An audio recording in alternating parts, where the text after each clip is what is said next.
what you want to say, baby, when you're alone in the darkest night. Maybe you can give the radio open your heart and show your eyes that you you're the sea. And grow your love, baby. The future is waiting for you. And show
anti-war protest.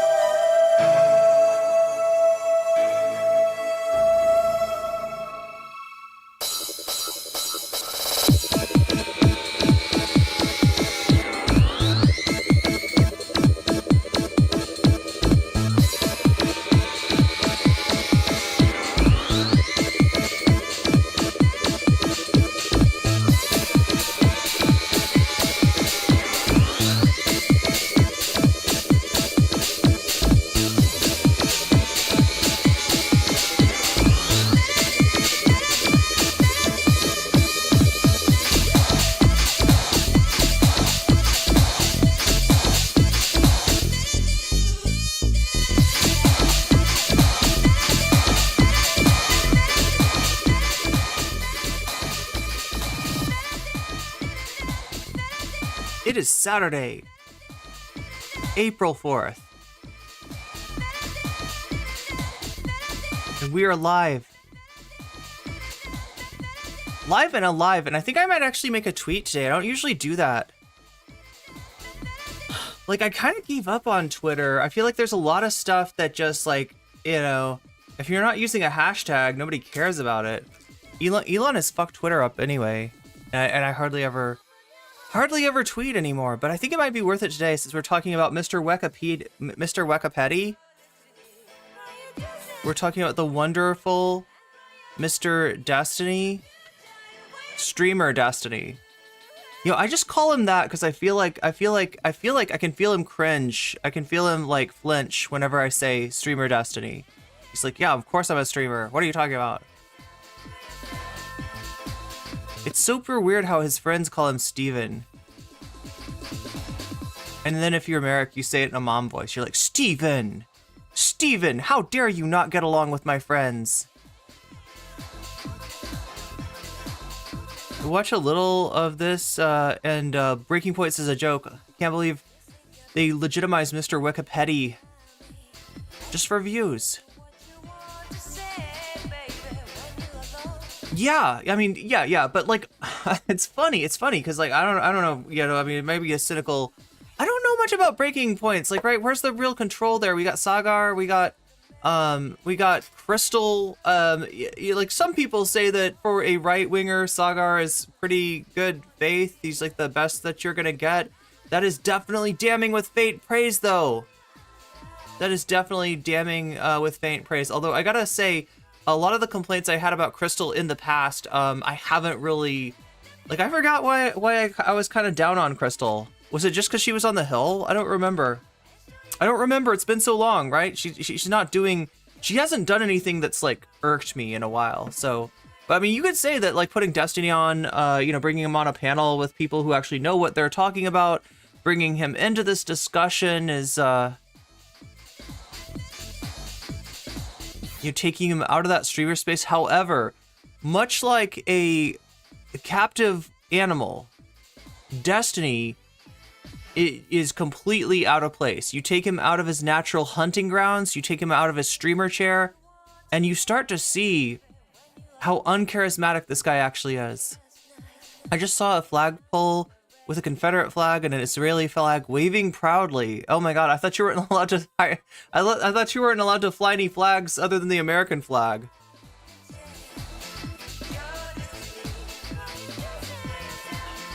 No, I shouldn't expect any sort of consistency from these right-wingers, moral or otherwise.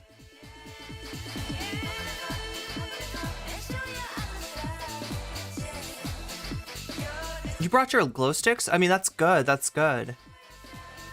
You're thinking right. It is Saturday. I don't know. I kind of feel like we should be having more fun on Saturday.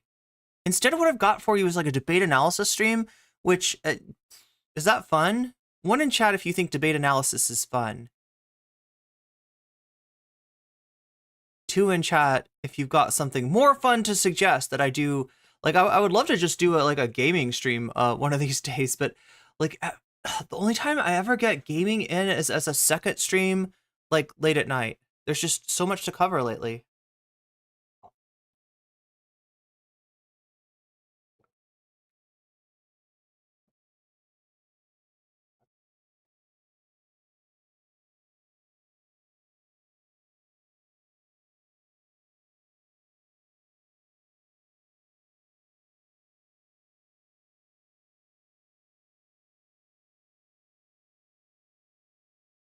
Oh, that's right. It's May the 4th.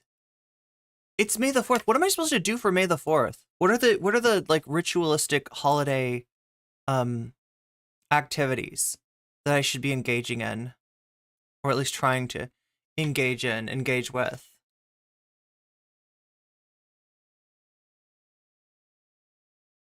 Yeah, Streamstony, that's right. Mr. Streamerelli. You were on there, you were on Twitter earlier with the blue checks and sex bots. Mr. Octoberelli. Wait, is October, what's that? Mr. October is like is that like a reference to like baseball? Is that when is the World Series in October? That's weird. I always think of baseball as a summer thing, but maybe that's the end of the season. Sagar is a clown, and I shouldn't have been surprised. Mr. Cookierelli.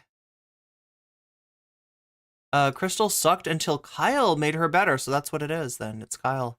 It's the influence of Kyle. Rush Limbaugh is unalive. I feel okay that Al Gore got a Medal of Freedom since he was the 43rd. Wait, Al Gore got a Medal of Freedom? Crystal did Crystal Kyle and Friends to clean her soul. So we got some ones in chat. Some people think that debate analysis is fun. Some people are here for it. I mean, obviously you're here for it. I put it in the thumbnail. We've also got to get we gotta cover what is it? Is it Jink and Cornell versus Jink and Cornell versus Pierce Morgan? They tag team him. Kyle's frosted tips are for his gay audience. Me. Nice.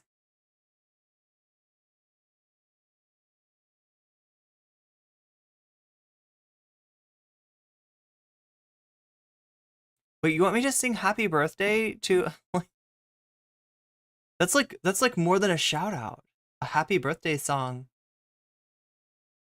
Wait, I gotta figure out like aren't you supposed to blow into something before you gotta get that? Is it an E that it starts on? I forgot. Does happy birthday start on an E? Why do I think it's an E? It's because I'm a guitar player. I don't think it's an E, is it? Is it an A? Does it start on an A? Anybody know what note happy birthday starts on? Working on my diss track to Destiny. It's called Meet the Bonerellis. It's Reggie Jackson. That name sounds familiar. The World Series of Terrorism. That's right. We're gonna get into some terroristic snack foods today, right? How do you?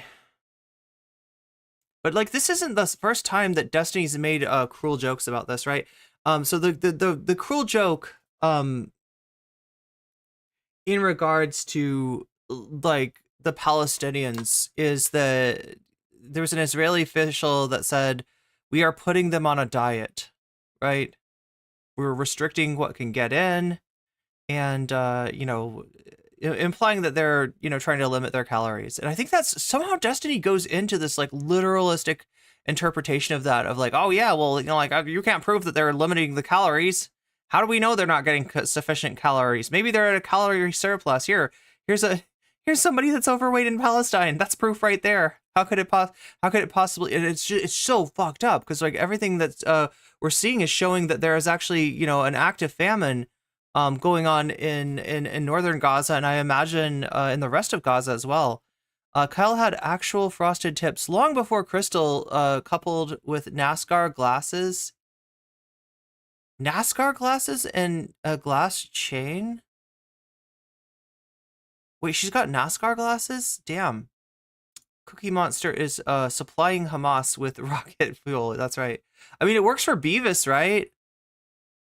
Like that's what like when he becomes the Great Cornholio, he has to eat cookies, right?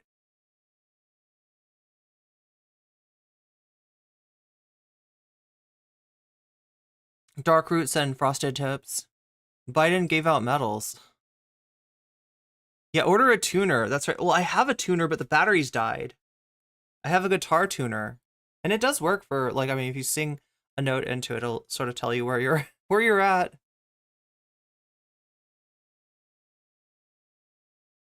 Wait, E7, are you talking about the chords? E7 to A? Does Happy Birthday really have a 7th chord in it? That sounds kind of funky. You know, the real E7, the real funk E7 chord is when you put a G natural in the upper registers, right? You know what I'm talking about? That Jimi Hendrix chord. Some of you guitar players right now are probably forming your fingers into the shape of like kind of a C6 bar chord with the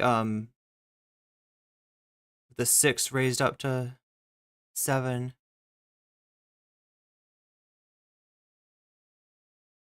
Oh wait, yeah.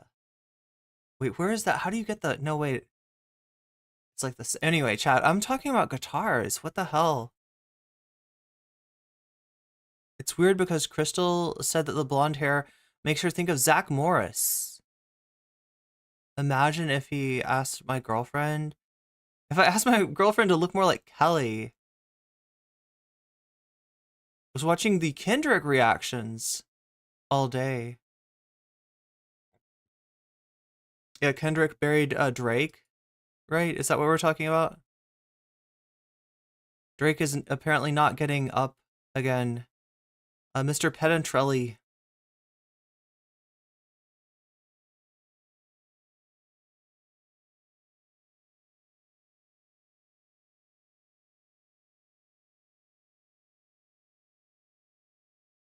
He's poisoning the well so that people will doubt everything from forced starvation to the fact that Gaza has been an open-air prison for years.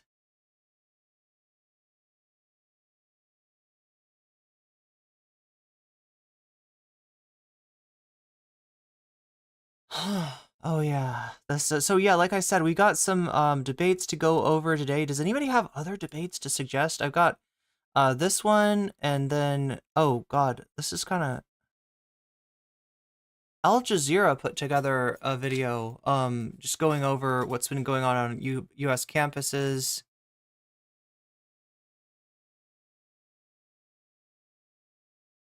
This is the one that people have been talking about.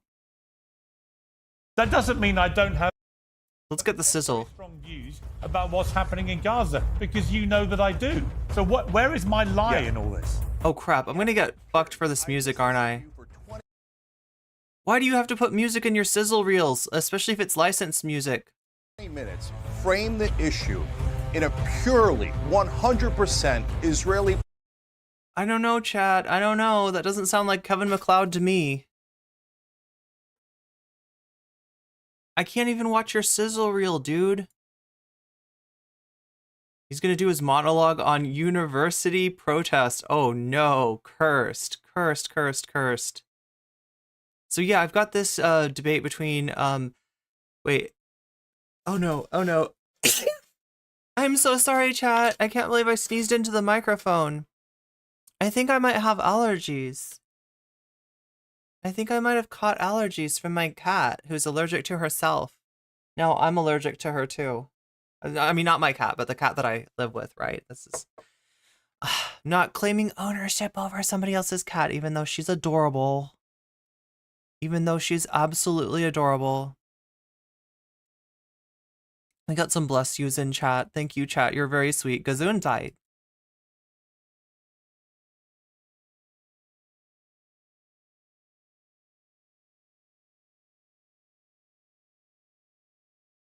Pierce is a baboon. Yeah, in a suit, nonetheless.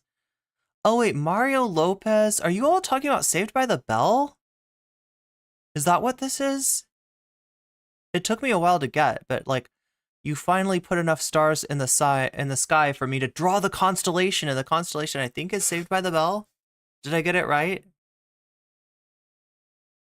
Destiny on Fresh and Fit the other day. Yeah, is he arguing? He said that he was arguing Islam. Like, is it a good thing? Should you convert to, like, what the, is that really what the argument? I guess he probably talks about the campus protests too. Plenty of pictures of children starving to death. Oh yeah, but like Mr. Bonerelli has come pretty close to some Pollywood type allegation. I mean, he's basically doing Pollywood at this point. He's so fucking cynical. It's so weird that he tries to portray himself as like, oh, I'm the voice of reason. Everybody else is thinking with their feelings, and I'm bringing the facts. When it's just like, no, dude, you're poisoning the well. You started off with this idea. You literally, like, without being particularly religious, at least, is he religious? He's not aspiritual, am I right? The only thing I know about Destiny and religion is that he was Catholic when he grew up. He went to like a Catholic school, and then he did mushrooms with his best friend, who then, he was getting spiritual on his mushroom trip. I don't think he was saying anything about Jesus, though. Yo, I gotta say this, okay? No offense to anybody, because like, right, I know Christians that are like totally cool, and they use their Christianity to inform, wanting to help the poor and stuff like that, right? It's good stuff, right? But I can't imagine being on mushrooms and having somebody be like, it's just like when Jesus and the disciples like did such and such. It's just like that garden thing. Like, I'm just like, I don't know. I don't know if I'd be able to handle that. I'm like, Jesus is like not the dude I want to see on a trip. I want to see Willy Wonka, god damn it. But what if it actually, Willy Wonka died for our sins? Augustus Gloop definitely died for our sins, though, right? Our sins of gluttony. Pierce is such a baboon. I'm sure that Dr. Robert Sapolsky would study his cortisol. I think many of the cool religious people would just be just as cool without religion.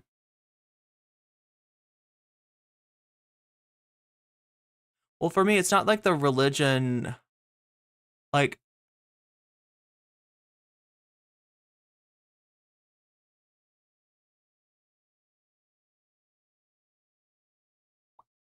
yeah, I see what you're saying though. Yeah, because you got like metaphysical beliefs, like, right, which are just like metaphysical, and it's like, okay, well, maybe there's like another world superimposed on this one. I don't know, there's like a multiple worlds theory that, like, I guess, what like you just don't know what you don't know. So if you're talking about stuff that's like really like liminal, or what is it, superliminal? Yeah, superliminal stuff.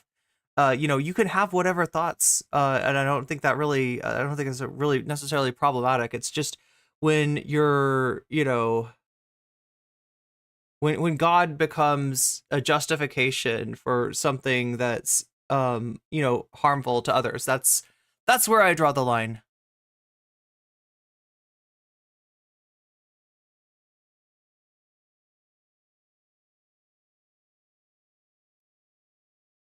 These things are too complicated for you to understand. The UN report can't know what they claim to know because I'm too dumb. Mario Lopez is disgusting. I hate that guy. What does he do besides being Saved by the Bell? Which, the only thing I can like remember about Saved by the Bell is that one dude with curly hair and the high voice.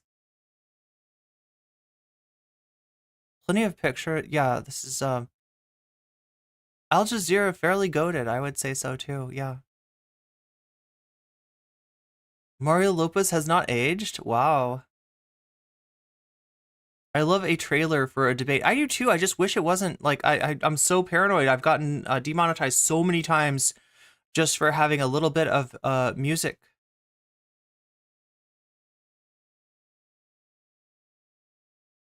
Did he turn into a talking head? Is he right wing now or something? I got it. Yes, Saved by the Bell. Oh, I think I saw that. Yeah, somebody was like forcing him, like, if you had to pick a religion, which one would you pick? Yeah, that is from the debate with Fresh and Fed. Interesting. I mean, I'm a little bit worried about doing chat. Am I doing too much content on Destiny? You can let me like, what is it?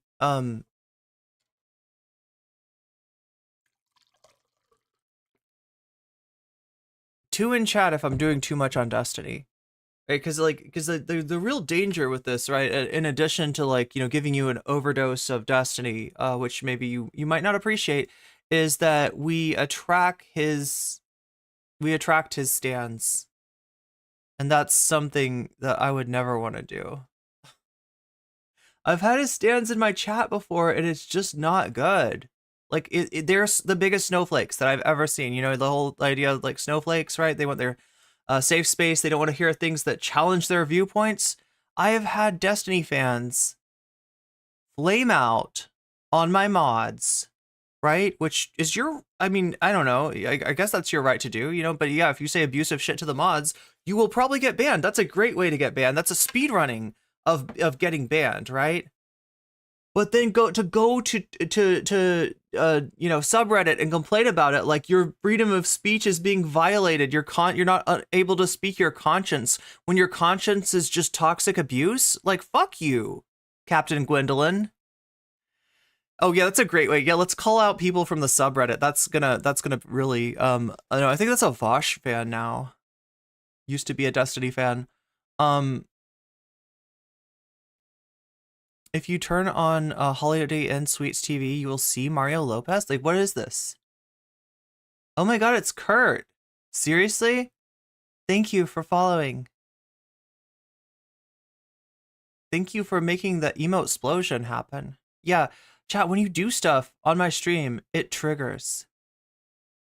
Who is here for drinking coffee? I wish I was. I drank coffee earlier this morning. Now I'm on tea.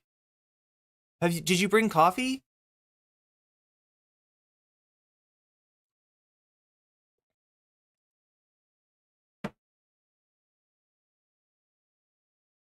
I mean, we have some void coffee in chat. By which I mean, oh my god, why? Why does nothing work?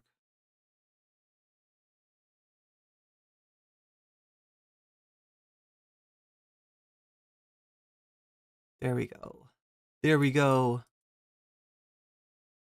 I mean, look, I'm gonna give you, since you just followed, I'm gonna give you a void coffee. You ready? Void coffee.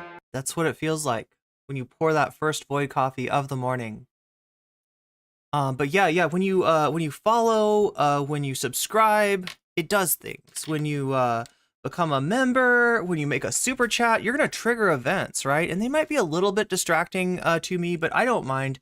It is part of, like, it's like an obstacle course, right? And you're throwing in extra obstacles for me to dodge. We're playing Mario Kart basically, and I'm trying to get out of the way of your banana peel or your turtle shell or whatever, you know, whatever you're throwing at me. Yeah, like that. Like that. See, I gotta get out of the way. I gotta get out of the way of the gift subs. Mario Lopez signed a multi-year deal with the Great American Family to make American Christmas content. Focus on keeping traditional marriage at its core. Oh my god, I always like to keep traditional marriage at my core. No, I don't. Oh my god, I shouldn't even say that. I'd be the worst trad wife ever, chat. I think that I could be like I wouldn't really be a good trad wife, right? Part of being a trad wife is to be seen and not heard, to shut up and sit down. You know, you gotta, like, I'd be okay with like making the food because I like making food, but other than that, I think I'm probably not the best trad wife. Yeah, Autumn Leash, thanks for the membership for 6. You've been a member for 6 months. Will this make tea make the British lady speak? It is Tuesday. No, I think it's the super chat that does that, but it'll make me speak. I'll definitely read out your member chat. I don't know how to do that. We do have to change the software I'm running on though, because I'm not happy with Stream Elements for a variety of reasons. Like, the more I look into the people that put Stream Elements together and their views on social media, like, you know, like I've already decided not to do, I got offered a lucrative deal to do the Star Trek sponsorship again, and I just don't want to do it. I don't want to make any money for Stream Elements. I don't think they can hear me, chat. Like they'll cut off my Stream Elements. They'll cut it off.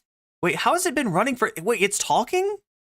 How has it been running for 3 hours and 13 minutes? That's wild. Oh, I know what it is. It turns on like 2 hours before the stream. Wait, what hour are we on right now? Oh my god, we're still on the first hour. We're still good. We're still good. But like I was saying, like everything that you do on stream, whether it is subbing, whether it is giving gift subs, whether it is donating bits over on Twitch, even, you know, following The channel, it makes things happen on screen. It makes it, and you have to do it to find out. You have to try it out. The bits does something separate. Like everything does something separate, pretty much, right? Becoming a member, using a super chat, using a super sticker, it all makes stuff happen on the screen, and it also gives you emotes, right? So if you want those Void Coffee emotes for your very own, there is one way and one way only to get them, and that's by becoming a sub. Or I shouldn't say that, right? You could become a sub with a Twitch Prime. If you have Prime, you get a free sub. Give it to the streamer of your choice. If that's me, you no longer see that ad break. You get the Void Coffee. You get all the emotes, all the weird, like Irene being way too surprised, all of the actually wiggling weasels. Like, who has wigglers like this, right? Keffels has got wigglers, but she doesn't have weasel wigglers, even though she is a weasel and a wiggler. And yeah, like basically tea is good too. A nice relaxing feeling. Yeah, green tea is like that. I have a bunch of coffee, enough for everyone. Nice. Coffee is like my favorite, especially good coffee, which I rarely get. I've been coffee shamed though before by other streamers, like coming in, looking at me drinking coffee. It's weird. Okay. I think it was Bad Empanada. Somehow Bad Empanada, apparently coffee snob. Who knew? Who would have thought that about Bad? Like, oh yeah, that guy's definitely a coffee snob. Like, I would expect him to be like a mate snob, if anything, right? But no, he's a coffee snob. And he took one look at my coffee and he said, "Why are you drinking shit coffee?" And it's like, bitch, this is what I can afford. Thank you very much, Mr. Big Streamer. Why don't you fucking donate if you want me to drink better coffee? Yo, I really want... Do you think we could get a justcoffee.coop flavor? I'd have to be way bigger. Still drinking coffee because it's manna from heaven. It really is. Until you get tired of it, and then you gotta switch over to tea. Or at least that's how I am.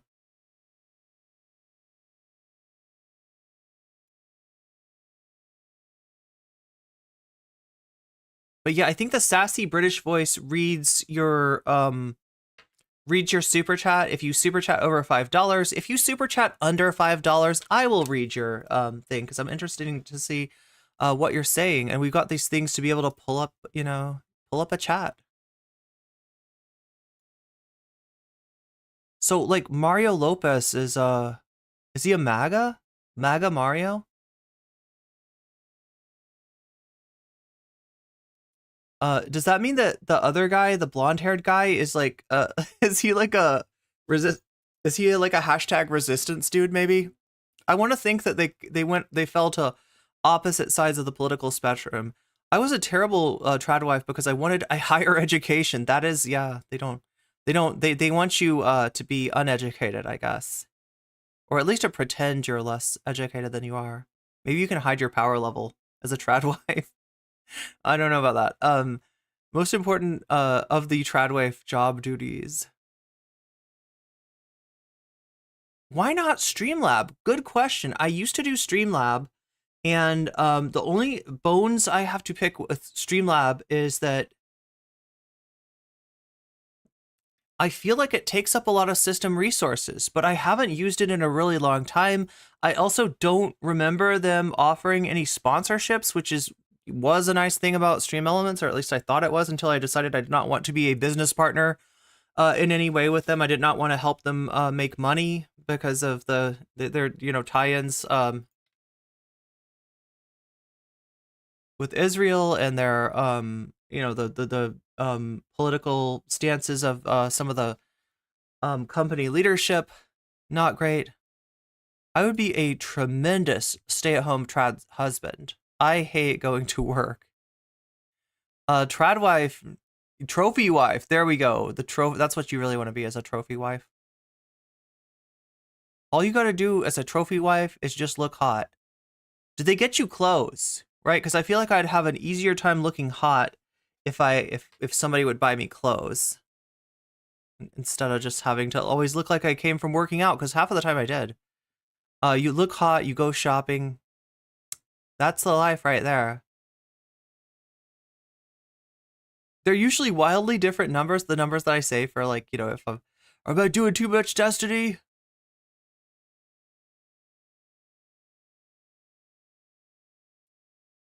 Wait, you really have to like your spouse to be an SAHW or an H? I don't know those. You're on your Peloton? Oh my god. Schmegley, you're rocking it. With multiple tablets for chatting. That is definitely the dream, right? Do you like your coffee strong, medium, or mild? I think I like it strong. I haven't had any coffee that I would be like, no, I gotta like chill that the fuck out. Like, right, I like strong coffee. But like, I think Bad Empanada could see that I was drinking weak coffee at the time because I was trying to make it last. I was trying to stretch it, and it's terrible. It's terrible. Go big or go home. The other thing you know what I used to really like, and I was like a fiend for this. You know those coffee cups that like you can have soup in? They're kind of like made for that, like either soup or coffee, either one. Either a whole pot of coffee or like a big soup, right? I would drink it out of those, and I would like mix, like it would be like a third would be some kind of oat milk or soy milk or something like that, and then 2/3 would be coffee, and then I'd put a bunch of sugar in it, and I just make this like nice like dessert kind of, this like thick frothy dessert coffee, and then you kind of like foam it up with one of those foamers. Bad Empanada tilts at everyone and everything. Yeah, he's like a goat. He's like the I don't mean he's the goat. I mean like he's like a goat. He's like an angry goat. Having pizza at a cafeteria, nice. There's nothing shameful about cafe. My favorite is milk with instant coffee. Oh, yeah. I've heard there's good instant coffee. I just don't know where to get it. Actually, you know what? I've never tried instant coffee because my parents drank it and like it was uncool. Like, right? Like I remember it being uncool. And I remember thinking of how uncool and unsophisticated my parents were for drinking it. But I don't think I ever tried their coffee. You already ate too much. For once. I've avoided that obstacle today. I usually do. Like I've been on this one meal thing, right? To save money, but also to save time. Like eating one meal, eating lunch and like nothing else, or maybe fruit. I drink coffee in the morning and tea in the evening. That's kind of what I'm doing. My sister is a barista in Seattle. Total snob. Drink what you can afford. Yeah, I mean you kind of have to, right? How am I gonna hit the gym bloated like this? That's the biggest problem. Yeah, when you wake up in the morning and you want to exercise, but you're also hungry and you know that you can't just like go straight into a workout. And then you're just like, okay, I'm gonna drink a smoothie, and then you drink the smoothie, and the smoothie is like sloshing around in your belly, and you're like, I shouldn't have drank the smoothie.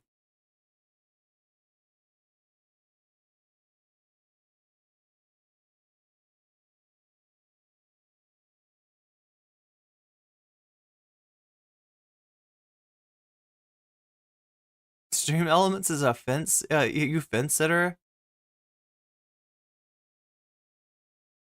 Every girl needs a pretty woman shopping montage. I wish, chat. Maybe someday.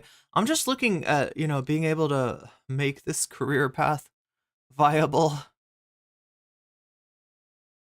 And I'm actually surprised, actually, at the progress that we've made just this year, right? We hit 2,000 in like mid-January or late January, right? And we're almost at 3,000.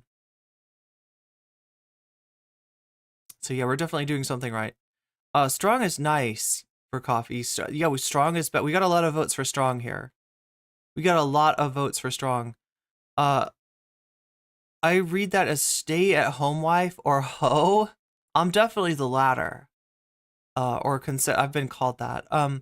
I will say that when I brew my cold brew for 24 hours, I have to tell myself I love this, but it's too, oh yeah, the cold brew. I know what you're talking about. Sometimes it's a little bit strong. Yeah, we all do, right? if I get strong coffee from Wawa and fill half with medium.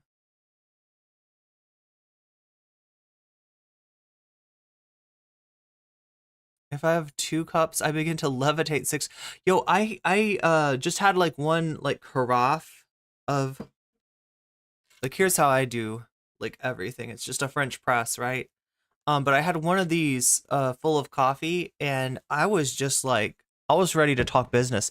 That's the problem, is that caffeine turns me into business bitch. I'm like, how do we get a sponsorship? How do we replace Stream Elements? What are we gonna do? Like, right? Like, I need to make some business decisions when I'm drinking coffee, which is probably a good thing. I love the foamer. I mainly use my foamer for matcha when I have it, but I don't know. The thing is, like, I know there's like good matcha, but I can only afford food grade matcha, and like I mean, I like the effect of it, but oh my god, it's kind of gross. He's a literal goat, a literal man goat. I mean, he might be the devil. There's every chance that Bad Empanada is the devil. A billy goat. He's very gruff. Never drink coffee without a milk. I used to be the same way, Daymel. I used to be the same way, and I don't know what changed. What is it that changed though?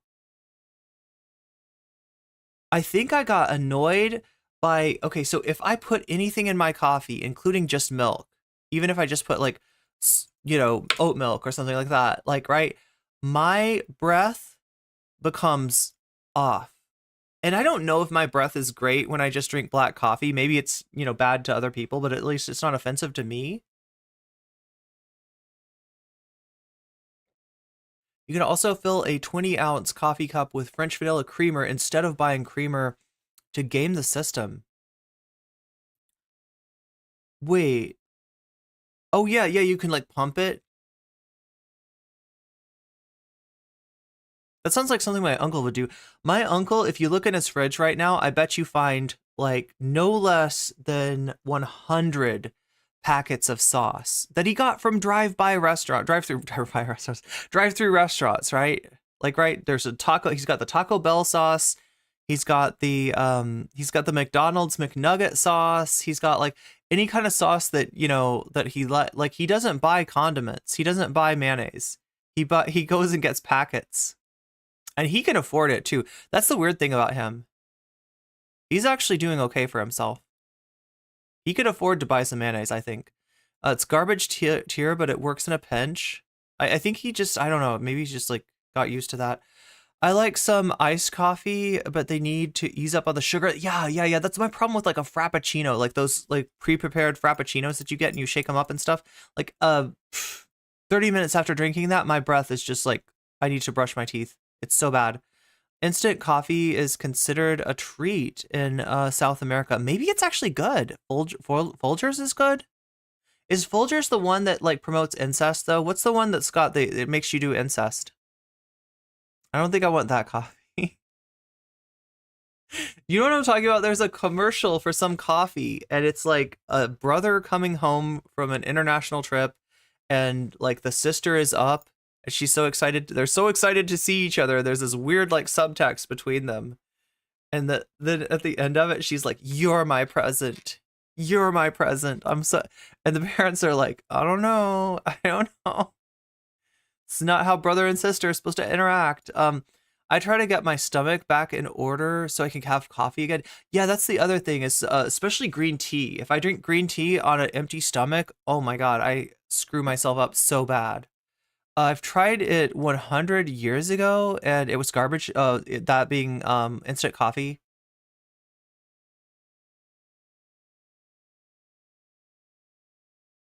I'm surprised Wawa isn't behind. Wait, what the fuck is Wawa? I had to drink instant coffee. Oh yeah, because there's no like that's the only way to guarantee that it's kosher. If you get beans from wherever, it might not be certified kosher. 1 meal a day, yeah. That's some people eat that as like a diet or a way of like intermittent fasting, but I just end up, saves money. And and it also saves time. It also saves time. Oh, it won't let you delete it. They don't let you redirect till you have 1,000 subscribers. That sucks. I thought Wawa was only in PA. I am here on the on your second pot of coffee. Nice. Caffeine turns. I feel like I could have a coffee channel. I feel like we could just talk about coffee. Like seriously, if I had my dream like sponsorship would be like a Just Coffee Void Coffee. Like right, justcoffee.coop. In addition to their majority report blend, also offers a extremely strong blend that's called Void Coffee. And it has a really cool packaging, and that's what I would sell. That would be my sponsorship. I feel like that's better than Gamer Sups. I could see myself advertising Gamer Sups because I really like energy drinks, and I love the idea of like a so Gamer Sups if you're out there. But anyway, yeah, I love the idea. Like, why am I doing that when I'm like, email me? I'm really like, email me. I'm not like, don't call me. I won't answer. You got to hit me up on email. That's right, Business Irene. I got the briefcase and the Void Coffee. But yeah, I feel like I could. Caffeine turns you into David Pakman. The other thing I worry about with drinking coffee all the time is that I'm going to stain my teeth. Like my teeth are gonna start to turn coffee colored. They'll look like coffee ice cream. It started in PA by a guy named Richard Dick. Coughlin? No. That guy's in the UK, I believe, but it's an East Coast thing now? Okay, so wait, it's a coffee shop? Richard Dick is a little bit like redundant, isn't it? Not that I'm anyone to tell people what to be named. I use a little oat milk creamer and that's it. It's one of the super cardamom-y. Cardamom is, oh my god, I used to drink chai. I used to make my own chai. And what's nice about making your own chai is that your house smells like Christmas. Or at least that's how Christmas smells to me, because my mom used to always make, what the fuck would she make? It wasn't chai. It was some kind of thing, though. She would make some kind of spiced, I don't know, was it spices for cider or something? She cooked something in the that smells a lot like chai does when it's cooking.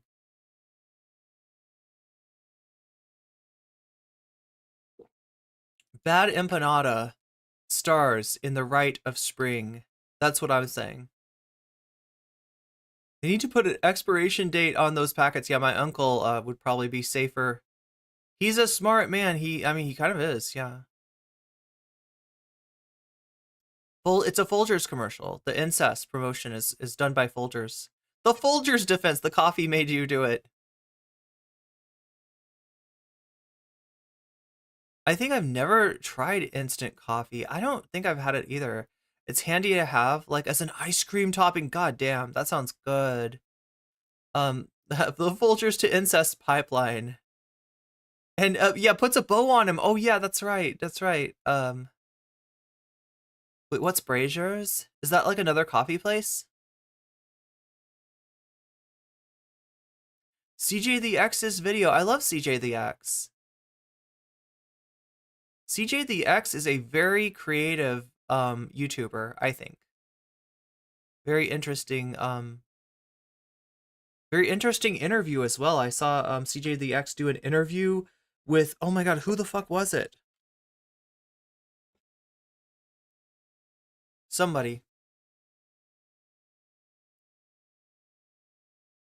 We don't condone that. Yeah, coffee flavor ice cream. Wawa is like a 7-Eleven and it's punk. Just Coffee, the official sponsor of the Sam Cedar Show. Do they do other flavors besides Sam Cedar flavored coffee? I want to think that the Sam Cedar flavored coffee is infused with THC and CBD. That's what I need. I could sell that. If you're out there and you've got a product that's a combination of coffee, good coffee, strong coffee, Guatemalan, Colombian, something like that, right? And you combine it with THCs and CBDs, maybe even in like a small proportion for people who don't want to like have their face melt off while they're trying to get something done, I will advertise the fuck out of that coffee. And I will tell people that this is like the only way I'm able to do these streams, which is probably will be true because it's the only way I that's what I need. That would be perfect. Oh my god. Chat, you'd never see me hit the blinker again. Wawa is also the Canadian name given to a type of bird. It's what the store is named after. Fuck 7-Eleven. They called the cops on you? No. For what? For hanging out? Is coffee ice cream like Jamocha Shake It from Arby's? I've never had that one. Arby's does have some killer sauces though, right? And not just their horsey sauce. Like a lot of their sauces are really, they got the meats, right? So I don't really eat there very much, but I feel like their curly fries are good. Don't they have some good curly fries? I shouldn't trust though that the curly fries aren't infused with like beef fat or something like that. That is how Arby's rolls. I was suspicious for eating food I bought from 7-Eleven, but the woman sleeping in the car next to me is totally fine. That's what British teeth look like. Well, I could just move to the UK and I'd be fine. Oh god, I feel like I'm being mean here. Yeah, tell them to check the cameras.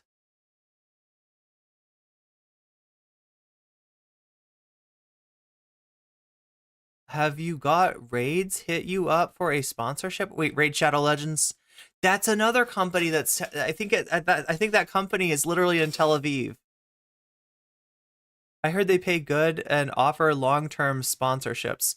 Anybody in here play and enjoy Raid Shadow Legends? All I know about it is that it's a gacha game and that I think it's like headquartered in Tel Aviv, if I'm not mistaken. What is up with like Tel Aviv and like gacha games?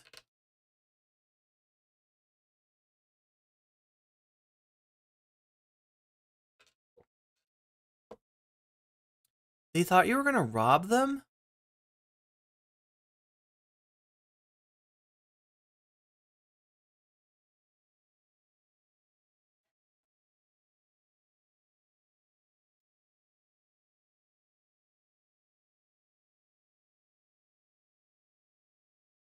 Oh, coffee gaming affiliate sponsorship. Wait, what is this? So Shakespeare just sent me a it's like a gaming coffee, Player One.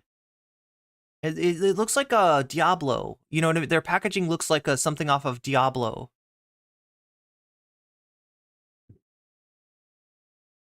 They also sell coffee paraphernalia, which I love. Ad incoming. Oh my god.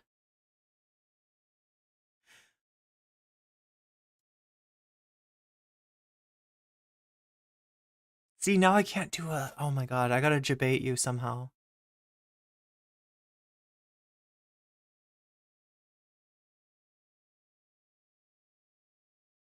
Or not. I could just tell you straightforward that if you're watching me on Twitch, I have to warn you that at the top of every hour, there are 3 minutes of ads, and they are consecutive, right? And that if you want to avoid that top of the hour ad break, there's several ways you can go about it. You can go about it for free if you have Amazon Prime. You can hook that maybe up to Twitch and get yourself a free sub. And get yourself weasels, and get yourself some void coffee, right? You'll get those void coffees, you'll get those weasels, you'll get everything, and you'll get my undying appreciation, because I love... Oh yeah, they're actually changing the... They're changing it, aren't they? I got an update. Like, they're changing something about... So get them while they're hot. I don't know. I hope they're still hot. Twitch Prime subs. It's a free way to get yourself out of the ad break. You could also pay $5 to Twitch to get yourself out of the ad break, or possibly, if you're lucky, if you're in the right place at the right time and you're active in the chat, you can get you could possibly be gifted a sub, which can happen and does happen. But honestly, like, the best way to your best bet is to be active in chat, so some people will see that you don't have a little Persona 2 head by your name. The face melting version would also sell. There'd be a special version for that. It would like the nighttime blend. The nighttime weekend face melting blend.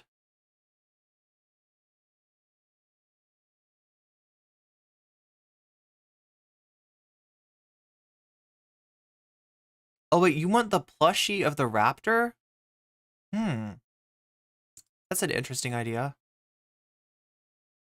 Yeah, I would only want to sell merch that people really want. I wouldn't want to like sort of like lean on the chat to be like buy my merch, like right? Like I would rather sell. Yeah, Red Shadow Legends is an Israeli company. I no longer eat there after they tried to screw their employees out of a 15-hour $15 an hour at the beginning of the pandemic. Is it Starbucks? Or Jack in the Box?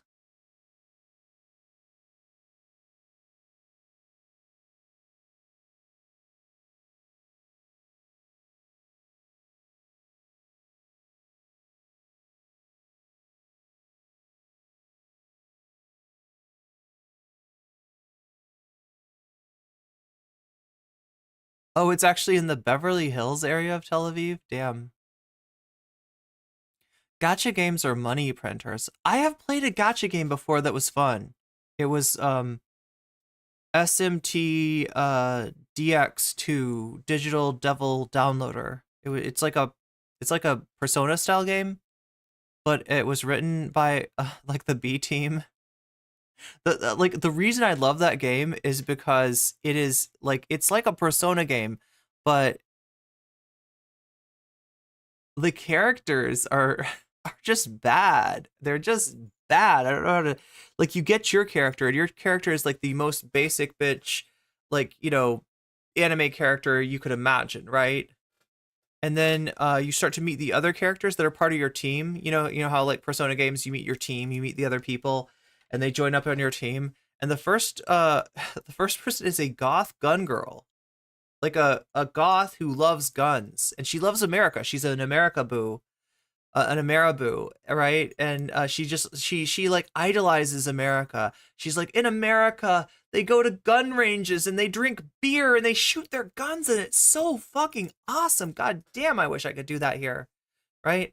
Yeah, in Japan, you have to buy replica guns, apparently. But no, somehow she's got guns, right? And you're thinking, this is a terrible character. This is such a, like, I don't know, it's like sounds like a parody. Like, it feels like a parody. It feels like a parody of a Persona game. Like, she's not a real character, right? But then you get the rest of your team, and you start to say, I like the goth gun girl. She is literally the best character, right? Like, it goes downhill. It goes downhill from there till the point where you get to, like, an evil yoga guy. Like, you got an evil yoga. Oh, no, that's kind of cool. Wait, you got like an MMA guy on your team, and then you got an evil yoga guy as like the head of the. Wait, you're either a liberator or you're a acolyte, and the acolytes obviously are evil, unless you end up finding out at the end that God made a deal with the devil, and you're both just being used. It's just some big cosmic bet, like the Book of Job, but with high school kids. And you realize you've been played, and that's when you pull a Tatsuya and you punch God in the face, only to find out that when his mask breaks, it's your face.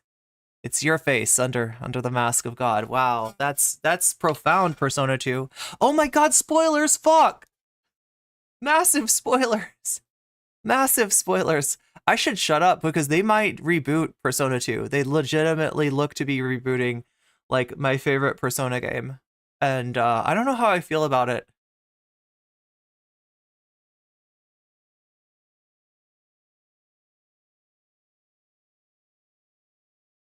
But yeah, Raid does offer Raid does offer sponsorships to a lot of streamers. What's up, Nabil?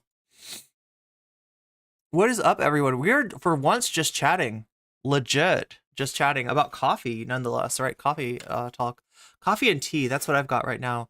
Arby's, NCC. I just want their sauces. I really just want their sauces. Destiny is killing it. We're about to see him, and his negative rizz.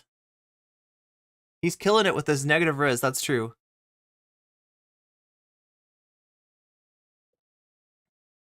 You should charge to do a promo for remembering that whole name. Wait, oh yeah, they should sponsor me. I don't know if they're still going though. I don't think they were like necessarily a successful game. And the other thing that I like about that game is that I never had to buy anything. Like you can spend money to progress faster, I guess, but like I never wanted to. I always got enough battles, enough dungeons, enough of whatever I wanted to do that day without upgrading at all.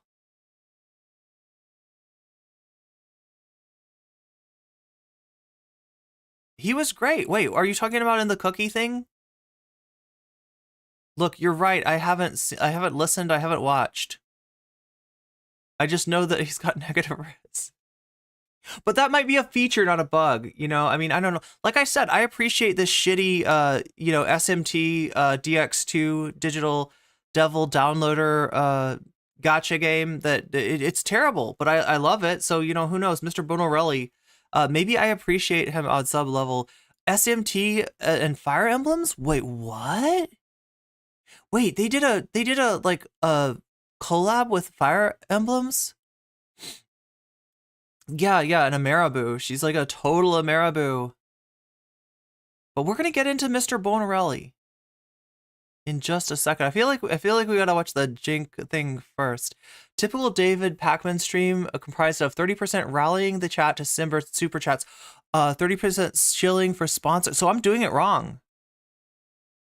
I'm doing it all wrong. 30% pushing sponsors, 20% promoting NFTs, 10% terrible foreign policy takes, and 10% Mike Pillow. Does anybody remember Lewis? Lewis was part of the David Pacman show. I wonder what's happened to Lewis. I feel like I gotta catch up with Lewis. Does Lewis have his own podcast? You've met some Marabous, yeah.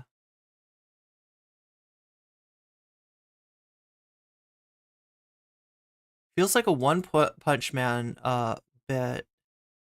Oh, the characters? Oh, the evil yoga dude. Yes. Squall is kind of a goth gun. He's more of like an emo goth. Or sorry, isn't he like more of like an emo gun boy? But I mean, I guess it's related.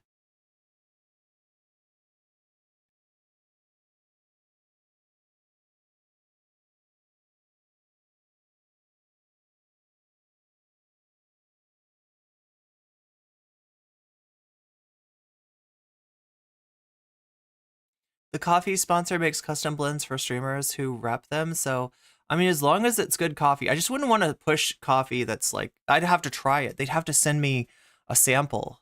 And look at me setting the terms like some kind of prima donna.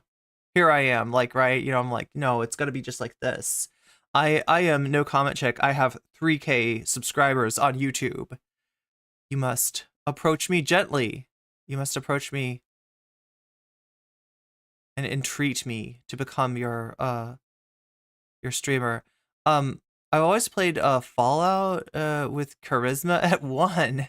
I've heard people say that charisma is one of the least necessary skills. Tokyo Mirage sessions.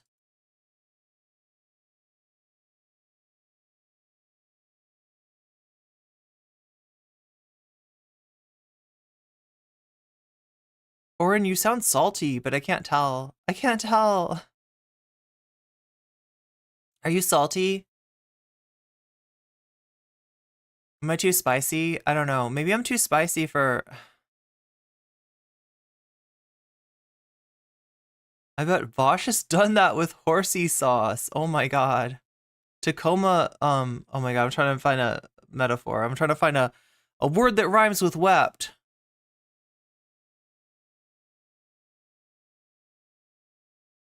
The curly fries are, yeah, they're so good. Destiny calls Chef Nice ancient weapons. This sounds like it sounds like a Persona to me. It sounds like Persona 4 actually. Don't they have like weird weapons in that? Like there's somebody's coming at you with a golf, or like coming at the monsters with a golf club. That's how I would be. Anyway, chat, we need to get going. And like I said, I think I'm gonna blast off today. Let's do this, okay?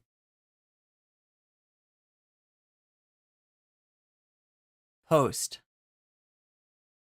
Thumbnail.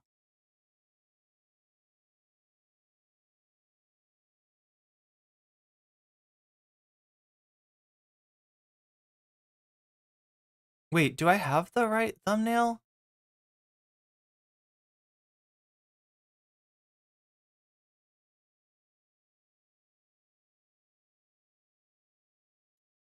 I'm confused now.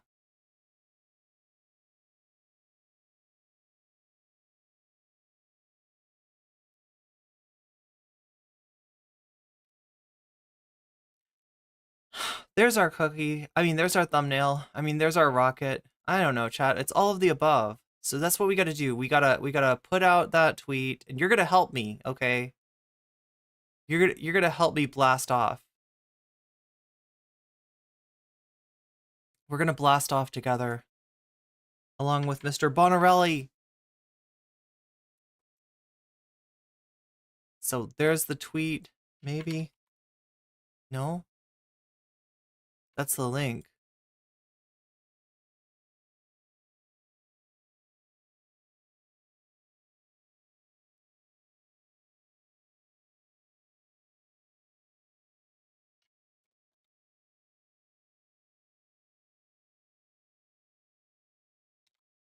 There's the tweet. Negative rizz on full display.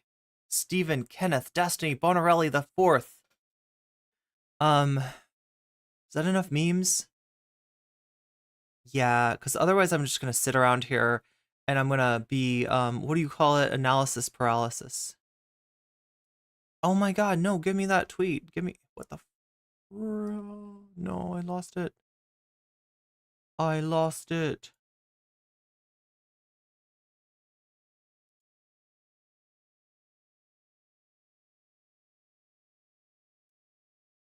All right, so there's the tweet. And apologies, chat, for the day mode. Look, I'm a night mode girl. But if I ever want to take screenshots, it's got to be this. Otherwise, it doesn't show up very well for videos and stuff, which I should be putting out. I don't know, chat. Should I take a day off tomorrow? And like I usually stream on Sunday, but I'm sort of tempted to.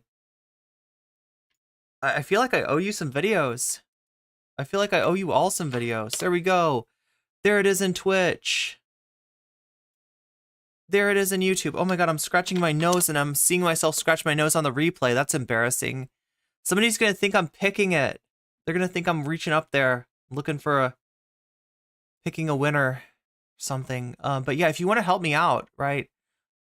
It's a massive help to, oh my god, I can't even pin it. Mods, if you want to try to pin that, I would appreciate it. Don't feel super obliged. I'm going to pin it on YouTube for now. There we go. So we are blasting off. And if you want to help me blast off, click that link. And if you have a Twitter account, right, you'll only be able to click that link if you have a Twitter account because Elon has fucked everything up. But you can give it some love. You can give it some comments. You can even post some weasels. We haven't done that in a while. But yeah, we just want to pull some people in, and I'm sure we're not going to get any Destiny fanboys. Like, we've already had a Destiny fan someone. I don't want to characterize their, I don't want to, you know.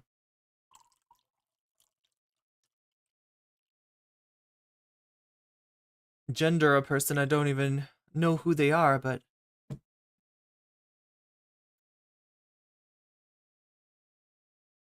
And then the next thing I need to do, well, this is cooking in the background. So this tweet is cooking.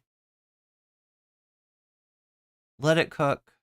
And then I'm gonna, and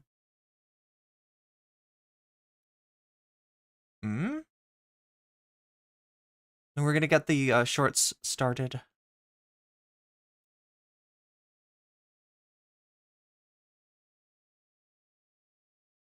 How come it always misguesses? I don't know. It always wants to put me in either entertainment or people and blogs. Maybe that's because YouTube thinks I'm entertaining and they think that I'm a person with a blog. I don't know.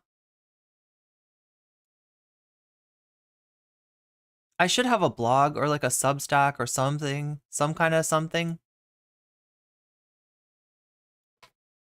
Negative Riz Stevo. Has anyone? Oh no, Steve-O's the guy from Jackass, right? I'm gonna have Jackass people mad at me for comparing Steve-O to Destiny. I don't know anything about Steve-O though. Wasn't he on? Wasn't Steve-O on the Adam Friedland show at some point recently?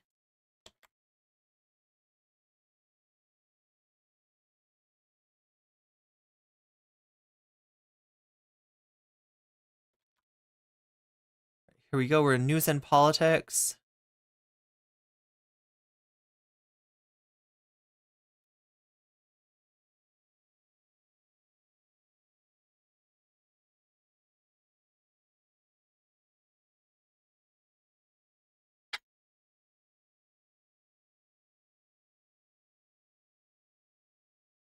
Now I'm like super self-conscious about touching my nose. I feel like every time I touch my nose, somebody's gonna accuse me of picking it. Gotta turn on ultra low latency. There we go.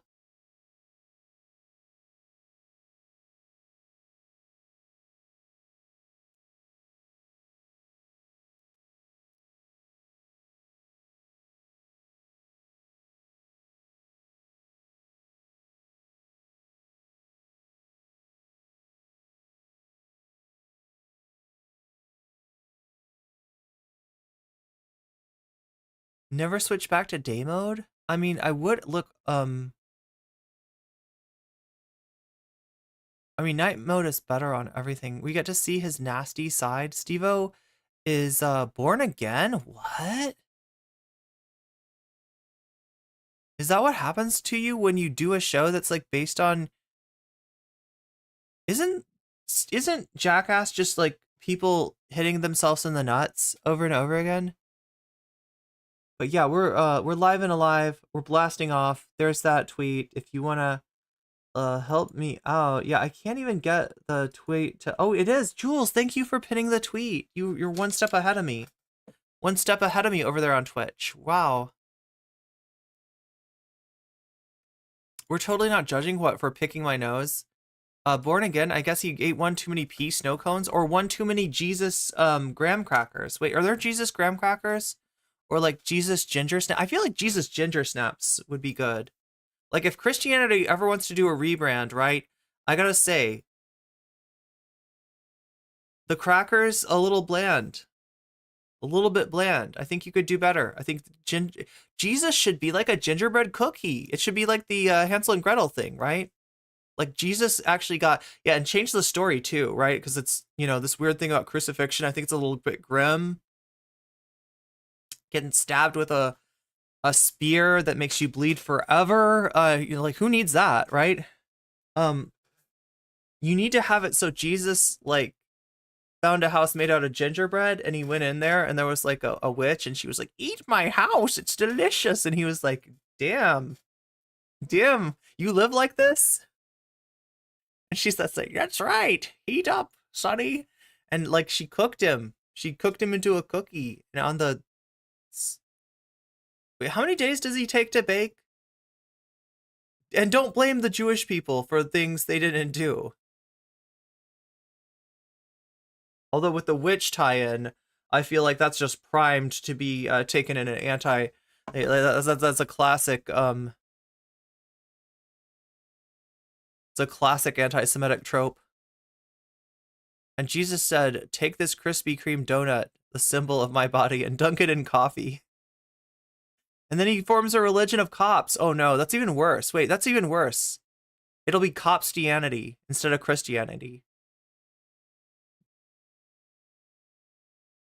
How many days does Jesus... There's like a whole thing of like on the something day, he like rose.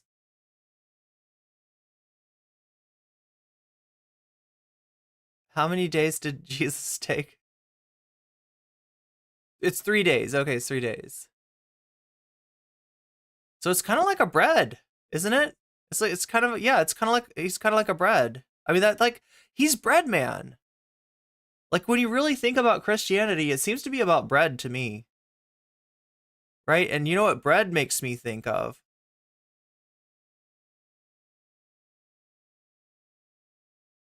Bread makes me think of the fact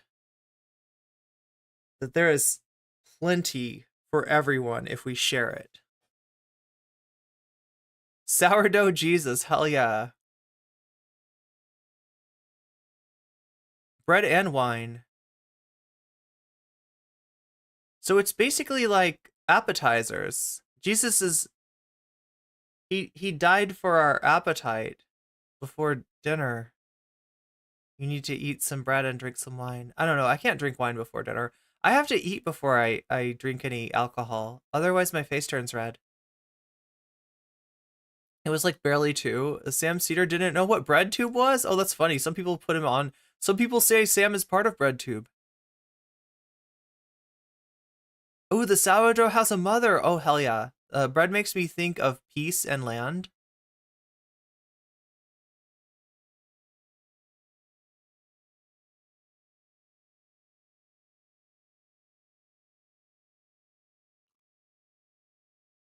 But yeah, I'll give you a few more minutes if anybody wants to join in blasting off the Twitter thread for today. Here's how this works, right? I put the word Destiny in here. Now that's a hashtag, I think. I think he's trending still. Because of this very thing. So all we got to do is get it up to 10 likes, and I think then the wind catches it. And by the wind, I mean the hashtag, the valuable SEO that I am jacking from Mr. Bonerelli. So we're halfway there. We can get 5 more likes. This thing will quite possibly, start to snowball.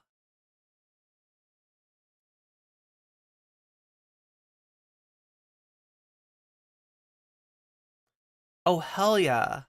It is weasel time. The weasels are literally rising up.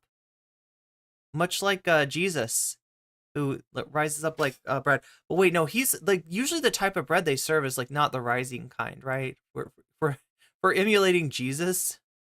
Okay, so let's take a look really quickly, see what else is trending here. Ben Shapiro, Tucker Carlson.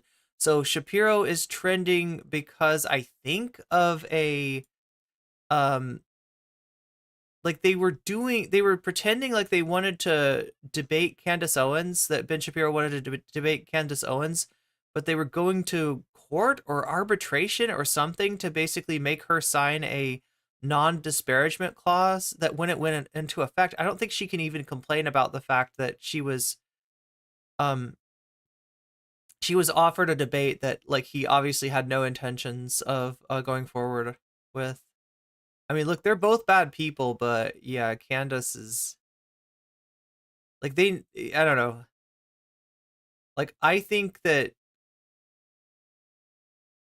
they are very much understating at the Daily Wire the anti-Semitism of Candace Owens, but then again, they knew that before they hired her, right? It only became a problem when she became a problem for them. So it's really sick that they let somebody like Candace Owens in the door and then pretend to be offended by, something that you could have told. I mean, she was saying weird shit, hanging out with Kanye like long ago. So wait, Omar patiently lays out the history of the Gaza blockade, what items, cookies, are banned by Israel, and why it is illegal under international law, to which bargain basement Ben Shapiro. That's why he's here. He's bargain basement Ben Shapiro. Who knew? Wait, this is why Ben Shapiro is trending as a like because he's like Destiny is annoying like Ben Shapiro.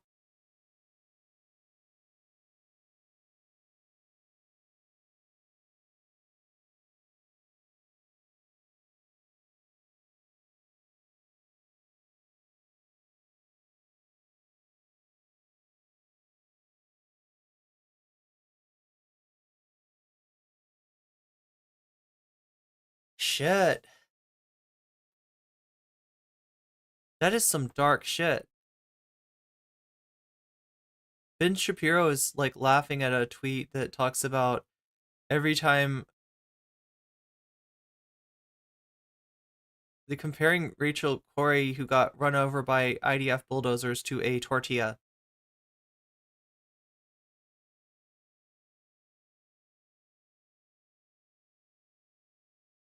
Yeah, that's the thing about the right-wing civil war that sucks, right? They are definitely at each other's throats, but like the more pernicious version of right-wing shitheads seem to be ascendant. Like that guy right there, that asshole. Oh no. See, I don't want to give this Midwestern Marks jackass a chance to look good. It's really good, easy to look good compared to Ben Shapiro. Although I half think there might be some I don't know. Sometimes people, let's just say people have some very mixed motives going after Ben Shapiro sometimes. Okay, so we don't really see anything extra there.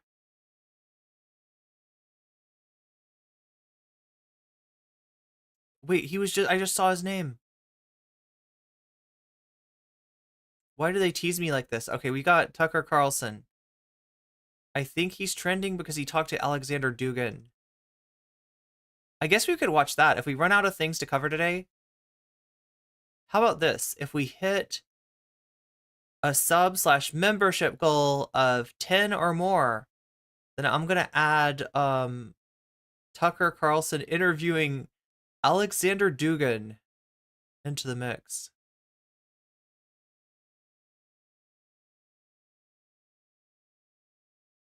What the fuck is going on here?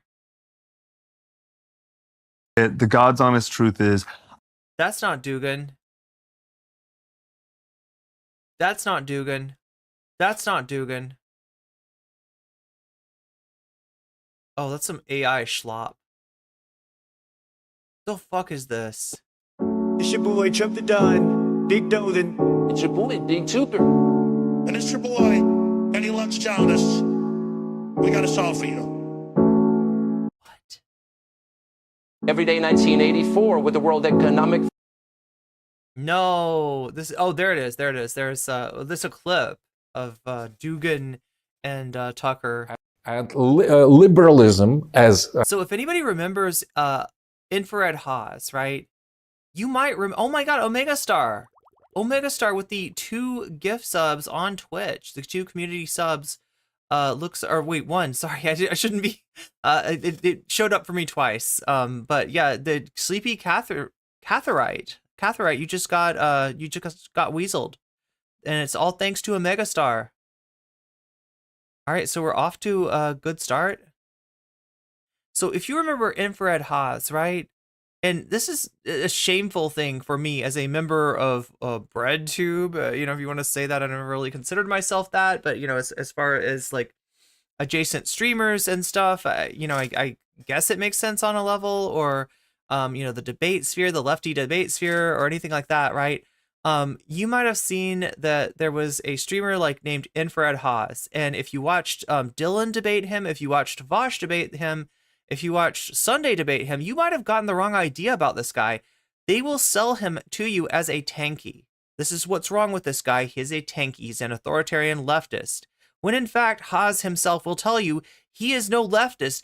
This is his inspiration. This is Alexander Dugin, aka Putin's brain, which is a little strange because I don't know. I never expected Putin's brain to be the size of a whole dude, but whatever.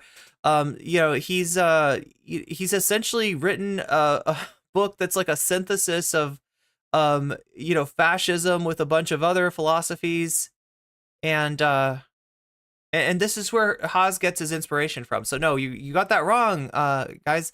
Haas is not a tanky. He is a fascist, and you got fooled because he told you he was a tanky. He wants you to think that he was trying to grift. He was trying to grift in the ML space, and you played right into his hands. A lot of Haas's growth is due to just the ignorance of shithead liberal debate bro streamers. in my reading, it is a kind of historical and cultural and political and philosophical process of liberation of individual of any kind of collective identity, collective or that transcends individual. And that started with refuse of Catholic Church as collective identity, of empire, Western Okay, empire. so far, what is bro yapping about? As collective identity. After that, it was a revolt against a national state as collective identity in favor of purely civil society. After that, there was a big fight of the 20th century between liberalism, communism, and fascism, and liberalism has won once more. Yes. So, and after the fall of the Soviet Union, there was only liberalism, and Francis Fukuyama has pointed out correctly that there are no more any ideologies except of liberalism, and liberalism that was liberation of this individual from any kind of collective identity. There were only two collective identities to liberate from: gender identity, because it is collective identity. You are man or woman collectively, so you could not be alone. So a liberation from gender, and that has led to transgenders, That's what leads to transgenders. Yes, thank you, Dugan. to LGBT and new. That's not true. Like his concept of transgenders, whatever, like I love that. For it's transgender people, but whatever. Right? You can sort of tell where he's coming from. He's not coming from a good place here, right? But like his concept of transgender is people like transitioning from one gender to another. That's not exactly a liberation from gender. Form of sexual individualism. So sex He would be talking about like something like gender abolition or gender liberation as a is something optional. And that was not just deviation of liberalism. That was necessarily elements of implementation and the victory of this liberal ideology. Oh my God. Okay, that sounds cursed, but yeah, I'll handle it somehow. If we put 10 10 memberships / subs up on the board today.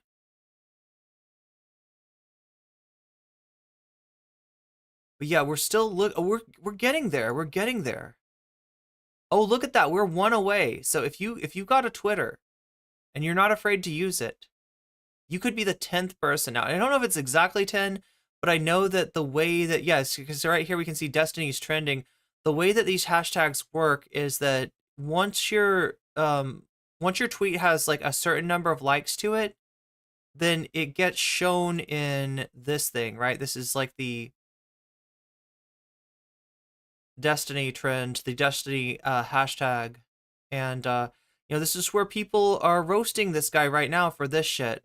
So you're saying that like if there's a military and you're fighting the enemy and you guys are gonna lose, if you just drop your guns, you can just like run back and nobody can shoot at you? Yes, if you drop your guns and raise your arms, you can't be shot anymore. No, that's surrendering. That's Yes. different than running away. You can't drop your guns and just run away and you can't get shot because you have no firearms. If you're a military... I think what he's trying to okay, so the closest thing I could do to rehab what Destiny is saying into something that resembles the truth is that a unit that's withdrawing, right, from the field of battle is fair game. If a unit is withdrawing to reposition, and generally they would not be throwing down their guns, right? They would not be throwing down their weapons, right? Then yeah, like an opposing force, it's it's not considered like a war crime to fire on a unit that is repositioning itself or retreating, but that's different than surrendering or threat at the time. It's a military engagement. You're fighting with each other. So you're saying that like if there's a military and you're fighting the enemy and you guys are gonna lose, if you just drop your guns, you can just like run back and nobody can shoot at you? Yes, if you drop your guns and raise your arms, you can't be shot anymore. No, that's surrendering. That's different than running away. You can't drop your guns and just run away and you can't get shot because you have no firearms. If you're a military threat at the time, it's a military engagement. You're fighting with each other. If you're no longer a military threat, i.e. you dropped your gun, which is not something that somebody that's repositioning would do. Yeah, repositioning is you're moving to a different location. you know, you're retreating, right? That's different than you know what somebody would be doing if they're dropping their weapon, essentially becoming no longer a threat. Anyway, Matt Lieb, this is Matt Lieb, the Most Moral Podcast, Bad Hasbara, right? The host of the Most Moral Podcast of all podcasts. To Destiny and his fans, I think also husband of Francesca Fiorentini. To Destiny and his fans, I'm sorry this made you mad. Wait, what made them mad? Destiny is so humiliated by his cookies are Hamas take that he starts panicking and firing off Hasbara talking points simultaneously, T-1000 in lava style. I haven't seen that movie. Is that Terminator 1 or Terminator 2? Is the T-1000 Arnold Schwarzenegger, or is that the bad Terminator? I don't remember. I don't think I've ever seen it, actually. I'll be honest. I don't think I've ever actually seen a Terminator. All right, what's this about?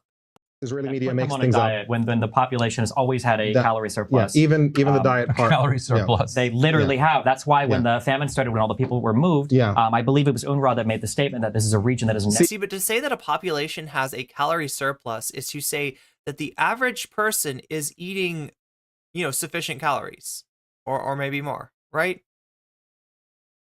That doesn't tell you that there aren't starving people. In fact, you know, by the fact that, you know, people are going to be eating different, you know, have different access to food, eating different number of calories. If you are close to the, you know, the borderline between surplus and deficit, you've by definition, you've got people that are not getting enough food. I don't know what the fuck. Experienced hunger before is that's what's so infuriating. You've never experienced hunger. And that's also why Finkelstein got mad, because if you try to say, really, wait, these people are starving? By what metric? You can't find that's what's so infuriating, Stephen, is that you want to start counting calories and try to discover whether they have a surplus or not, when you're missing the fact that Israel getting to decide what food gets into Gaza is itself outrageous. Right. One people does not get to control whether another side gets to have cookies for their children, and you know or potato chips or sodas. You don't get to do that. That's a level of dominance and oppression that is unacceptable. But you're not capable of having it because you won't even admit why the blockade exists. So you don't even deserve to be in. What do you want him to admit? What do you want him to admit? Why is there a blockade in Gaza? Yeah, you tell me. Why is there a blockade in Gaza? I feel like we watched this yesterday, and we're gonna watch the rest of it today. We got Vadim. It's very easy. Oh, look at this. Look at Sassy Steve. Look at this. Look at this man. And sugars that they would use. You know what the primary component of Hamas? Look at that. The Yassine 105s. Is that a shimmy? That's a shimmy. That you see. It's a Stephen Bonnell shimmy. I'm going to tell you why the blockade exists. Okay. Do the shimmy. Do the shimmy. Keep going. Oh my God, I didn't realize this. Okay, I saw this earlier, and I assumed it was because Vadim caught him shimmying one time, but listen, there's a lot of shimmy. You trivializing, if it was the other way around. Did he just drink too much coffee? Also, he looks old as fuck. The blockade exists. Oh my God, okay. The blockade exists in Gaza. That does not play ball with Israel. Like, I'm just saying that, like, under this lighting or this angle or whatever, for some reason he looks older than he does on stream. Just, you know, the way the Palestinian Authority blockade exists. Okay, I don't know if he's shimmying or if he's shaking. He seems like he's shaking. He seems like he's nervous. He's agitated. Wait, isn't this a Sam Cedar thing? You little nervous? You little dude. Because the Jews are evil to... No, he's saying they're intentionally... That's a despicable thing to say, that wonderful speculation. But it's also actually harmful to Jewish communities themselves. And sugars that they would use... You know what the primary component of Hamas... The Yassine 105s that you see... I'm going to tell you why the blockade exists. Okay. And the reason, by the way, why... Oh no, we're just watching him shimmy over and over again. The other way around. If Hamas... What am I doing? Oh my God, okay. The blockade exists in Gaza. That does not play ball with Israel the way the Palestinian Authority... The blockade exists because the Jews are evil to... No, he's saying they're intentionally... That's a despicable thing to say, that wonderful speculation. But it's also actually harmful to Jewish communities themselves. And sugars that they would use... You know what the primary component of Hamas... The Yassine 105s that you see... I'm going to tell you why the blockade exists. Okay. And the reason, by the way, why it... Keep going. It's you trivializing. If it was the other way around, if Hamas... The blockade exists... Oh my God, okay. The blockade exists in Gaza. that does not play ball with Israel the way the Palestinian Authority. The blockade exists because Yes. the Jews are evil to. No, he's saying they're That's- intentionally. That's a despicable thing to say. My That assumption. wonderful speculation.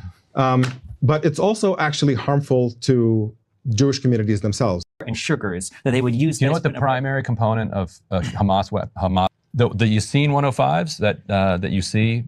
I'm going to tell you why the blockade exists. Okay. And the reason, by the way, why Keep going, It's yes. you trivializing. If it was the other way around, if Hamas, the talking point blockade first. exists. Oh my God. Okay. The blockade exists in Gaza that does not play ball with Israel the way the Palestinian Authority. The blockade exists because the Yes. Jews are evil to. No, he's saying they're That's- intentionally. That's a despicable thing to say. My That assumption. wonderful speculation.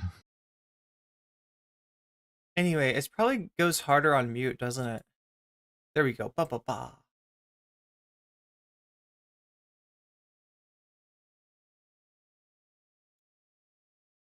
I am trying to get the short stream going in the background, chat, so bear with me if you will. We're also trying to get to 10 likes, so if you haven't liked the stream yet, it is, I think I've got it as the...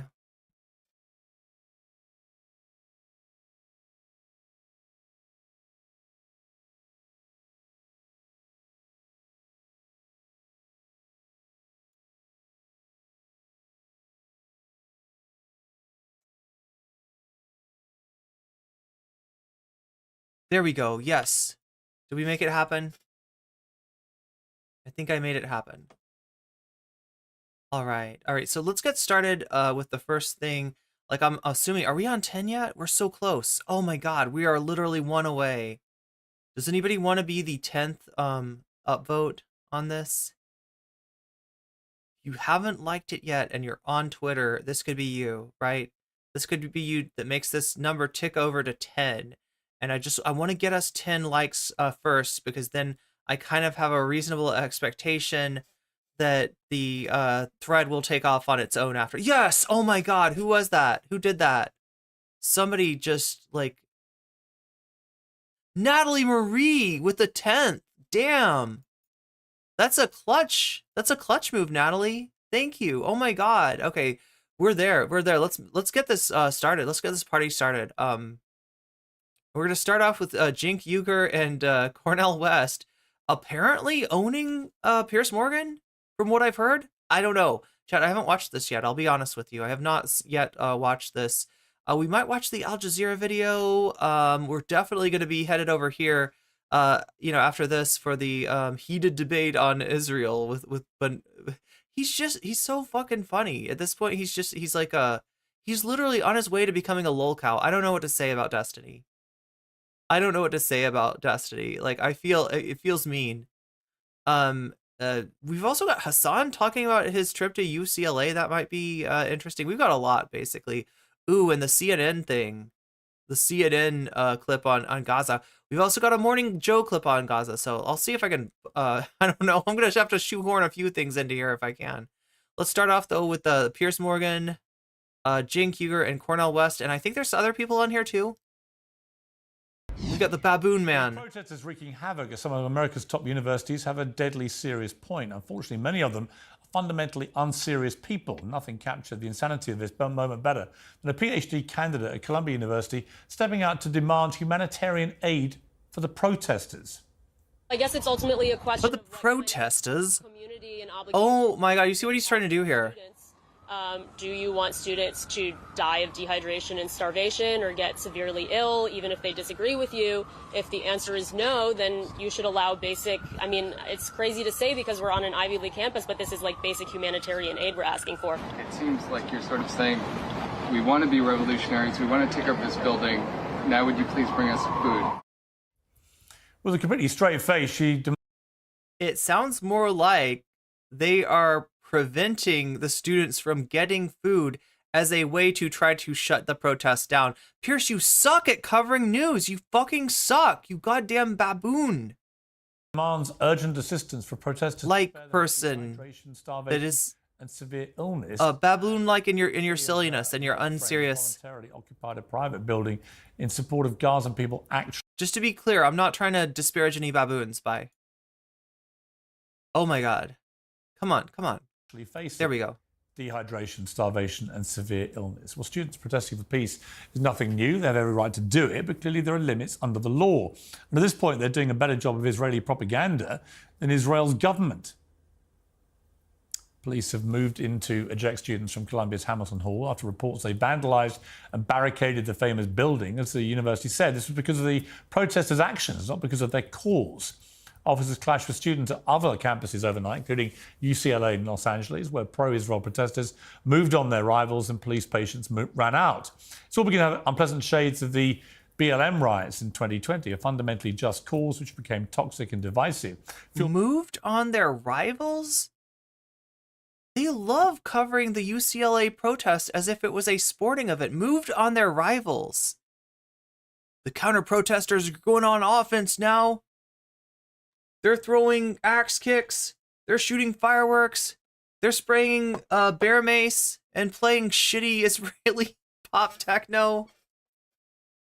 By people who know little about the issues, a lot about causing chaos. What a jackass. Apart from the absurdity of the individual. Sorry. It raises serious questions and contradictions. Many of former President Trump's fiercest critics shuddered at his blatant crackdown on most 2020 protests. How does St. Joe Biden's supporters defend the scenes we're witnessing now? And on the other hand, many of the staunchest defenders of free speech have been the loudest supporters of Israel and the fiercest critics of the campus protesters. So where is the line? And is it the police or the protesters who've crossed it? Well, in a moment, we'll debate all this with an all-star panel. But first, joining me now is pro-Palestinian activist Nadine Kizwani, who organised protests outside Columbia and City University in New York last night. OK, Nadine, welcome back to Uncensored. You were there last night. There's a current ban on you and others from Columbia, dated from last week, saying that you are considered persona non grata on all Columbia University-owned property due to alarming and concerning behaviour. So why were you back there? I wasn't inside the gates of Columbia. I was outside of Columbia.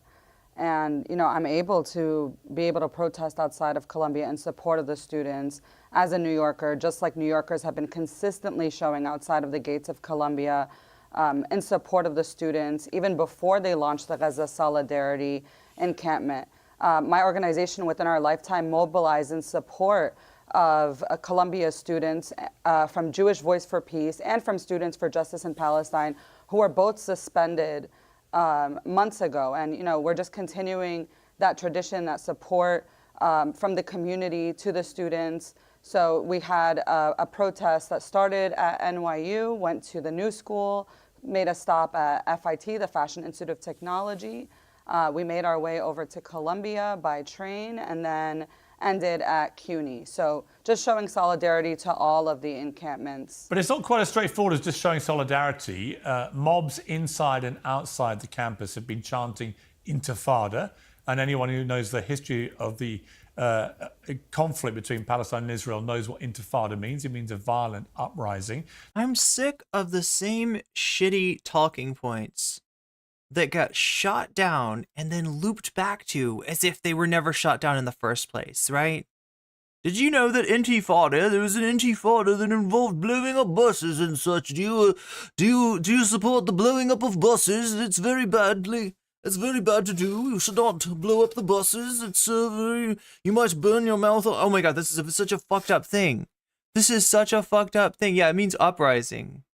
It means right, it's Anyway, putting words in the protester's mouth once again, Pierce. They've been chanting once again. The sea, which of course involves the eradication of Israel. We've seen Jewish students being harassed. Again, it's not necessarily so, bro. It's being free, being able to go where they want to, right? If you're in Gaza, your movement is limited. Your movement is severely limited, and the stuff that can be moved into Gaza is severely limited. That's what we're going to talk about later with Destiny. By the mob. We've seen Jewish professors not being allowed. Do I have a good version of Mr. Pierce Morgan's voice? Do I sound exactly like him? Am I doing the proper English accent? Can you imagine a baboon head over my face right now? And I'm wearing a nice suit with no tie because I'm a baboon in a suit. I'm sorry, it's a terrible impression. I sound nothing like him. Luckily. Teach because of fears for their safety. We've seen others being held in effective captivity following the breaking in, the violent breaking in of an historic building. All of this, a lot of it is criminal, from trespass to vandalism to actually potentially kidnapping people if you're not letting them out when you break in. No kidnappings have happened. Well, hang on. I'm just What? Potentially. Well, potentially. I'm just saying it's sort of like a kidnapping. It's sort of like the same idea. Like, let's say that if a student that is no longer, that is an UCLA alum, comes up and wants to go into the protest so he can throw some hooks and throw some elbows and try out a few MMA techniques on the protester, and he's not allowed to do that. That's kind of like a kidnapping, isn't it? Wouldn't you say? My question for you is, why would you support all this? Why do you support chanting about a violent uprising? Why are Jewish students being... Why do you support trying MMA techniques out on protesters? Why do you support torturing people with fucking shitty Israeli pop techno that has, like, literally in Israel in Palestine been used to torture people? Why do you support, oh my God, why do you support, like... Why would you support the wanton vandalism involved in smashing into an historic building? Why do you support killing kids, Pierce? Answer this in the order of everything you said. First of all, why do you support killing kids? Intifada means shaking off in Arabic or uprising. It's not just used in the Palestinian context, but against people fighting against oppression everywhere. And the City University of New York, where I was a student in undergrad and for law school, actually investigated SJP for the use of the word intifada in previous. Okay, let me see. Catch up with chat here for a second. Somebody said something important here. A janitor was kept in Hind Hall for 10 minutes. Hardly a kidnapping. Police did the vandalism to Hind Hall. Yeah. So, yeah, I mean, like, essentially, if what you're worried about is the sanctity of Hind Hall, is the, you don't want the building and the premises fucked up. Most of the fucking up of the building and the premises was done by the police because of the refusal of the administration to do any sort of negotiation. Years. They released a report in 2016 that is public right now. You can find it online that clarifies that intifada is not an anti-Semitic There have been two slur, that it intifadas. Hang on, means there have been shaking two off of intifadas. The oppression. first and second intifada in the conflict in the last 30 years have been these two infamous intifadas, which led to the deaths of many, many people. On Whoever said he's an NPC, I mean, yeah, he's a poorly programmed NPC. both sides. Both were violent uprisings. So when people No, chant about, started when you have as a trade pro-Palestinian, unions when a striking. pro-Palestinian group It started chants, as boycotts. Hang It on. started as strikes. Are you going to let me respond? Wait, what does Infected Mushroom do now? Do they do pop techno? I don't even know. The last time I heard, wait, they're not exactly psytrance, but they're like psytrance adjacent. You I'm actually going made to a lot clarify. of accusations. Well, and I'm going to try to respond to all of them in order. Okay, well, are you So going not going back and forth. Are you on going to every try point. and deny that either intifada was violent? I believe that the Israeli colonizers, the Zionists, made it violent by attacking peaceful protests, just like we saw the NYPD attack protesters at CUNY and at Columbia that made the situation that wasn't previously violent. And all the acts of terrorism perpetrated by pro-Palestinians against Israelis during the two intifadas, what do you think of those? I'm not here to debate the first and the second intifada with you. I've told you the definition of the word. You can But that leave it is at why that when and allow me people, to when address the other pro-Palestinian, things that you brought on. you're being disingenuous. When pro-Palestinian groups outside of New York University. Look, honestly, if you're being disingenuous on Pierce Morgan's show, you're in the right place, right? That's what you do, Pierce. That's your brand. Why should that be a criticism? I don't think she is being disingenuous, but like, yeah, what are you even saying? chant about intifada, they know what they're doing, and Jewish people know what they're doing. They are invoking the first and second intifada, I don't know what which you say involved, they're doing, which because involved every a lot of pro-Palestinian violence and a lot of terrorism. has been chanting intifada for decades. So, you know, this, and let's go to the second phrase you say, from the river to the sea. Yeah. Now they want to make a problem with that. Any chant that we say, you know, there's this accusation of anti-Semitism because every single pro-Palestinian activist has been accused of anti-Semitism as a way to silence them.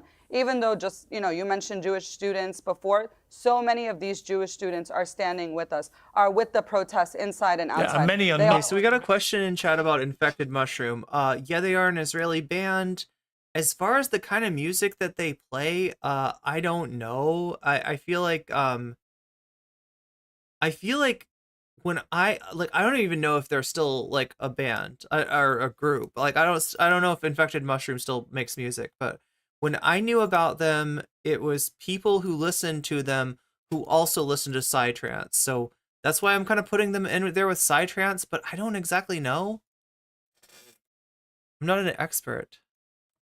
Like I said, Jewish Voice for Peace was many suspended by Colombia. Many Jewish students are not, and they're being harassed. And we're seeing the videos of them being harassed. They're being threatened. They're being banned from going in. Banned from going in to be taught in their. Non-stop. They're being since October 7th. But you're not in Gaza doing this. You're doing it in the middle of New York. What does this have to do with? How did Infected Mushroom get brought up? It's because one of the things that the counter protesters in UCLA, the thugs that showed up to beat up the protesters, right? One of the things that they did is they brought like they brought like speakers, and they were playing a particular Israeli pop techno song that apparently was used at some point to torture Palestinians, and then became like a viral sound on TikTok, and was used by like a lot of different like IDF, like I guess there's an IDF talk on TikTok. So they were, you know, basically playing shitty music to being in Gaza. We're here as but I don't think it was Psytrance. I think it was just, and we're harassed daily, constantly, not just since October 7th, but for as long as we have lived here. And you know, that's constantly ignored. But when Palestinian students are finally speaking up against the slaughter of their people in Gaza and all over Palestine, you know, it becomes a problem. Now they want to, you know, pay attention to these things. You know, I think every Palestinian organization, including my own, has made it clear that we stand against anti-Semitism, and that these smears of anti-Semitism against pro-Palestinian activists are a long-held tradition by the Zionist lobby, by Zionist organizations, as an attempt to discredit people. If protesters get violent, is that acceptable resistance to the oppression? I don't think you're calling him Steven? Thy sheepy. Wow, I didn't realize you had that kind of relationship with Destiny. Anyway, we're not talking about Destiny yet. I think you might be assuming that something I said about someone else was something I was saying about Destiny, but no, I'm not saying it about Steven. I haven't seen any violence happening at protests, so I don't even know why this is a question. Nobody's advocating for violent protests. And Oh, wait, you mean the title? Are you referring to the title, Thy Sheepy? Is this your first day on YouTube? Or, yeah, this is kind of how titles work, right? If I was to write a paragraph accurately describing exactly what Destiny said, it wouldn't be a title. It would be a description. And it wouldn't be a very interesting description either. But we'll get to that. We'll get to that. Turning cookies into rockets, yeah. Would it be justified? He is, in fact, a cookie monster. You are correct, Sebastian Hernandez. Would it be justified? I just answered that. You're just repeating the same question. I feel like you're being But yeah, for anybody just joining us, okay, here's the deal. We're going to watch this is a debate with Jink Huger, Cornel West, other people, and Pierce Morgan. I've heard this is good, right? So we're doing a little debate analysis before the debate analysis to give people a chance to filter into chat, right? We just started, so I want to give people a chance to filter in. Then we're going to cover the Destiny on breaking points. That's probably what you're here for. So just hold on a minute. It's a short little debate, short little aperitif. It's like a little pre dinner mint. Wait, is that even a thing? I think you get a post dinner mint. Nobody eats a pre-dinner. It's like a little pre-dinner drink or something that you're having. A nice little spritz. Like a white wine with a spritz of raspberry liqueur, if you will, that we're enjoying before the main course. So, but don't worry, the main course is on its way. You just got to give the chef some chance. We are cooking. You didn't answer When I've already made this You didn't clear. answer if it would be justified. I just said it's not acceptable. How could it be justified? Right. So The only violence that we see being unleashed, which is completely unacceptable, is by the NYPD, who have maced protesters. They maced people at NYU, which I saw with my own eyes. They maced actually people went at and CUNY threw out. last hang night. on. They whipped out their batons. They Right. beat people until they bled. People got punched in the face. They were bleeding from their teeth.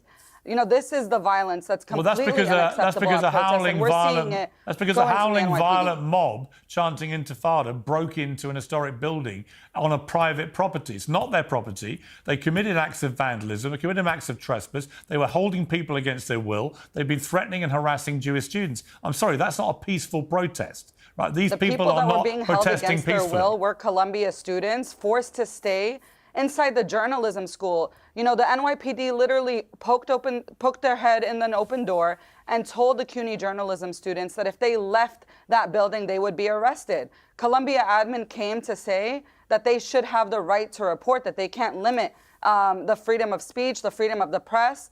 And the NYPD actually threatened Columbia administration. So the only people who were being held against their will were the Columbia students by the NYPD. And other students who were not part of the journalism school, part of the other schools or in their dorms, were also ordered to shelter in place by the Columbia administration. So everything you brought up, from the violence to people being held against their will, this is being perpetuated by the people in positions of power, by the administrations of these universities, and by the police department, who is being used to crush peaceful protests, who is being used to show up. Chat, what's your assessment of Piers Morgan, right?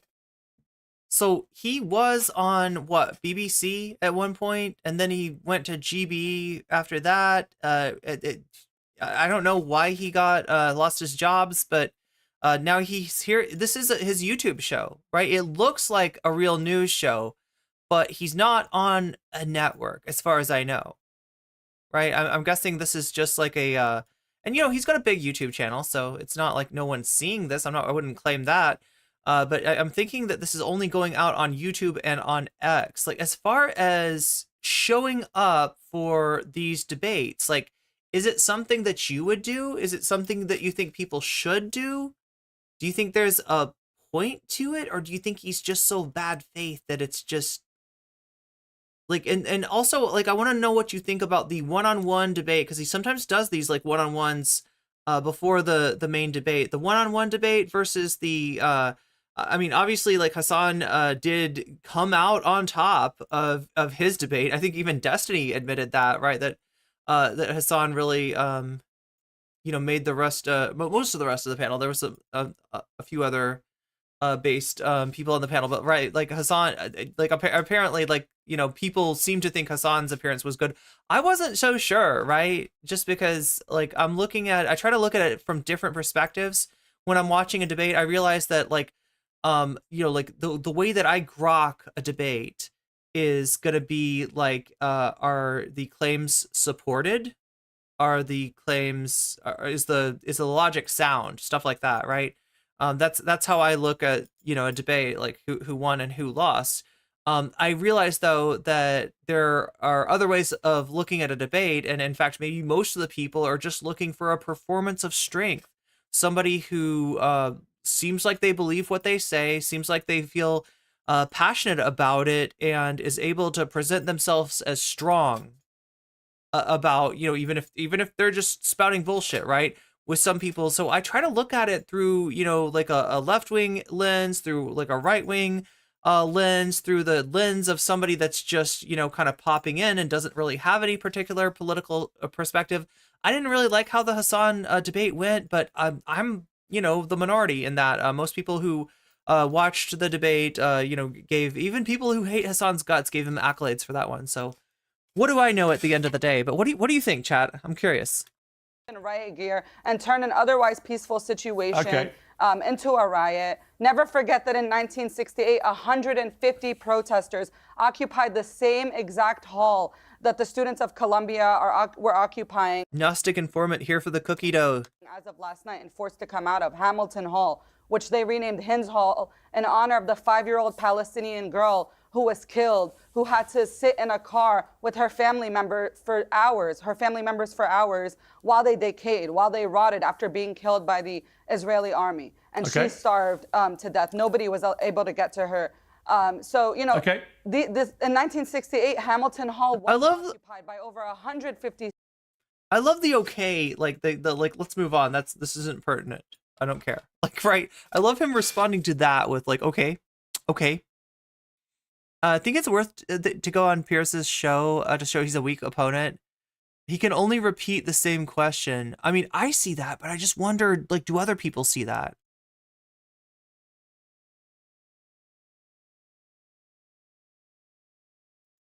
His job previously was to find the people worse than him, like actual Nazis, to make himself look good.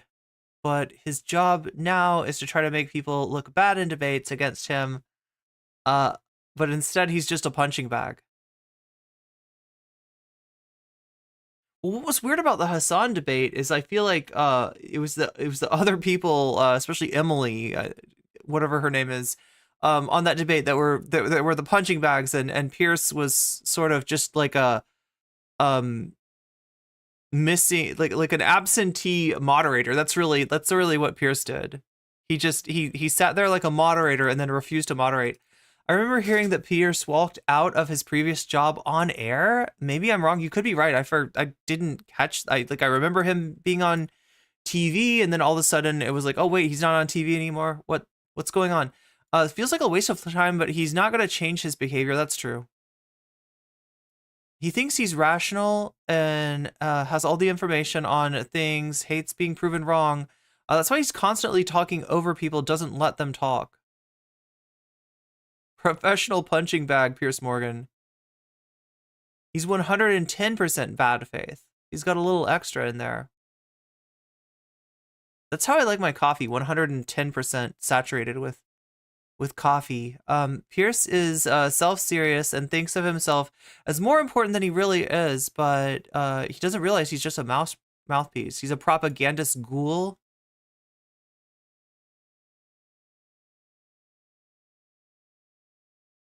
He sticks to his talking points and is lost when someone says something he doesn't expect.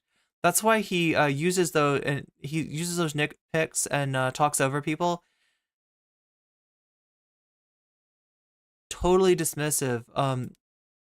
No reaction to what she said. I know, right? Like, I'm used to, you know, arguing with people on Twitter, arguing with people on stream, like some of these, you know, sort of techniques where you only pretend to engage are things that I've done before with bad faith actors, but yeah, he's on a whole nother level. Right now he's on a lull. He's waiting for a lull in the conversation so he can talk about like beheaded babies or something like that. He'll bring back that chestnut. Like that hasn't been debunked enough. Okay, I'm looking bad here. Definitely oh wait, what did Variant say? Since a lot of insecurity in Pierce or an absolute demand to be regarded as a figure of authority, my prediction is that he's just going to ignore everything she just said, and he's going to go back like back to like arguing about harassment or chants or whatever, or accuse the protesters of kidnapping. That's like my favorite disingenuous talking points. He's always wanted to be taken seriously, yeah, but for the most of his career is considered a clown and hated by pretty much everyone in the UK. Really? Okay, I never knew that. I never really got a sense of how he was. Oh my god. But now there are freaking. Okay, now this is exciting, right? This is exciting because look, I don't know if it's gonna happen today, but it's gonna happen soon. That we're gonna cross that line from 2,900 whatever subscribers to 3,000 subscribers. And look, that was one subscription, and I appreciate that, right? But what we do is like, we do one for Wednesday, right? One subscription at a time, 2 for Tuesday, 3 for Thursday, 5 for Friday. Since it's Saturday, can we get 6? Can we get 6 for Saturday? That would be awesome. Like, I don't know if this will really happen, right? Because it would have to be like, you know, 2 people just happen to subscribe at the same time, and then somebody sees that happen and they're like, I'm gonna get in there too. And then somebody else is like, ooh, I want to be on the 6 for Saturday. And then if we get 6 people in there at a time, right? I feel like that's what we got to do. That's the kind of numbers we got to do, right? And it can happen. It has happened. I want you to be a part of it. I want you to be a part of me becoming a 3K streamer, which is totally something that I should flex. I should flex that and be super proud about that, because that's a huge achievement, apparently. No, not really, but it's something. It's something. And you can be a part of that something by subscribing.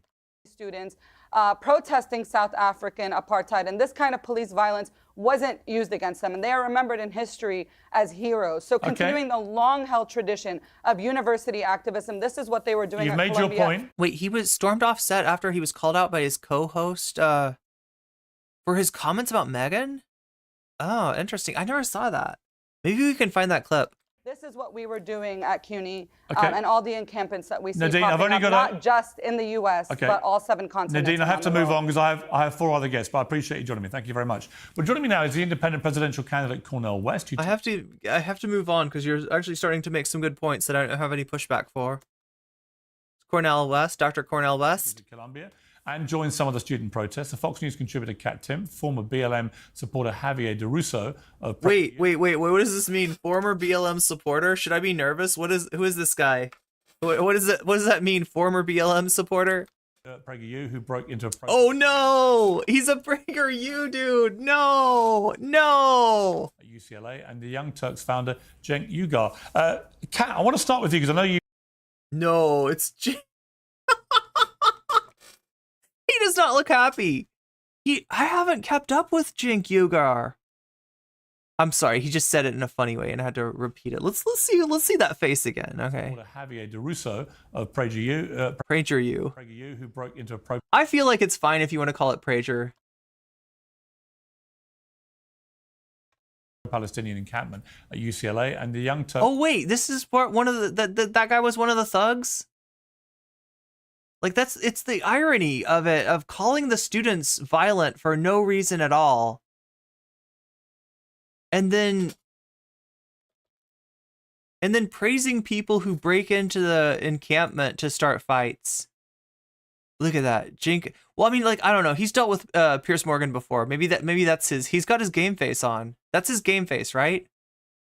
Founder Cenk Uygur. Wow. Kat, I want to start with you because I know you've got a slight time constraint. So I want to start with you and just talk about one aspect of this, which is the whole issue of free speech in this debate. And we're going to get into the two sides part of it in a moment with the other guests. But from a free speech perspective, what is your take on what we're seeing here?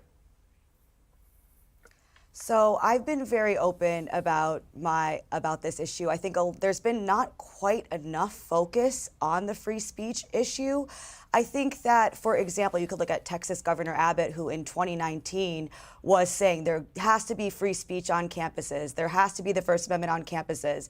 Then on March 27th, he signed something that limits speech on campus, including constitutionally protected speech, including criticism of Israel's government. I think that what the Constitution says is very, very clear, that even hate speech is free speech, right? So you can debate whether something is or is not hate speech. And the debate you just had with your last guest proves that there is some disagreement on that. Okay, so I don't love the idea of using this to like rehabilitate like the Bring Milo to Campus movement, because that definitely was not about free speech, and the hate speech is free speech. That's not the point. The point is that the students aren't doing hate speech. And if there are people on there saying vile anti-Semitic shit or vile anti-Muslim, anti-Islamic shit or whatever, racist shit or whatever, like, yeah, that has no place. That is not, I don't think that's protective, protected speech. Even the Constitution, or not the Constitution so much, but the the sort of precedent of how the laws are interpreted that have risen up around the Constitution and laws denotes like a difference between free speech, shouting fire in a crowded theater, and fighting words, right? Recognizes fighting words, words intended to start a conflict as being something. I feel like her whole thing of like, well, you should just fucking say whatever you want, and therefore like there's no problem. I don't know. I don't think she's trying to imply that the students are being anti-Semitic. I just know that this can be exploited in this kind of way. Okay, so Jules just gave me this. This is the moment when Piers Morgan left television, I guess. Ooh, geez, it's Entertainment Tonight. Good Morning Britain. Can we watch this? Can we get away with this? Do you know what? Should I risk it for the biscuit? No. I'm being. Has she said anything about you since she cut you off? I don't think she has, but yet you continue to trash her. Okay, I'm done with this. No. Sorry, no. Sorry. So, do you know what? That's pathetic. So wait, this is literally him quitting? This is literally his last day. He is the one who severed the relationship to Good Morning Britain. Maybe not my. No. See you later. I'm being. Sorry. That's Piers Morgan. That's Piers Morgan. Oh my God, we can't do this. We can't. This is definitely television. The woman is Greg Gutfeld's sidekick. That's the one who was saying like, I think hate speech is just fine. You gotta have free speech. Let David Duke speak. Let Nick Fuentes speak. Let Richard Spencer speak. Is that her deal? So I was trying to be charitable, I guess. And yeah. Didn't know who I was dealing with there. Thank you, Natalie, for. And the main point is the government should not be the one deciding what is and is not. We have a spokesperson for the Indiana Police Department saying hate speech isn't free speech. Well, that just simply isn't true. And it's the whole idea of what it's always been, which is that you don't want the government to be in the position of deciding what speech is and is not allowed, because that is going to be dangerous for anyone, including Jewish students, right? I mean, there was. Yeah, we should definitely do some New Vegas today. Maybe we'll have more time. Free speech, obviously, in Hitler's Germany, right? And saying that free speech, something is First Amendment protected free speech, is not that you don't have to say you agree with it.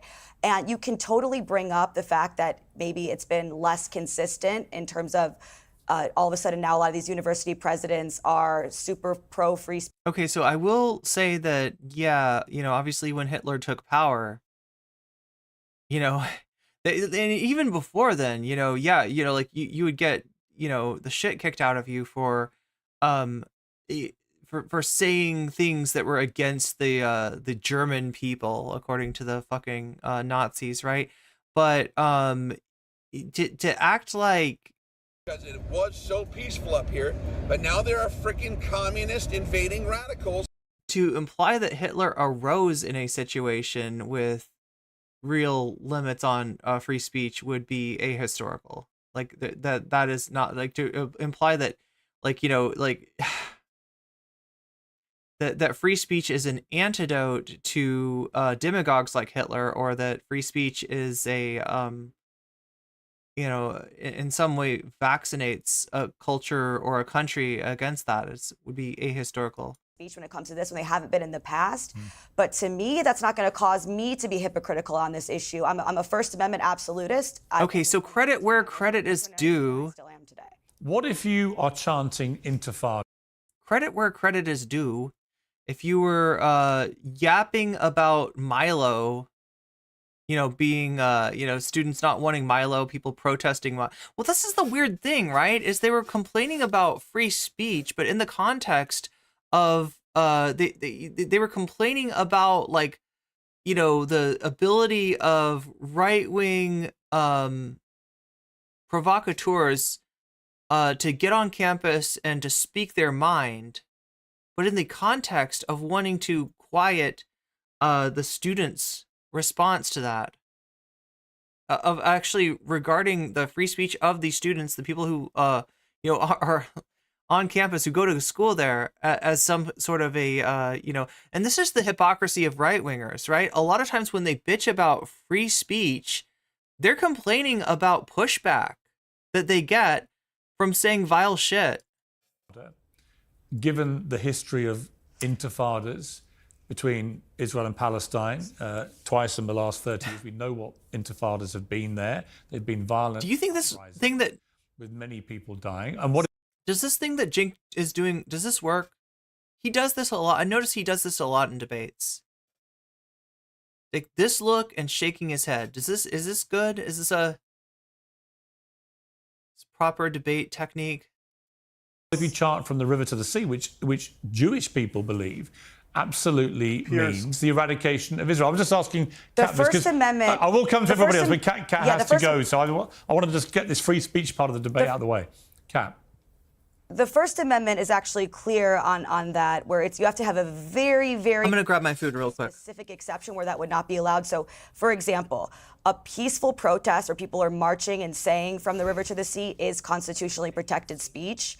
An incident where you were targeting a specific Jewish student and chanting that at that student where a protest had become violent, then that maybe would not be. But it's very, very narrow, and it's supposed to be very, very narrow, where there has to be, it has to be directed and likely to produce imminent action and also true threats. Those are the only exceptions, which are very, very narrow. And the law is clear on this.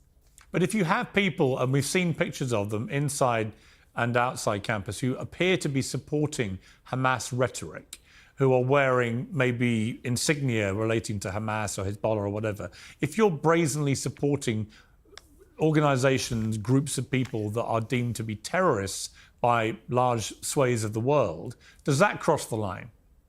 This is utter nonsense, Piers. Can I just answer the question? Okay, check. Yeah.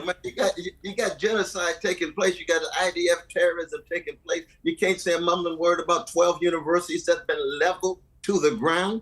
Hundreds and hundreds and hundreds of professors have been killed. Students have been killed. You're a journalist. Yes. Have you talked about the 112 journalists who have been killed, brother? Yes, I have done. You just spread lies. Well, hang on. Well, Cornell, I actually... Cornell, hang on. Cornell. You're unfairly. Cornell. And then you just start lying. You start lying, man. It's ridiculous. Cornell, I'm not lying about anything. No, you are. I agree with Cornell West completely. You're totally, utterly lying through your framing. The framing of this. Wait, don't interrupt Cornell to agree with him. What the fuck? Okay. I don't know. I mean, does this help? At the same time. Cornell, just to be clear, I have posted... Sorry. Does this help? You know, Cornell's actually in a space, like, he sounds like he's actually kind of like clipping into, like, you can't hear what he's saying. So I mean, like, I guess, you know, if you're going to interrupt somebody to agree with them, that's the time to do it. Also, you know, I don't know. Hang on. Please. Hang on. I have posted about the journalists who've died in Gaza. Right? I have posted about this. I have highlighted the deaths of those journalists. Right? Put it in the framework. Well, I'm going to. I was going to come to you about the framework. No, you're not. All the vandalism about one hall, and you hardly can say a mumbling word. I'm trying to figure... Library's gone. Complete.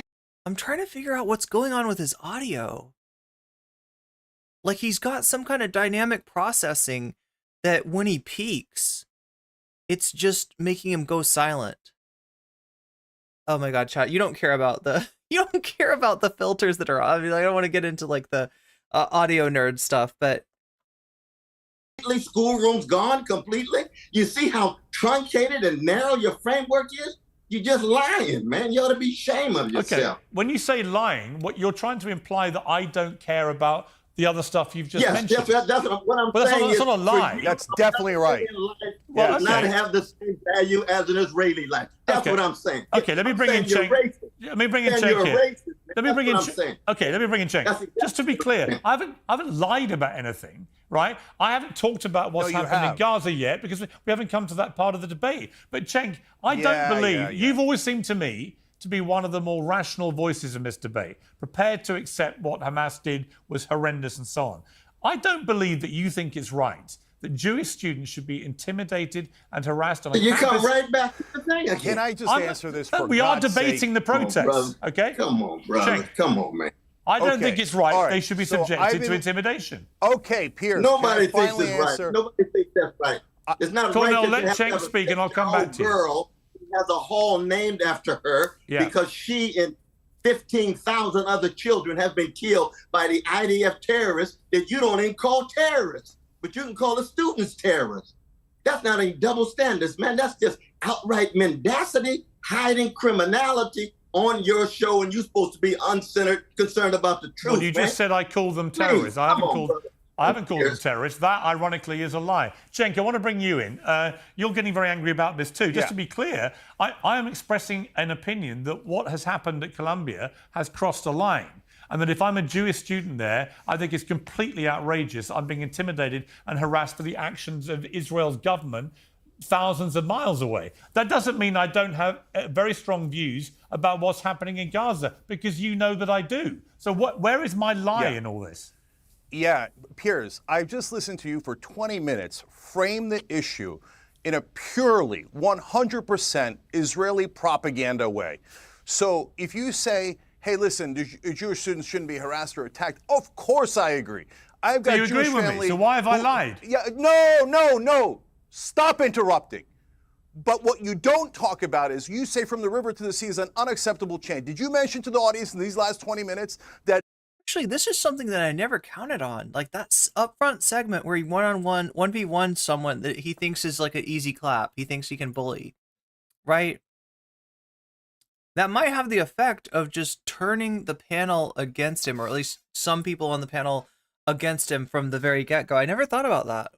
Benjamin Netanyahu actually said it recently? Not only that, he's actually doing it. He's in the middle. That's the important part, yeah. From the river to the sea. That is the grotesque violence. He has slaughtered 25,000 women and children.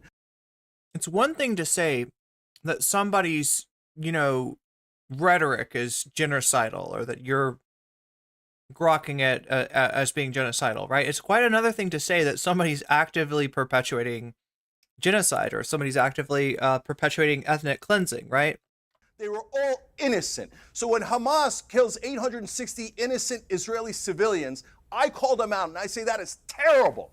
But when Israel slaughters 25,000 women and children, we're saying, oh, I don't like a pro-Palestinian chant. A chant? That's what we're concerned about. And now you turn to the violence that has happened on college campuses. There is one case of overwhelming violence, and that happened last night at UCLA.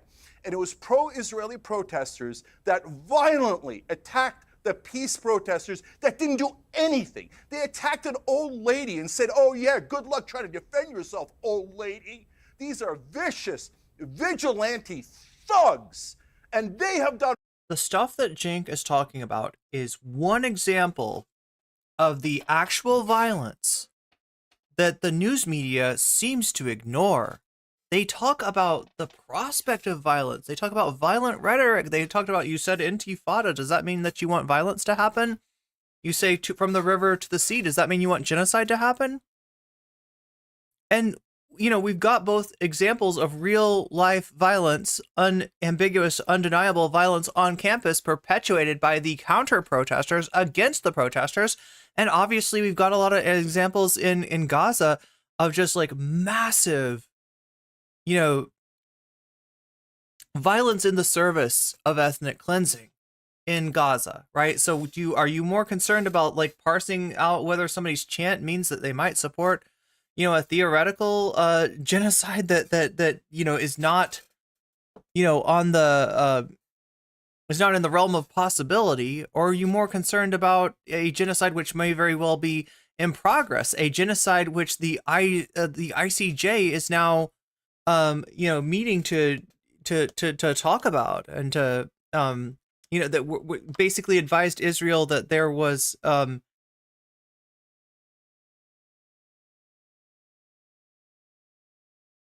that there was a real possibility of, right? Which of these is important? I would say the latter. More violence violence than all of the peace protesters in the country combined. Where are the arrests?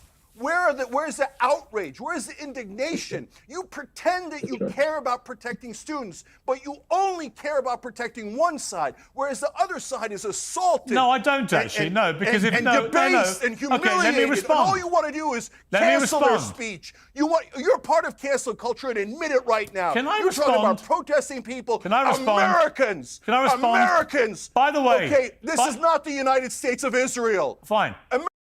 Okay. Oh my God. Okay. So yeah, when I'm talking about the performance of debate, I mean, there it is. There it is, right?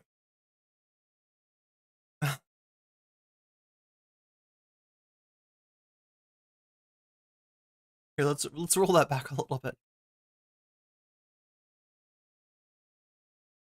Cancel culture and admit it right now. You're part of cancel culture. What a fucking thing. Look, I think that Jink is making some good points here. But like when he rolls out, you're part of cancel culture. You're doing cancel culture. You're like, it's so, I don't know. It sort of undermines his point. Anyway, I want to see him cook. I don't want to slow his roll. Can I respond? Americans. By the way, okay, this is not the United States of Israel. Fine. America. All right, Americans you made your point, get to Jake. protest a foreign government. Okay, let me respond. Just to be clear. You've lost the right wing. Just you've to be lost clear. the left wing. You've lost America. America's not going to stand here and let Israel You can keep dictate shouting, or we can who's have a allowed debate. to speak and who's going to be arrested. All right, you can keep I shouting. gave you 20 minutes to do propaganda, Okay, Piers. Go ahead now. It's not propaganda. I have many views about all of this. We're talking specifically about the protests at Columbia, which I think you've crossed a line. By the way, you talk about cancel culture. I'm entitled to my view without you and Dr. West screaming liar, genocide supporter, and all this other bullshit. Okay, do you condemn the UCLA pro-Israel thugs? Let me make it clear. Do you condemn them? I'm doing the same thing you are. Wait a minute. Do you condemn them? Wait a or minute. Are you pro-violence? Can I answer the question? If this was Jewish students that were breaking into this building violently... No, you don't have to go with a hypothetical. No, sorry, I am going to go with the hypothetical because you're trying to make out that somehow I'm only doing this because I'm pro-Israel's government. I'm not pro-Israel's government. What I am pro is the safety of Jews. I mean, it's wild to take it in a cancel culture direction. I'm not sure what Jink even meant by you're doing cancel culture, but then Pierce, do you see how he turned it around? You're saying that I'm doing something bad. You're saying that I'm a bad person. You're saying that, you know, that there's some kind of moral failing with me. How dare you cancel me? I mean, that's what you're appealing to. And then the other thing that he's appealing to is America. This is America. Like, I don't know. It's like a pretty nationalist way to argue this, right? And there's obviously a danger when you're saying shit like this is not the United States of Israel, of feeding into like anti-Semitic theories. However, you know, this is very much Pierce and in the anti-Palestinian movement and the anti-Palestinian perspective of the media at large being hoisted on its own petard. So I'm kind of, I mean, I'm not eating popcorn. I guess this is like stir fry, but it might as well be popcorn at this point. Students being protected because they are not responsible for the actions of an Israel government thousands of miles away. They're entitled, having paid $400,000 for their education. But you say no, you don't want to protect the peace I protesters. don't think mob rules should be allowed to go on. So when you talk about this is a private university campus, they are entitled to not have their buildings desecrated in this manner, and they are entitled eventually to have the police remove them.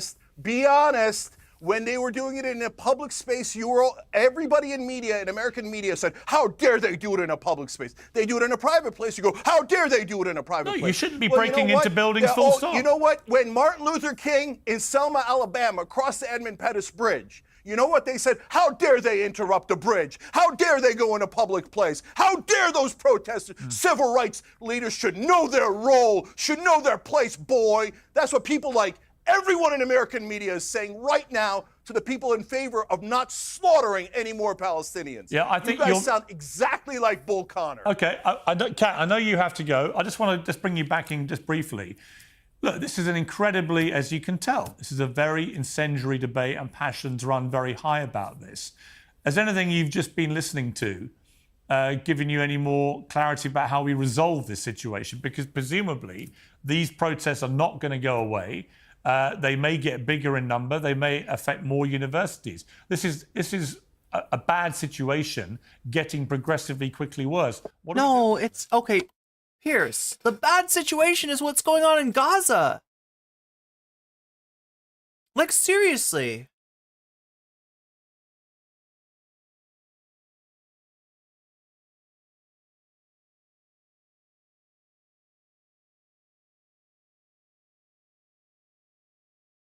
You're more worried about college campuses, which you constantly disdain students. You constantly disdain higher education. But somehow now you're fucking up in arms about the sanctity of a building on a college campus? Oh my gosh, the sanctity has been befouled. How dare those protesters try to use this for their political pet peeves? Like, what the fuck?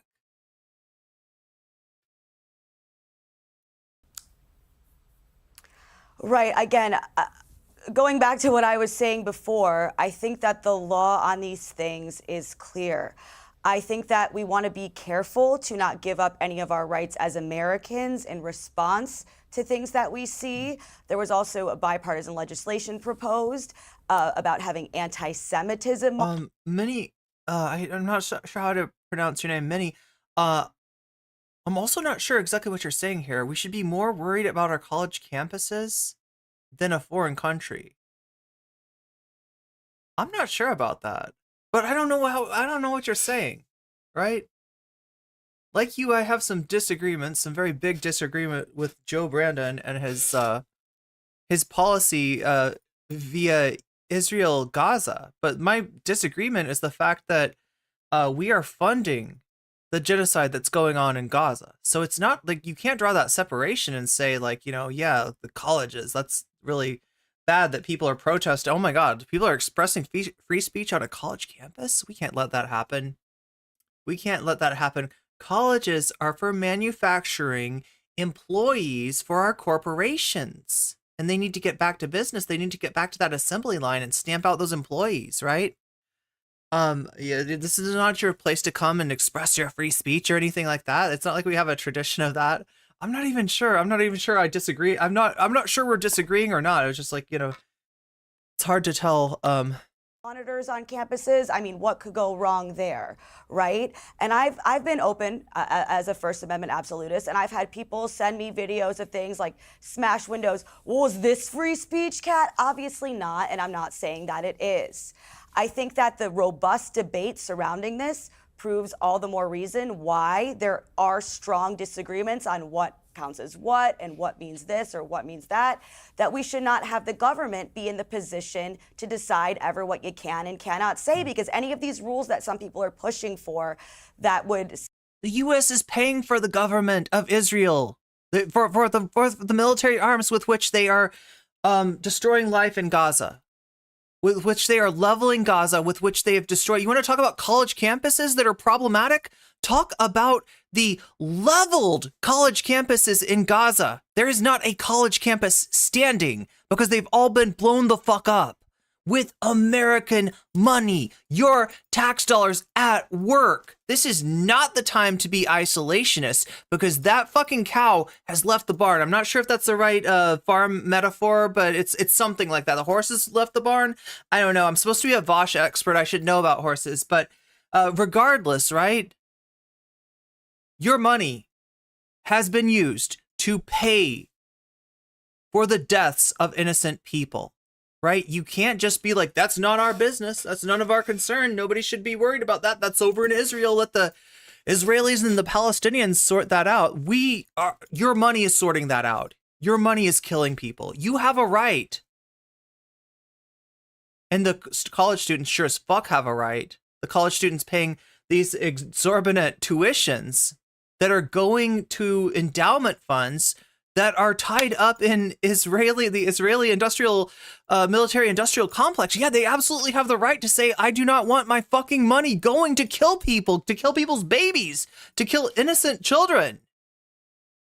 They absolutely fucking have the right. And if you think that the problem is that the college campuses have got people camped out on the fucking quad, you need to check your priorities. You need to take responsibility as part of the human species for never allowing genocide to happen. And it is not just happening based on Israeli policy, which is fundamentally disconnected. Like, I'm sorry, you're either profoundly ignorant or profoundly bad faith. Which is it? Pick and choose, right? It's your choice, right? Either way, I can't take your shit seriously with that isolationist shit. It's too late for that, right? Isolationism would have been not supporting, not funding, not creating the military of the government of Israel in the first place, right? Now the United States has done that, and yeah, they do fucking have a say. They continue to fund. They continue to arm Israel. There are ammo depots right now in Israel that they can go to anytime to just get more ammo, to kill more people. That's your fucking tax money. And you do have a right to say something about that. Now, maybe what you want to say about that is that you're fine with that. And if you want to say that, say it with your chest. If you're voting for more like dead babies, then fucking own that shit. If you're a monster like that, then say you're a fucking monster. But stop trying to pretend that this has got nothing to do with us, or that this has got nothing to do with the the college kids protesting, right? It absolutely does have everything to do with us, and we can affect it, right? It's not easy. It's not for sure. Shit's kind of out of control right now. You got a fascist right-wing government in Israel that is literally like rolling over a whole culture, destroying civic life in Gaza as we speak, and that is bound and determined, regardless of the results of negotiations, to roll into Rafah as well and kill more people. Whether or not what we do can stop that roll into Rafah,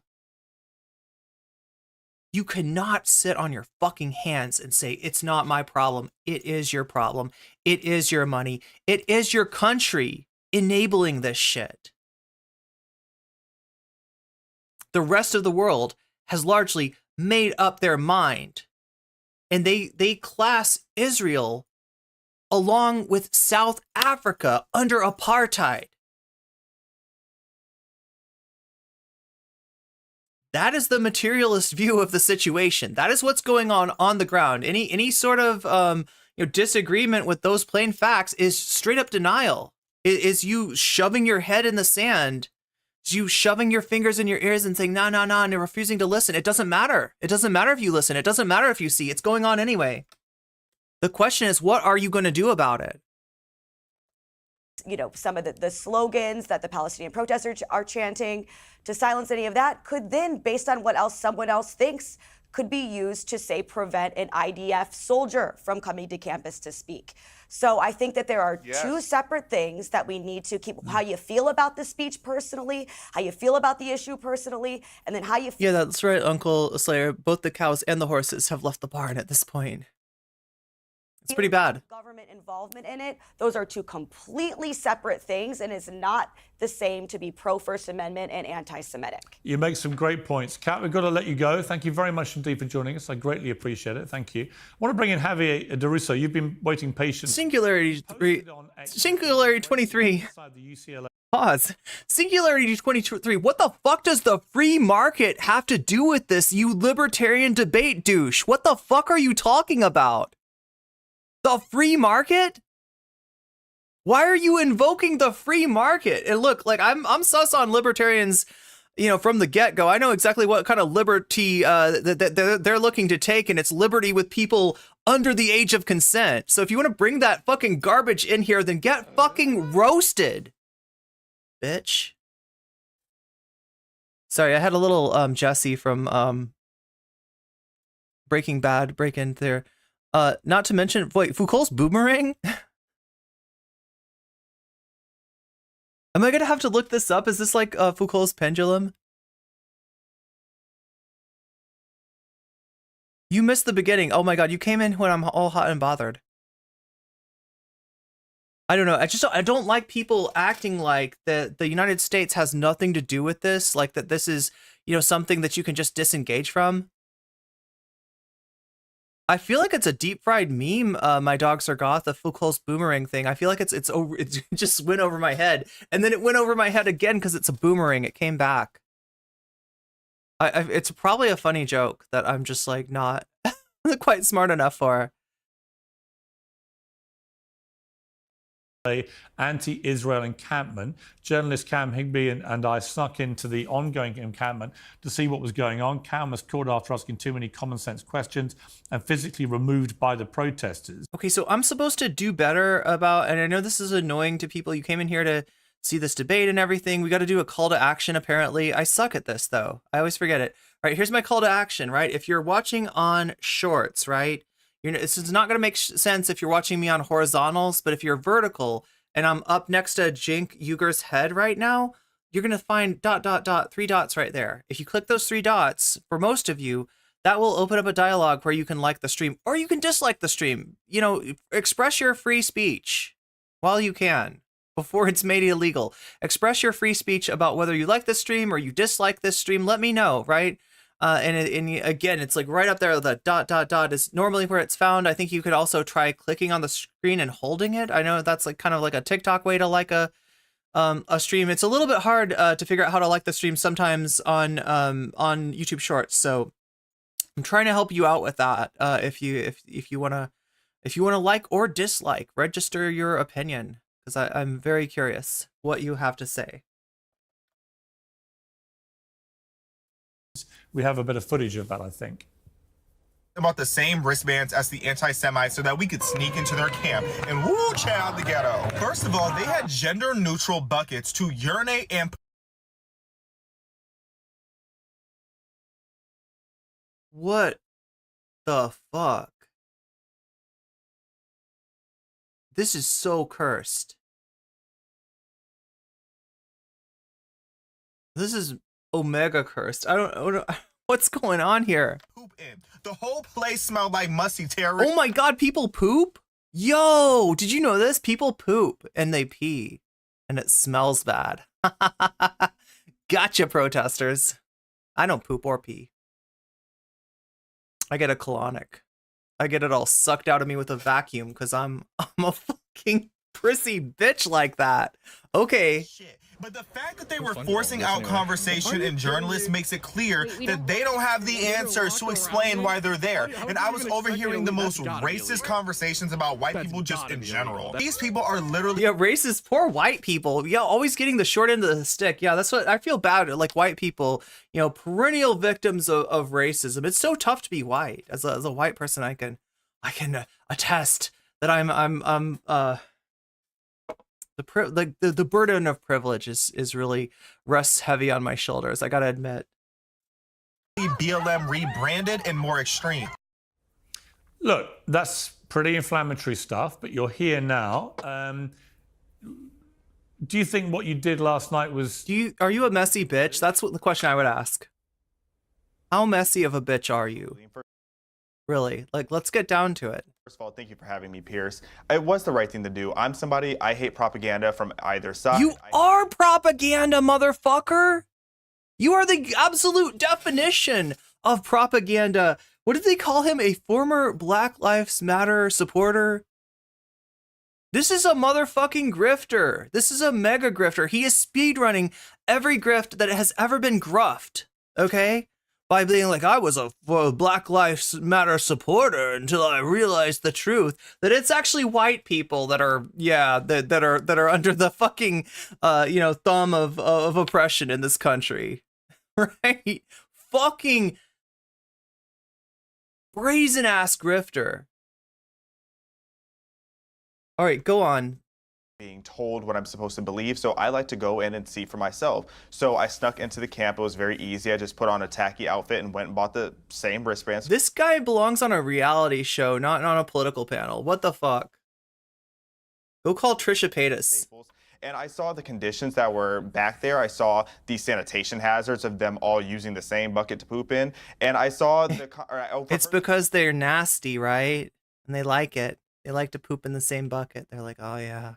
We're nasty protesters. We like to poop in the same bucket together. We brought a litter box too for anyone who happens to be a furry. Just poop in there. What is bro yapping about? What is this? What am I looking at? What the hell is this? Conversations that they were having in there, it was full of hate. Okay, chat. We got to find out more about this guy.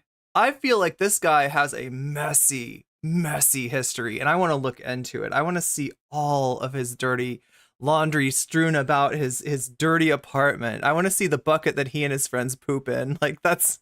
It was full of just calling for the bloodshed of Zionists. It was them being angry, and it ultimately started to get violent once my friend Cam Higby's cover was blown. Once they realized, as they were describing him as a white Republican, they immediately knew that they had to kick him out, and they locked arms. They were shoving him up the... Oh yeah, so Jules is mentioning that one of the reasons that they might be having to use something like a bucket, and also the reason that the person that Pierce started off the segment with was saying that they needed food and water, right? They got this cut off from them.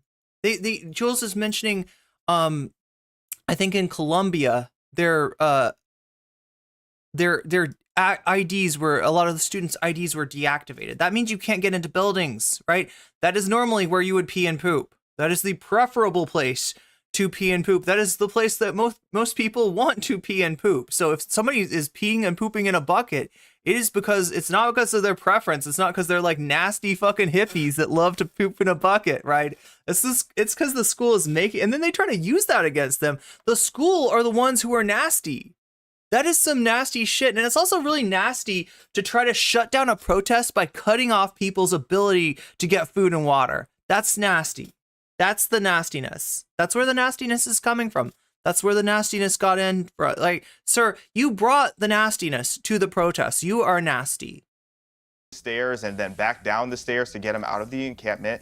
And it just goes to show how aggressive these college students are getting. I'm all for free speech. I'm all for freedom of expression, but that is limited once you start, one, prohibiting these students who pay a lot of money to go to these college campuses. Yeah, they pay a lot of money. As well as you start becoming violent towards journalists and people. You're not a journalist. You're a joke. Okay, first of all.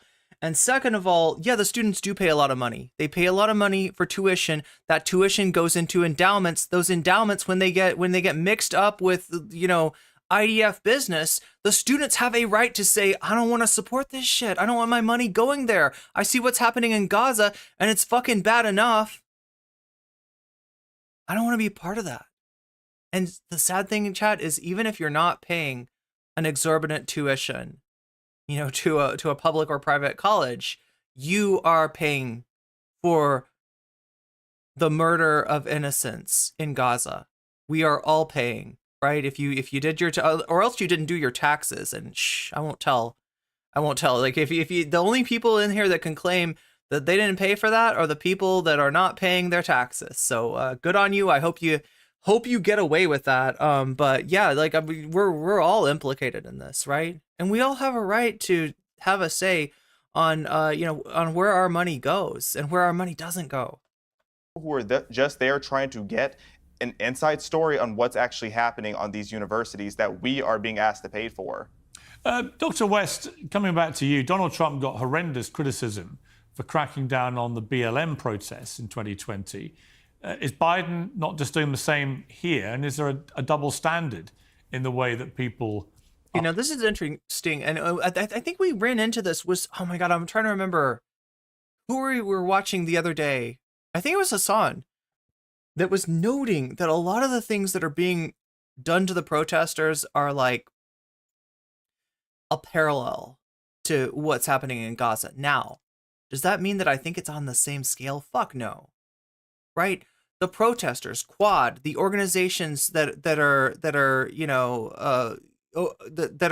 organizing these protests, they want the concentration, they want the focus to be on Gaza. They're not trying to steal the spotlight.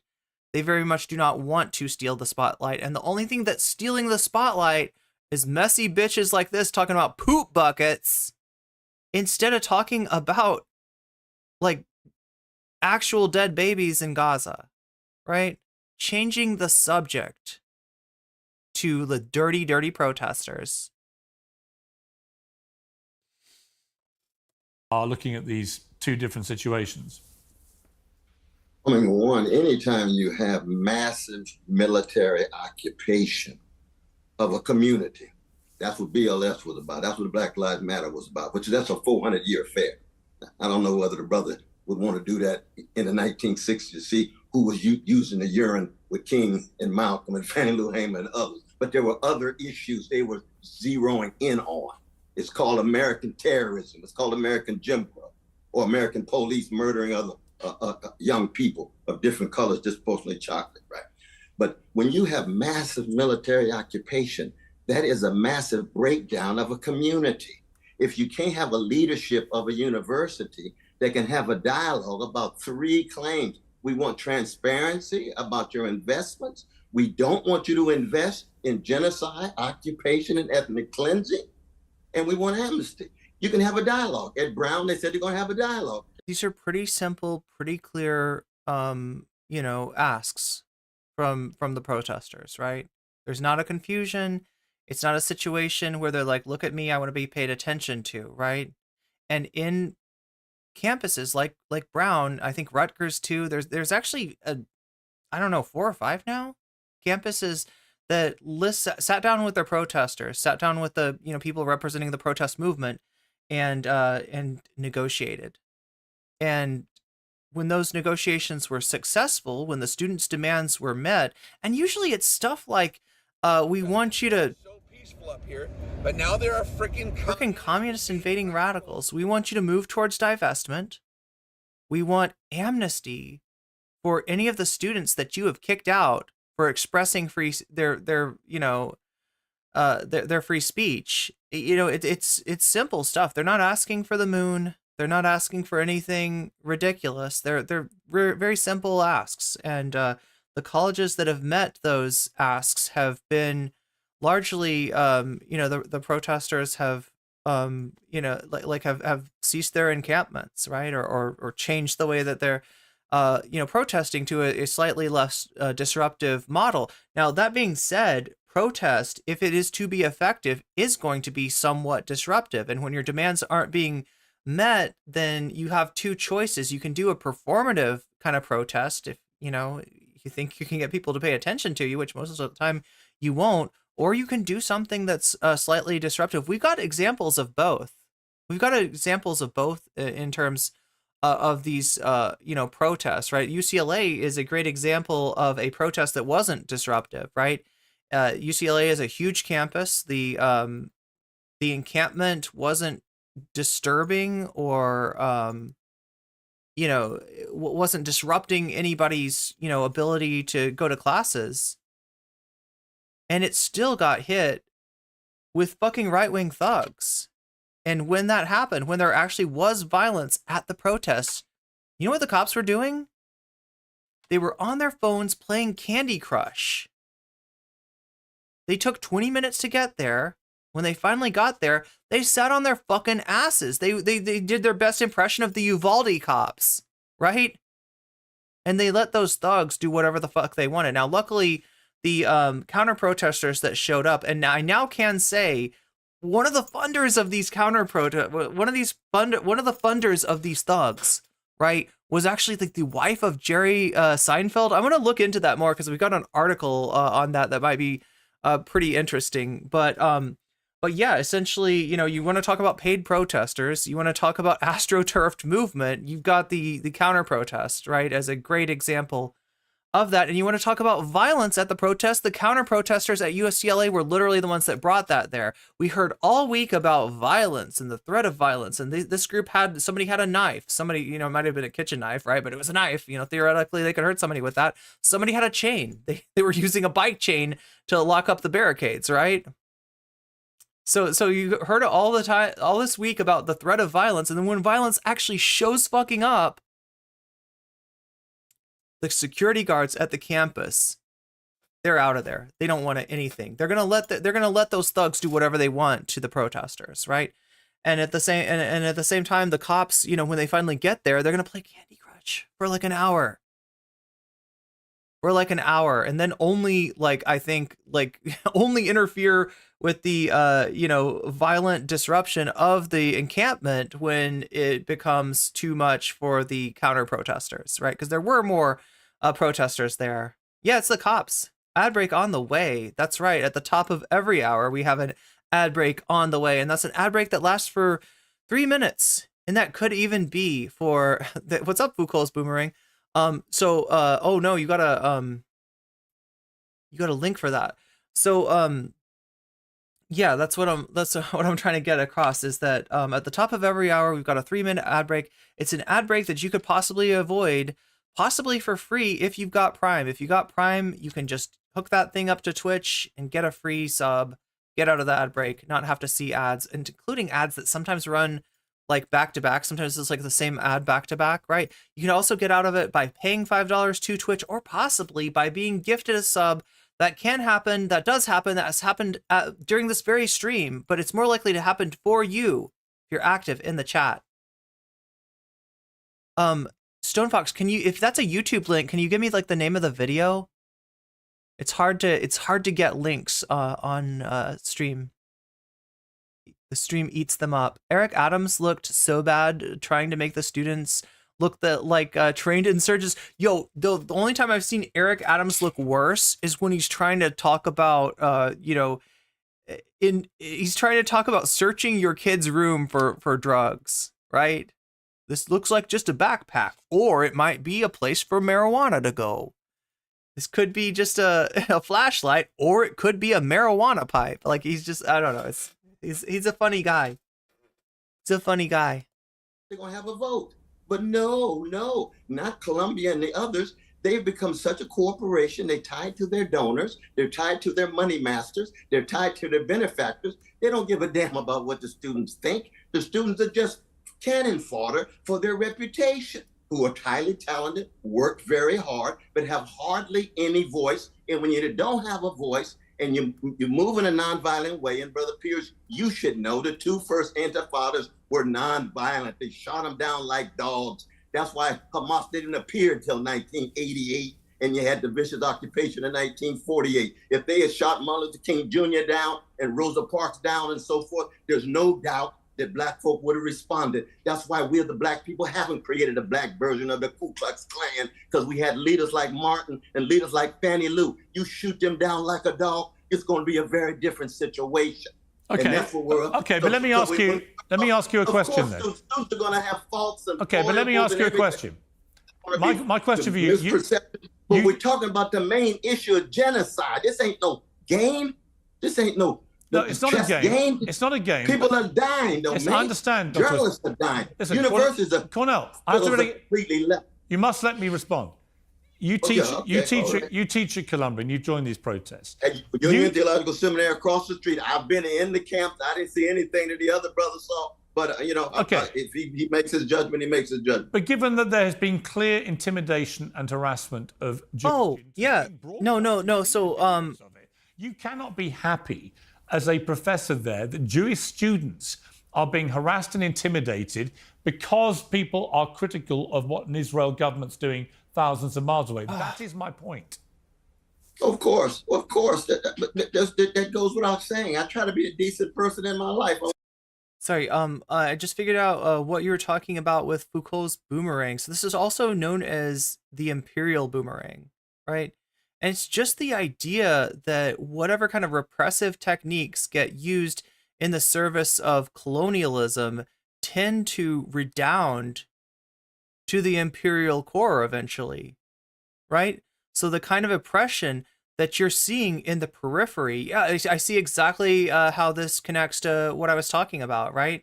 So even if you got this idea that you don't want to have, you don't care about what's happening in Gaza, that is the problem of Israel, that is the problem of people in Gaza, and you're this highly principled isolationist libertarian dickbag, you still have to worry about the eventuality of that kind of oppression coming back to you in the imperial core, being used against the citizens of that empire, right? Oh wow, this actually has a connection to Amy Césaire.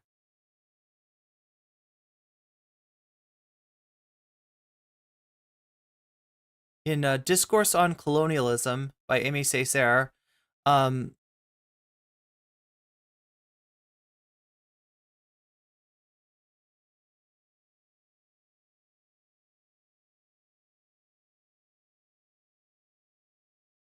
And also another work cited here is The Origins of Totalitarianism by Hannah Arendt.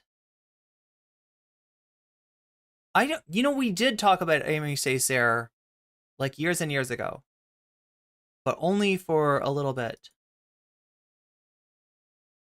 So you agree with me?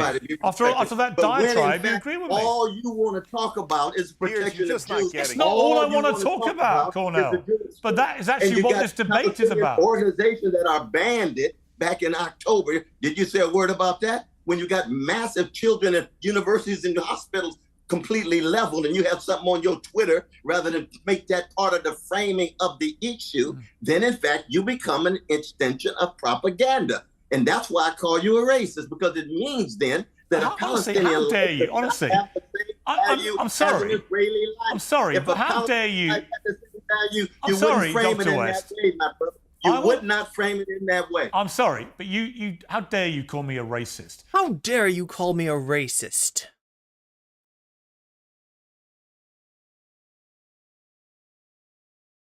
What you don't know is, before I did this debate, I did a long interview with one of the IDF spokesmen in which I went after him about their planned invasion of Rafah because I think it would be a catastrophic mistake. So don't call me a racist. And don't assume Don't assume Biden believes the Palestinian life has the same value as Israeli life? Yes, I do. Absolutely not. Yes, I do. Fiber in his bone when it comes to Palestinian predicament. I absolutely believe that's an answer to me? I believe Palestinian lives matter just as much as any other lives, and I've always said that.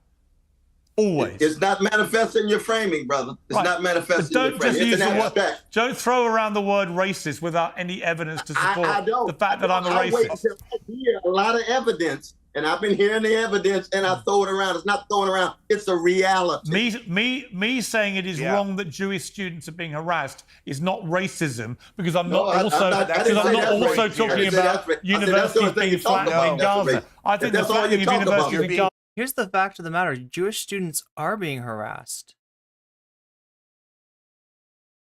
by the counter-protesters. Jewish students are a huge component of this resistance movement.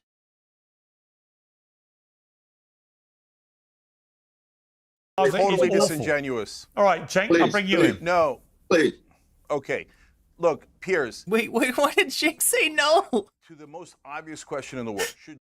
Did Cenk want to let Cornell continue? Is that what was he being no, I think you were kind of cooking, Cornell. Go and then Cornell's like, please. And he's like, all right.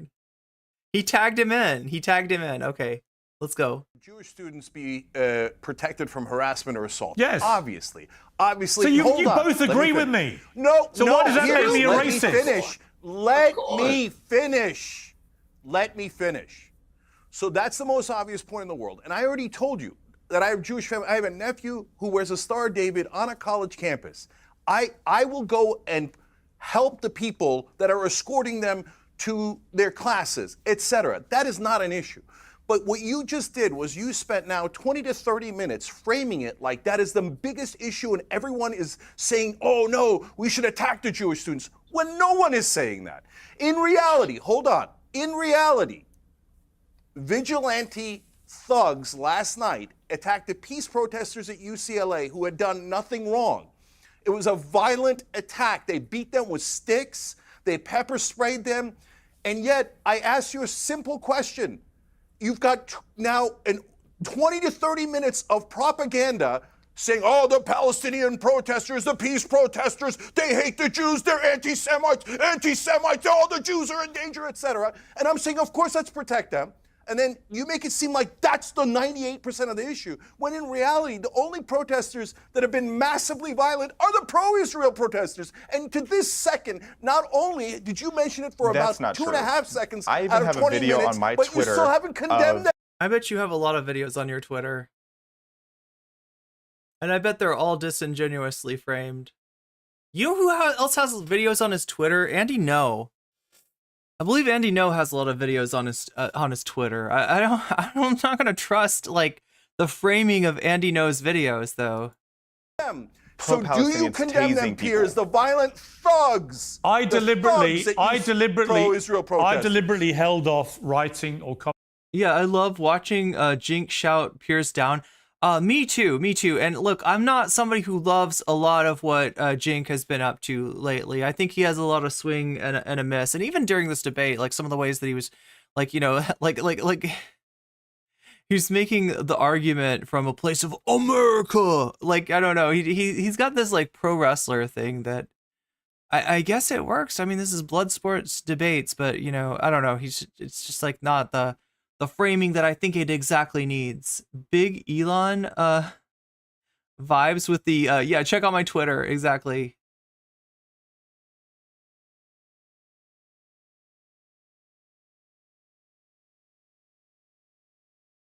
It is shockingly effective, yeah. Commenting about what was going on in Colombia for quite a few days, and I will do the same about what happened at UCLA until I've actually established for my... Well, hang on. Sorry, it happened overnight, and I will wait and see the facts, and when I get the facts, I will pass judgment without fear or favor. I will wait until I see the facts. Okay, so...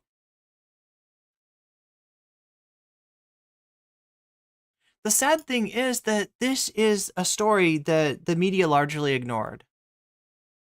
And no, Piers Morgan isn't the media. He's now a YouTuber. He's been reduced to that after apparently walking off the set of his show back when he had a show. But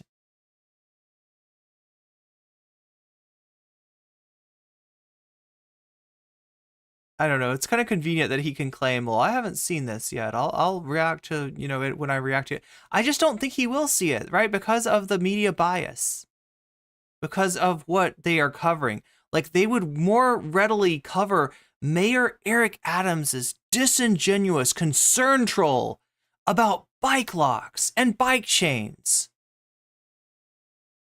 Prospective, potential, hypothetical violence than actual real violence that is going on when it's violence that targets the protesters. That's not convenient for their narrative. And so they fucking ignore it. And Pierce's excuse was like, well, I just haven't watched that yet. Yeah, I wonder why you didn't see that. And certainly without any racism. Now, Javier, you were there last night. And Pierce, hold on. Hang on, the racism charge? No, because everyone who defends Palestinians in this country, no matter what they say, like I'm a perfect example. I condemn Hamas. I want to protect the Jewish students. I want a beautiful pro-Palestine and Israel. I want two states. And we're called anti-Semites, including by your guests, 24/7. The minute someone calls you a racist back because Muslim lives don't matter, all of a sudden everybody catches feelings. Yeah, except I haven't called you. It only goes one way. It only goes one way, right? No. And tell you what, I've never called in this country. I have never called you an anti-Semite. I've never called Dr. West an anti-Semite. That's right, but almost every guest of yours. I reserve that. Both of you have gone along with calling me a racist. I reserve that epithet specifically for college students. To call them an anti-Semite by the fact that they are in a protest when there's a particular chant that I don't agree with, which might be taken, which I might be able to twist into an anti-Semitic. Oh my God, Pierce. Oh my God, Pierce. Even though I'm not. So yeah, if you're going to dish it out, are you going to ignore the framing, Pierce? Pierce, are you going to ignore the framing? You know you framed it this way, and Pierce, you're not alone. You were booked, all of you, just to be clear. Hold on, Pierce, let me give you a little bit of credit. Right, okay. You are open to the Palestinian position 20% of the time. Just to be clear. That's why I come back on this show. Just to be clear. But the American media is filled with racist against Muslims. Right. American politicians are racist against Muslims, and they revel in it. Rivers of blood in Gaza. And the American politicians and the American media say, not enough, kill them more, Israel, kill them more. Yeah, just to be clear. Anyone who objects to the wide slaughter of those people is called an anti-Semite. Just to be clear. The American media is sick. Just to be clear. You were all booked to take part in a debate specifically about the protest. Just to be clear, after a wrestling promo like that, I want to see Jink throw Pierce around the ring a little bit. Anybody else? There's just something so much about Jink's debate style that it screams pro wrestling, promo.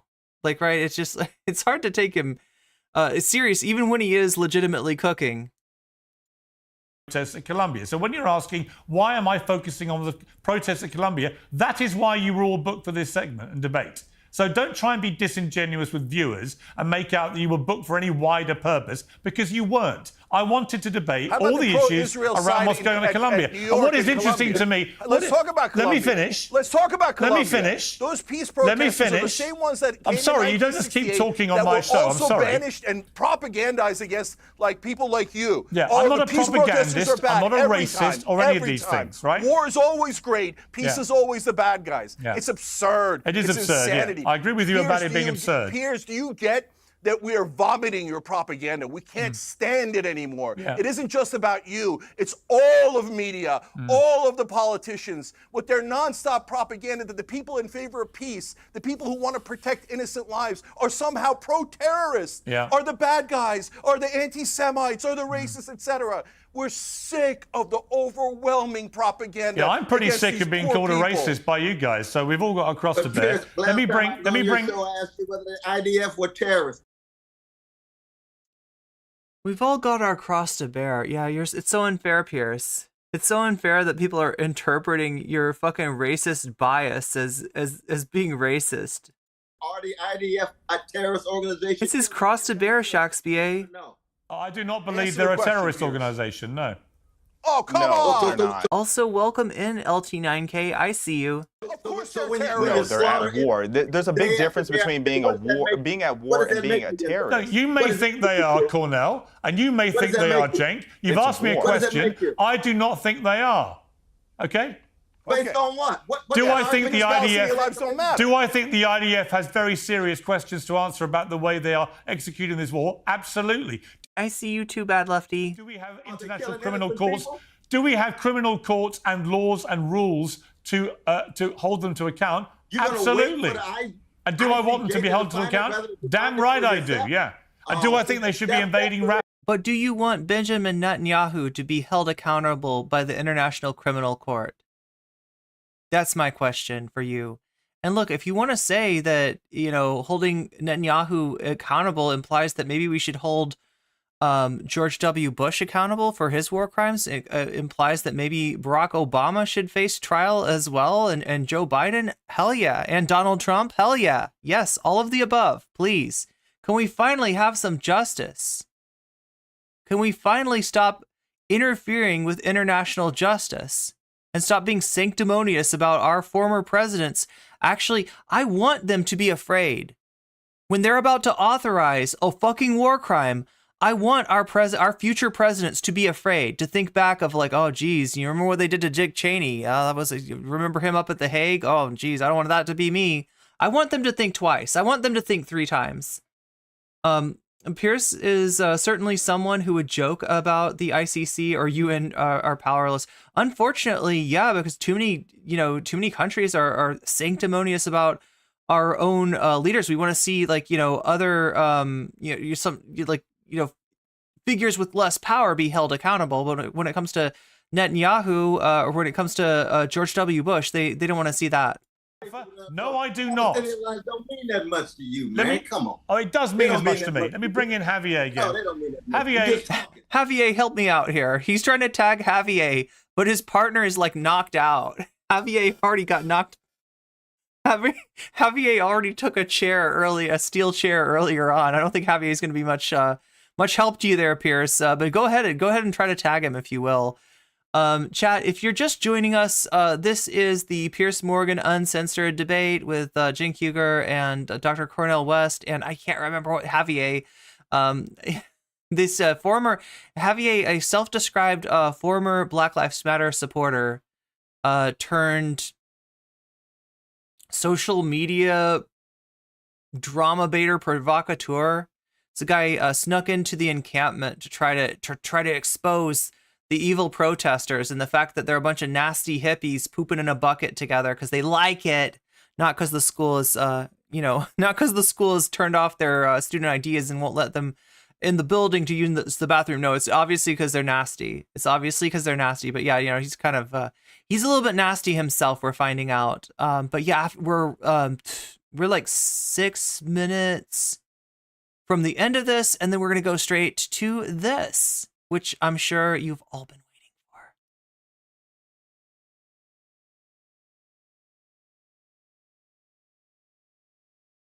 Javier, this debate has got very unpleasant for reasons that are slightly lost on me, given what the debate was supposed to. Cornell, let Javier. You got cooked. That's what happened, Pierce. Speak, okay? Javier, you were there. Absolutely. Javier's been very patient. Javier, you were there last night, and it's been pictured by Cenk as it was simply a bunch of very violent pro-Israel protesters attacking completely innocent pro-Palestinian protesters. But since you were one of those protesters, you're gonna ask one of the counter protesters. Like, they said that the protesters were completely innocent and that you were the violent ones. What do you think? What do you think he's gonna think? What do you think he's gonna say? What do you think that TMZ Andy No is gonna say about this? What do you expect? You know what he's gonna say. That's why you're tagging him in.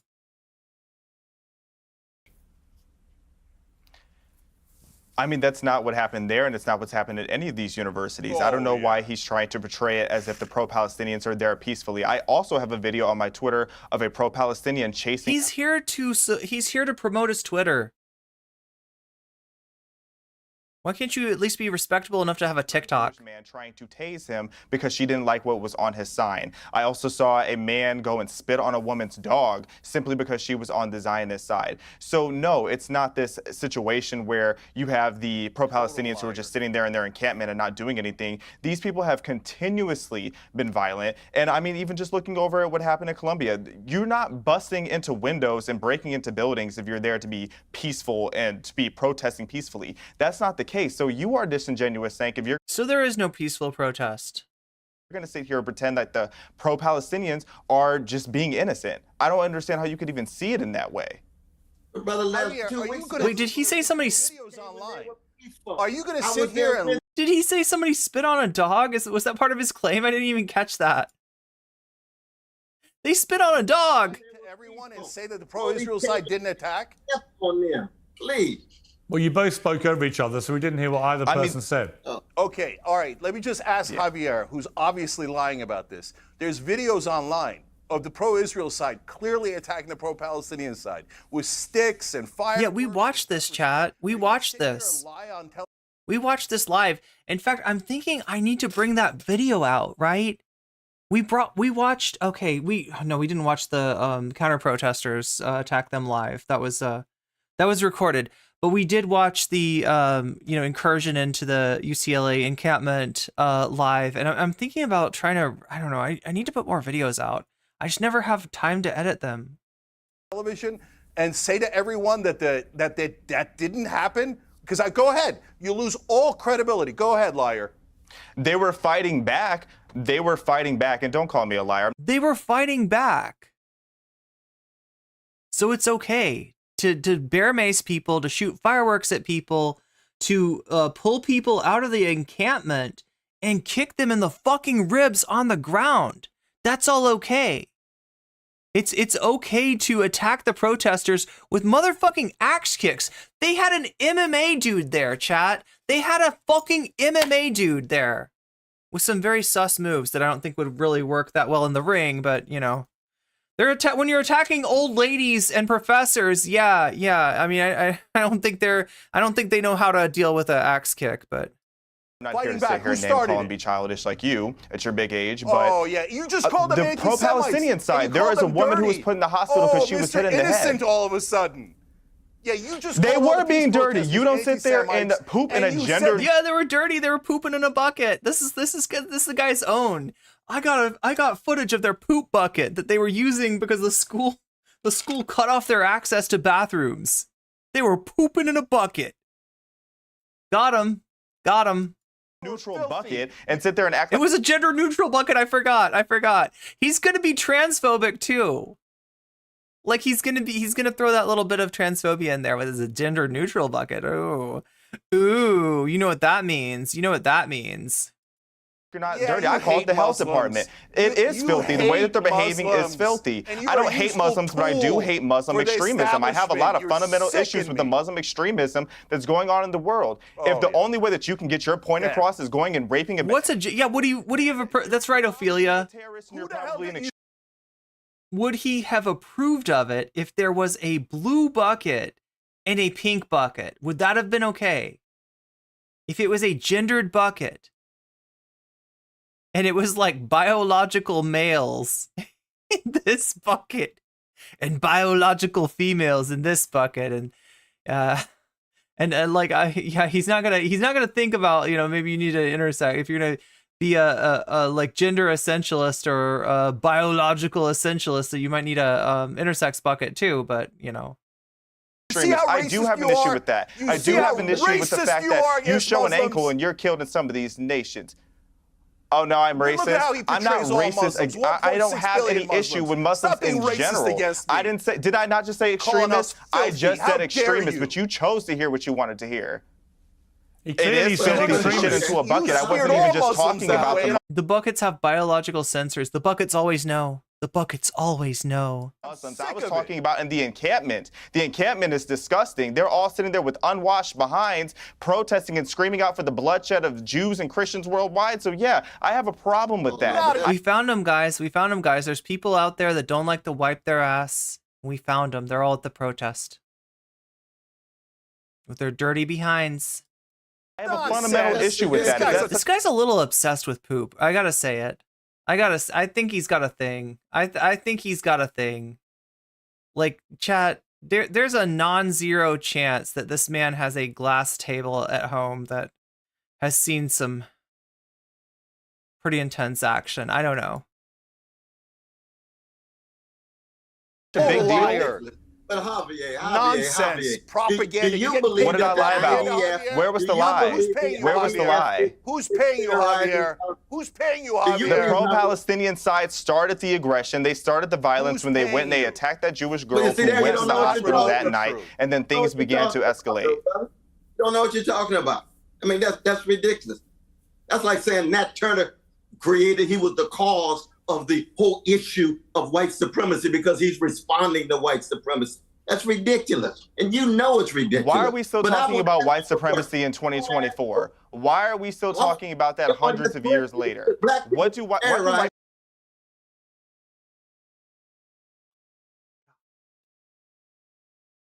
Oh my God. There hasn't been a problem with anti-black racism in 100 years or more? What? What?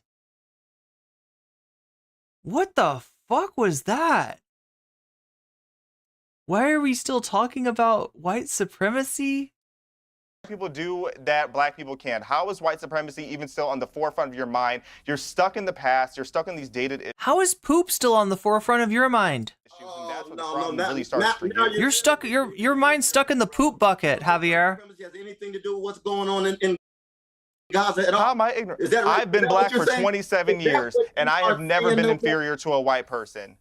What is the white supremacy that is affecting your life? I would like to hear it. Nobody in your family has I would like to hear it. What can't I do that a white person can do? Never been mistreated, right? You one of the few black people never been mistreated. Okay, all right. I see. Saying that I've never been mistreated. Every demographic has been mistreated. White people get mistreated all the time. Every demographic is getting mistreated. There is prejudice from every single demographic. So I don't understand what you think that is so unique to black people for. All right, brother. You know what? I've got to bring this debate to an end. It was supposed to be specifically about the protests. I'm sorry that it got. Instead, it was about a poop bucket. That's what we talked about. For entirely too much of the debate, we talked about gendered poop buckets. God damn. So heated and personally abusive. I would like to make it clear. It wasn't your fault, Piers. I would like to make it clear to Cornell and to Cenk, I'm not a racist. And I genuinely care about. You're in such a good position to make that call, Pierce. I'm sure that you saying that you're not a racist is all the proof that we should need. The safety of Jewish students at that university. That's it. And that doesn't mean I don't care about what's happening in Gaza or the journalists there or the universities there or any of those things, because actually I do. And I've expressed my concern about that many times. Let's see it in your reporting. Well, if you bother to watch it, Cornell, you would know. If you bother to watch it, you would know. Over and over and over again, brother. Yeah. That's why I come on your show. Well, then you would not. then you would not call But me I a was hoping racist. to expect more. Yeah, well, I'm sorry. You don't have a right to call me a racist without evidence, and you didn't have any. How high is the bar for being a racist in Piers' mind? You have to literally have like a fucking, Klan outfit in your closet to be a racist? Is that what you think? Please, brother, when the evidence is over. Is that what you think people are saying? That you got that's a wig, and you got your head shaved underneath, you got like swastika tattoos, and you stomp around with with the racist color of laces in them. I mean, you can't even say the IDF is involved in terrorists and Palestinians, but Hamas terrorizes all the time. Palestinian lives don't mean the same as Israeli lives for you. Yeah, admit it. they do. Wrestle with that in the midnight hour. They do. Wrestle with that in the midnight hour. How is it terrorism when you're at war? Like I said to you, I don't think you understand. I don't want to think about what Pierce does in the midnight hour. He's probably I value every life as equally important. He's probably wrestling with something, but I'm not sure if it's his guilt. Even yours, Cornell. How would white supremacy benefit me? I want you to tell me that. I'm the blackest person in LA County. I've got to leave it there. Look, I value all of your lives. I feel like he just added a new sentence to his Twitter bio. That's you coming on the program. I'm sorry things got so personal, but we move on and we'll continue debating it. I believe that out of all the debate, hopefully, we will get some solutions and we'll get to a better place. So thank you for joining me. He forgot his Klan outfit was still in the closet, yeah. All right, so now is the moment that you've all been waiting for. The magical one. The fantastical one. The stupendous one. Mr. Whatever is here to drop some knowledge on all of us, right?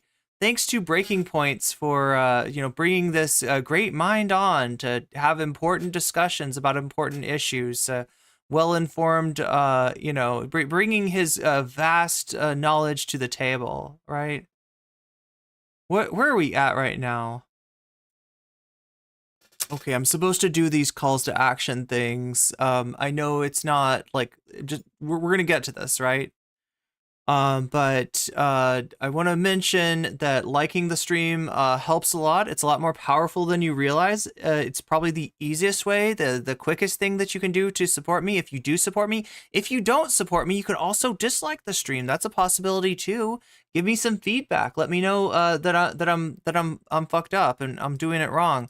But either way, register your opinion by hitting the like button or the dislike button to give me some much needed feedback. If you're on shorts, okay, so this doesn't apply to you on Twitch. This doesn't apply to you on the regular YouTube stream, but I'm going to lift my image up right here. And I'm going to point to these 3 dots that you may have on your screen, right? If you got 3 dots right there, you can click those 3 dots and it'll open up a screen where you can like the stream. So if you're looking for how to like the stream, that's how you like the stream. You can also maybe hold down, you can tap and hold down. Somebody told me that also works just like TikTok. I'm not sure. It might depend on your phone. It might depend on your app. I don't know for sure. But I will tell you one thing, and that's that it helps me a lot when you like the stream. It also helps me when you support the stream. You don't have to, and some of you probably shouldn't if you don't have enough, money yourself. I definitely don't want you, sending me money that you don't have. But if you do have enough money, you can help the stream out. You can help me out.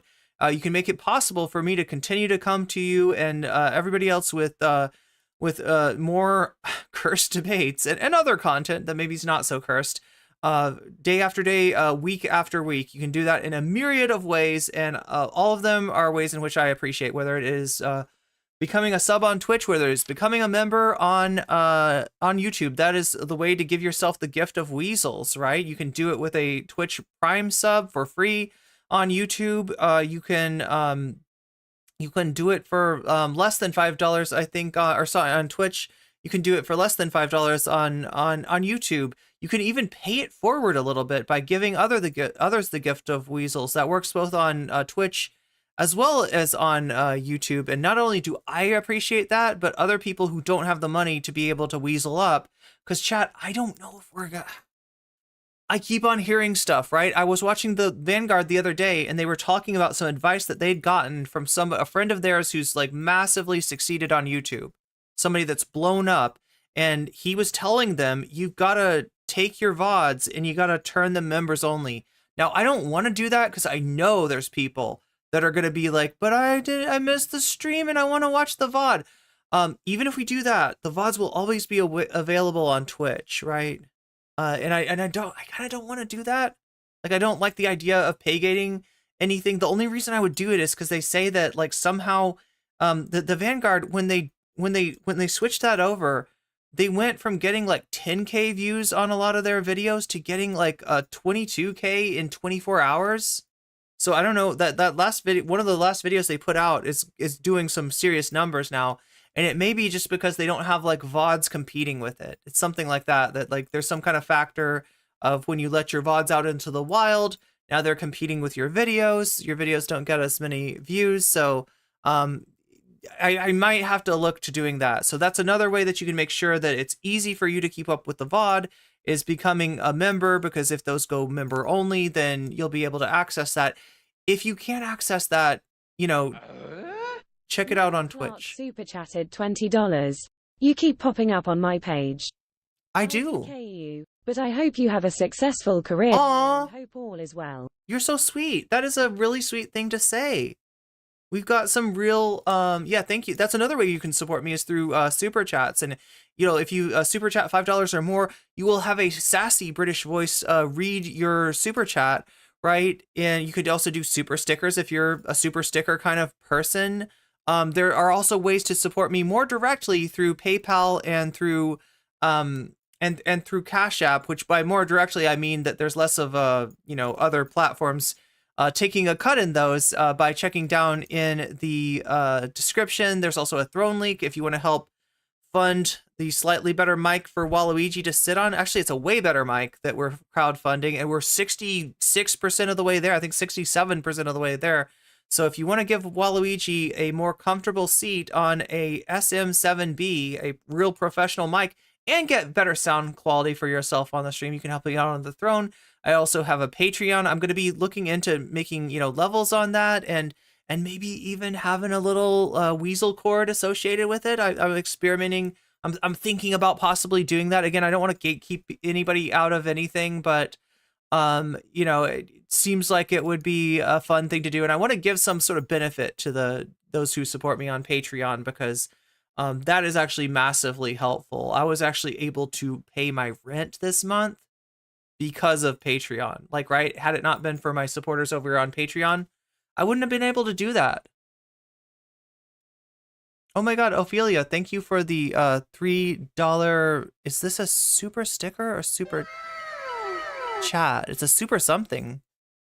And I am super appreciative of that, as well as all the support that you give me, chat. Remember, it's only by your powers combined that I'm able to even still continue to exist. So yeah, rent is kind of important. Electricity is kind of important. I found out the other day that we are peaceful up here, but now there are freaking communist invading radicals. That my roommates and I forgot to pay the electricity bill all winter, so we're gonna get to struggle with that. So yeah, much appreciation to everybody, and especially to Patreon. I can't believe it. Like you guys actually, like I would have had trouble making ends meet this month if it wasn't for Patreon, and honestly, if it wasn't for all the support that I've gotten. So massively appreciative towards that, and I'm at the point where I can kind of see the light at the end of the tunnel. As far as, I mean, we're closer to me being sustainable. I mean, not you know, not gonna get rich, but you know, I'm you know, able to keep doing this and to dedicate myself full time to this, right? Thanks to you. So I just wanted to thank everybody who's contributed to that. Morbius Dragon super chatting the $4 to say, "May the 4th be with you." Yes, and maybe also with you. Is that what you say?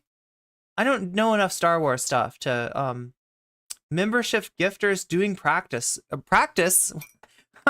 I certainly, as a ContraPoints fan, I should know that it's pronounced praxis. I feel like I missed thanking somebody. Yeah, Noah Clark. Noah Clark, welcome to Weird Champs. Thank you for Weird Champing up. Soul Life, thank you for the gift membership to Ultra Colors. Ultra Color, you just got weaseled, right? So if you get one of those memberships, if you get one of those subs, like maybe post some weasels in chat to thank the person who gave it to you. And to those gifting subs, to those gifting weasels, to the wait, did I miss one entirely? Oh wow. No, I forgot to like the super chat that Noah Clark left.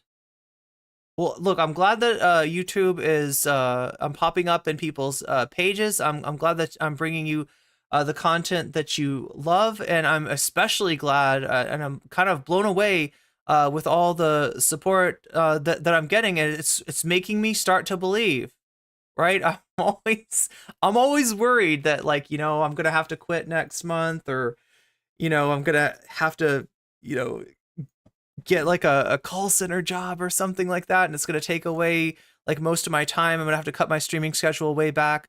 But you know, with this kind of support, like I'm looking at maybe going full time, maybe being able to concentrate. I'm putting out some more videos for you too, because that's the one part I've been kind of negligent on. I've been grinding on the streaming. We've been growing. We're almost at 3,000. In fact, we might hit 3,000 today. If you haven't already subbed, now is the time to become a sub, right? We've got, what do we have? Like we have one for Wednesday. We try to get one sub at a time for Wednesday. We try to get 2 on Tuesday. We got to try to get 3 on Thursday, 5 on Friday. It's Saturday, so I'm looking for 6 on Saturday.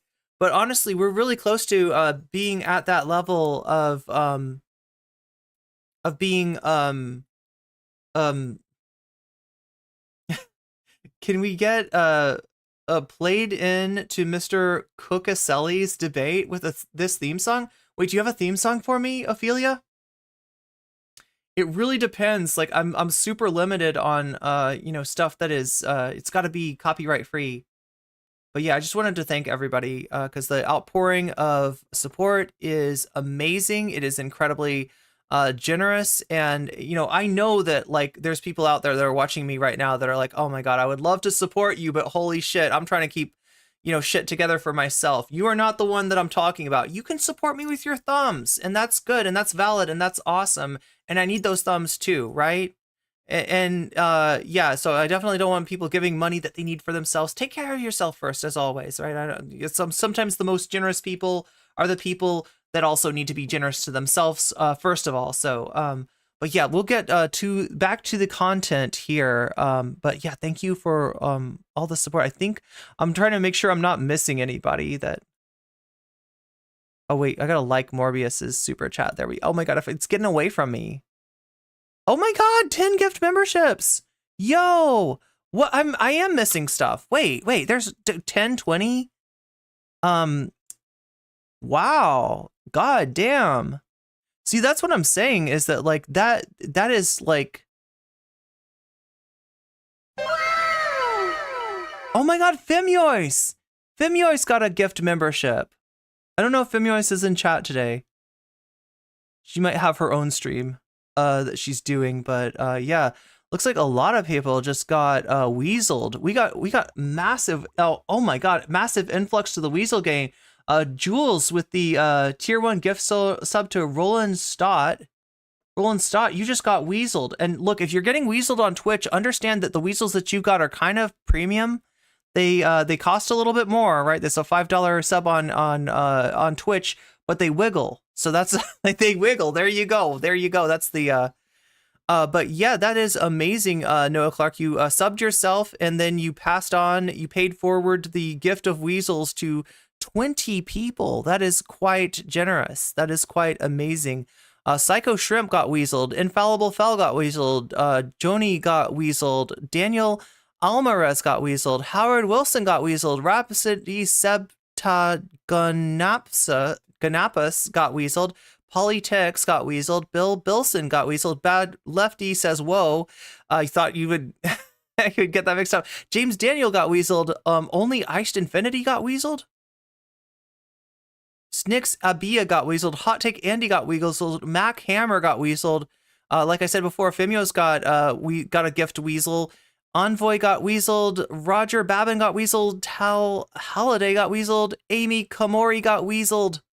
Doc Tuxon got weaseled. And Blank also got that gift membership from Noah Clark. Hey, you might have a blank username, but you're not blank in our hearts. So you're welcome to the Weasel Gang. We are, wow, that's a massive spreading of weasels, and much appreciation, Noah Clark. Much appreciation for all the weasels that you have paid forward. And that's like, 20 people that, would not have been able. Shakespeare resubscribing. Oh my God, you just started a hype train. Shakespeare and Jules looks like a tag team combo starting a hype train. Shakespeare says, Weasel, NCC 24-hour SSBX / Bronze Age pervert iceberg. Oh my God. I probably should mention here. Anyway, here's what we got to do though. We got to get started with Destiny. Are you ready? Right now we got Destiny in front of us. We'll have to deal with Bronze Age pervert when we get to, this is a deep cut. Like Shakespeare is well knowledgeable about the deep cut right wing figures. One in chat if you even know who that is. I'm curious how many people have heard of Bronze Age pervert. This is a person who is incredibly popular on the right. However, you may not have heard of him. He's not nearly as high profile as somebody like Nick Fuentes. Natalie's heard of BAP, I guess. But not nearly as high profile as people like Nick Fuentes. But here you are on Twitch, Noah Clark. Shakespeare with the 400 bits, getting us 87. Wow, 87% of the way to the level 2 of the hype train. So as far as the hype train, you're earning extra emotes, right? I give you the weasels, I give you the void coffee. That all comes with your sub. When you sub on Twitch, but you also can earn extra emotes if that's not enough for you, right? There is a way to earn more, and it's through hitting level 2 and level 3, and leveling up your hype train. The more levels you hit, I think you get 3 extra emotes with each one. So if you want to earn emote for the entire Twitch stream, that's how to do it. And we're 87% of the way there, thanks to Shakespeare and thanks to Jules. I feel like I'm missing another event that happened over here in one of the streams. My dogs are goth. I missed Troy Hewitt joining. I did? Oh my God. Troy Hewitt, I'm sorry. I didn't see you join. Troy Hewitt show. People are using their member chats to make sure that I mentioned that Troy Hewitt joined. How did I miss that? Maybe it happened before, I'm scrolling back to try to find it.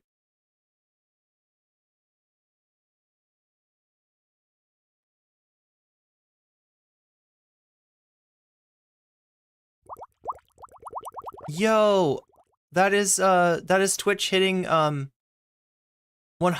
on the hype train, advancing to level 2. That is 3 emotes in the bag already. Noah Clark just became a sub on Twitch. So you got both kinds of weasels, Noah. You got both kinds of weasels.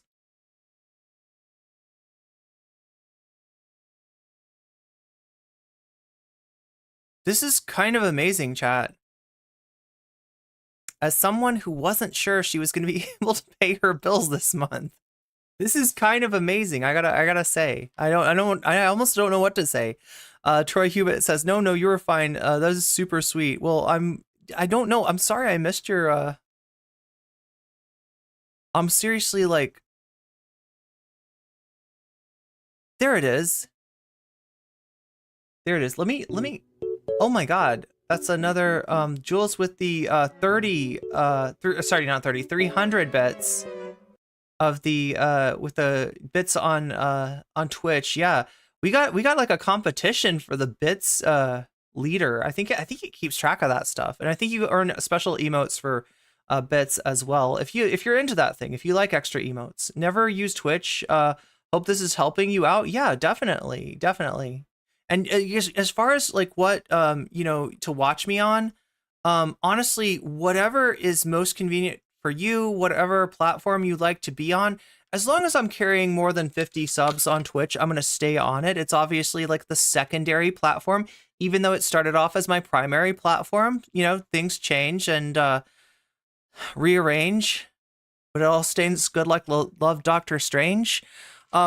Anyway, chat, but it's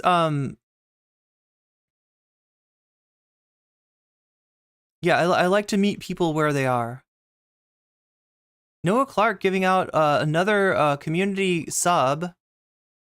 Who got this one? Allison Arabella. Allison Arabella, you just got weaseled. So if you're here, that's why I'm saying your names, just so you'll know that you now have weasels, because otherwise you might not realize it until much later, and you might not be able to use your weasels.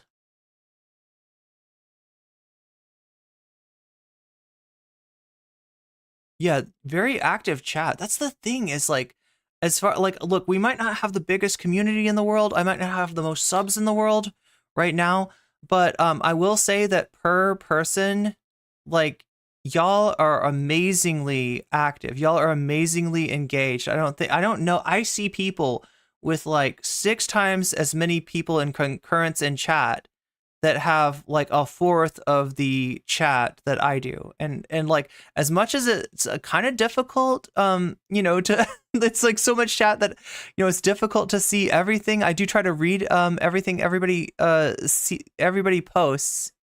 And like I said, it's like a, wait, so Ophelia's asking me, and I saw this earlier, can we get played into Mr. Cookieselli's debate with his theme song? That's the theme song that you're talking about. I know exactly what you're saying now. Yeah, actually, we're doing a hype train, so I might as well play you some music while... Now, hopefully I don't get copyright claimed for this, but at least this time, you know, it's not like I'm not... It's not like I'm not earning any money, even if we get even if we get demonetized, right? We've still got I've got all this support to fall back on. So let me see if I can find it. Destiny. What would you think about, like, do you think we could send Destiny back in time to debate like Michel Foucault? Because, oh my god, Agleth crushing it with 2 community gift subs. That is level 3, or like we're on level 3 now. So level 2 has been attained, level 1 has been attained. That is 6 emotes in the bag for you over on Twitch. 6 I don't even know, they might even be animated. Well, yeah, I got a request for this song, so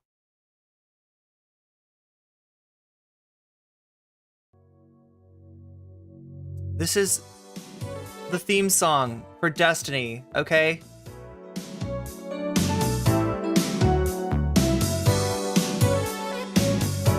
We got some Rebels in chat. We got some Empire fans in chat.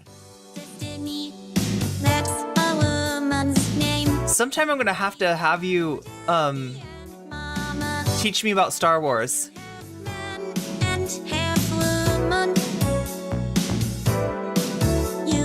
Good night, Dame Owl. Have a good sleep. Have a good hoot night. There's just one thing I want to know. So we're building up the hype for Mr. Bonerelli. Do you love black people? Just answer the question, Destiny. Do you love all people? Do you really love the blacks, Destiny? Do you love... Noah Clark says, I think you came on my page because I used to watch Destiny. I did too! I actually talked to Destiny a couple of times. Wasn't very productive, but I did talk to him.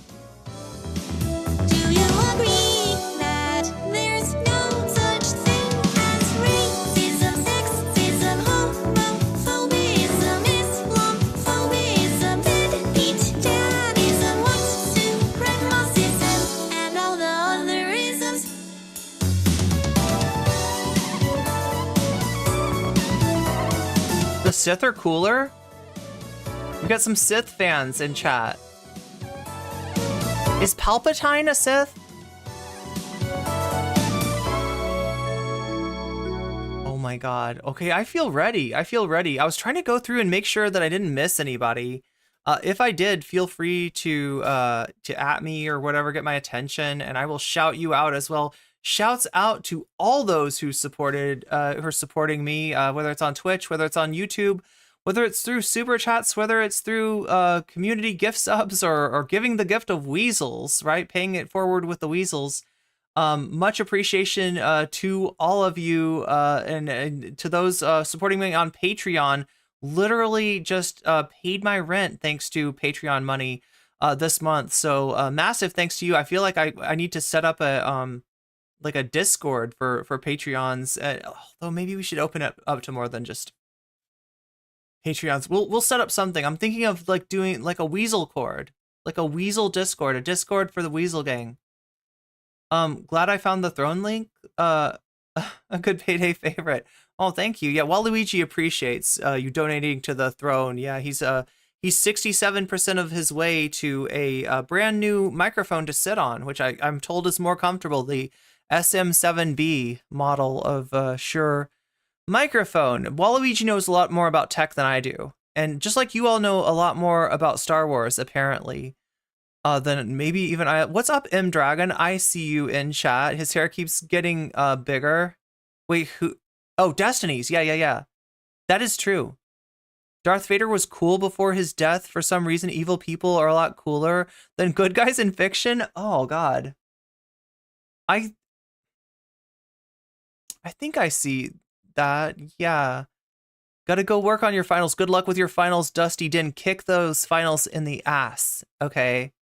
Y'all will be in my ear holes. Okay, so you're still going to be listening, just not able to talk. Well, good luck on that studying. Dorkstony on Mentats? Mentats. Wait, +5 for Intel. That's a Fallout New Vegas reference. But when I see it, I automatically assume it's a Dune reference. Yeah, Mentats are like Mentos, but they do good things for you in Fallout New Vegas, and maybe in other Fallout games as well.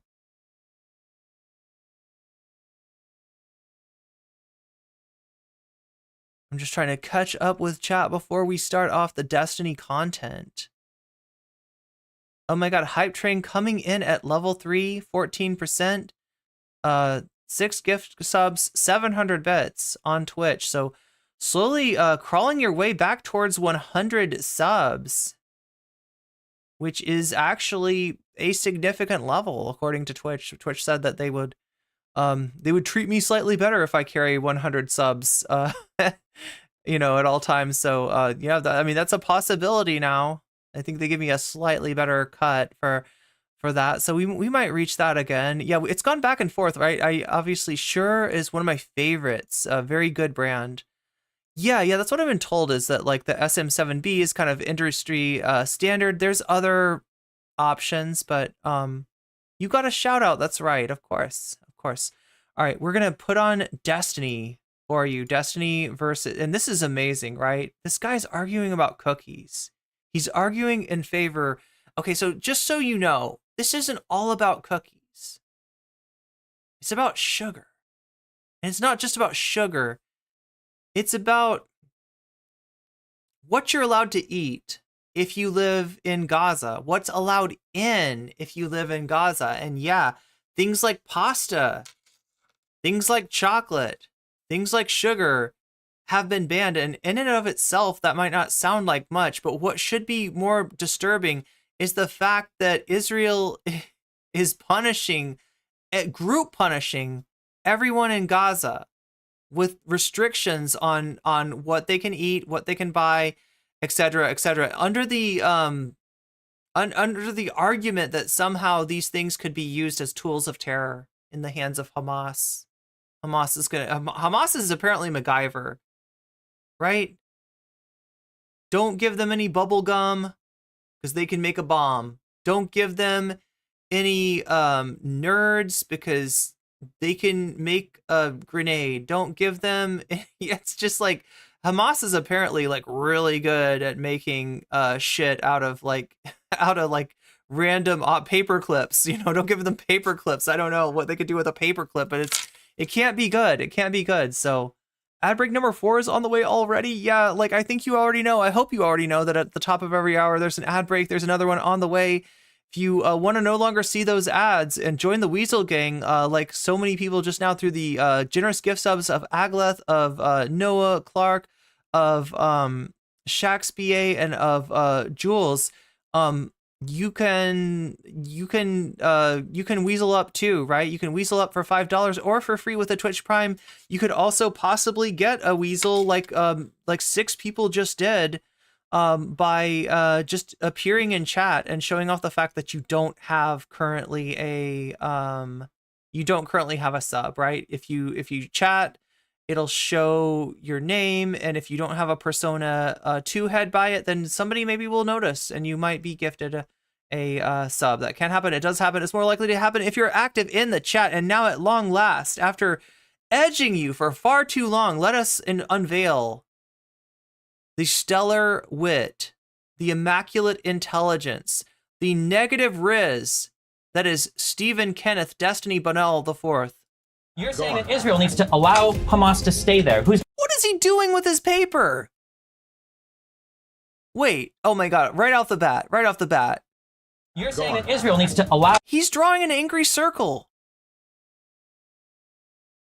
My mom would draw, like, angry flowers while she was on the phone sometimes, but I've never seen anybody draw an angry circle like that.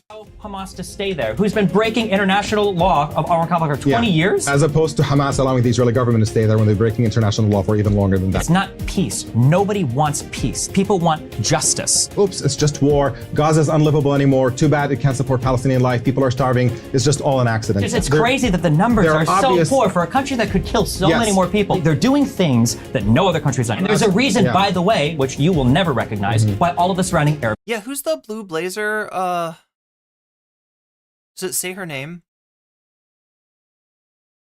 I love how Destiny, Omar, Baddar...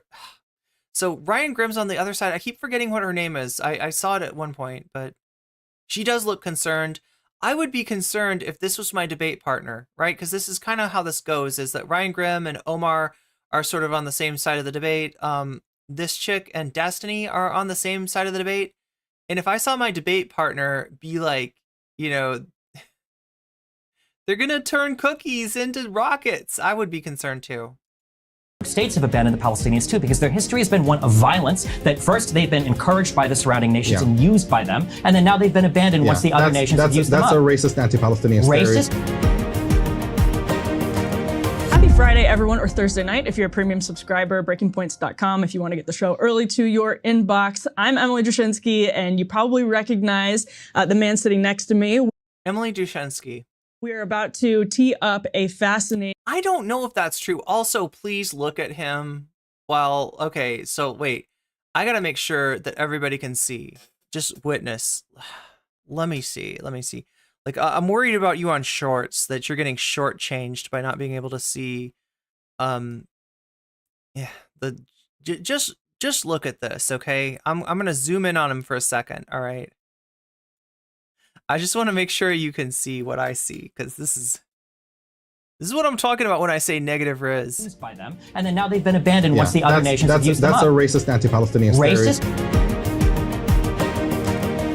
Friday, everyone, or Thursday night if you're a premium subscriber, breakingpoints.com if you want to get the show early to your inbox. I'm Emily Dushinsky, and you probably recognize the man sitting next to me. We're about to tee up a fascinating debate. I'm joined, of course, also by my co-host, my wonderful co-host, Ryan Grimm. Is he like literally an NPC? Like, what is wrong? I feel like we're watching Westworld Destiny. This is so weird. This is so bizarre.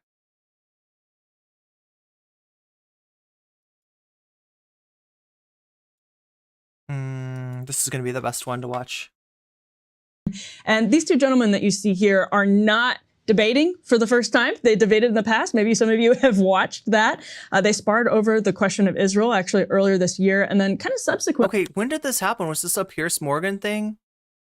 He was divorced 2 times. Yeah, twice divorced, and I don't know. I'm trying not to go after him for personal reasons. There is a way in which, like, divorced dads are getting politicized, right? I don't want to make the assumption, just like not all boomers are bad, not all divorced dads are bad. I mean, there is some kind of like weird commonality though with a lot of these dudes that go more right wing when they get divorced, right? It's that dynamic that I'm talking about. I'd rather not we get there personally. It's just weird for me. Wait, let me see what Ophelia's saying here. Just weird for me, like Destiny is basically saying that there's a certain number of deaths that has. Oh yeah, that is a quote that he had that had to be hit. That has to be hit before it counts as genocide. I feel like he was talking about like 5 figures. I thought that was the line that he mentioned early on, right? In the idea that like he thought that we wouldn't actually get there. And we're there. We're there. Look, we actually don't know. Like whatever counts we have, which is somewhere between 30 and 40,000 lives lost in Gaza, right? It's likely more than that. It's likely more than that because the institutions that would normally count casualties like that are just not in place. They've been flattened. They've been destroyed.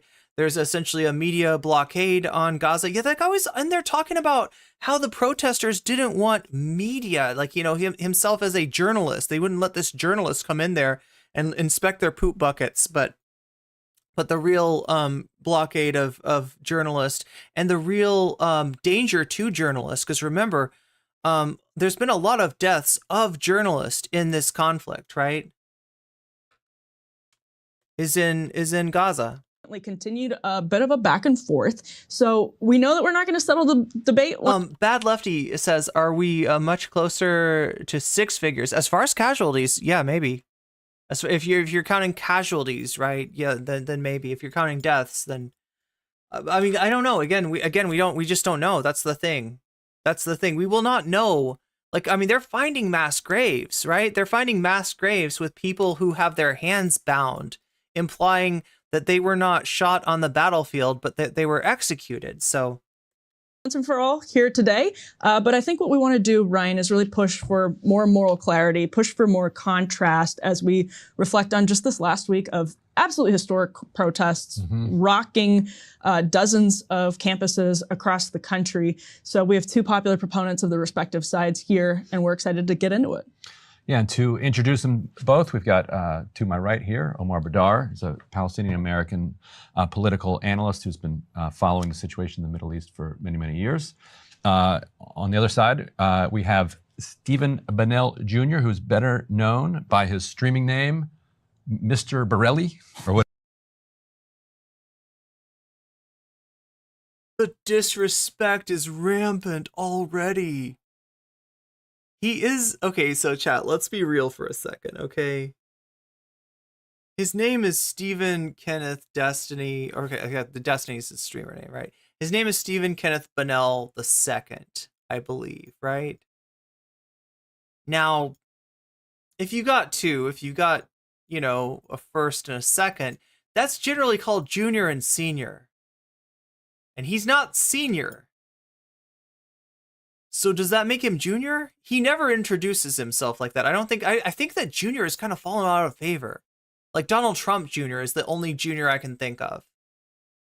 There's juniors, but like they're mostly boomers, right? Because like that was, maybe it wasn't like a bad thing in the past, but it feels like calling somebody something junior is just a little bit like you're like the shitty version of, or something like that, right? It makes you into a fail son, or like that. That's what the implication of junior. So it's not surprising to me that Destiny would rather be called Stephen Kenneth Bennell II rather than Stephen Kenneth Bennell Jr. But there's Ryan Grimm just retconning it back to junior and calling him Mr. Bonerelli. Mr. Bonerelli. Or by like a dozen different names from. Yeah, no, it totally doesn't get to him. If you guys watched the Norman Finkelstein debate, that kind of thrust Destiny as a streaming name into this conversation. So we want to start with the campus protest before getting to the war itself. This week saw a militarized response over at VCU, UT Austin. Creative Zero, if you want an echo chamber, I recommend you go check out Mr. Destiny's community. Columbia, and that's what you're looking for. A vigilante response at UCLA. So just curious for your read in general on these protests as they've unfolded. And have you seen any double standard when it comes to kind of the free speech warriors that we've seen championing? Are we getting Destichud soon? Look, here's the deal, okay? Anytime that I put somebody's name in the title, in the description, there's some chance that the fans of that person or the person themselves might show up, right? And as I say that, you might doubt that. If you look at my numbers, if you look at Destiny's numbers, you might doubt that. However, Destiny has been on this program before. Back before I really knew what he was about, I was talking to some friends and I was talking to some other streamers on stream, and he wanted to come in, and I was like, yeah, let him in. What's the worst that could happen? I get more views, right? And so because of that, because I sort of have a little bit of a history with him, and like, I gotta say, I was maybe, like, this is embarrassing to say, but when I look at now understanding what an orbiter is, right? That meaning that you've got an influx, you've got, people that are following you because they saw you talk to Destiny, right? You got some of his crowd in your community. That kind of makes you an orbiter. I didn't realize that that was what was happening. I didn't intend to be an orbiter. I'm definitely not an orbiter on the level of, somebody like Not So Erudite or, any of his, current orbiters, right? But yeah, there was a while where there was like Destiny people like in chat, right? And could be some that are not unsubscribed yet that could see his name in the comments and, get recommended this video, and they could pop up here. I don't really like having that community as part of my community. It felt like it limited me. It felt like I was audience captured. When I would say something that would make them mad, I'd have incidents where they would go and cry on a subreddit and like literally try to cancel me for having the wrong person on, for talking to the wrong person. So, I mean, it's possible, but probably not. The cause of free expression on college campuses now championing the cause of shooting fireworks into peaceful encampments. Yeah, it's the double standard is incredibly glaring. I mean, you would have to put on blinders to actually miss it. You have, I think these student protesters are the conscience of this country. We are witnessing an absolutely horrific situation unfolding on the ground, and American policy is— yeah, they truly are the heart in a heartless world. —to insist on continuing to send endless weapons unconditionally to a military— heartless country anyway— force that is mass slaughtering children by the tens of thousands. And these students are saying, we're taking a stand. This is not okay. If we can't impact the policy makers directly, we're going to make sure that our institutions and the money that we're paying to these institutions is not playing into this kind of mass slaughter. And what we witnessed— I'm gonna pee really quick. I'll be right back. In a better world, let me give you Vriska. The people who are violating American law to make sure that weapons can continue slaughtering children, rather than going after people who are peacefully protesting, overwhelmingly peacefully protesting, in order to change that policy, change American investment in it. And you're absolutely right. You have a level of demonization of these protesters, constantly talking about them as if, it's just like anti-Semitic mobs or whatever. The people leading these protests, there's a very significant portion of progressive young Jewish people who are the leaders in many cases of some of these protests, groups from If Not Now and Jewish Voice for Peace and many others. And they are on the receiving end of tremendous hate and violence, and nobody talks about that. And as you mentioned, what we're witnessing in UCLA is absolutely horrifying. These protesters being attacked by, bear spray and fireworks, and some of them being beaten up, and you see like some serious injuries. But because the climate in this country is one in which one side gets demonized, that empowers and emboldens the response, not just from police, but also from vigilantes. And I just want to note one last thing, just because Stephen is here, and I think it's really relevant, is there's a person that I know named Simone Zimmerman, who— she's in town today for an Intercept event. That's right. And she's one of the most conscientious and decent human beings that you'll ever meet. And she knows personal people in her life who have lost loved ones on October 7th from the attack that Hamas carried out. And she was horrified by that attack. And she's equally horrified by Israel's response and the mass slaughter. And she's one of those people who is fighting for a better future for Palestinians and Israelis. And she was at Passover Seder at Columbia joining the protesters and talking about how beautiful it is that she's in that setup. And Stephen quote tweeted that tweet and said that he would like to donate thousands of gallons of kerosene, presumably so these people can set themselves on fire. And it's just such an ugly and distasteful thing to say. And I'm genuinely curious of what you were thinking when you tweet things like that. If everybody celebrated Bushnell doing his protest, if more people want to protest that way, then God help them, I guess. Yeah, but this is not about Bushnell, though. But let's keep going in response to that, because Omar set up an interesting juxtaposition here between anti-Semitic mobs and peaceful protesters. So what we're seeing on these campuses anti-Semitic mobs, or is it peaceful protesters from your perspective, Stephen?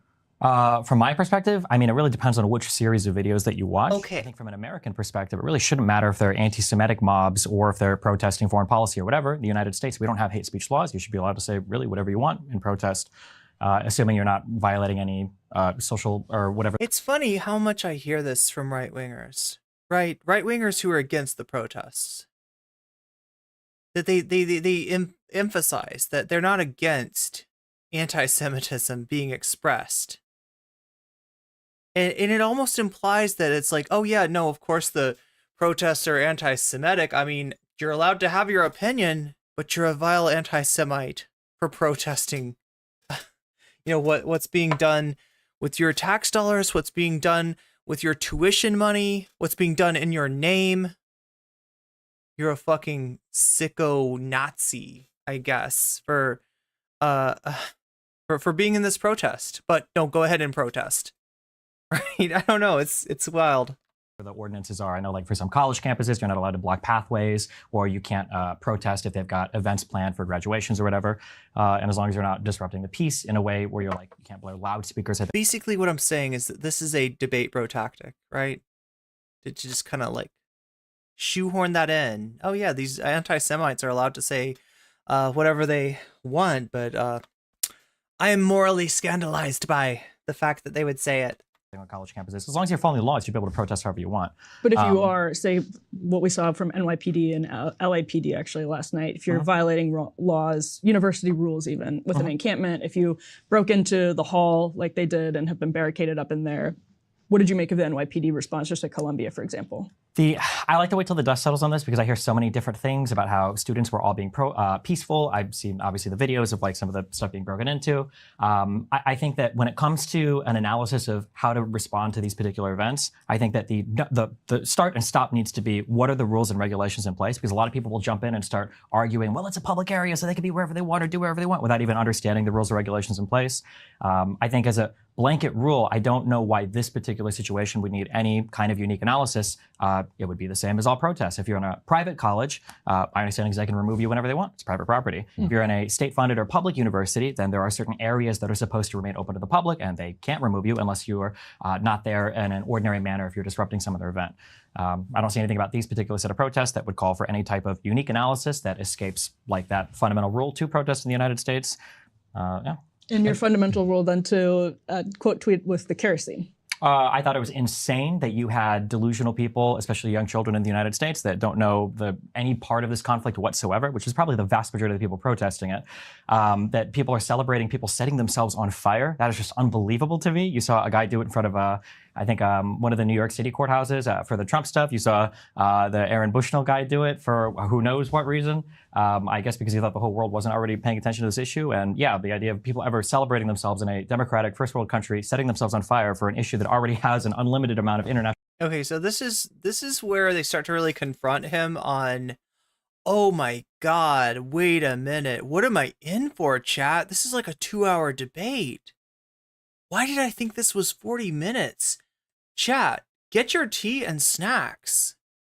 And make sure to hit that like button, especially if you're over on the short stream. I know it's harder to find, but again, it's those three. Oh my God. Wait, how are we doing? I feel like we got a frame issue. Are we starting to have a frame? We had a little frame issue. I just noticed it. Are we okay? Okay, so I want to point out for anybody over on shorts. Yo! Communist invading radicals. We might hit 3,000 this stream. Okay. Right up there, ... There should be 3 little dots. You can hit that. You can like the stream. With that, if you're looking for where to like the stream, it might be hard to find. You can do that. The other thing that you can do if you don't have those 3 dots is maybe hit tap the screen and hold down on it. Somebody said that that works, but yeah, I'm trying to farm some likes here. There was a shorts fail, but we're back now. Huh? Interesting. Usually it's the other way around. Attention. It's unbelievably stupid to me. Yeah, but how does it relate to this particular instance? I mean, this is a bunch of Jewish students celebrating with pro-Palestinian students over Passover and talking about a climate in which they're coming together. Like, why did you decide to drag the Bushnell thing into this? That's the one. I think it's funny when people. I think it's funny. You think it's funny when people die of burns? You think that it's funny when somebody feels like there is no way for them to get attention to a fucking atrocity that's happening? What the fuck is funny about this? That's fucking funny to you? God damn, this guy is like the final boss of the Terminally Online. I don't know. Wait, I want to see this go down. I want to see this confrontation, because this is like the first.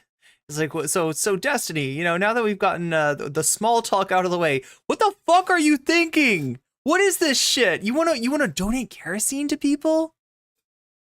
And I'm sure it's not to keep them warm, is it? No, it's for something else, isn't it, Destiny? It's for something else, to make a funny meme about fucking self-immolation. Hilarious shit, bro. Hilarious shit. A state-funded or public university, then there are certain areas that are supposed to remain open to the public, and they can't remove you unless you are not there in an ordinary manner if you're disrupting some of their event. Destiny. I don't see anything about these particular set of protests that call for any type of unique analysis that escapes like that fundamental rule. I gotta stand up for this. This is in your fundamental rule then to quote tweet with the kerosene. I thought it was insane that you had delusional people, especially young children in the United States, that don't know any part of this conflict whatsoever, which is probably the vast majority of the people protesting it, that people are celebrating people setting themselves on fire. That is just unbelievable to me. You saw I didn't see anybody celebrate it. The fuck does that even mean? Nobody was like, yay. Celebrating? guy do it in front of, I think, one of the New York City courthouses for the Trump stuff. You saw the Aaron Bushnell guy do it for who knows what reason. I guess because he thought the whole world wasn't already paying attention to this issue. And yeah, the idea of people ever celebrating themselves in a democratic first world country, setting themselves on fire for an issue that already has an unlimited amount of international attention, is unbelievably stupid to me. Yeah, but how does it relate to this particular instance? I mean, this is a bunch of Jewish students celebrating with pro-Palestinian students over Passover and talking about a climate in which they're coming together. Like, why did you decide to drag the Bushnell thing into this? That's the one. I think it's funny when people disingenuously load phrases like, "Oh, all the Jewish people are protesting with these people. There are so many Jewish people." That's not true. The last Pew Research thing I saw, I think, for 2023, shows that like 90% of people who are Jewish support the existence of Israel. So the idea. So I mentioned this before. Sam Cedar went through some polling data that happened before October 7th. In the question that he looked at was something about like Israel being fundamentally, a question posed to Jewish people: is Israel fundamental to your identity as a Jewish person, right? And it was 45% yes. Right? Now I don't know what question that they're. Yeah, the question here is like the existence of Israel. I think they probably get into this. I don't think I have to say this because I'm sure that Ryan Grimm, and Omar Baddar point this out, right? But there are people in the protests that just want the violence to stop, right? It's a large tent protest. You don't have to, there's not like the litmus test that Destiny seems to think is part of is part of being part of this movement of wanting to the immediate abolition of the state of Israel, right? And yeah, the protests are,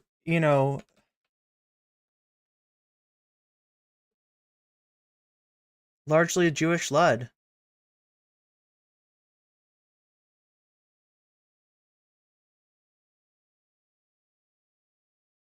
Education is for the good of the world. It should be free. Yeah, it's your birthright. As a human being, it's your birthright. This is knowledge. Like, we don't have a lot of commons. right? We don't have a lot of shared property that's just like you have the right to it by virtue of being a human. The commons have been enclosed, the commons have been captured, the commons have been privatized. And sadly, the intellectual commons too. And what Shakespeare is pointing out is a great example of this. Yeah, the colleges are underfunded, the departments are underfunded, and they're relying on donors. They're relying often on corporate donors. And there's a huge conflict of interest in there. Education is not free as it should be, right? Education essentially, you know, straps you to like a lifetime of debt, paying back like way more money than you ever borrowed in the first place. Meanwhile, the United States gives companies, gives banks money at 0% interest. Gives out, you know,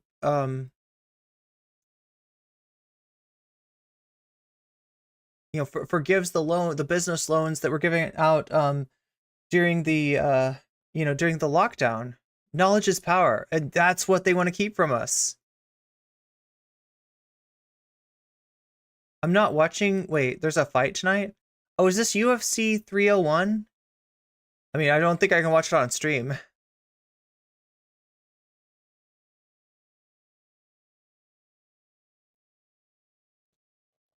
There's this huge group of Israeli are all over the Jewish place. people. Yeah, this is not about the existence of Israel. There's no question about the fact that so many of these protest leaders are in fact Jewish. These groups, they're not imaginary. They're not a figment of your imagination. You can actually go see them and look at how long. But I'm kind of curious, when Sam commented on that statistic that he dug up of 45% of Jewish people saying that they identified Israel as being fundamental to their identity, was this prompted by something Destiny had said? Was this prompted? I mean, I guess Destiny's not the only one saying this, but their gatherings are, how loud their voices have been, the people who are getting arrested. Oh wait, we're talking about boxing? That's a boxing fight?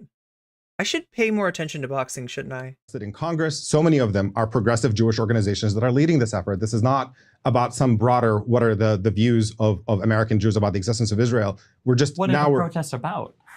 The protests are about ending the slaughter of the children of Gaza. That's what the protests are about. Like? What do you mean, what does it look like? What is the end? Stopping killing babies, maybe? I don't know. Stopping killing civilians. Stop the slaughter in Gaza. What the fuck? What are we supposed to? What answer are you looking for, Destiny? Condition of it's not just ending the slaughter. It's also stopping the blockade. It's also reaching a just resolution to the Palestinian conflict. It's also probably the unlimited right of return of 6 million refugees. Look, all these things would be great. All these things are just and right. But as far as the immediate protest, what it's trying to bring attention to, and the demands aren't even that. The demands are like divestment, right? The students are fully aware that they can't move heaven and earth and United States foreign policy, let alone Israeli, triangulate a push, leverage, move of Israeli foreign policy just based on, occupying a hall. But they're trying to do something, and that's more than most people are doing. That's more than most of us are doing at all. He's trying to make the protest sound unreasonable. He's trying to do the Occupy to them, right? The same thing they did to Occupy. Well, what do you really want? It's like probably the dissolution of Israel as a Jewish majority state. It's probably what all does that entail? You're conflating a ton of different things. A lot of these protesters have varying views about this. Some of them support a two-state solution. Some of them support a one-state solution. But what's bringing... Chad, it might shock you, right, so far, given how this has gone. But Destiny's community considers this debate like a massive triumph for Destiny. They think he won.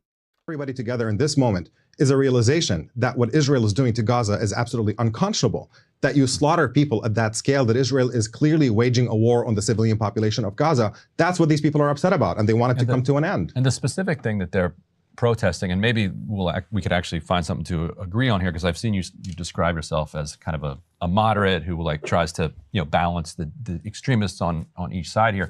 So the specific thing the protesters are arguing for at all of these different campuses is opening up the books of basically the hedge funds that run their universities and divesting from firms that are either linked to the war in Gaza or linked to Israel. There it is. More generally, Brown Boom. University reached an agreement with its protesters that they would abandon their encampment in exchange for a vote in October to divest from that.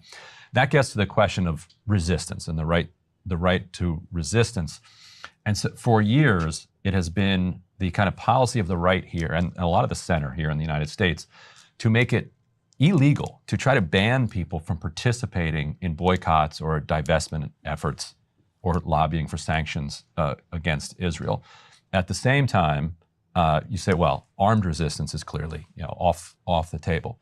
So if you rule out both, what are you left with? Leave people with one option. So even if you don't support boycotting or divesting from Israel, do you support the right of people here in the United States to I would have to check express the explicit for how states have banned some of the BDS participation as a fundamental right to boycott. I think in the United States, you should always have the right to boycott everything except for our currency, I think.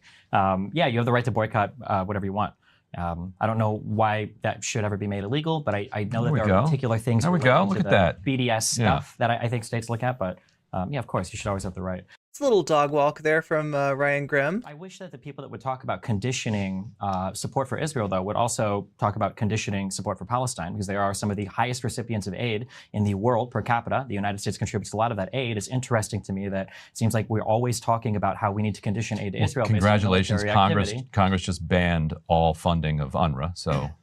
Yeah, I have seen that. Yeah. Well, so actually, because Stephen raised an interesting point that what's the kind of end goal of the protesters after BDS in the service of what? What does that look like? It's a one-state solution where Jews are the minority. Well, so you said earlier that it sort of depends on whatever video you're looking at that this is. Again, that's not a universal position of everybody in the protest. That's not a litmus test that anybody has. Like, you don't get kicked out.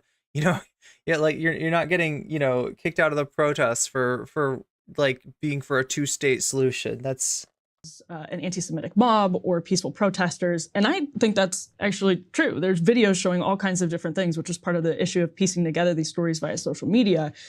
So if the one-state solution is kind of the ultimate goal of the people that are protesting for BDS, what is do you think they're fundamentally anti-Semitic? Do you think they're are they, from your perspective, just mistaken?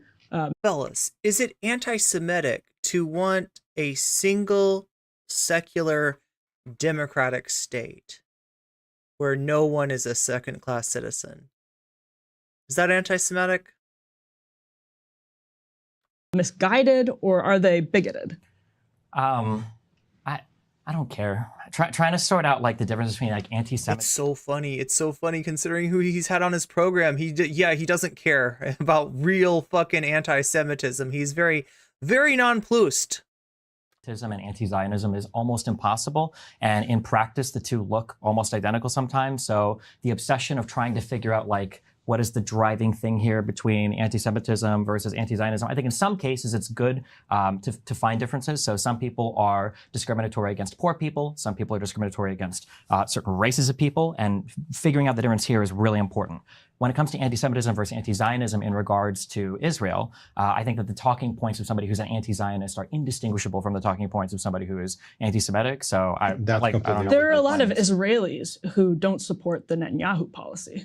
That's not anti-Zionism such that they want a one-state solution. Even Palestinians don't want a one-state solution. Omar, do you want to respond? Yeah, it's utterly grotesque to conflate those two things. Opposition to Zionism is opposition to the state of Israel, the way it came into being at the expense of hundreds of thousands of Palestinians who were driven out of their homes. And there's a different vision that instead of having a Jewish state that privileges one particular group of people over another, that you have a vision for a state in which everybody is equal. Americans would be familiar with what that vision actually looks like. You remember the era of Jim Crow and what that meant, and people who are demanding a different kind of country in which everybody is equal. That's not the same as being anti-white. It's absurd to even put these remotely in the same category. Can I ask? And can I just if I can finish just on Yes, Shakespeare, you're pointing out something crucial here, right? Destiny is concerned, apparently, with the prospect that the oppression that was done to the Palestinian people under a singular democratic state could be turned around on like a Jewish minority. So what? The oppression of the Palestinians is justifying the continued oppression of the Palestinians, the admitted injustice? Like this, like I said, this is a form of guilt. This is an expression of guilt, and guilt can go two different ways, right? And you know, like there, you've seen like sort of, you know, cringe expressions of performative contrition that center the oppressor, right? That could center the you know, party benefiting from that oppression, right? And obviously that's cringe. But what we're talking about is something that's worse. What we're talking about is guilt that causes someone to double down on the thing that they are guilty of, right? And that has ugly historical precedents. On the point of BDS, BDS also, by the way, has been clear about the fact that they don't take any particular political solution. It does certainly happen that a lot of BDS activists do support a one-state solution, but that is not the position of BDS itself as a movement that is calling for boycotts and isolation. And just on the free speech angle, you have states all over the country that are passing laws that basically make it punishable to boycott not just Israel, but Israeli settlements that are built in the occupied territories. And those settlements are war crimes under international law. And so you have a situation in which this country, part of its founding is that we celebrate boycotts of, you know, as part of deep entrenched part of American culture, the boycott of British tea during the... What I'm trying to say, Creative Zero, is that if your argument against ceasing the oppression of a group like the Palestinians is like, well, what if they turn around and oppress me? You have no argument. You have no moral standing in that situation. Go back to the drawing board. Think about this. The founding of the country, the Montgomery bus boycott during the civil rights movement. And now you're saying that boycotting the war crimes of a foreign country is somehow punishable. People being denied the ability to work with state governments or schools or medical facilities or anything that is affiliated with the state. Those are transparently unconstitutional laws. They have been challenged by organizations like the ACLU. They have been defeated in court in many cases. But unfortunately, they keep popping up faster than the rate at which you can challenge them. And that's a serious crisis. Anybody who's serious about being committed to free speech and saying that Americans should be able to exercise the right to boycott, including when it comes to Israel or Israel's atrocities, that's an absolutely critical issue that we're not talking enough about, that you have the power of the state being used to silence people's right to free speech. And I think that's a really important angle. I want to move to the conduct of the war by Israel pretty soon. But on the one state versus two state question, isn't it the case that the current Israeli government position is one state? Like there's a complete rejection across the board. River to the sea. Of a Palestinian state, river to the sea. So yeah, I would say I think the Likud platform has essentially always said as much. Yeah. Right. So okay, so more agreement. Like you oppose that. You think that. I oppose it. He's in favor of the one state where the Jews live as a minority in that state. Yeah, no, just to be clear, the Netanyahu government and the Likud are in favor. But in saying that, you admit that there's something oppressive about, you know, being a minority in a state that's codified as the, you know, as being in service of one culture, of one religion, right? You're basically admitting the immorality of the current situation in proposing the idea that, like, well, if the shoe was on the other foot, then state in which Jews are privileged over Palestinians, with Palestinians occupying multi-tiers. If you're a citizen of Israel, you have a certain amount of rights. If you're in the West Bank, you get this many rights. And if you're in Gaza, you're completely under siege and there's nothing that you can do. Which is every country. You've described every country. My vision of a one state... usually have more rights than non-citizens. Yeah, well, in those countries, you don't permanently occupy those people and prevent them from having any rights and deny them citizenship as well. And that's the fundamental problem, is that Israel's vision is Palestinians can never be free. They can't get their own state and they can't live as equals within Israel. So your status is just to be permanently occupied and helpless without rights. And that's a vision that I think is absolutely nobody who has a conscience can actually support. And my vision of a one state would be one in which everybody actually has equal rights and everybody can live equally, precisely the way that we live in the United States. Which is a really fun position to take in the West when we have like no stake in the game. I think it's fun to scream that at protests. I think it's fun to go on Twitter and do that. What is this no stake in the game thing? What the fuck is Destiny talking about? Like, it's not even about stake in the game. We're part of this. Our money is part of this. Our country is part of this. We're fucking complicit. It's not about stake in the game. And yes, we do fucking have a stake in the game. I think the you know, imperial boomerang, the Foucault's boomerang metaphor is very applicable here. We do have a stake in this.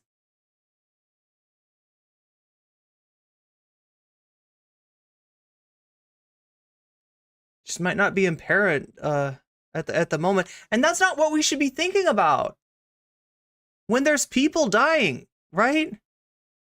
When there's people dying, and the party responsible is using American money, is using the money from the hedge funds, the endowments of these colleges and universities, right?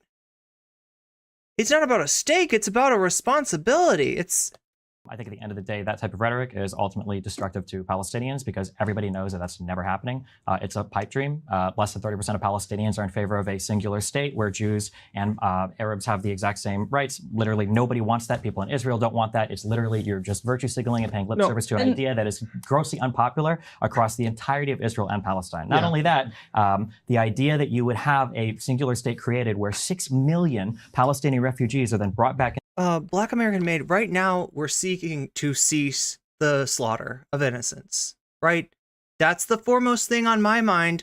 That's the foremost thing on the mind of the protesters, right? That's what we're seeking to do. And even that is like kind of a bank shot, right? Because the protesters can't directly affect that. They can't tell their college, you know, boards, they can't tell their administration to yell at Netanyahu and get him to stop. But what they can do is tell them to divest. Into the state, there's no shot that any Jewish person living there who has lived through the Second Intifada, who has lived through Hamas attacks, who's lived through Hezbollah attacks, who's lived through international support for Houthi attacks, is going to feel safe in such a state. And they know that there would be absolutely no international support for them if that state were created and Jews were to start getting slaughtered en masse there. Well, let's toss it to Omar with that for a response. And also, I'll sort of add to that, maybe to narrow it down a little bit. What is then, let's say, you know, hypothetically we take the best faith argument, not from Netanyahu, but let's say an Israeli citizen who's both concerned about their safety and concerned about Netanyahu's leadership. What does the path towards peace from the perspective of an Israeli, what does that look like when they see the level of support for Hamas? And we can obviously get into why so many people in Palestine feel like they need to support Hamas. Yeah, no, go ahead. In a way, you're putting your finger on the problem precisely. I mean, Israel is upset that there's so much hostility towards them, but the reason there's so much hostility is because of the way that they have treated Palestinians for decade after decade. Just the level of brutality that Palestinians have experienced under occupation has been absolutely horrific. And this is what I'm talking about with the whole fear of retribution argument argument day. Fear of retribution. Anyway, Chad, I don't know enough Latin to make this make sense, but you know what I'm saying? Like an argument from fear of retribution. This is what I'm talking about. When you talk about the prospects for peace, there was a time in which Palestinians recognized that there's a significant power differential, that they can't actually get freedom from the river to the sea in their own homeland. And there was an indulgence of the idea that maybe we can have a two-state compromise in which Palestinians would only get the West Bank, Gaza, and East Jerusalem, which is about 1/5 of the entire territory of their historic homeland, and Israel gets to keep the other 4/5. That, from Palestinians' perspective, is a massive Palestinian compromise, bending over backwards to facilitate some kind of two states. And all what Israel was required to do is not grant Palestinians some sort of favor, but simply comply with international law by withdrawing from the occupied territories. They're obligated to do that anyway. The occupied territories do not belong to Israel. And during this period, Palestinian support for peace with Israel was skyrocketed. Public opinion showed that there's significant support for a two-state solution. And support for Hamas way down. Thank you. Was trying to destabilize the situation at the time. Thank you, Shakespeare. Of course, I should have used the genitive form. Argumentum retributarum. That orum ending. Acts of violence.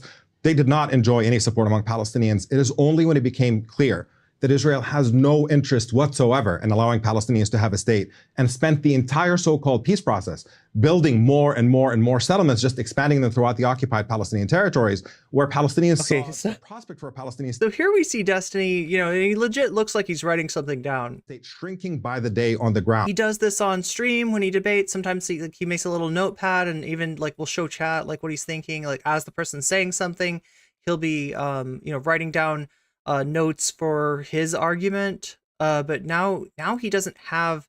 I mean, I don't see like. I mean, Ryan's got a laptop. I don't see why he couldn't as well. But maybe he wants to have the paper. They understood that this entire process was a sham, and the fact that Israeli restrictions were increasing, Israeli violence was ongoing. It became clear that this was not going to be a path in which Palestinians can get a real state. And that's when you got the shift in public opinion back in terms of supporting for armed resistance as the only way, because clearly Israel could not be talked into seeing Palestinians. So yeah, we're talking about Oslo here, right? Well, a shorter version maybe for Stephen to respond to is that armed resistance was ongoing. The prospect for a Palestinian state shrinking by the day on the ground. They understood that this entire process was more and more settlements, just expanding them throughout the occupied Palestinian territories. No interest whatsoever in allowing Palestinians to have a state. At the time, committing acts of violence. They did not enjoy any support among Palestinians. Ensure that there's significant support for a two-state solution, and support Hamas way down, even though Hamas was trying to destabilize the situation at the time, committing acts of violence. They did not enjoy any support among Palestinians. It is only when it became clear that Israel has no interest whatsoever in allowing Palestinians to have a state. I'm trying to figure out, sorry chat, sorry for rewinding this. I just want to know where he identifies this moment as being, because I think, I'm thinking after Oslo. And spent the entire so-called peace process. Now, if we get into a discussion with Destiny with Oslo, he's going to blame it on Arafat, but understand that the proposals that were given to Arafat were poison pills. They were things that were Arafat to go along with him. He would have been considered a collaborator, and he would have lost all, you know, faith that Palestinian people had in him, right? So it's just a no-go. He can't actually, like, they didn't give him an actual deal. They didn't give him anything that he could, you know, sign on to, right? So that's where Destiny sees, and a lot of people that are on this side of the argument see that differently, and they're like, why didn't Arafat just do the obvious thing and sign, you know, it's more and more and more settlements, just expanding them throughout the occupied Palestinian territories, where Palestinians saw the prospect for a Palestinian state shrinking by the day on the. I mean, that would be Tom Trask, that would be you know, post Oslo. It's around the turn of the millennium.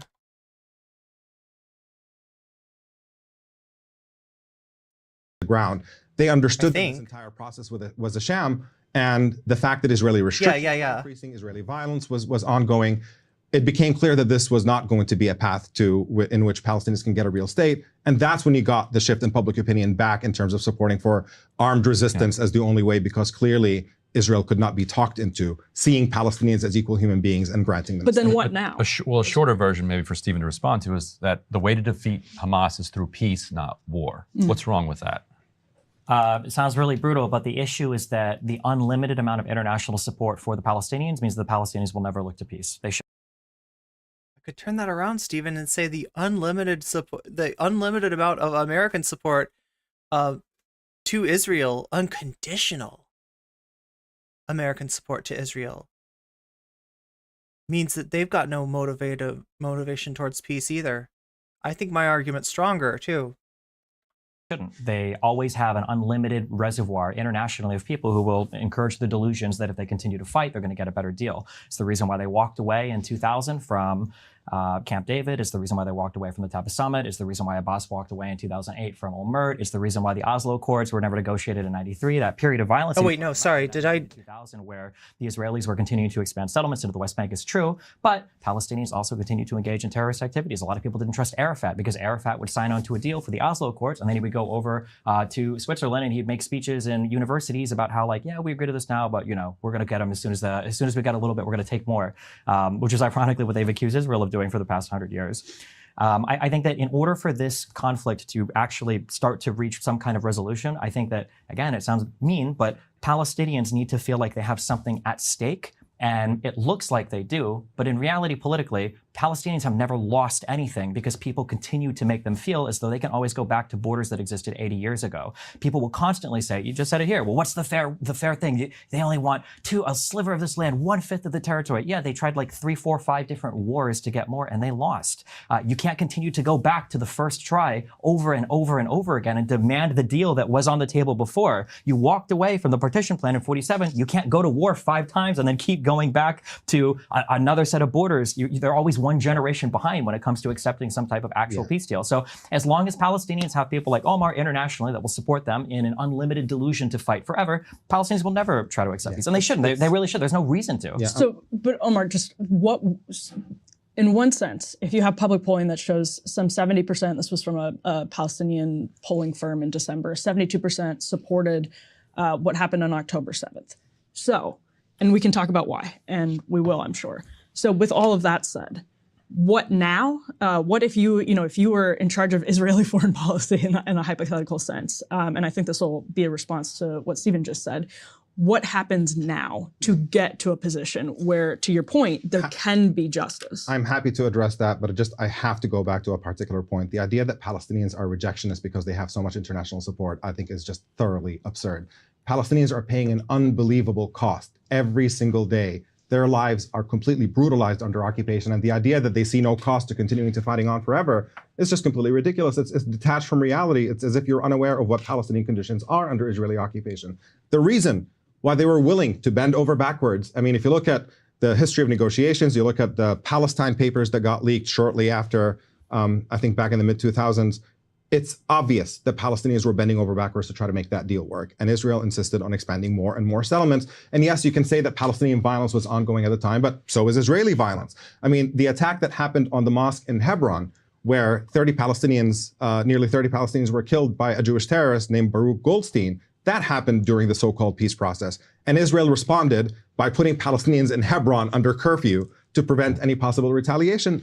Those are the conditions, but nobody looks at that incident and says, oh, well, there was Israeli violence, therefore the Israelis, we're not, that's the reason why they can't. All over Israeli history. There was a massacre in Hebron in 29 where a bunch of Palestinian Arabs killed The point Israeli I'm making is that this is besides the point, that yes, this is but a game to him.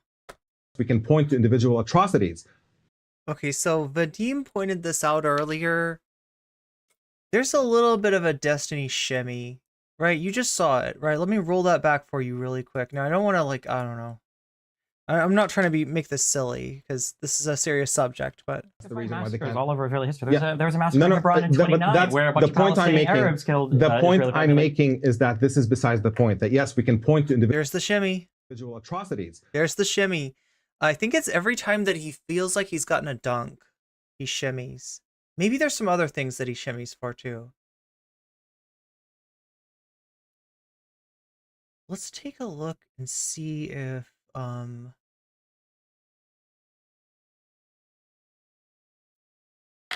Destiny. Let's see if we can find that shimmy. Because Vadim actually did a lot of work for us. Here he is. Okay. Component of there's the shimmy. Hamas. You see that? The Yassine 105s that shimmy. I'm going to tell you why the Give me that shimmy, Stephen. Give me yes. It's you trivializing. If it was the other way around. Give me that shimmy. The blockade exists. Oh my God. Do it. Exists in Gaza. Here we go again. You ready? The way the Palestinian Here's the shimmy. Blockade exists because the Jews are evil to. No, he's saying they're intentionally. That's the despicable. Shimmy. Wonderful speculation. But it's also actually harmful to Jewish communities themselves. And sugars that they would use. You know what the primary component of Hamas? The Yassine 105s that you see. Shimmy. I'm going to tell you why the blockade exists. Okay. Shimmy. Keep going. It's you trivializing. Another shimmy. If Hamas, the blockade exists. Oh my God. Okay. Oh my God. It's looping. It's a looping shimmy. I can't tell where it begins and ends. The way the Palestinian Authority. Blockade exists because the Jews are evil to. No, he's saying they're intentional. Okay, I gotta stop this because we've let him say that particular phrase way too many times, and that's way too close to something that would, if the host was saying that of a stream, and unironically so, that would be a reason for some consequences for right. I mean, I guess he can get away with saying it on sarcastically on Anyway. That's a despicable thing to say, that wonderful speculation. But it's also actually harmful. Oh no, what am I doing? I pressed the wrong button. That they would use. You know what the Oh god, that's what we were talking about. Chat, I'm about to spoil it. Here we go. That does not change the fact that throughout the peace process, if Israel were genuinely interested in allowing for a Palestinian state to exist, they would not have spent the entire so-called peace process taking up more and more and more of the West Bank. So it's the disingenuous nature of Israeli policy that's the reason why this is a problem. Now, to your point of what now? Yeah, I was going to say they are genuinely interested in a peace process, and you're in charge. Yeah. What do they do? Right now, we have a situation, right? There is a problem of the fact that the overwhelming majority of Palestinians support groups like Hamas. You have a majority of people in Israel, overwhelming majority, support the most vicious policies of the Netanyahu government and just carrying on. And they think that they're not going far enough in Gaza and so on. And that just, it's important to know that hatred is a symptom of the conflict and not the cause of it. People get this stuff backwards. When you think of apartheid in South Africa, there was plenty of hostility. And we eventually had a reconciliation process between white and black people in South Africa, but only after apartheid fell. That's when you can have reconciliation. But the idea that you can try to work on how people feel about each other in the midst of one side occupying the other. Bro is living in Fallout. I'm sure, assuming you mean Mr. Bonerelli, thinks he's house or something. I'm gonna have to get to that. Yeah, we're like, I think just south of New Vegas in the game. I'll play some more tonight. Controlling every aspect of their lives and brutalizing them day in and day out. There's no surprise that there are hostile feelings. And yes, it's his version of jazz hands. I could see that. I could see him having some jazz hands. When Palestinians do respond with violence, Israelis who are out of touch with the reasons why all of this is happening are going to develop hostile feelings as well. This is a moment in which the international community has to step in. This is not about making Israelis and Palestinians like each other right now. This is about making sure that one side does not get to dominate. So it's like he knows he's being owned. He throws a bad faith point out to deflect, and then he does the shimmy. Oh, yeah. Because this is like high level shit for him. Like the coolest debate that a debate bro can engage in is a debate that's like where they're defending something that's hard to defend. And this sort of gamified mentality of debate as entertainment really does like hold like that form of apologia for the like inexcusable as being somehow the highest point of their art form. So here he is, right? This is, you know, this is him proving he's an MVP debate bro. The other until the end of time. And the status quo leading up to October 7th is one in which Israel dominated every aspect of Palestinian life. So you can say, yes, both sides hate each other, but one side is in charge of everything. One side gets to decide whether they want to put the people of Gaza on a diet, as they were talking about, you know, when they first imposed the siege on Gaza.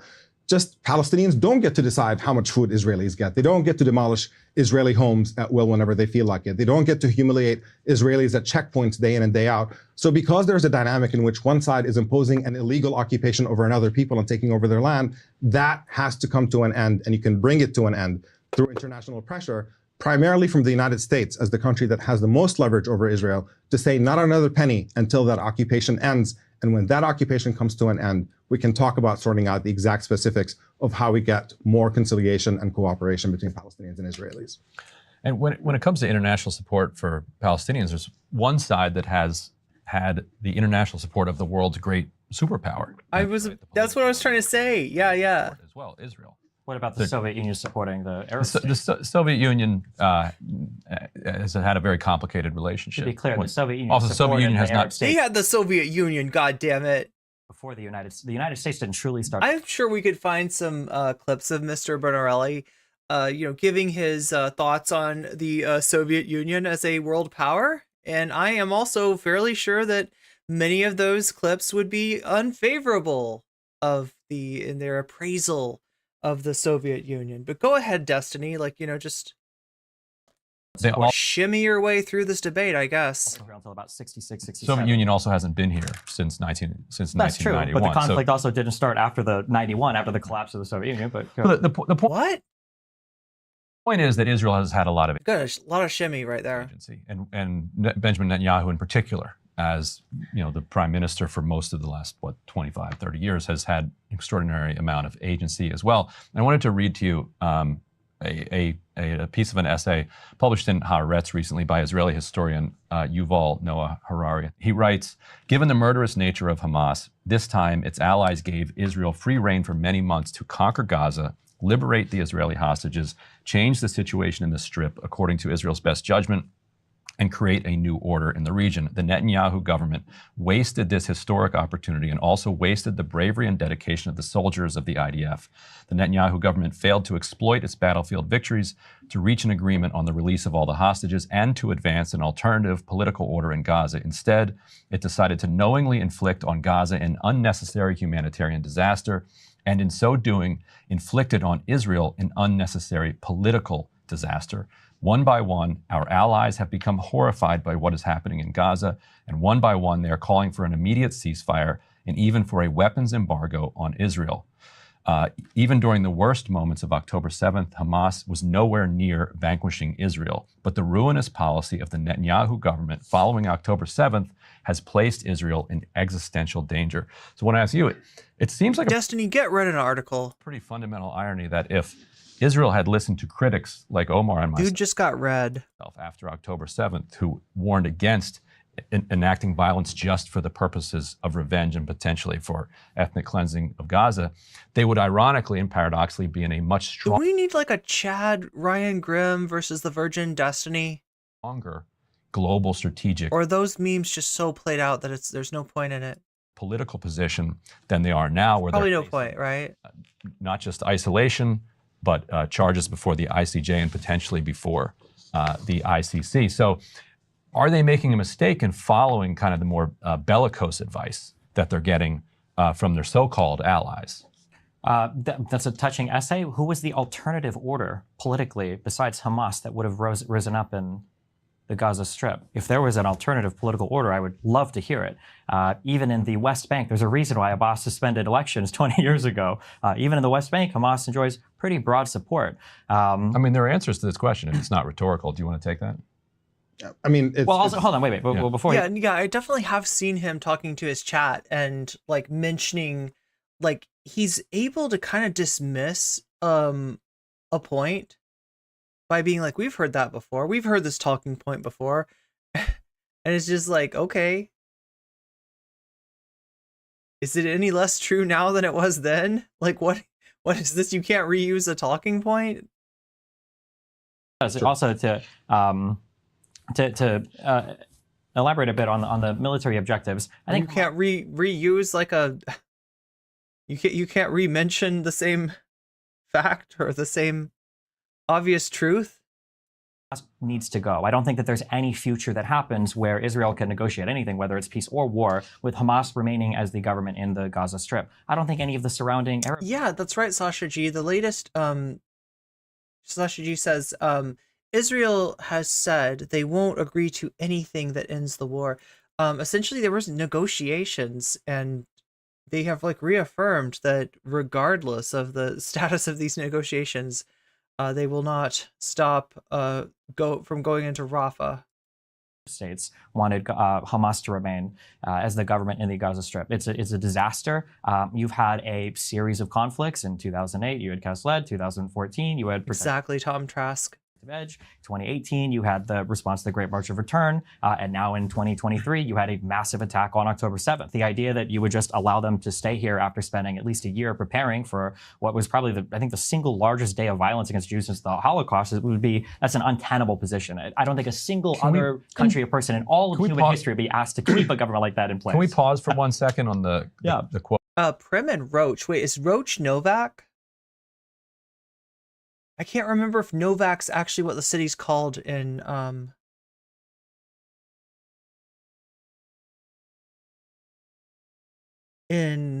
Fallout or in real life, right? You know, there's like, anyway, sorry chat, we're talking about Fallout New Vegas, which I'll be playing I guess after this, because I've kept you waiting too long apparently. Response to the Great March of Return, for people who don't know, the Great March of Return was a civil society-led Gaza initiative that was a nonviolent demonstration where every Friday people would meet and kind of march to the fence, you know, symbolically gazing out at land that they had lost over the years.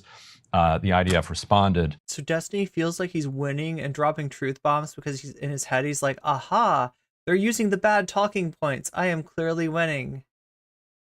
By killing a pretty significant amount of Palestinians, but also maiming, I believe, 10. Okay, Shakespeare, you're making me want to see it in real life. That's wild that the place is in. Is this why they do mods of New Vegas? Like, right, there's one that's like New Vegas Cascadia.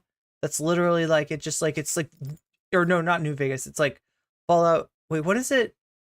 Fallout Cascadia or something like that. And it's basically like New Vegas if it was in Oregon.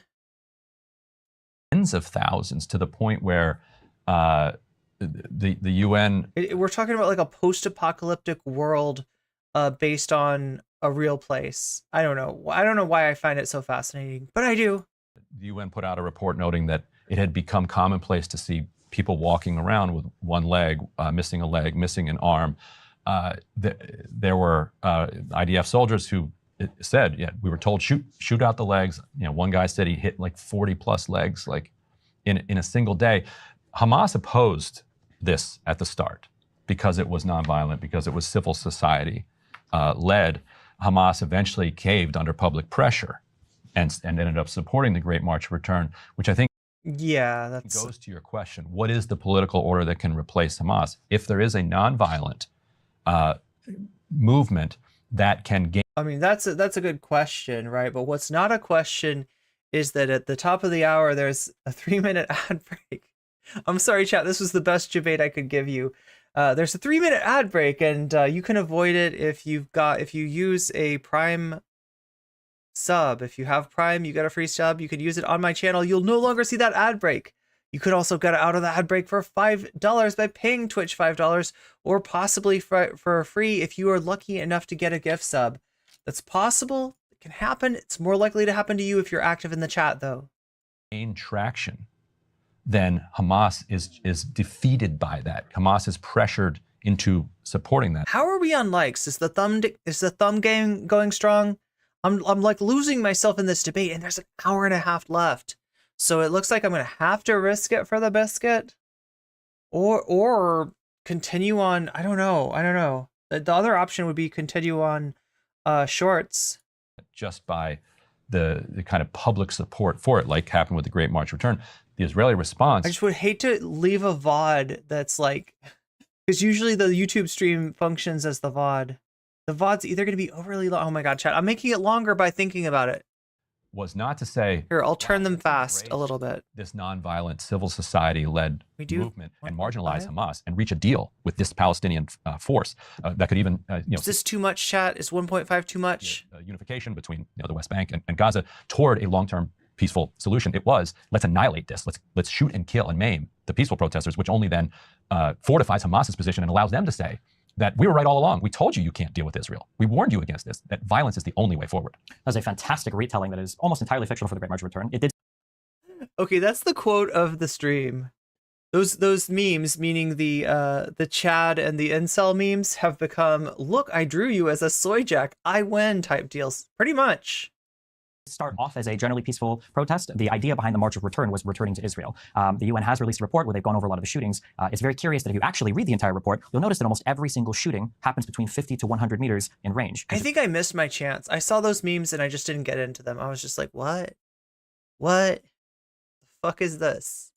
Curious. Why if these are, because I was told, I believe by, I think Finkelstein himself said, or it might have been Rabbani, that this was a crack team of Israeli snipers, but apparently they're... Okay, is this too much? Is this too much? You gotta tell me, chat. Here, I'm gonna go down and see what people are saying in chat, because I may have turned Stephen Bonnell into a chipmunk, and that may be too much.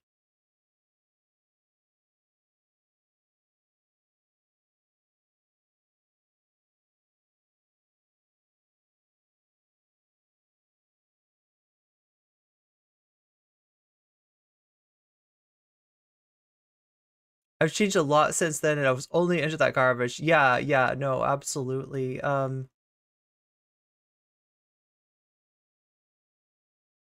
The rifles only worked up to 100 meters. The reason why maybe they're just lazy. Or maybe Roaches north of Prim. Oh wait, so like wait, but What about Good Springs?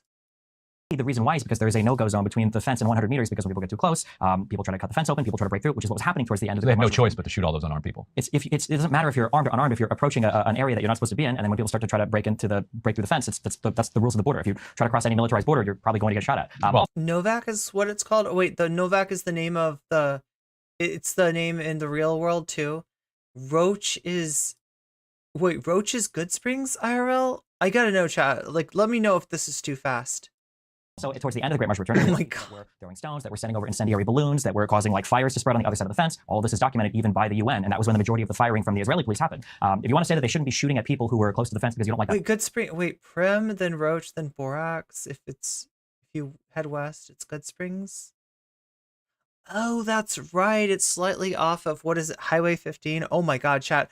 I know entirely too much about the Las Vegas Valley, apparently. Policy, that's fine, but characterizing that as 1.4. into a bunch of innocent Somebody said, we can do 1.25. The most unbelievable retelling. Is that better? No, the end of that event. That's exactly what happened, actually. Just to characterize it, just get a even more complete picture. Israeli policy is people in Gaza have no right to go in and out of the cage that they've been placed into. They're under complete siege. Their economy is in shambles because Israel does not allow them to trade with the outside world. They can't have an airport because Israel doesn't feel like they are entitled to an airport. Can't have a seaport.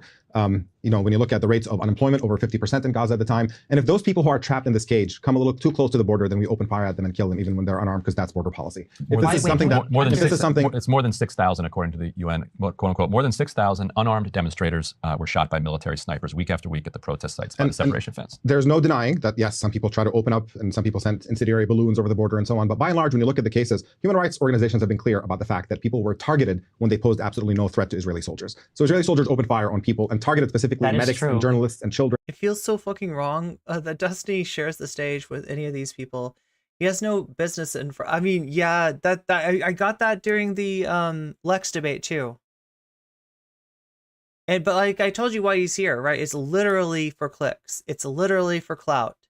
It's literally the size of his community. And that substituting for any kind of informed perspective on the subject matter is kind of wild. And I think yields these postmodern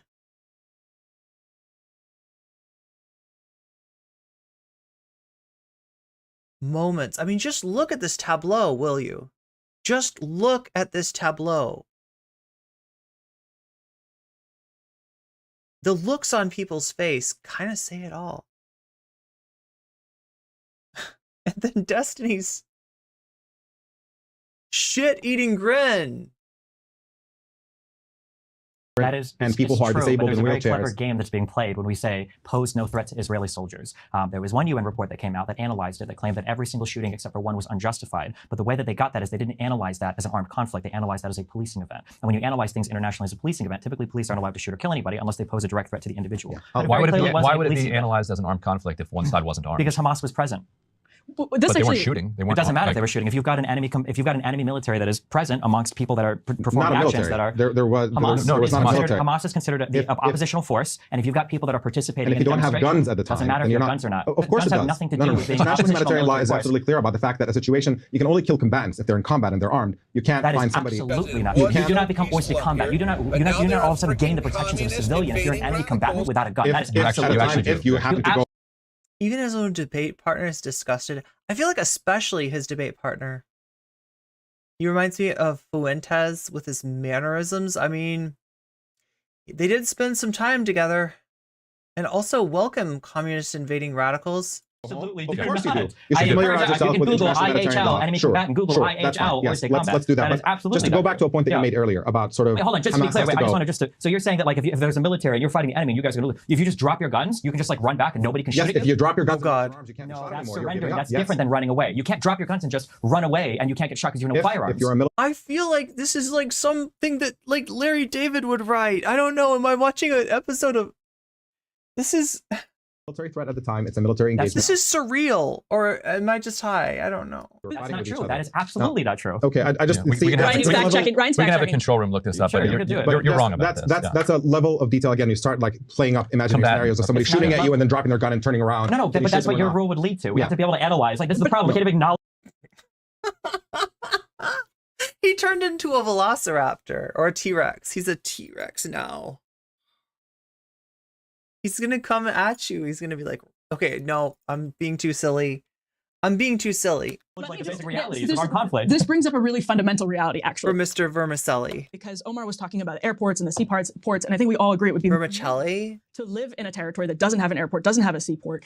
The argument from Israel and supporters of Israel is that if you put an airport in Gaza, Hamas would immediately seize it and use it to use parts, use the technologies to kill Israelis. Yeah, and nobody asks if you have an airport in Israel, will the Israeli government use it to import weapons from the United States that they then use to kill Palestinians? You see, there's an inequality here that we never really acknowledge. And I don't think that's unfair. I just mean, so what is, like, now? What is the path to creating a Gaza that can have an airport? What do we think Hamas would? Oh my God, thank you. I haven't gotten high yet. This shit is fucking surreal for me already. Yeah, okay, so I'm not. Use the airport and the seaport to bring in weapons? I have no doubt that they would, exactly in the same way the Israeli government. I feel like though me, like, you know, being in this state to analyze this debate, it's somehow appropriate. It's like, it's my own personal commentary on the quality of discourse that Destiny has to offer. Imports weapons and commits massive atrocities. Their terrorism against Palestinians. What can people in Palestine do to create a situation where that's not, and what can people in Israel do, frankly, to create a situation that's different? And to Stephen's earlier point, that which we did not address, is like, you know, he thinks there's the one Red Bull. You've got to do it. First, I want to point out that double standard is nobody says we have to get rid of the Israeli government. Because the Israeli government is infinitely better than Hamas. It's not even close. It's not. It's not by any. Better in what sense? I'm serious. Better in what sense? Better in that it's a democracy. Better in that it responds to international global pressure. Better in that their goal isn't the entire night. What?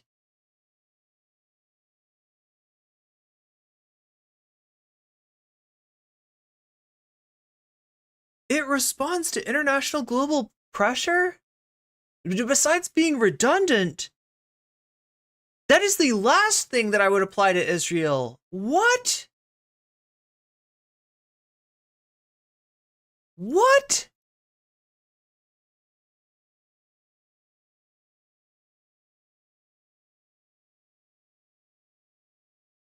Israel is phenomenal in its ability not to respond to international global pressure, if you want to say it that way. Israel's like, it's what Israel excels at. It's just like not giving a fuck.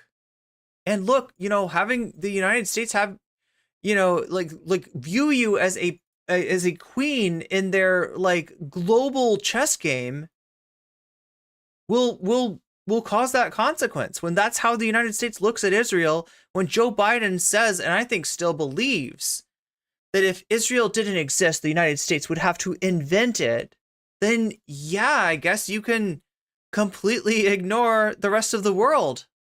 I don't think you should, but Of a group of people. If you think that the it absolutely is their absolute intention is the absolute erasure of Palestinians. Then how is it the Palestinian population has exploded in the Gaza Strip over the past? Because they're doing it in slow motion. There's slow motion going the opposite way. Is it like when you go faster than light and you go backwards through time? That's a very, very cute talking point. But when you look at what actually Israeli policy has been for literally decades, it's been confining Palestinians. What the fuck? You can see it unfolding in the case of Gaza. They've just given up on Gaza. They've basically. And you go backwards through time. That's a very absolute intention is the absolute erasure of Palestinians. Then how is it the Palestinian population has exploded in the Gaza Strip over the past? Because they're doing it in slow motion. There's slow motion going the opposite way. Is it like when you go faster than light and you go backwards through time? That's a very, very cute talking point. But when you okay, so what I think is he trying to talk about the population thing with the stats that show, like, you know, Gaza's population is or the population of Palestinians has grown over time, and therefore how could there possibly be a genocide? Is that what he's signaling? Because it's like, if you say that, then you accept that, like, there is like no amount of people that you can kill save for causing the overall reduction of people over time, which is a lot of people, to be accused of a genocide. It's anyway,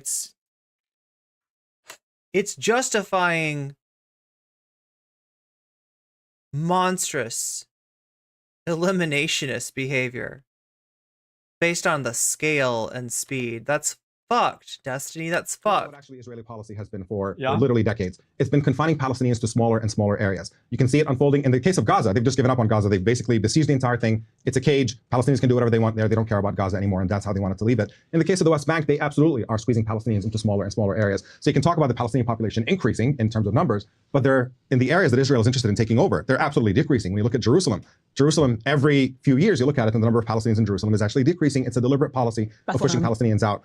But so from my perspective, Wait, when you look the at number of Palestinians is decreasing, are you saying because some of them are getting citizenship for Israel now? Because Israel No. Because Israel is demolishing their homes and replacing them. And in some cases, you see it actually on video of Palestinian families being thrown out of their homes in East Jerusalem, and Jewish settlers come and take over those homes. There is citizenship available for every person living even in East Jerusalem. There's a lot of people that don't want it because they don't want to be part of Israel. Okay, right? Do you think, real quick, because you mentioned between the Hamas and the IDF, do you think if Hamas ran Israel and Jews lived in the Gaza Strip and the West Bank, do you think the situation would look the same, or do you think Hamas would treat them worse? I have no idea. To take it, you couldn't possibly. What would it look like to be treated worse than Gaza's being treated now? A million times. It could be actual starvation. It could be actual dying. There is actual starvation in Gaza. So people are dying by the dozens I in Gaza. understand Have we've already had that. died. I wish I brought a list of me. I have like 52 different stories between October and now where verge of famine, imminent mass starvation, almost famine, about to start. It's been happening for 6 months. And then prior to this, people say it's been happening for 20 years. Dozens of children dying. If you go by Al famine-related. Jazeera reports, the number is 32. And that's the most favorable. Al Jazeera re-reporting the Gazan health. So that's acceptable for you. I didn't say it was acceptable. Yeah, exactly. That's a sacrifice I'm willing to accept, says Destiny. That's completely there we go. There's another tableau for you. Like, seriously, look at these faces. These faces say everything. Brian Grimm looking across the table to his co-host in disgust and horror.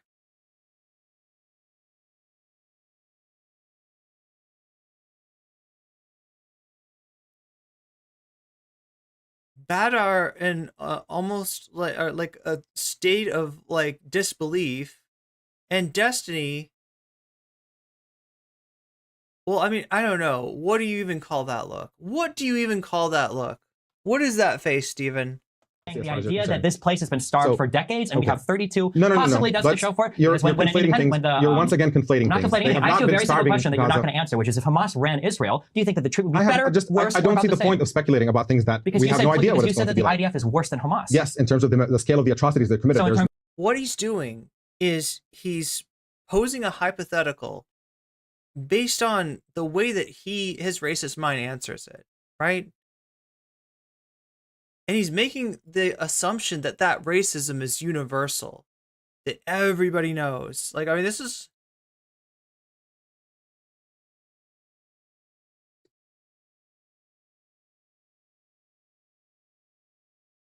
That's actually, it's just not an argument.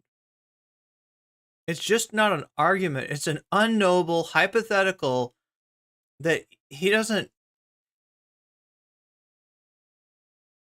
No Okay, question. okay, so There's in no that case, question you about agree it. that the United States is worse than Hamas, and that basically every single large country is worse than Hamas because of the scale of the country? I think the genocidal campaign that Israel is currently engaged in Gaza is kind of unique. It's not commonplace for countries to engage in that level of violence. When you say that, does October 7th count as genocidal? Or let me just. I just want to note it is fascinating. You're so good at saying so many things I'm not and saying having me chase the ball into different directions. Let me directions. just be very clear, and then you can answer everyone. Sure. Okay? I am not saying so many things. I will ask a very clear question. You won't engage, and then you're going to yap about a whole bunch of unrelated stuff like genocidal campaigns. I'll read it one more time. You're not going to answer. I understand. My very clear question was: if Hamas was in control of Israel, and then the IDF in Israel was in control of the Gaza Strip and the West Bank, do we think that Hamas, who would now own nuclear weapons and a full military and everything, would they be treating the Jews better or worse than the Jews are treating the Palestinians? Yeah, and my answer is I don't know. My answer is also it doesn't matter. That is not the situation. And you're using that hypothetical. You're the one who's deflecting, Destiny. So, you mentioned that Hamas has to go. I think the Israeli government has to go by that logic. And the question then becomes, what cost would be acceptable to impose on Israeli civilians in order to get the Israeli government out of power? Would you impose starvation and all that? Of course, nobody would endorse that. Everybody understands that that's a completely monstrous idea for a government that has committed far greater atrocities than Hamas has. And then you have the second point of, if you want to get rid of Hamas, it might be useful to ask yourself how Hamas came into being. How did they come about? How did they get support? And it's obvious that brutality towards Palestinians is how Hamas came into being, because they created literally, and it's you know, even if you want to leave out the part where Netanyahu was effectively indulging their existence as a means of dividing Palestinians. Israeli politicians have been quite explicit about the fact that they see this as a useful policy to prevent a Palestinian state from existing. But Hamas gained support as an alternative to the Palestinian Authority that was pliant, that was bending over backwards to try to accommodate Israel. And they said, no, we can get you freedom because we're going to fight. And that's how they gain power. And if your idea is to defeat Hamas and get them out of power by brutalizing Palestinians even more, that's just completely delusional. Even if you get rid of Hamas as an organization, whatever. I've never heard anyone make exactly this argument, but there it is.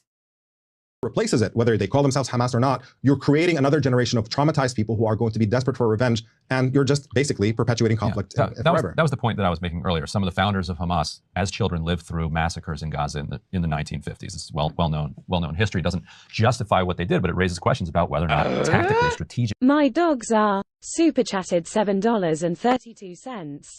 Money for more oranges, tangerine. Oh my God, thank you. Thank you, my dogs are goth. I'm sorry that it cut your name off at my dogs are. It's almost like a question of like, my dogs are? But in this case, my dogs are goth. So thank you for the super chat. Those massacres worked to Israel's benefit. Now, if you are Netanyahu and you want to divide Palestinians and the extremists are good for you, then it does work to their benefit. But if you're trying to defeat Hamas or the ideology of kind of armed resistance to Israel, and if you really want a two-state solution, but if you really want a solution to this crisis, then why would more cowbell, like more violence, why would that finally work? Chat, one in chat if that's like the silliest stream alert that you've ever heard, right? Like, is that silly? Like the sound of Tim Allen making whatever the hell that sound is. Like it's the, what is that sound? It's the yeah, that, and then like in blue-haired NCC with a peace sign slides across with a bunch of folders, right? I don't know, is it out of place? Should I do new stuff? I don't think the folders are particularly relevant. The only folders anybody cares about at this point are Vosh's folders. More or less violence will work. There has to be. We could try less. We've tried more. It's not less. Hasn't. The entire history of the Palestinian people against Israel since '48 has been one of violence, nonstop. All right. So the idea that like if you're just peaceful for a little bit, it'll fix things isn't going to work. The Palestinian people don't want peace; they want justice. And in their mind, right now, justice has to do with acquiring some amount of Israel. Now, whether that is the entirety of Israel into a single state or whether that's a two-state solution, again. But that's not acquiring parts of Israel. If you're talking about two states, that's acquiring occupied territory that is not Israel's, and Israel has to withdraw from. It's not anybody's. What do you mean it's not Israel's? It does not belong to Israel. Who does it belong to? International law is extremely clear about the fact that they have to withdraw from that territory. International law is not extremely clear. What are you talking about? It is extremely clear. You're going to reference a single advisory opinion written by the UN in 2004. Well, they had a one-paragraph treatment. An endless mountain of UN resolutions that make absolutely clear that Israel has the right to be the occupied territory. Before we get into the resolutions, since you raised the virtue of the Israeli government, I did want to ask if you had seen the Plus 972 article on the Lavender AI program. I imagine you saw this. Yeah, I read through it a bit. So let me read you a little portion of it. So the IDF used artificial intelligence to identify Hamas members. It used to be. So here we go. Somebody mentioned the whole cookies into rockets thing as being a sugar into rockets thing, as if it was self-evident that cutting a people off from sugar is acceptable. If there's ever been an incident of sugar being used for rockets, it totally just makes sense. I guess cut the sugar off. Yeah, that fucking. Thanks for that. Thanks for that. But we're getting to that. We're getting to that. I think it's later in the video though. That part's coming up. That part's coming up. So just you wait. We're gonna get you your sugar cookies. Maybe. Yeah, I think coming up here in like, let's see. Looks like 20 minutes or so. That you had to be, I think, colonel or above to be, specifically targeted by an airstrike, and there had to be some precautions taken to minimize the civilians that you might be around. The IDF, after October 7th, got rid of both of those precautions. They said any Hamas member is now. Wait, did he do more angry circles? Good for Gabby. By an airstrike, and civilian casualties don't matter. Did I miss an anger circle?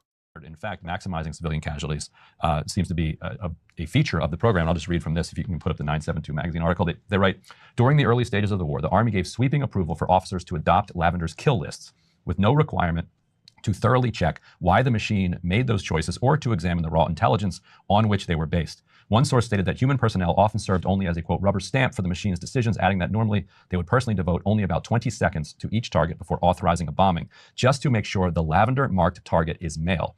This was despite knowing that the system makes what are regarded as errors in approximately 10% of cases and is known to occasionally mark individuals who have merely a loose connection to militant groups or no connection at all. Moreover, the Israeli army systematically attacked the targeted individuals while they were in their homes, usually at night while their whole families were present, rather than during the course of military activity. According to the sources, this— Wait, wasn't this software called Where's Daddy? Because from what they regarded as an intelligence standpoint, it was easier to locate the individuals in their private houses.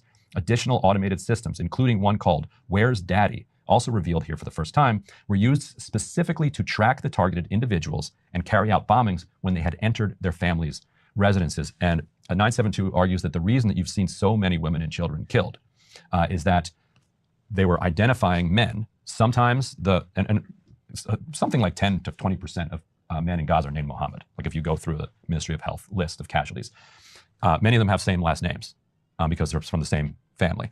So they're using AI to identify a particular man and then follow him to his home and then killing him with a bomb in his home. Oftentimes this is an apartment that doesn't just have his family sleeping there, but also has many other families sleeping there. Which is where the Where's Daddy name comes for that program. They wait for them to be with their families, and they think it's easier to bomb them in their homes rather than try to fight them in the field, and where they're more difficult to find. Well, so how could because of the field, so how could this be worse? Like try to design a government that behaves in a worse way than this. The obvious counter is the numbers don't support the idea that civilians are being targeted en masse. It doesn't even come close to it. I've seen estimates at anywhere it's like 9 to 1 for civilian to military deaths historically in conflict. And the idea that in the Gaza Strip, one of the most densely populated places on the planet, those numbers right now are, depending on whose estimates go, anywhere from 2.5 to 1 to like 4 to 1 in terms of civilian to militant deaths. So the idea that people are being wiped out with innocent family members, there just don't seem to be any numbers at all to support that. Something that's also very frustrating is Hamas engages in behavior that has been documented by the UN, by Amnesty International, by other NGOs, that is supposed to induce the death of civilians. I don't know why nobody seems to ever care about this. Hamas in the Gaza Strip exclusively fights in civilian clothes. Do you acknowledge that? I was not familiar with that. You don't care. Hamas will fight from hospitals. Do you acknowledge that? They don't fight from hospitals. What happened with the most recent raid on Al-Shifa? Let me. Okay, so you've actually gone. No. I'm going to address this. I'm going to address this. You're going to address it because you're not. But so let me just get my thing.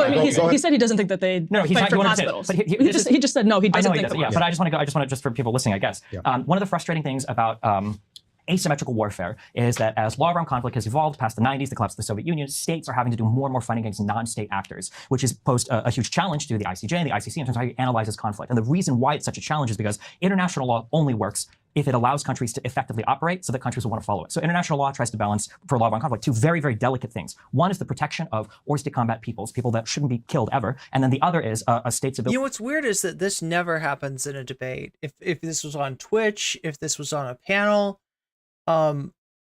what you just saw, which was him talking, sort of interrupting the answer, interrupting the response, because it's not responding to what he wants to talk about, and then bowling through into a monologue like this, like you just wouldn't see this.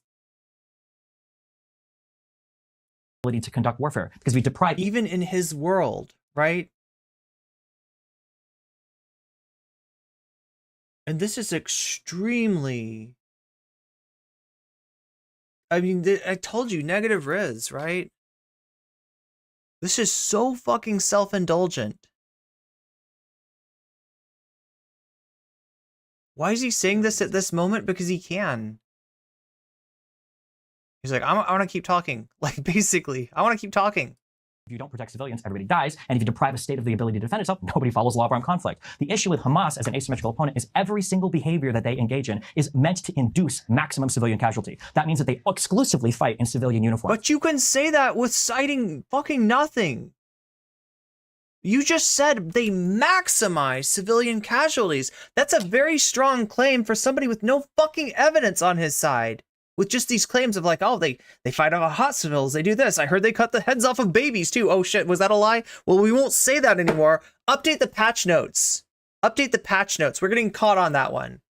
Don't take that one out, right? But it's just the rest of it stays. The rest of the bullshit script stays.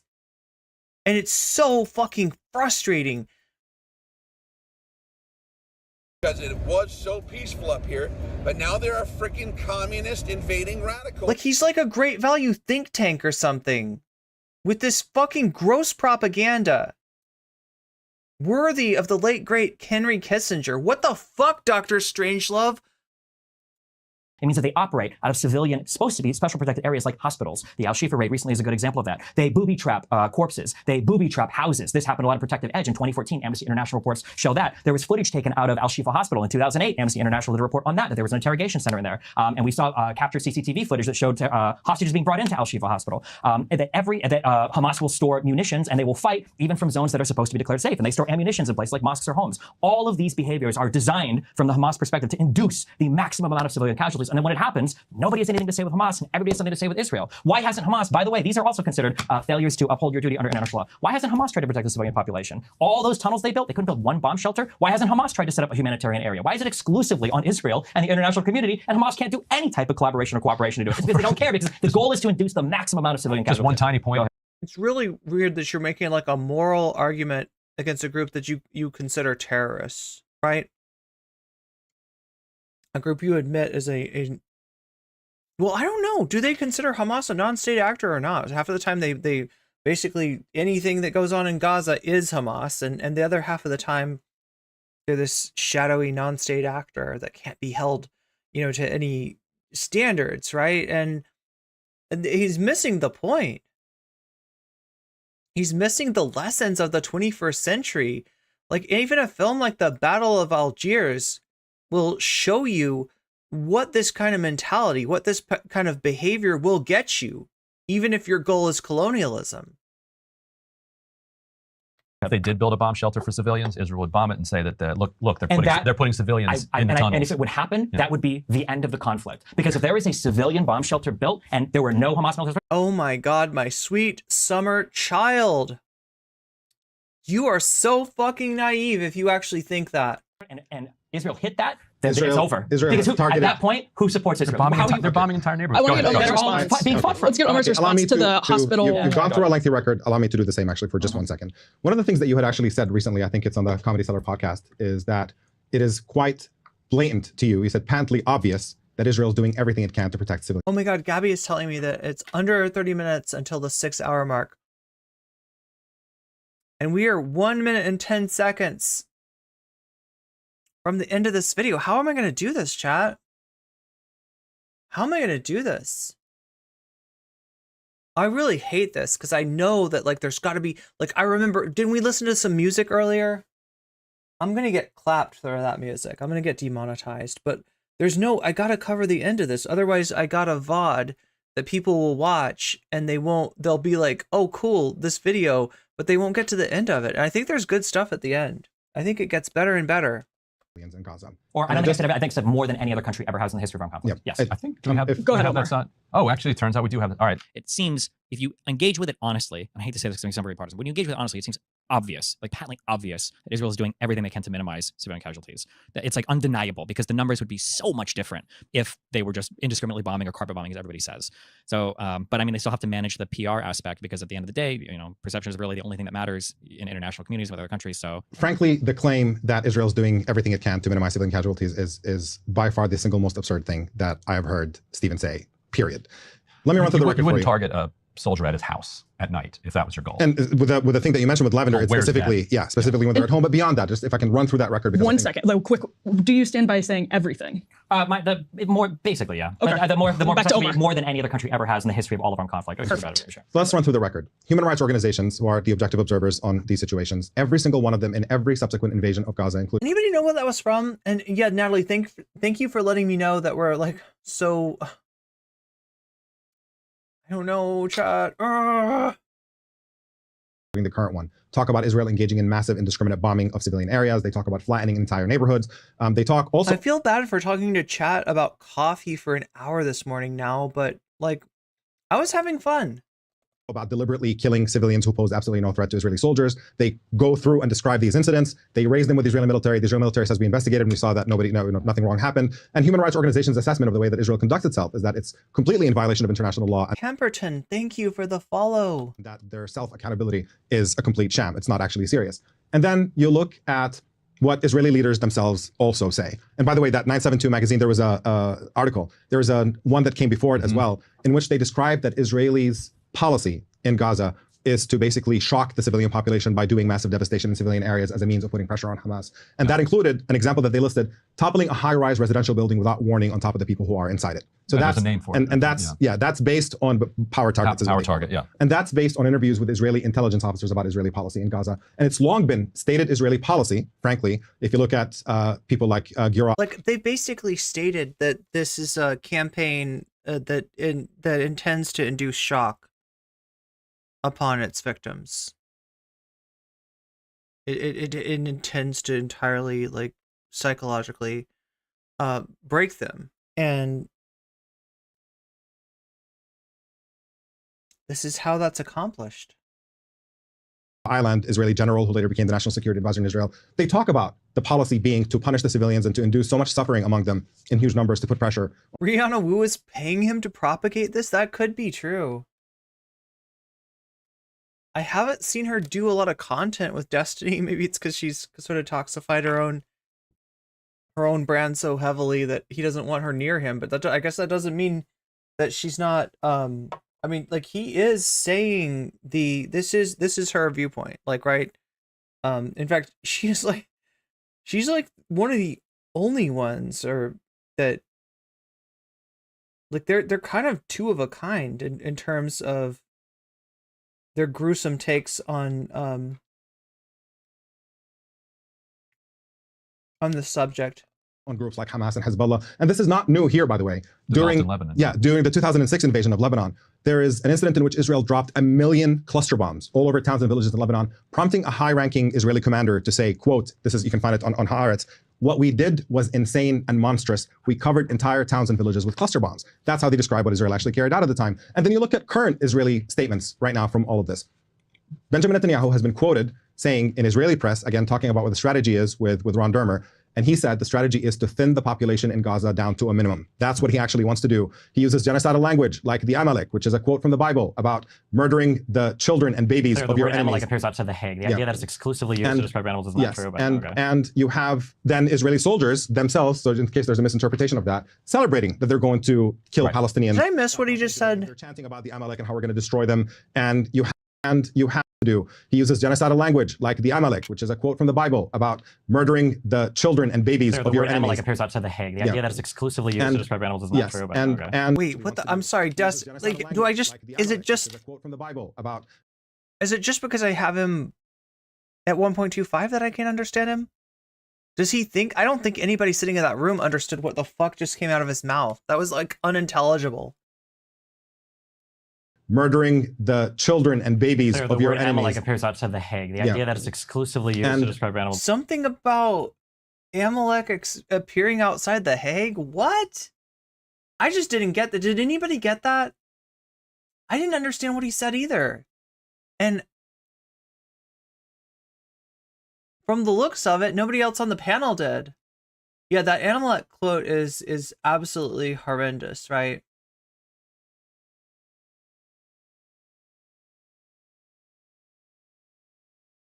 I can't tell what he said. Yeah, I can't tell either, Natalie.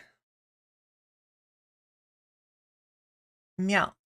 Yes, and you have then Israeli soldiers themselves, so in case there's a misinterpretation of that, celebrating that they're going to kill Palestinians, Palestinian civilians. They're chanting about the Amalek and how we're going to destroy them. And you have people who are actually posting videos of themselves talking about we're killing them by the tens of thousands. Isn't that great? So that's the rhetoric of Israeli soldiers themselves on the ground. Then they're caught on tape shooting children in the head when they posed absolutely no threat. It happened in Jenin, even in the West Bank during this current crisis, where you saw 2 young children being shot in the head with basically very obviously posing no threat. You saw in Gaza a grandmother holding the hand of a young child while carrying a white flag, and they shoot her dead while the child is holding her hand and the child freaks out and everybody else runs away. You have a pattern that is documented on video of these kinds of crimes. You have American doctors who visit Gaza and talk about the horrors they see in hospital, how there's countless children who come in with single sniper bullet wounds to the head. They can't keep track of how many of these are coming in. And you have the President of the United States Joe Biden describing Israeli bombings of Gaza as indiscriminate. The idea that you can look at this mountain of evidence between what human rights organizations are reporting, what Israeli leaders are saying, what Israeli soldiers are posting of themselves, and what the American government's assessment of that bombing is, and to say they're doing everything they can to minimize civilian casualties is just so thoroughly dishonest. Wait, he's claiming that there's some like script, like a Bible scripture, a Bible thing outside The Hague, so therefore. Like, I mean, that's a deflection. That's a deflection. Amalek is not just like bad because it's a biblical reference, right? It's what story in the Bible that it's a reference to. Behalf of an apartheid government that is committing atrocities before all of us. It's just, it's mind-boggling. Steve, you honestly would have to be either naive to believe that or dishonest. And you just don't strike me as a naive guy. You're a very smart guy. I don't understand how you can actually say that. It's just funny because the entire yap you just did is completely destroyed by a single question. How do you explain? Wait, the Amalek quote itself is outside The Hague? How do you explain the ratio of even what Hamas has claimed? I think it's 70% women and children. How do you explain that percentage? You could have women and children. So I haven't been... Hold on, I'm sorry. Because for children, we're saying 18 and under, as opposed to the traditionally fighting age is what we would usually talk about in these conflicts. But everything when it comes to Palestinians are special rules. You can bend this however you want. It's not bending. But No. I'm asking, when the bombing is worse than Dresden, how do you explain the fact that even Hamas admitted, I think it was 7,500 or 8,000 of the people killed were militants? I don't remember what their exact numbers are. So I have an analysis from March 12th. So this is from Just Security. As of this date, the IDF reported 29,000 airstrikes in Gaza. At that date, the number of reported civilian deaths in Gaza was roughly 29,200. The number of Hamas fighters killed in action has been claimed by the IDF and Hamas, both without evidence. The IDF claims 12,000 fighters killed, while Hamas claims 6,000 fighters killed. So we can look at those numbers given the demographic data from the health ministry. Out of 29,200 deaths, about 9,700 were men, and the rest were women and children. If the IDF claim is true, this is equivalent to every man being killed in Gaza being a Hamas fighter and several thousand women and or children being Hamas fighters. This is extremely unlikely, but to be extremely conservative, I will use the IDF reported Hamas casualties. Like, it gives you an idea of who they're lumping in as like enemy combatants, right?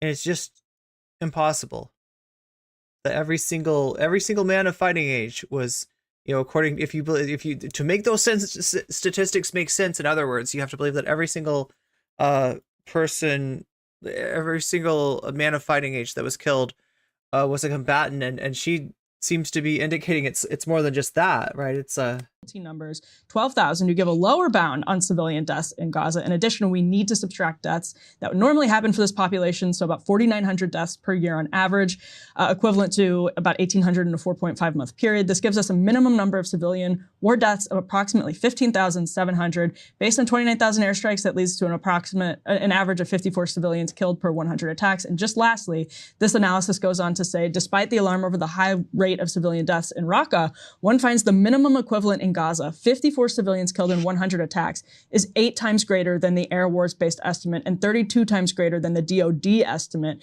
And recall that 52 number is a lower bound for the Gaza ratio, is likely far higher than this. So, Stephen, do you dispute the validity of those numbers? What was the ratio of fighters on the lower bound? What was the ratio of fighters to civilians there? Did it say Hamas claimed 6,000? 6,000. Yeah. So and the death toll at that time was how much? 29,200. About 9,000 men total. So 6,000, and it was 29,000 total deaths? 29,200 total deaths, 9,700 were men. So if you're taking that's the Hamas reported number, you're at 1 militant to 4 civilians. And that's for the Hamas reported number. How can the ratio be so horrible if Israel is on a genocidal, indiscriminate campaign against Hamas? Yes, how can that possibly be the case? They're doing it again in slow motion to give plausible. Megastar says it was something Haag battle. Then I believe that this is happening after war. It's obvious. Look, they've destroyed 80% of the buildings. No, they haven't. Is the stream ending in under 30 minutes? Soul Life, no. I'm gonna risk it for the biscuit, okay? I might get fucked over by monetization, but there's no way that I can end this VOD without, like, without coming to some kind of conclusion. There's more good stuff in here. They've displaced 90% of the population. Can you name any other conflict in which you've displaced 90% of the civilian population? No, because usually they just destroyed them. You think in Dresden they told the civilians to flee? Do you think in the Tokyo firebombings they told the civilians to leave? For Nagasaki and Hiroshima, did we tell the civilians to leave? Can you Can you acknowledge that what you just said was incredibly fucking stupid? Ooh, good call. Red Qwerty says that you could put closed captions on this. Oh my god, how long ago was it? Stephen, do you dispute the validity of those numbers? What was the ratio of fighters on the lower bound? I'm sure captions would help. The ratio of fighters to civilians there. Did it say Hamas claimed 6,000? 6,000. Yeah. So and the death toll at that time was how much? 29,200. About 9,000 men total. So 6,000, and it was 29,000 total deaths. 29,200 total deaths, 9,700 were men. So if you're taking that's the Hamas reported number, you're at 1 militant to 4 civilians. And that's for the Hamas reported number. How can the ratio be so? Is it before this? Israel is on a genocidal. This goes on to say, despite the alarm over the high rate of civilian deaths in Raqqa, you know what? Here's what I do. Gaza, 54 civilians killed in 100 attacks is 8 times greater than the Air Wars-based estimate and 32 times greater than the DoD estimate. And recall that 52 number is a lower bound for the Gaza ratio. It is likely far higher than this. So, Stephen, do you dispute the validity of those numbers? What was the ratio of fighters on the lower bound? What was the ratio of fighters to civilians there? Did it say Hamas claimed 6,000? 6,000. Yeah. So and the death toll at that time was how much? 29,200. About 9,000 men total. So 6,000, and it was 29,000 total deaths. 29,200 total deaths, 9,700 were men. So if you're taking, I'm trying to check the transcript chat. 1 militant to 4 civilians, and that's for the Hamas reported number. How can the ratio be so horrible if Israel is on a genocidal, indiscriminate campaign against Hamas? Yes, how can that possibly be the case? They're doing it again in slow motion to give plausible deniability that this is happening after war. A joke. It's obvious. Look, they've destroyed 80% of the buildings. No, they haven't. They've displaced. That number is not true. They've displaced 90% of the population. Can you name any other conflict in which you've displaced 90% of the civilian population? No, because usually they just destroyed them. You think in Dresden they told the civilians to flee? Do you think in the Tokyo firebombings they told the civilians to leave? For Nagasaki and Hiroshima, did we tell the civilians to leave? Can you Can you acknowledge that what you just said was incredibly fucking stupid? They don't tell civilians to leave first. Normally, they just kill them. Yeah. Because we knew. I need to hear an acknowledgement. Because he thinks that's such a clever line. Let me explain something to you. He's not going to acknowledge it. No, I'm going to acknowledge it. I'm going to acknowledge that, yes, they told civilians to leave, and then they dropped massive 2,000 bombs on the safe zones that they told the civilians to flee to. There was one safe zone, the beach or whatever, and they haven't bombed it. There have been countless incidents of them dropping. Now you're just lying. I'm not. I looked it up. You look up all the data on all the safe zones. There's 4 hours of roads that they make safe per day. There's a New York Times. Oh my god! Sorry, it broke the YouTube This debate this is so bad. Not even YouTube. On average, equivalent to about 1,800 in a 4.5-month period. This gives us a minimum number of civilian war deaths of approximately 15,700. Did it just revert to where we just were? An average of 54 civilians killed per 100 attacks. And just lastly, this analysis goes on to say, despite the alarm over the high rate of civilian deaths in Raqqa, one finds the minimum equivalent in Gaza, 54 civilians killed in 100 attacks, is 8 times greater than the Air Wars-based estimate and 32 times greater than the DoD estimate. And recall that 52 number is a lower bound for the Gaza ratio. It is likely far higher than this. So, Stephen, do you dispute the validity of those numbers? What was the ratio of fighters on the lower bound? What was the ratio of fighters to civilians there? Did it say Hamas claimed 6,000? 6,000. Yeah. So and the death toll at that time was how much? 29,200. About 9,000 men total. So 6,000, and it was 29,000 total deaths. 29,200 total deaths, 9,700 were men. So if you're taking that's the Hamas reported number, you're at 1 militant to 4 civilians. And that's for the Hamas reported number.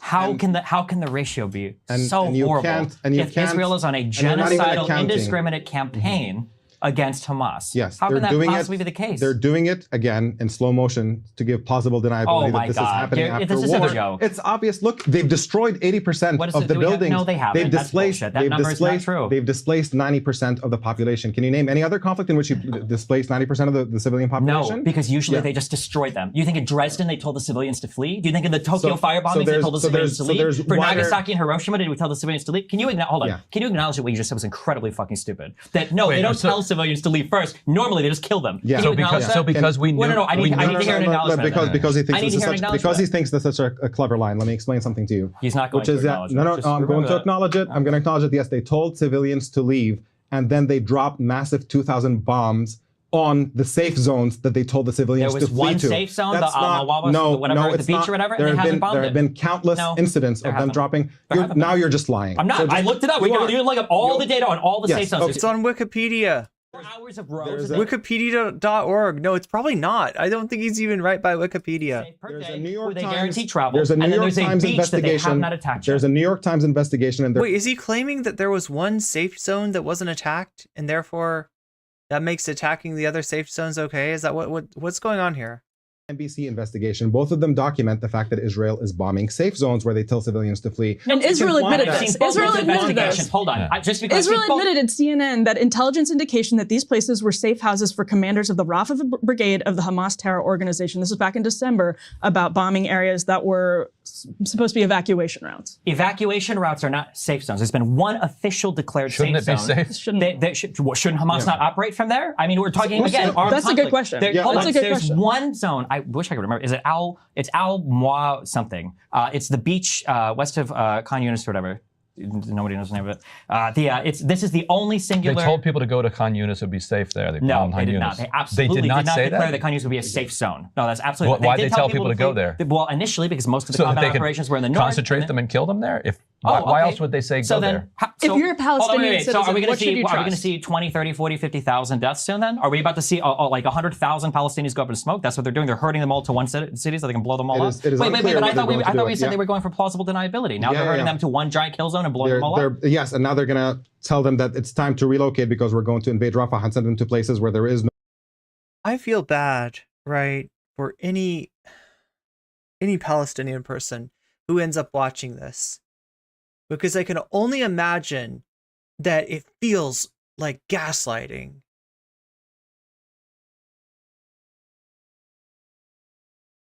To hear what Destiny has to say. Like, right, if you've lived this, and you're hearing somebody try to claim that, no, it was humane, it was decent, it was, they only did what they had to do. If you fucking lived it.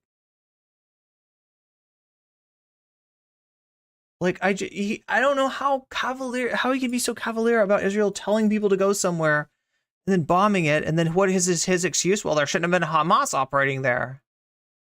No food, water, or shelter, and have them And they're scramble going to be for on themselves. imminent It's gonna be- starvation and death like they have been for the past Yes, 5 and months. it's going to be, it's going to be ongoing killing rate, killing them by the tens of thousands and saying, oops, it's just war. Gaza's unlivable anymore. Too bad it can't support Palestinian life. People are starving. It's just all an accident. Nobody they're said doing it's it. an accident. It's crazy that the numbers are so poor for a country that could kill so many more people. Okay, there we got an anger circle. But they're doing things that now we have the T-Rex arms. Other countries don't. Do you acknowledge that no other country does leaflets, phone calls to buildings, roof knocking sirens? It's the most moral genocide ever. No other country's Human done rights that for organizations, Hold on, including. you're not going to answer that. No, either. I'm answering The U.S. it. cleared Mosul You out. see, Other countries do it. Yeah. I mean, No, you we've keep not to that you level, literally though. interrupt And me. before we went into, you literally interrupt me to tell me I'm not going to answer because you're something not as I'm answering. trying to You're answer. rambling. Okay, so Omar, go ahead. You were saying no country has done anything like roof knockings and leaflets and all that. Roof knockings. That's my favorite thing.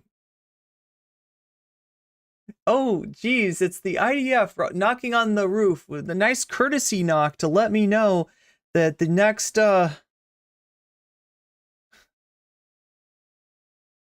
my building's about to be knocked down with me in it unless thanks for the roof knock. That was great. Organizations say about these, they say they're completely pointless because there's nowhere for these civilians to go that is safe. So how did this shit ever get normalized with anybody? Like how do people hear about roof knocking and they're like, oh, cool. That's very nice of them. That's very courteous. You get a roof knock. You can drop a leaflet. It's a game, and right, and like the fact that people like you fall for it is just kind of really embarrassing. You still have no explanation for the ratio, for the 1 to 4 on the lower bone. They tell civilians to flee because here we're going to be so nice and make sure that you don't die, and then when they flee, they kill them as they're fleeing, or they kill them wherever they arrive. The numbers are so disproportionate. If you were a Palestinian, what would you do if you lived in probably go south to the what is he even talking about? Whatever the beach was. I wish I had the name of it right now, but there's been one singularly declared safe area, and that's really funny considering that you're finding this on the fucking internet. And how long has the fucking internet been knocked out? It's 50. Oh wow, 5307. Okay, so no, 5407. Gotcha. 5402. Go. Current Israeli statements right now from all of this. Benjamin Netanyahu has been quoted saying in Israeli press, again, talking about what the strategy is with Ron Dermer, and he said the strategy is to thin the population in Gaza down to a minimum. That's what he actually wants to do. He uses genocidal language like the Amalek, which is a quote from the Bible about murdering the children and babies of your enemies. Amalek appears outside the Hague. The idea that it's exclusively used to describe animals is not true. But and you have... It was exclusively used to describe animals? Wait, he's talking about Amalek. He's not talking about the animals. Is he thinking of the human animals quote? I don't understand. It's like Ben Shapiro saying, if the oceans rise, just sell your house and move. Yeah, exactly. Sell it to who, Ben? To Aquaman?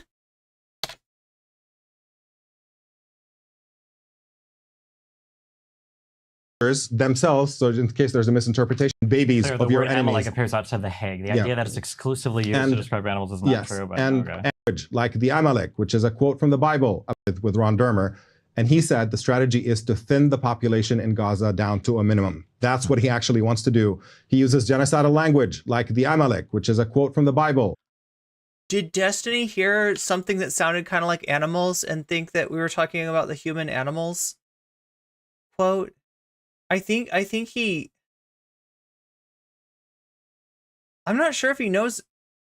He said animals. It wasn't just exclusively used to describe animals. I don't get it. I'm just reading how the CC did it on YouTube.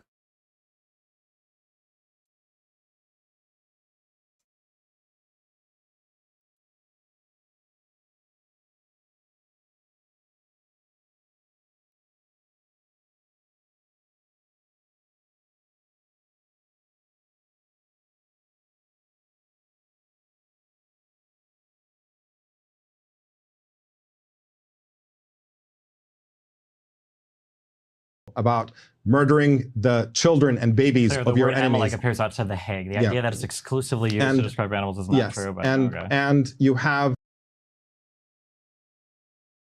It sounded to me like he said, the word Amalek appears outside the Hague. The idea that it's exclusively used to describe animals is not true. Which is a quote from the Bible about murdering the... But now there are freaking communists invading radicals. Children and babies of your enemies. Like appears outside the Hague. The idea that it's exclusively used to describe animals is not true. But the word Amalek appears outside the Hague. The idea that it is exclusively used to describe animals. Oh yeah, Amalek. So part of the Amalek thing was kill the animals too. I thought he was confusing it with the human animals quote, or was that? Am I thinking of one of our politicians there?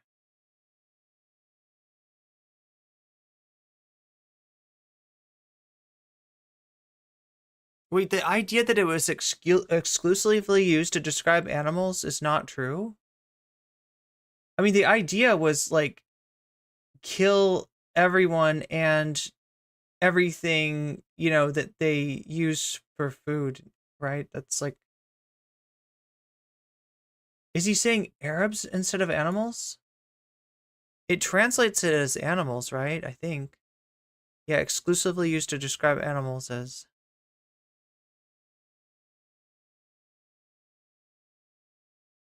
about murdering the children and babies The of your word animal enemies. like appears outside The Hague. The Yeah. idea that it's exclusively used And- to describe animals is not yes. true.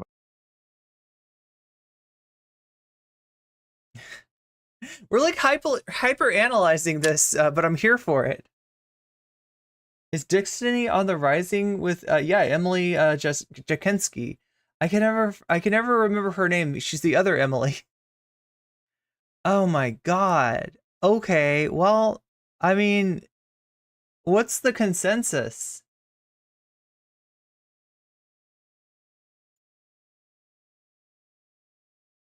It was Gallant who said the quote about human animals, right? That's what Shaq's BA is saying?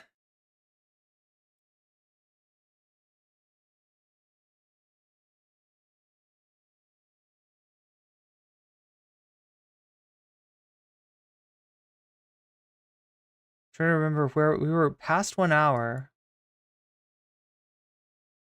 People have signed peace agreements and people have reached agreements with them. The That's- Palestinians have not. And there's a reason, by the way, which you will never recognize, why all of the surrounding Arab states have abandoned the Palestinians too, because their history has been one of violence, that first they've been encouraged by the surrounding nations and used by them, and then now they've been abandoned once the other nations have used them That's up. a racist anti-Palestinian Racist? stereotype What happened in the and talk. 70s? Yes, Why did the it is. Palestinians get kicked It out of is. Jordan in the It is. 70s? To explain it Why did the further, Palestinians everybody assassinate the hates Jordanian Palestinians. king in 52 Yes, in Jerusalem? because the Why did the Palestinians- Palestinians get kicked out of Lebanon? because- Why does Slow down, Egypt slow want to down. work with the Palestinians? Is There's he, a do you reason believe why. he's a racist, Omar? Yes. When he talks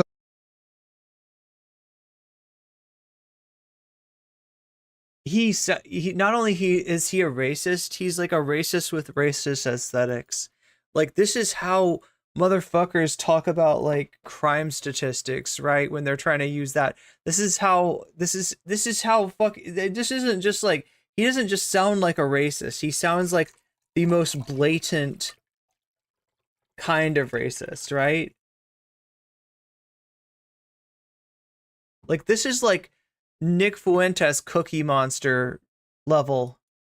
about Palestinians, nobody likes them and nobody. No, actually not, though. Actually not. He's a lot less. Like, at least Nick Fuentes was trying to hide behind the Cookie Monster. He's got nothing. He's got no fig leaf. Absolutely, that's a racist description. Why do they? I don't like. Can I let me be Yeah. clear? This distinction between like there's a category of people who are racist, a category of people who are not. I think that's a simplistic thing. What he just described is a racist stereotype. There's absolutely no question about it. I'm just not. fact. It's I don't history. want to. I'm sorry, I don't want to get into who he It is. is to a lot of people that are pro-Palestinian. I understand that history is like the most traumatizing. If you don't part. understand that the Egyptian dictatorship is Like, do we need to roll it back? Did you hear how he's talking about Palestinians? Oh, it's like these people had problems with them, and those people. Oh yeah, like basically he's leading the witness, and the answer that he's seeking of is like, because the Palestinians are fucked in some way, right?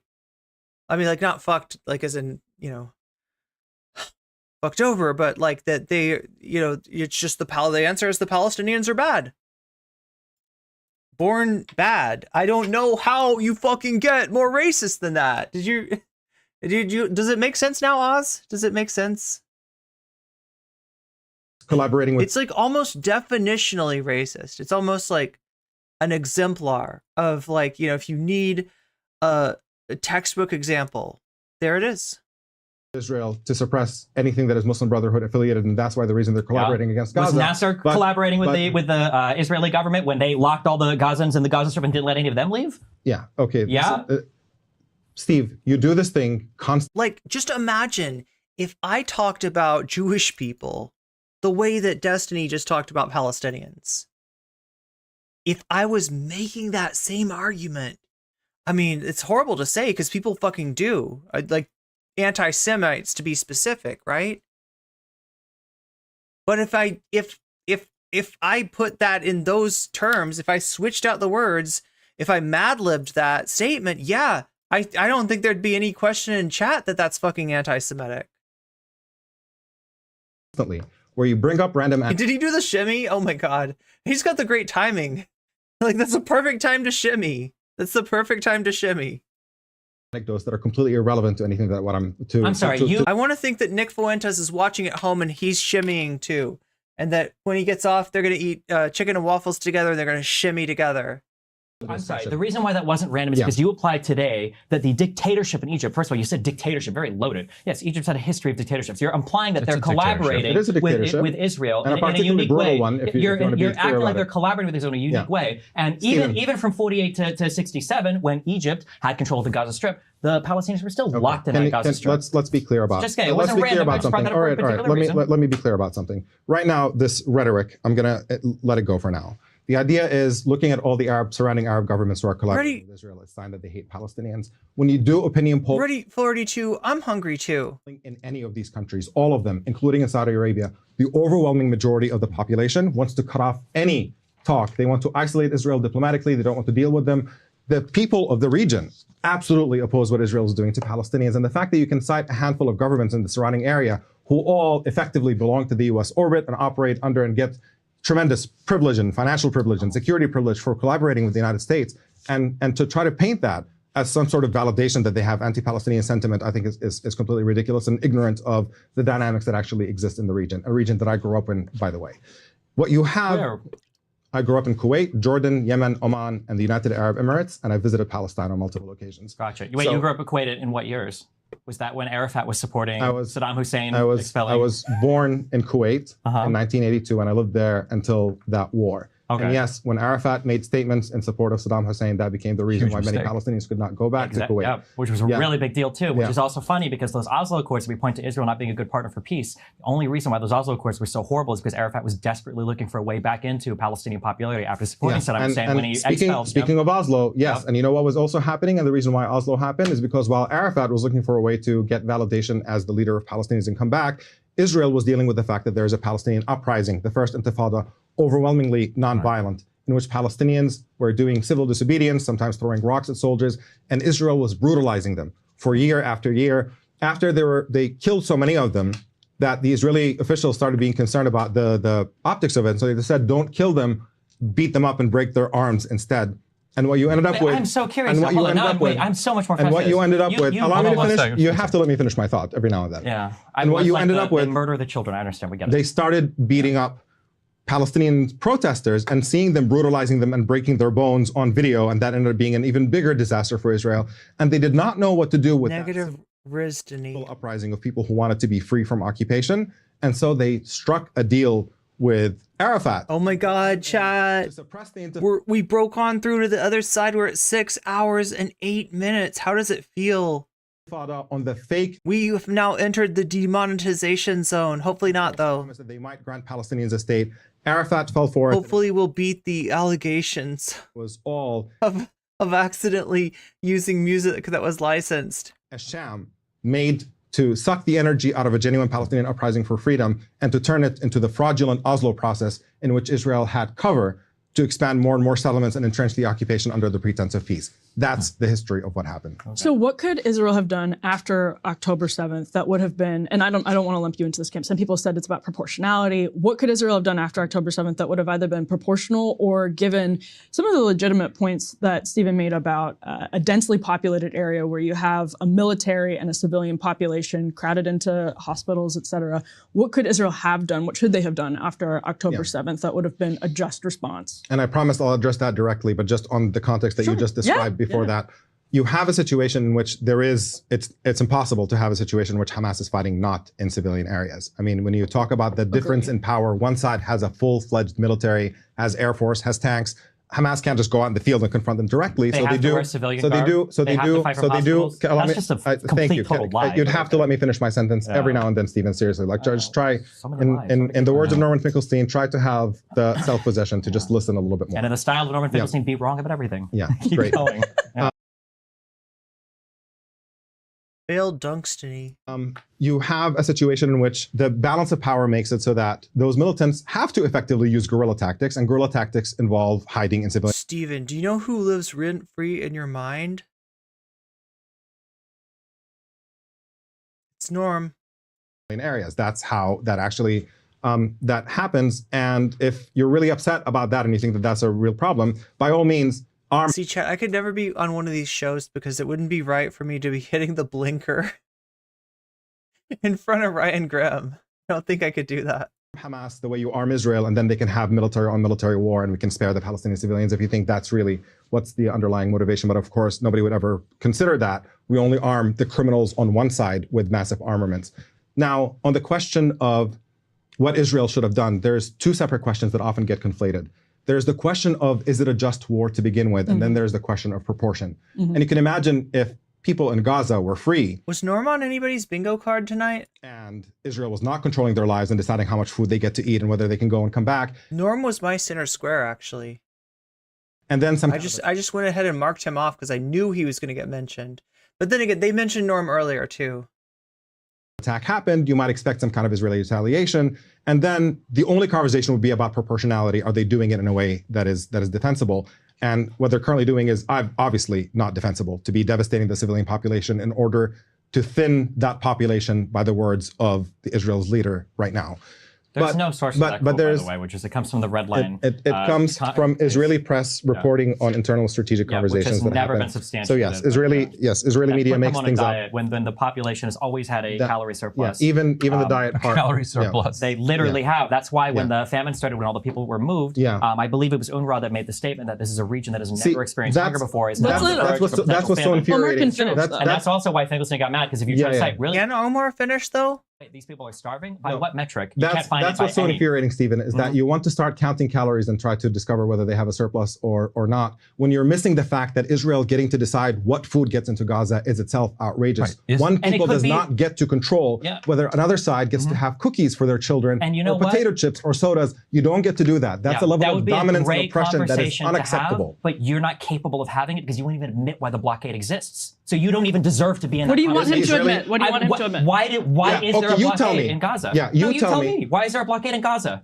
When you look at the fact that Israel is preventing cookies from going into Gaza, you know that it's not motivated by military. Why were cookies being prevented from going in? And what were potato custom chips. rockets fueled with? Yeah, with cookies? Yeah. With sugar and fertilizer. Yes, that's how they made the early rockets. The first generation that was we're going to literally deny Palestinians in Gaza sugar. Look, okay, denying a nation fertilizer because you're worried about them making bombs is fucked up, because you use fertilizer to grow like everything. Denying them sugar, like, I don't know.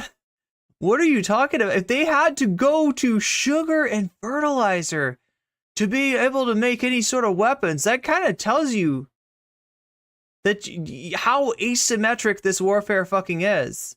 Because it might be used. You know what they're First of all, Norm embarrassed you during that debate.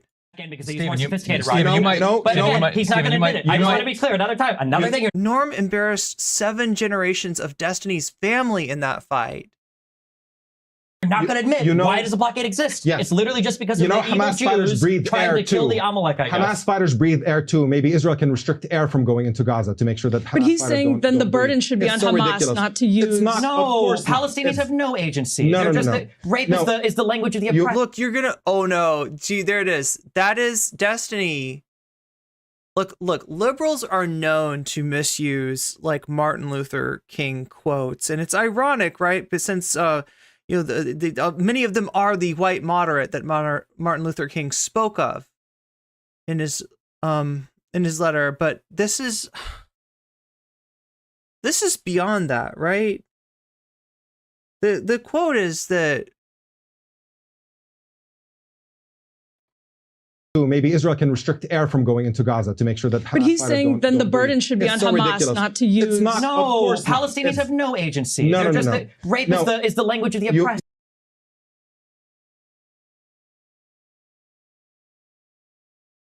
Yeah, he took a Martin Luther King quote and he shoehorned rape into it.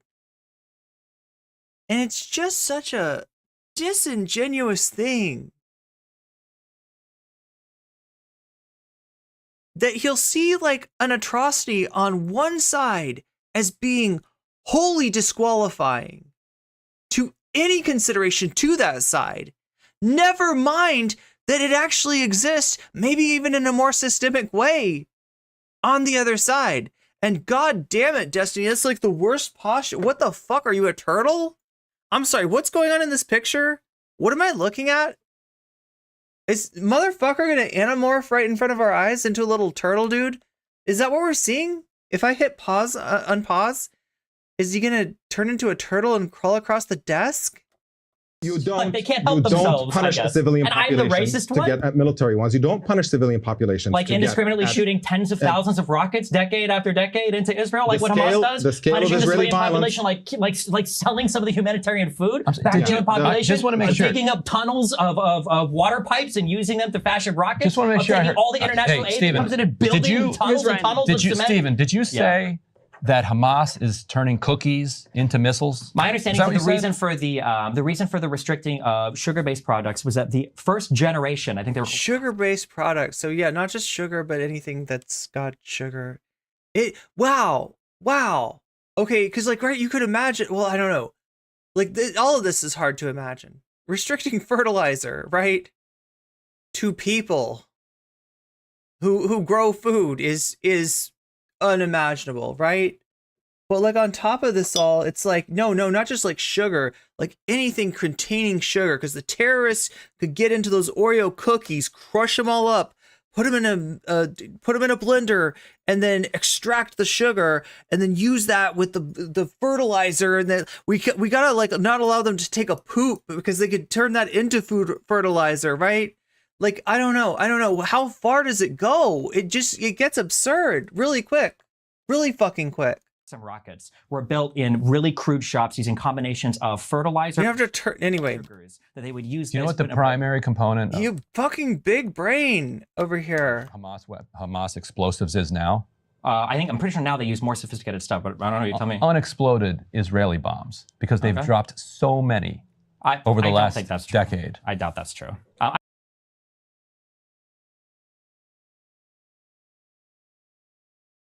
I'm sure they do. With a utilize 10 to 20% failure rate, Hamas then digs them up.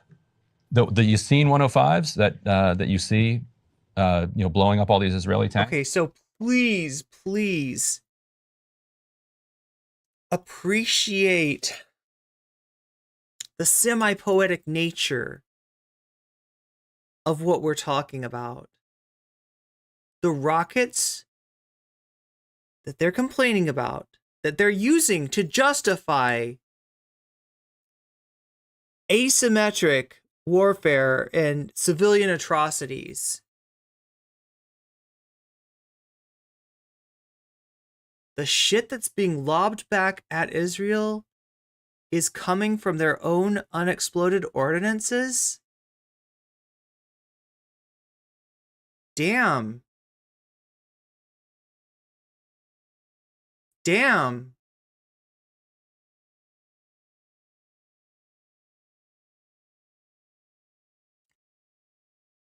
What do you want me to say?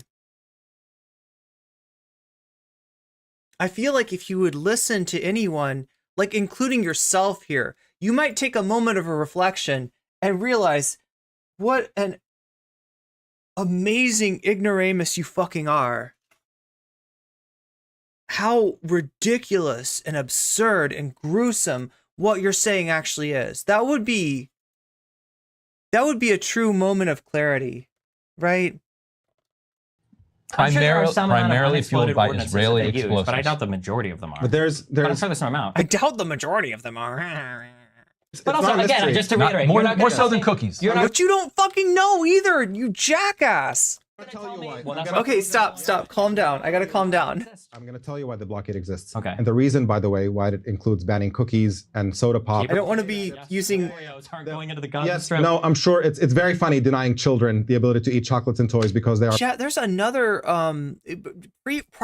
months prior to this debate, there was another panel or something that Destiny was on where he said something similar, or he made a joke about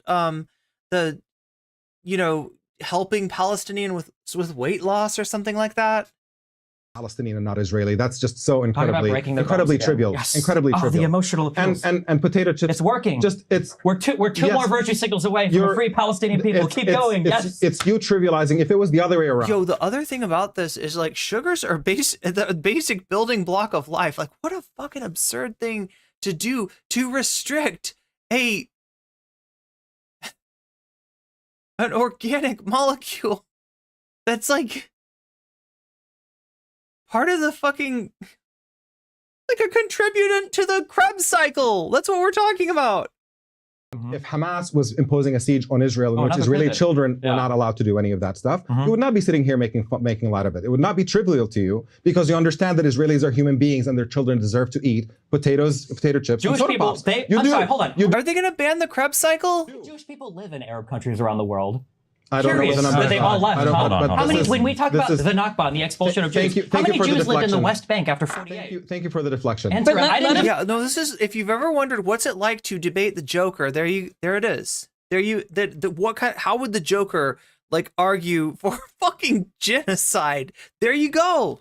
Answering your Let him Mr. Jokerelli. about why the blockade exists. He's not. He's got to do the 52 different talking The points blockade first. exists. Oh my God. Okay. The blockade exists because they want to punish the civilian population in Gaza as a means of putting pressure on Hamas. They're saying as long as we have a government in Gaza that does not play ball with Israel the way the Palestinian Authority plays ball with Israel in the West Bank, the civilian population is going to suffer as a means of putting pressure on them and getting somebody else to be in power. The evidence for that is overwhelming. Children's toys were not allowed in at the beginning of the blockade. And when Israel came under intense pressure after the flotilla incident, a bunch of activists tried to basically force medicines to be delivered into So Gaza. on the flotilla incident, there on a were bunch of 2 ships. of 5 of the ships were empty, and they were aggressive ships that were designed to fight against the IDF when they landed. You realize that footage is available. There's 100-some people on the deck with chairs. Yeah, those were some aggressive ships. You know what I'm saying? As ships go. What is an aggressive ship? What the fuck does that mean? Because, like, when I think of an aggressive ship, I think of, I don't know, like, I think of the other kind of ship. Anyway. Throwing Israeli soldiers chairs. overboard. And makeshift weapons and everything, too. There was Makeshift weapons. Yes, Wow. yeah, I know. Well, that was... I think as somebody who, like, really stands a certain ship, they're gonna They could bring from Turkey with them, I guess, because they were inspecting the boats. But aggressive ship. Activist ships, and if you read any of the reports, It was an activist ship. Whether a Finkelstein book and read what actually happened or watch any of the footage My that actually friends happened. were and you on can that actually, flotilla. I Were know they pretty well. part of the fighters, Yes. or what? Were they? Listen to yourself. It's the ship from Event Horizon. Watch the videos. There were people who, yes, fought back when Israel boarded their ship in an act of piracy in international why did waters. Israel border the ship? Because they don't want block the ships to ship get from to getting Gaza. there. There you go. Because What the fuck? What kind of logic is this? No, it's like they had One Piece ships, chat. They were eating devil fruit on board. there's a blockade, and because they announced They don't you get need to to announce. stop. They don't get to impose that blockade. They absolutely do. No more than Hamas gets to impose a blockade on Israel. This is ridiculous. Of course, they don't get to decide what ships get to go. I on. want to reiterate that by the end here. He's saying that the blockade exists because the Jews are evil to. No, he's saying they're That's- intentionally. That's a despicable thing to say. Really? I'm not saying anything about Jews. I'm talking about the Israeli government policy What being you can't? absolutely Okay, I'm horrendous. curious. In the So second please don't Intifada, conflate were those two submersibles things. or weapons brought in via that via the water into the Gaza Strip? Did that happen? What are you talking? He is truly an unctuous little man, isn't he? Say that one more Were time. there weapons that were shipped into the Gaza Strip via the Mediterranean? And plenty of weapons were shipped into Israel as well. Oh, that's Yeah, interesting. it is so interesting, isn't it? there was there were Interesting. things. You wait, think wait. one So do you side think the gets to dominate blockade? the other. Why is it that Egypt has been a partner with Israel in that blockade since its inception as well? I've already explained to you why the Egyptian government is interested in Oh, restricting because for any 20 kind of years empowerment they've just been for Hamas. evil. Yes. Okay. Everybody is this is consistent. Chad Alpha says ancient weapons were a kitchen knife, a wrench, and a screwdriver. I like vaguely remember this. This did not go well as a PR on a PR level for Israel, right? This was something that they tried to defend. There was like video of this. I remember this really blowing up in their faces. The history that everybody is collaborators with the West, and I mean, just Governments that are transparently collaborating with the West has are collaborating hypnotized with the the West. world. Of course even they the are. Egyptian dictators, Yeah. right? Everybody, yes. Who else are they everybody's collaborating? against- I Who just, else are I they just want to say collaborating something. with? I just honestly, there's one thing that I think is really, really important. Okay. This, just saying the Jews are evil. It's such a despicable line, and let me explain why. Anti-Semitism is a very, very serious and rising problem in the country, in many other places around the world, and especially in the Trump years. We've seen these shootings that have happened at synagogues and everything like that. Not in the Middle East, though, 'cause it's always been at 100%. And you have a situation in which Israel's defenders constantly try to conflate those things, is that you ignore the fact that there is a significant portion of the progressive young American Jewish population that is opposed to Israeli policies. And every time you criticize Israeli policy, people say, oh, you're attacking Jews. And that's exactly what you just did.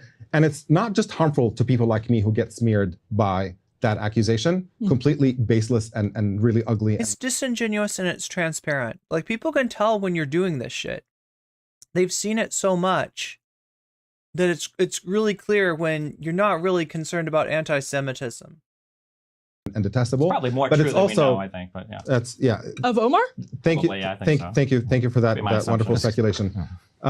But it's also actually harmful to Jewish communities themselves that are trying to protect themselves from anti-Semitism to constantly trivialize that charge, that you throw it around at anybody who is critical of Israeli policy, anybody. Look, given what Destiny likes to get up to with his gamer words, I would bet money that Destiny's more anti-Semitic than Omar.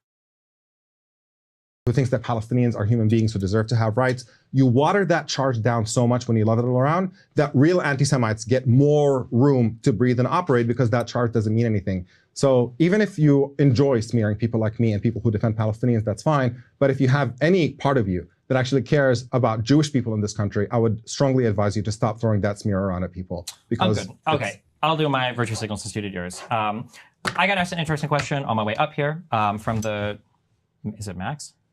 Mac, producer Mac. Not Mac. Yeah. Not Max, Mac. We might call him he Max asked me now. why I was so interested in this conflict. And one of the things that I think is so sad is I think of all the things that I've ever looked at my entire life, this is one where you can pick and choose facts from one side and you can build the most compelling anti-Palestinian argument, or you can build the most compelling anti-Israeli argument. And I don't think I've ever seen anything where you can have such a one-sided telling of the history as I have for this particular conflict. I think the really sad thing here is that I think that there are really good criticisms that can be made of Israel. I think that there are really good criticisms you can make of their past policy. And I think that the story of the Palestinian is an incredibly empathetic one. I think that there are reasons why you could support violence in 47, violence in 48, wars in 67. I think you can support all of these things from a really empathetic, understanding place. But the issue is that both sides are so invested in telling their story and making money and making videos and making whatever off of their particular side of things that you never will ever have that conversation. So, for instance, this is why identifying root causes is so important. When we talk about the blockade exists because during the Second Intifada, there was a lot of weaponry that came in to Gaza from the Mediterranean and from Egypt. This is a problem that Egypt recognizes, a problem that Israel recognized. That's why the blockade existed, especially after the Palestinian Authority was not able to bring Hamas under control, and Hamas gained control of that region. Israel said, well, fuck this, we're going to... On point. I don't want to interrupt you, just there's one thing. Yeah. So before the flotilla incident, they were not allowing certain food items from going in and children's toys. And Flotilla then was 2008, right? Yes, We're talking that's right. 2000, Yeah. No, but it's just, I want you to explain to me. And then after that incident and Israel came under pressure, they started allowing a little bit more humanitarian stuff to go into Gaza. Is that because Hamas stopped being a threat to Israel? Or is that because those humanitarian goods are actually not a threat and Israel did not give a shit about them anyway, apart from wanting to punish the My guess would be it's probably because the Israeli restrictions were too much. And they probably could have calmed the fuck down. Right now, Israel is in the position that it's in because Israel thinks that they can maintain an indefinite status quo and more or less slowly annex the West Bank. That's Israel's goal. The problem with this... Destiny, what makes them think that? What makes them think that? And spoiler, it's the country that you are in right now. Has always been that Israel wants to fight forever because the longer they fight, the more of the West Bank they get to annex. The only reason the Abraham Accords happened was because it was to stave off annexation of the West Bank. And the problem is that while Israel wants to continue fighting to gain more and more, people like you have deluded Palestinians into thinking that they fight, they can gain more and more too. Only one side, for what it's worth, only one side, Palestine, whatever that means, okay? Only one side in this conflict. What does it mean to you? What am I listening to? Did he just like drop out of a supposed moral argument that he had actually no investment in, try to claim that it was a gray and murky morally relative morass, and then say, let's get down to brass tacks. If you want what's better for the Palestinians, it's to take whatever fucking agreement Israel will give them. Because it's only going to get worse. The boot is on Israel's foot, and it is ready to do more kicking. And it enjoys doing that kicking. And every time it does the kicking, it results in more land. It results in more leverage. And you are a monster for convincing the Palestinian people otherwise, even though, I don't know. What? This is some super villain shit. This is Palestinian? There are a lot of Yes. people that became Palestinian after, depending on what the conflict is. So I don't know what that means. I don't really care that much. The idea that both sides can continue to fight only serves one side, and that's the Israeli side. The longer the Palestinians continue to fight, the more the Israelis are going to gain, because the reality is the Arab states around them are bored. They don't want to fight. The leadership doesn't want to fight anymore. They're not going to. They did at one point, which is, I think, the most tragic thing, is that Palestinians were a tool of the surrounding Arab states to fight with Israel, and that's the most they ever cared about. You're That's so why. close to That's why. understanding it. You're That's so why. close. If you go to these surrounding countries and you ask, that's crazy. There are so many Palestinian refugees here. I wonder why they don't ever take any of them in as actual citizens. And the reason why is because in the Arab states, you're not allowed to. They don't give citizenship to those people because Yeah, they I'm familiar use with them that. as a tool to fight with Israel. And that's why they're not even allowed to do it. They're banned from actually giving citizenship to any of these Palestinians. So even the whole refugee crisis is inflated more than it should be. But the issue is that when you look at these sides and you go to criticize the policies, okay? I bring it back to the blockade. That blockade existed because weapons were coming into the Gaza Strip via the ocean, via the land routes. So if that's the reason why the blockade came in, I think that you can make an incredibly powerful argument that, listen, Netanyahu, if you want to destroy Hamas, that's fine. But one of the conditions of eliminating Hamas has to be the lifting of the blockade. Because with Hamas gone, your justification for the blockade is completely and totally non-existent. In my world. In your world, the blockade never leaves because the only reason is that You can't negotiate Hamas out of existence. What a fucked up, useless thing to say. I mean, wait. What I mean by that, right? Because earlier Omar alluded to the fact that, part of what empowers a group like Hamas is the intolerable situation that Palestinians are put into. So in a way, yeah, I guess, you can negotiating in good faith, might disempower Hamas. But what I mean is, you can't have that be part of the negotiations. Be like, all right, here's the deal. We're gonna let you, we're gonna stop the blockade, but for you, no more Hamas, right? Because it's just it's a thing that individuals are choosing to do, and but based on the situation that they're put into. And over time, if the situation gets better, might less people choose to join Hamas? Yeah. But you can't write a fucking you could even put something in there where Hamas, you're imagining Hamas themselves are negotiating, and they're like, we will dissolve, we will disband, we will never talk to each other again if you agree to this provision. And if that happened, there's nothing to stop another group from arising and another militant group from arising for resistance, and in general, it's going to be a process of, I mean, look at the another situation you can relate to this is the situation in Northern Ireland. The negotiation did finally end in. No, you know what? It didn't end in a dissolution, though, did it? Of the IRA, it wasn't like that. Anyway, it's ridiculous. It's ridiculous. There's to punish Palestinian citizens. So if you're constantly screaming at a government, hey, you need to take this blockade away because you just hate Palestinians, well, why would they ever remove it? There's absolutely no desire to. There's no reason to. Why would they? Is he pulling a fresh and fit? Did he just throw a Punisher mug? But if the argument is, well, we said that the blockade existed because weapons were going into a hostile administration, well, now that hostile administration is gone and we allowed you to remove it at great cost, both to infrastructure and civilian life, well, now we can say, hey, they're gone. You have to lift the blockade now. There's no justification for it. So if we have a real analysis of what's going on, we can levy legitimate criticisms, we can look for legitimate solutions. But if the arguments are delusional, that Israel is here indiscriminately murdering tons of people because they're evil or because they hate Jews or they hate Palestinians or hate Arabs or whatever, or they're racist or Islamophobic, there's no solution to be had because in your world, the hatred runs so deep that it's intractable. Yeah. Crystal's lipstick just fell over. That's all it was. Nobody panic.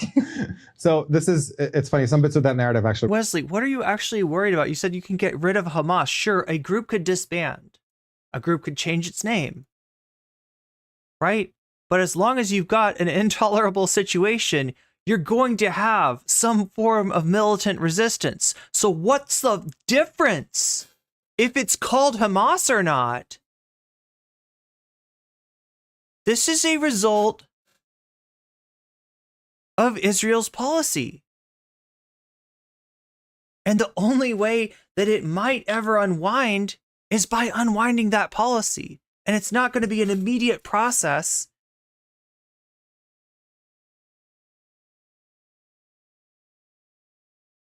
Like Omar talked about this earlier. For any of you just joining right now, right? Omar talked about earlier the way that Hamas came to power, and it was through a disillusionment with the supposed peace process. That's what brought them power. And even, things like Oslo were argued in bad faith, in such bad faith that it's absurd. You're offering Arafat a deal that would end in his, him probably be honestly like just, he would lose all influence if he signed that deal. It had a poison pill in it. It was not a serious offer. And then they get to blame him for not taking it. So yeah, in the wake of that, you have Hamas coming to power. And that is what would be expected if you understand.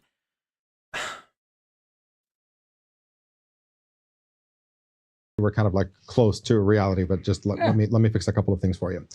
First of all, if you're saying that a precondition for lifting the siege is that Hamas has to not be in power anymore, you have that backwards. The occupation of Gaza existed before Hamas was created.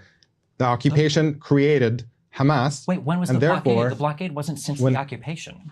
Yeah, I mean, the occupation itself needed to end. They replaced the occupation with the siege. That's what they did.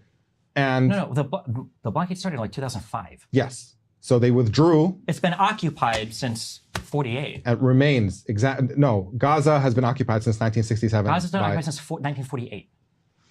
What are you talking about? Israel took over Gaza in 1967. Who took over in 1948? The Egyptians did. Yes. So it was occupied by the Egyptians. See, this is the. I know you don't like to talk about that because it's not convenient, but that's true. It wasn't a Palestinian state prior to 67. Who cares? The point is. Who cares? The Palestinians were. They had a fake government for 1 year that was recalled to Cairo and immediately disbanded. And then it became a training ground for Fedayeen. What do you mean? Let me then call for an end to the Egyptian occupation of Gaza too. Oh wait, it ended. Great. So now let's talk about the Israeli occupation of Gaza.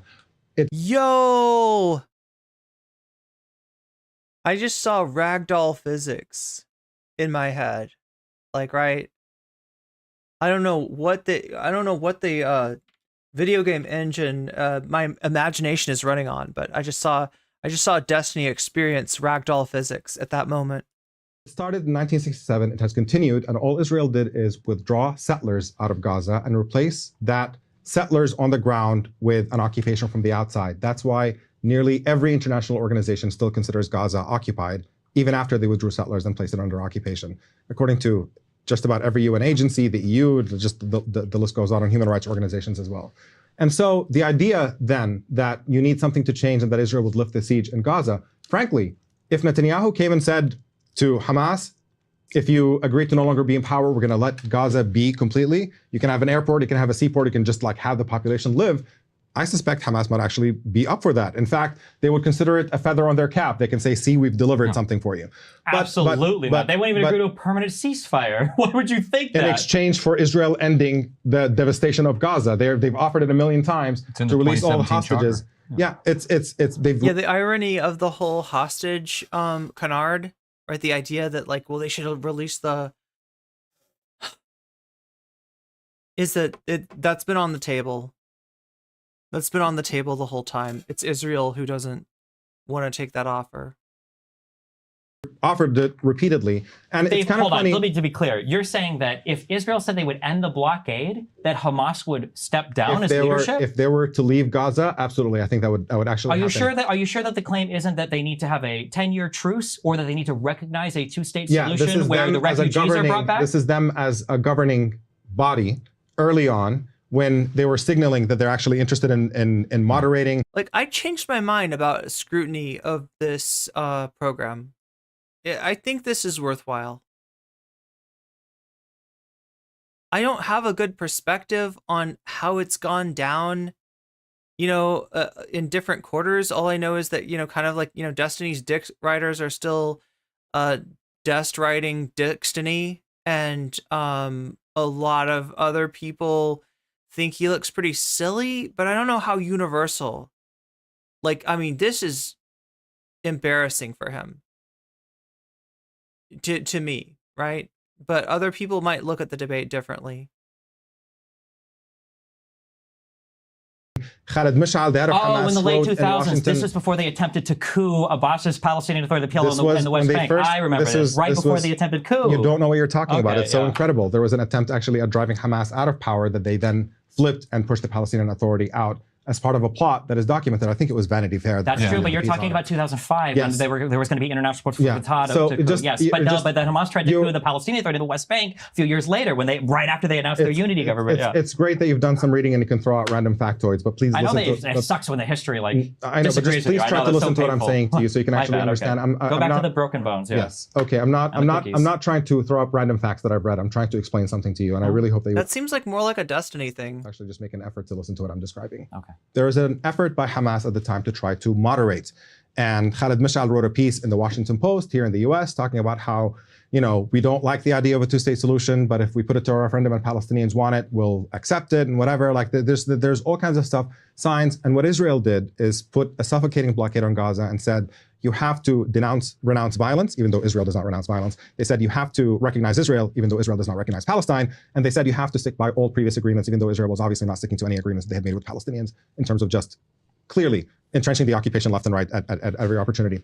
And so Hamas said, no, those are not acceptable demands. And that's how we ended up being stuck in the situation where Hamas's refusal to accept whatever Israel wants to mete out to them is the reason why that blockade got entrenched and intensed and became more and more punishing as a means of trying to place more political pressure on Hamas.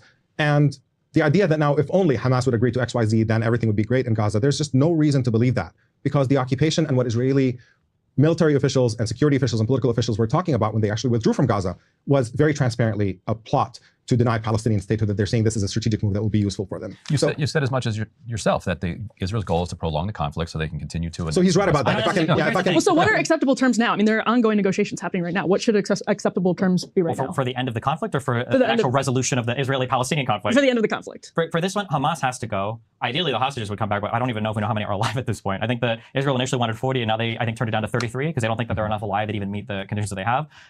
But yeah, Hamas needs to go. I imagine, my understanding is Israel still wants to go into Rafah, right? Mm-hmm. I think they've reiterated as much.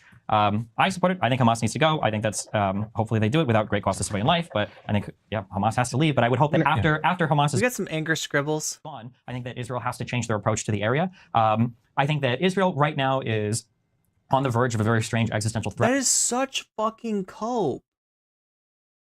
The resistance, the militant resistance that formed and gained power in the wake of denying any sort of real path forward towards peace, that was formed out of the misery inflicted on the Palestinian people, has to spontaneously dissolve. And then Israel will think about being nicer. What a load of dog shit. Dog shitstony. Where they're getting consumed by their own, I don't know if I would say shit stainstony. Fear, or just, they need to,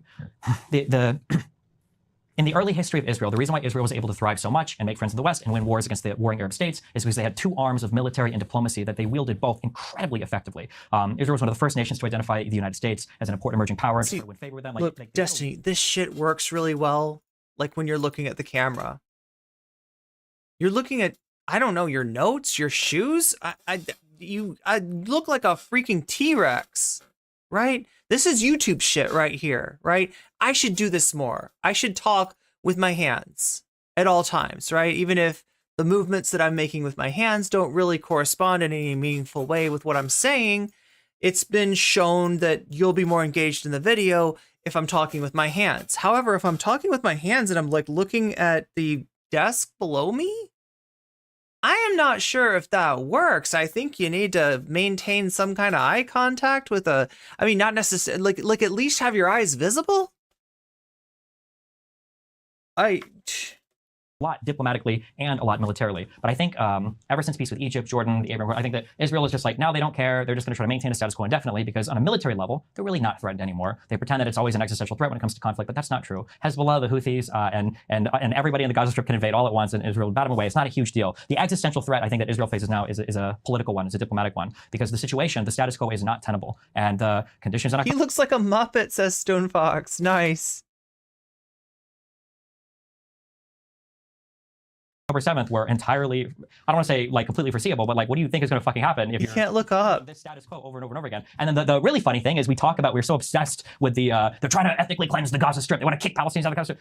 Jews don't care about the Gaza Strip. They want to kick people out of Judea and Samaria. That's what Jews really care about. It's that encroachment into the West Bank. And we're not even talking about that anymore because everybody thinks that apparently they want to put settlements back in the Gaza Strip, which historically Israel's never even cared about. So yeah, I mean, Hamas has to go. I would hope that the blockade and the conditions are lessened there, but there has to be huge pressure on Israel and the Palestinians. There has to be huge pressure on both sides to reach some peaceful long-term agreement, because until that happens, it's just going to happen over and over and over again. It's nobody's surprise. So just when we speak about hostages, I think it's important to note that Israel rounded up tens of thousands of Palestinians, at least thousands, I don't want to say tens of thousands, but thousands of them after October 7th. They are being brutalized in Israeli detention facilities.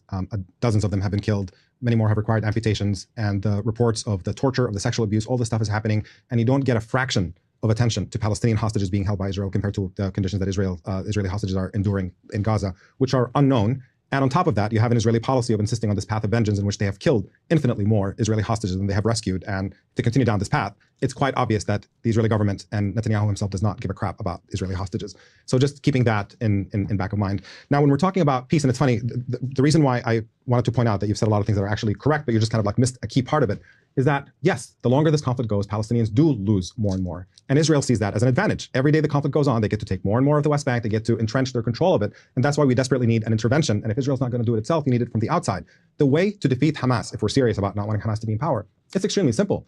Give Palestinians a path to freedom, and they will take it rather than be driven by despair into supporting groups that insist on doing it the most violent way possible. The truth is, Palestinians tried it with the March of Return. They've tried it with negotiations with Israel. They've gone to the UN. The US keeps vetoing every UN resolution that is critical of Israel. They've gone to the International Court of Justice, the ICC. The US keeps putting pressure on the ICC not to prosecute Israel for crimes. And then when people try to do international solidarity and boycotts, people call that economic terrorism, and you have American politicians trying to pass laws. Just every single method of resistance has been completely quashed. And civil disobedience in Palestine was extremely common against the apartheid barrier that Israel is building throughout the West Bank.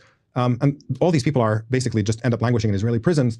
You've left Palestinians no avenue. And if you want to be serious about defeating, more radical organizations that are committed to violence, all you have to do is give Palestinians a path to freedom that does not push them in the arms of people who insist that fighting is the only way. And that has to be stopping US military funding for the Israeli occupation. This occupation is illegitimate, it's indefensible, it's clearly intended to be permanent. Netanyahu has said so. The way it appears on the ground is not some kind of like temporary thing we're just holding off until.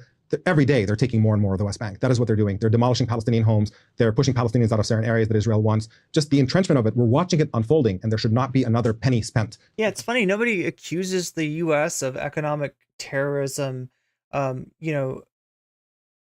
against even like Cuba, let alone like aggressor states like Russia, right? But that's what the sanctions are designed to do. Whether or not they work is a different matter. But nobody's calling the United States like international economic terrorists for that. Of the Israeli military until that occupation comes to an end. And that's how you can put Israel finally in a position where they have an incentive to start negotiating in good faith, seeing Palestinians as equal human beings. Paradoxically, I think that actually would be a boost to Israeli society, because under current Israeli politics, you have some who say we need to compromise. We live here, they live here, we're all going to live here, for hundreds of years. We need to come to some deal. And then you have a faction in Israeli society that says, no, we don't, because we have unconditional U.S. support militarily and politically. So we can just permanently, quote unquote, manage the conflict. And voters look at that and they say, well, it's true. The U.S. does. Yeah, ironically enough, the Destiny's description of the world as like upholding unrealistic expectations for Gaza are actually mirrored with the truth of the matter that it's Israel who's got this unending support from the United States based on the functionality that Israel has to the United States, that Joe Biden has spoke to famously in saying that if Israel didn't exist, the United States would have to invent it. Conditionally support. So why should we actually make any compromises, and it has driven them into this this cul-de-sac that is potentially suicidal for the entire project. I think the issue is that people don't realize that the way that Israeli opinion flipped so hard on peace for Palestinians was after the Second Intifada. That completely mind destroyed so many Israeli people. When they saw so many Palestinians across the entire country engaging in violence against Israeli people, a lot of them were like, this is it. Like, apparently these people just don't ever want peace. After that, I think that's when you saw the government start to shift a lot to the right. And the issue is that it doesn't feel like there has been that Palestinian leader that's been ready to come up and actually make brave concessions or strong concessions, because every deal with a Palestinian feels like a concession. It was not all of Israel. I just don't think Palestinians... All of the occupied territory is just... What about the actions of the right-wing faction of the Israeli political apparatus to bring about the conditions by which its policies would be justified? What about that, Destiny? To be technical. Which occupied ones? The West Bank, Gaza, and East Jerusalem, the internationally recognized occupied territories that Israel has to withdraw from. That's what Arafat has said, and that's what Abbas has said. I'm a fan of neither of these men, but they're not the obstacle to peace. They made very clear that they would accept a deal if Israel actually ended the occupation. Arafat Israel has never accepted a deal. Of course he has. There are no deals on the table. There are no deals left on the table where the Palestinians we would just have accepted this. I happen to be familiar with a private conversation between Bill Clinton and somebody that I know, an advocate, in which Bill Clinton said that Arafat just kept saying 22% is my offer, and Bill Clinton had no idea what he was talking about.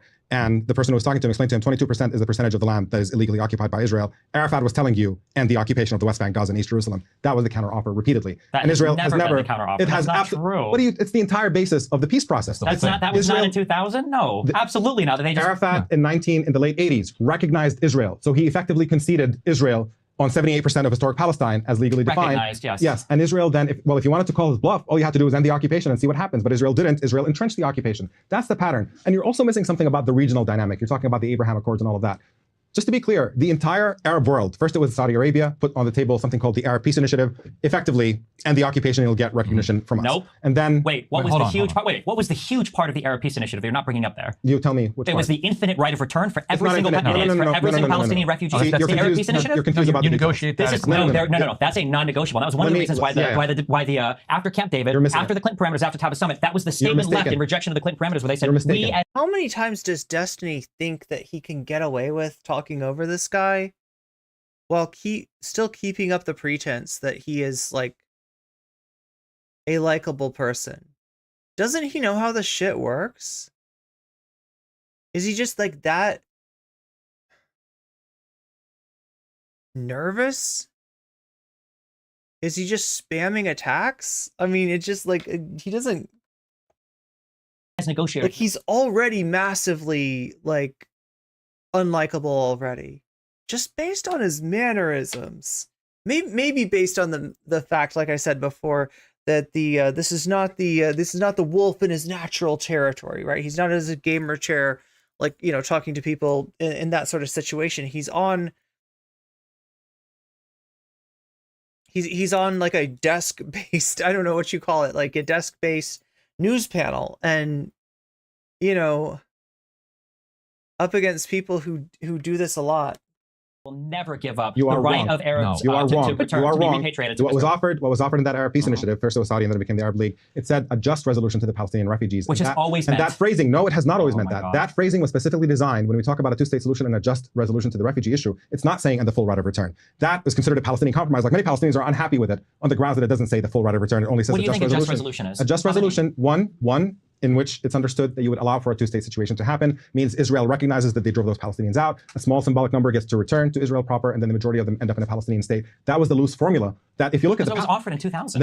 It was not what was offered in 2000. It literally was. There was an international fund that Israel was going to contribute to. There was some number, yes. I saw anywhere from 10 to 100,000. I don't know what the actual number was. There's some number that they were going to accept end to the occupation. That's basically what Palestinians have been asking for. And if you look at actual details of it, and I'm happy again to tweet about it afterwards, I'm happy to send you all the links that you need. That was what the Palestinian official position was. There was no official position. Let me just respond to one of the things that a point that you made earlier in the form of a question that a lot of people, I've seen it out there, so I think it's worth kind of trying to answer directly. You said it can't be a genocide because they've only killed 33,000 people.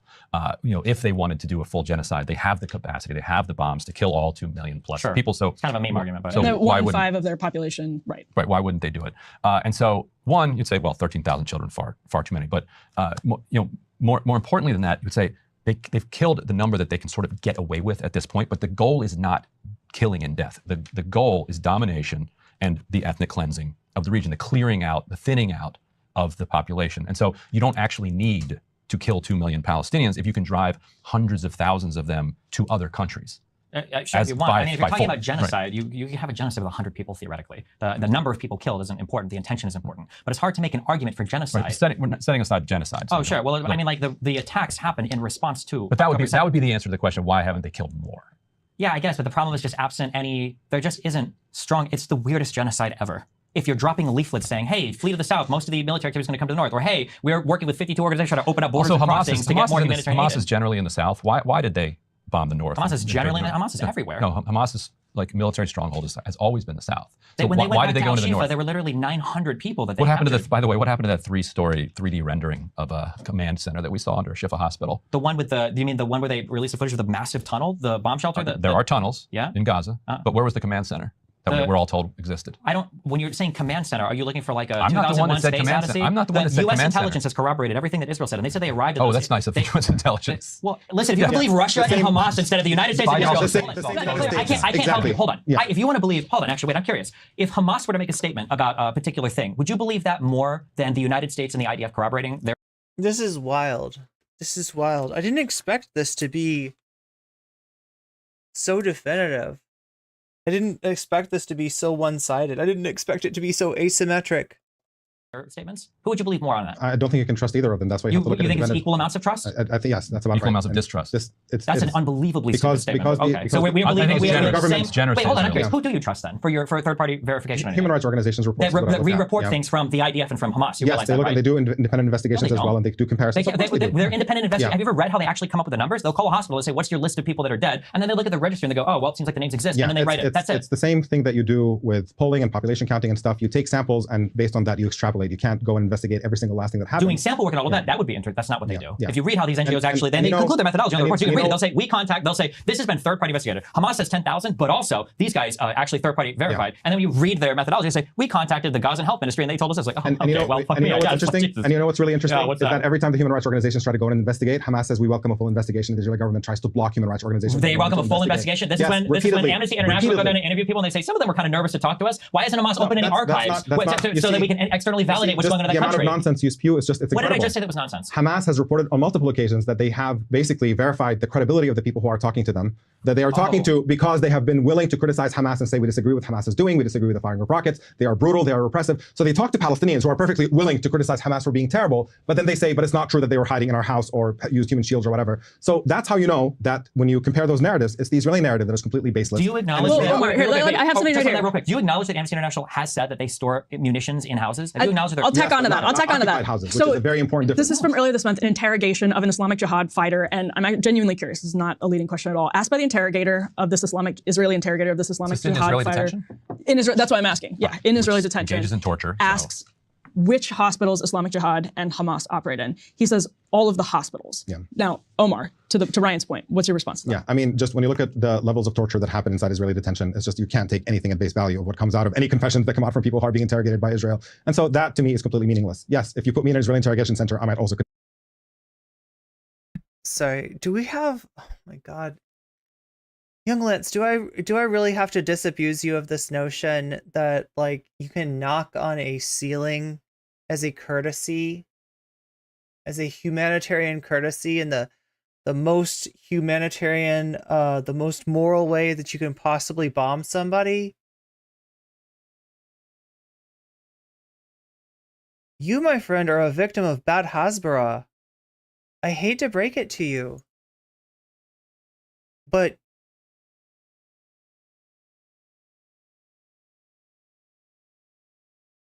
that you sound ridiculous.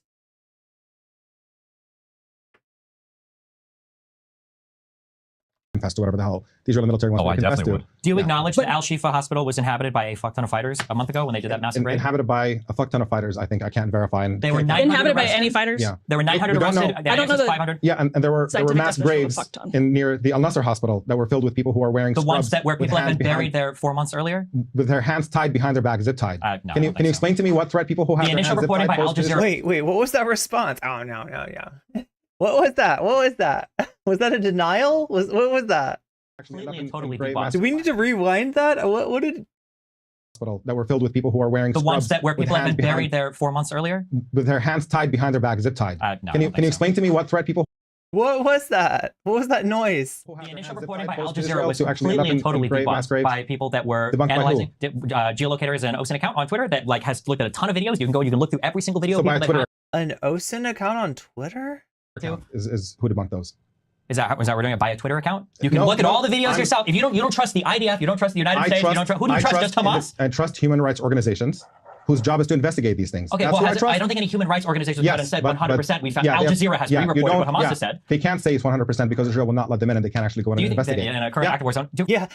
Not suspicious at all though. They're keeping journalists out of there for any sort of verification, but nothing bad's going. It's not because anything bad's going on. For Al Shifa, do you acknowledge that there was a huge 2-week fight there between the IDF and militants? Yes, near. I feel like Destiny's debate partner here is gonna lose her lunch. I feel like she's having trouble keeping it down. It's just like, and I don't blame her. Al Shifa Hospital, I think there was a fight. And Al Shifa Hospital. Yeah, I don't know that it was inside the hospital. Certainly, there were horror stories of what was happening inside the hospital. Well, it by was a Israeli 2-week fight. Do you think they were just Let me fighting say, civilians? There's 2 a, weeks? There's a very clear, I think, disconnect here. Yes. That is probably a good point to not start getting to, but like if we want to wind down here. Stephen, you said that Palestinians fundamentally don't want peace. It sounds to me also, Omar, like you think fundamentally the Israeli government, as it is right now, does not want peace. I think we can both agree that there's civilians in the Palestinian territories and in Israel. You got that shimmy again. That would like to live in peace. Can I amend just real quick? If I've said that, it's not peace. Nobody wants peace. That's a thing that we say in the West because we have no concept of what anybody's looking for. People want justice, right? In Ukraine, they could end the war right now for peace, but they want their territory. They want justice. Right, Palestinians right. could say, listen, we're going to go with the whatever plan where we're broken up into 20 enclaves and have peace. They don't want peace. They feel like they've been expelled from their homelands with international support for Israel for no reason. They want justice. So to be clear, everyone wants justice. Right, yes, so they don't yeah. want peace. Yes. Well, what is the MLK quote? Like the white moderate one? Are you gonna fuck with MLK again? Haven't you done enough by shoehorning rape into one of his quotes?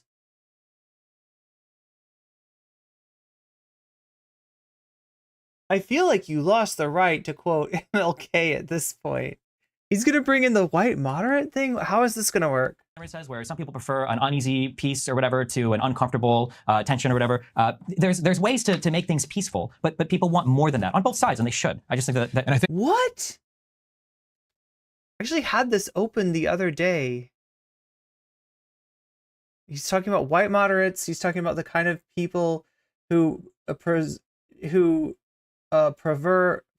like a negative peace, which is the absence of conflict.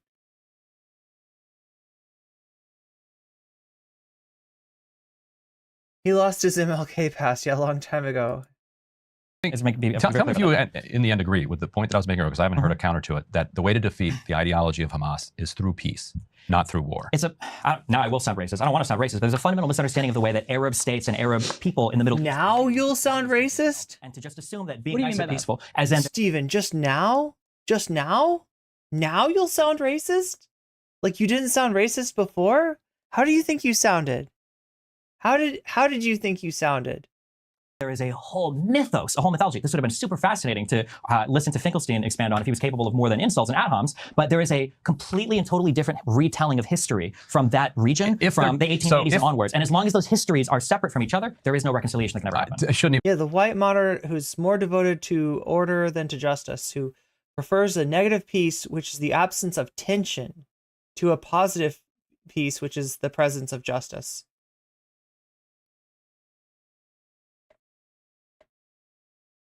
Even take this seriously, but if Arabs are just fundamentally racist, Hold on, wait, hold on. I mean the citizens that live in these places. okay, and like the if the cultures or whatever, citizens yeah. that live in these places are just fundamentally racist, why is it the case that when peace is close at hand, support for Hamas and armed resistance plummets?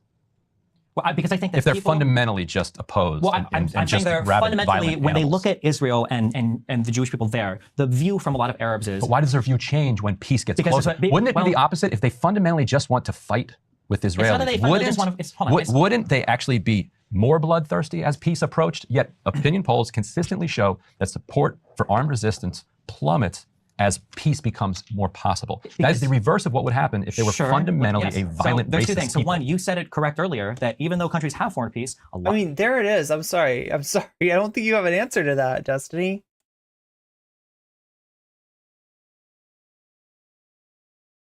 the fundamental damning contradiction of your argument. And instead of trying to explain it or disagree with what he's saying, you're just going to deflect? Armed resistance plummets as peace becomes more possible. That is the reverse of what would happen if they were fundamentally a violent, there's racist two things. So people. one, you said it correct earlier, that even though countries have foreign peace, a lot of the Arabs in these countries still don't like Israel and still don't like the Jews. So that's one thing that even through peace, that opinion has remained. What is there, can you disambiguate, like, not liking a people from not liking the actions of a nation? Because I feel like that's what you're missing. Consistent. You said that is true. They're chomping at the bit to normalize with Israel. The what? These Arab countries are chomping at the bit to normalize with Israel. You're going to say it. It's the leaders. Yeah, right? and, Yes, that's true. And in your case, also the contradiction is quite palpable. Which is? On the one hand, everybody in the region is just fed up with the Palestinians and they're just eager to make peace with Israel. And now it's like the problem is that the people in the region just don't like Jews. See, Well, no, it's like, which one is it? Well, it's both. I think that over time, yeah, sure. So one is sometimes brave leaders are the people that are needed to make progress towards peace. This might come in the form Towards justice or peace? Towards justice, whatever. Towards like But bilateral. You peace. haven't answered that question though. Which? When peace becomes closer, in the moments where there's news that a deal is getting closer. Yes. Support for armed resistance among Palestinians goes down. I agree. That's This is the true for everyone. reverse. Yes. Wait, this is so wild because this is what everybody's trying to do. You know the whole thing, the West Wing speech. It's kind of like a liberal fantasy to be able to confront a conservative and rub their face in the nonsense and the nonsensical nature of their view of things. And it never happens in real life, right? But this is the fantasy not just of a liberal, but of a debate bro, of being able to, you know, essentially corner somebody logically, face them with the fundamental contradiction of what they're saying. And leave them gasping for air. And that rarely happens, I'll be honest.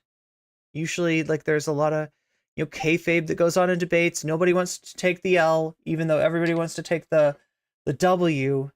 And so you very rarely see something this definitive. But Ryan is doing what essentially is the slam dunk of debate bro, you know, technique. And it's just funny because I don't know if Destiny's ever gotten this kind of a definitive, like, just own on somebody. No. Of what would be the case if they just fundamentally hated Jews and just wanted violence in the world. We have to tease apart. When I say that they fundamentally have these opinions, I don't mean that they want to fight and go to war forever. I'm just saying that there is an Arab mythos around Jews that all of them basically believe in terms of their European transplants that have unlimited support from the West for whatever action they want to do and they don't belong there. And then there's like a different telling of historical events that have happened. That doesn't mean that peace is impossible. It doesn't mean that there's not ways to work out. We've seen peace treaties have happened. They just require very strong leadership. Wait, how did you describe that again? They don't belong. Go to war forever. Goes down. I agree. That's this the is true for everyone. reverse Yes. No. of what would be the case if they just fundamentally hated Jews and just wanted violence in the world. We have to tease apart. When I say that they fundamentally have these opinions, I don't mean that they want to fight and go to war forever. I'm just saying that there is an Arab mythos around Jews that all of them basically believe in terms of their... That all of them being Arabs, Destiny, that's just fucking racist. If I said, like, the converse about Jewish people, like, you would recognize that as racist. If I said that about almost any other group, what is it about, what do you fucking have against Arab people? The European transplant. Like this, you're just showing your own, you're accusing them of racist in the most racist way I could fucking possibly imagine. A whole group of people has a mythos that basically all of them believe. That have unlimited support from the West for whatever action they want to do and they don't belong there. And then there's like a different telling of historical events that have happened. That doesn't mean that And look, the people, you know, Jewish people in Israel don't have an unlimited, like, level of support, but the nation does. Because of the reasons that I mentioned, right? This often gets, you know, mischaracterized as Israel having some secret power over the US. It's not like that. The US finds Israel immensely useful. Immensely useful. it finds the, unlimited, funding of Israel's actions very useful. The U.S. is in agreement with his policy. I mean, that's where the unlimited, support from the U.S. comes from. It's not the U.S. being,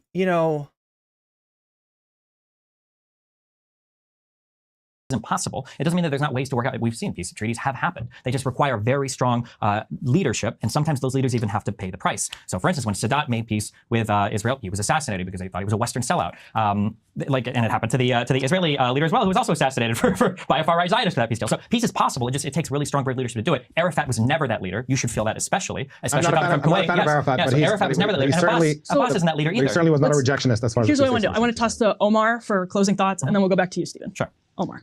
All right. So when we talk about, just to set up the regional dynamic real quick, you have the region in general, the people of the region are extremely furious at the way Israel treats Palestinians. That is the primary reason behind the hostility that exists towards Israel, is because people see day in and day out on their TV sets what is happening, unlike in the United States where you can barely see that kind of thing on mainstream media. Al Jazeera does broadcast what Israel is doing to Palestinians, and they get a very, very clear and accurate view of what Palestinians are suffering under. And so the people in the region are in solidarity with Palestinians against that brutal. So the same complaint as American politicians have about TikTok, right, is the reason that people feel differently about this.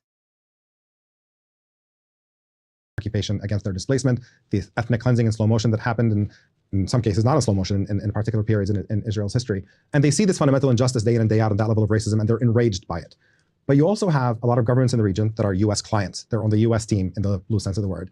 And this is uncomfortable for them. They want this conflict to end because they would rather be on better terms with Israel and the United States. They want that dynamic to end. And so they also want this conflict to end, which is why we had things like the Arab Peace Initiative. They want to see just an end to the occupation, just give the Palestinians something. Can we please make this work? And Israel faced that with complete and total rejection over and over again, because you have the political end of this, the political spectrum within Israel right now is just completely off the charts. Yes, you have some super progressive marginal leftists in Israel. You've got the Palestinian citizens of Israel. Yeah, that's it, Ophelia. That's it right there. Serving the Israeli Knesset and so on. And they have no power effectively in Israeli society. And the bulk of it ranges from the Netanyahu-Ben Gvir coalition, which is stomp Palestinians until no end and brutalize them in the worst ways possible and hopefully throw them out and finish the Nakba, towards the other liberal end of the spectrum in the Israeli sense, which is just maintain permanent occupation, but let it be a humane occupation. Let's just, control them and let everything be fine. And yeah, we won't give them full rights, but they can at least, have some economic activity and whatever, normalize a little bit. That's the spectrum, and that spectrum will never allow for peace to exist, because no people anywhere in the world would accept to live without the fundamental right to be free. And that's what's missing here.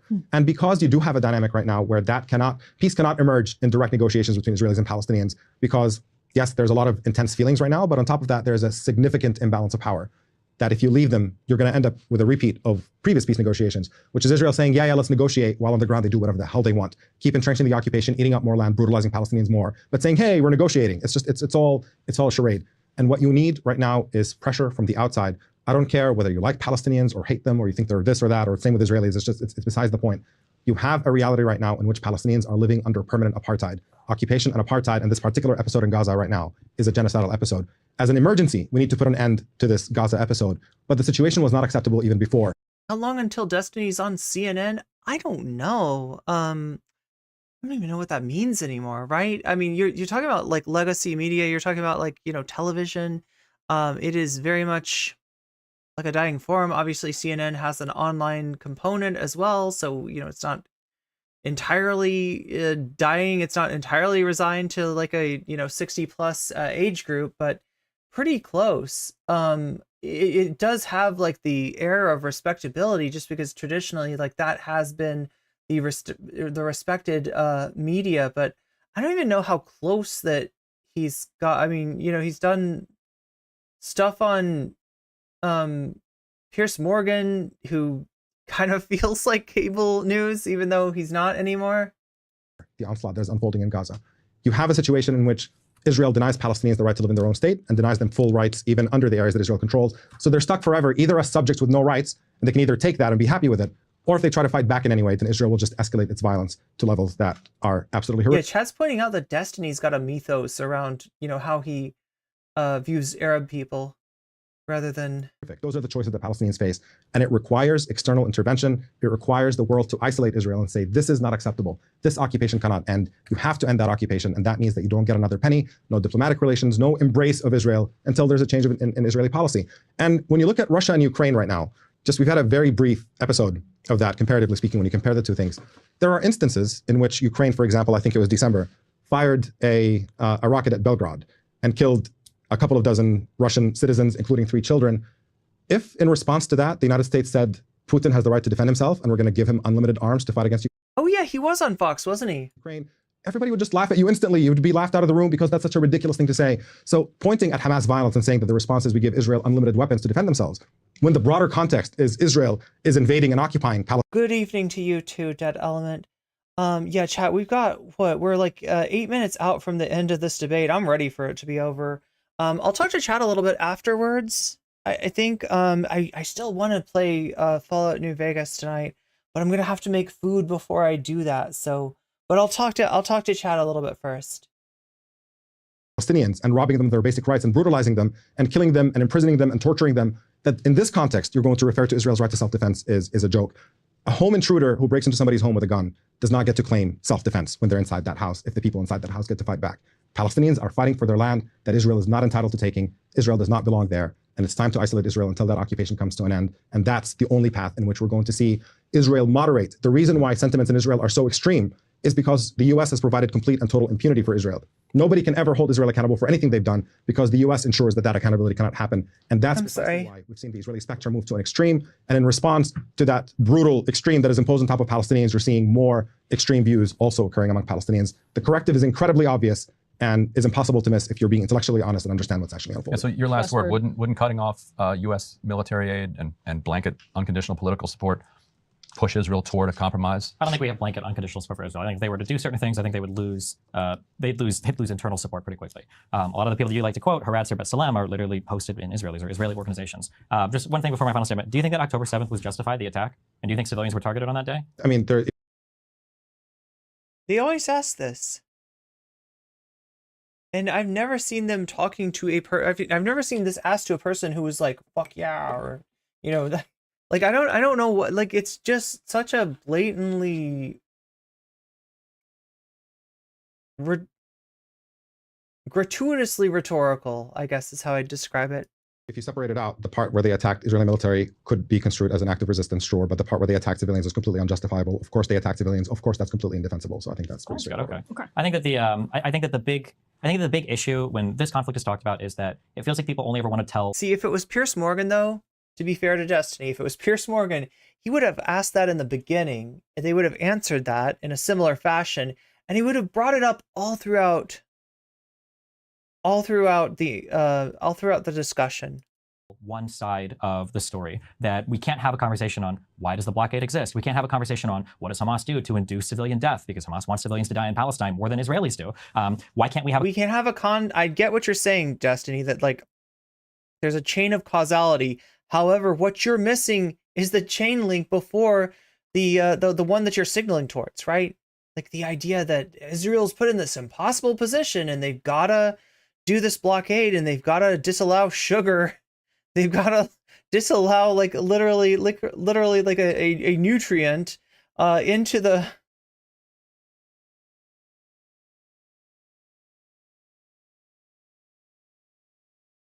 conversation about why. I know you're going to get the last word. Do you mind if I interject on this point? Interject all you want. Go ahead. Human rights organizations have also, by the way, it was officially Israeli policy to use Palestinian civilians as human shields.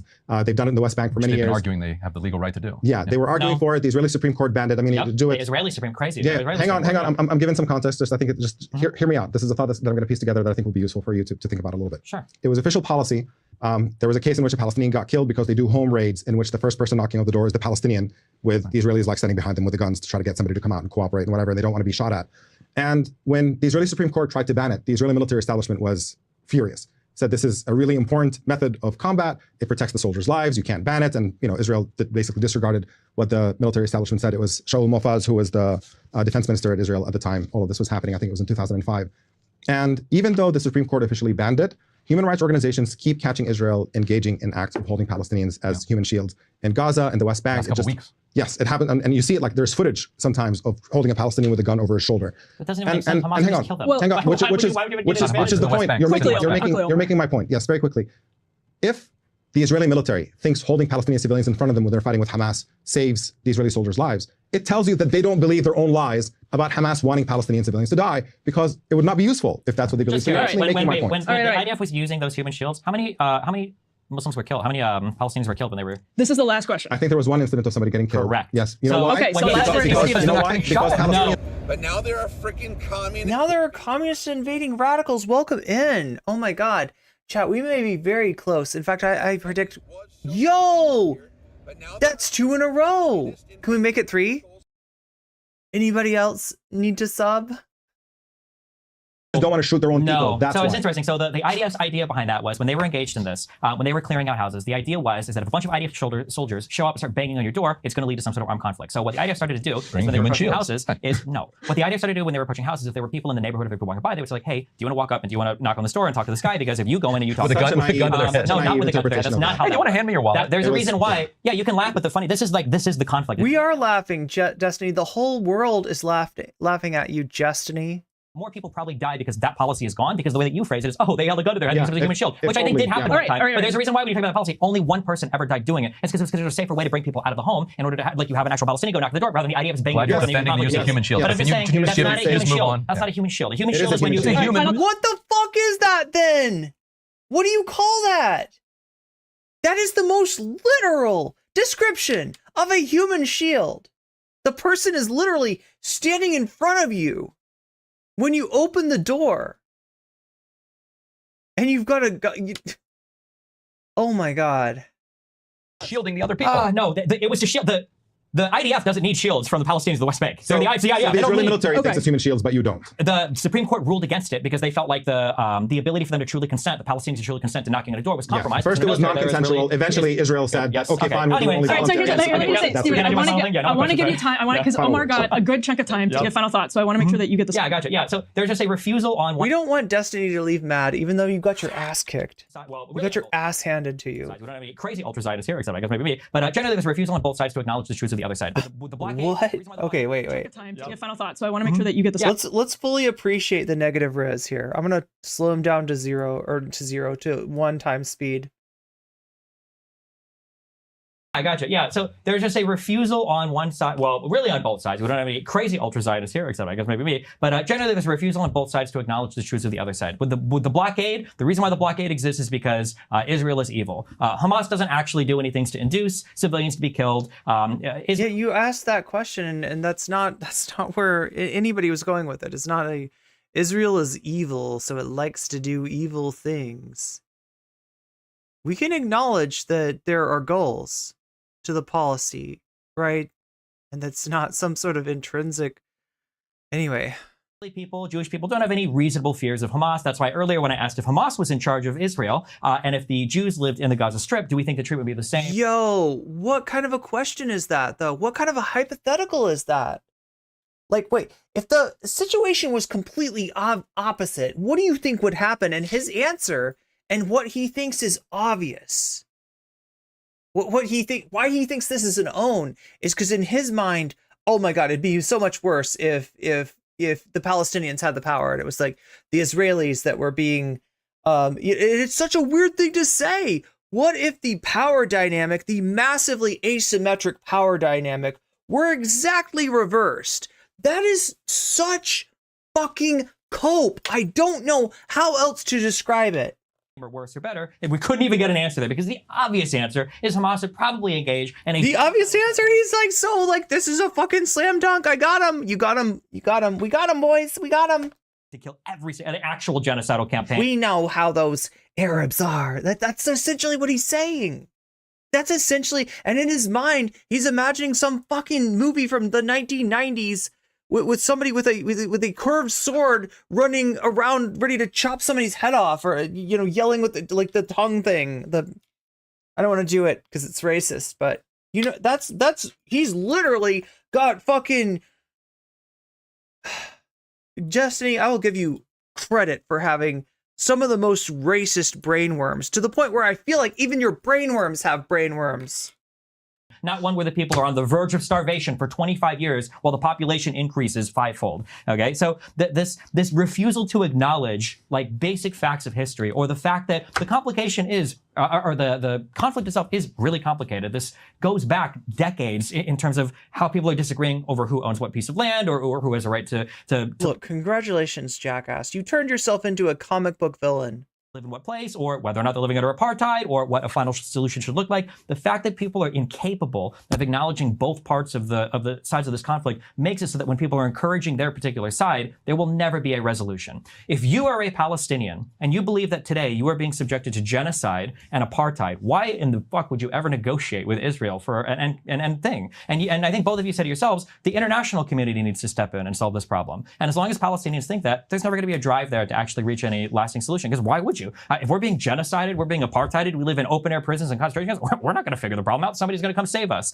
And as long as that is the mentality that is given to the Palestinian people, they will continue to fight. They should keep negotiating with their oppressors. Or they could, or they could, where are all of the, and this is funny too, you can see so many maps. All right, a minute. Yeah, you can see so many maps that are published from negotiations between Palestinian negotiators and Israeli negotiators. All of them are from the Israeli side. There has never been a deal on the table where Palestinians said, this is what we want, and then Israel didn't accept. It's never been the case that that was it. The negotiators have been horrible. There's a fundamental lack of understanding of how negotiation works. The fundamental inability to acknowledge the possibility of a poison pill, which was exactly what was given to Arafat, right?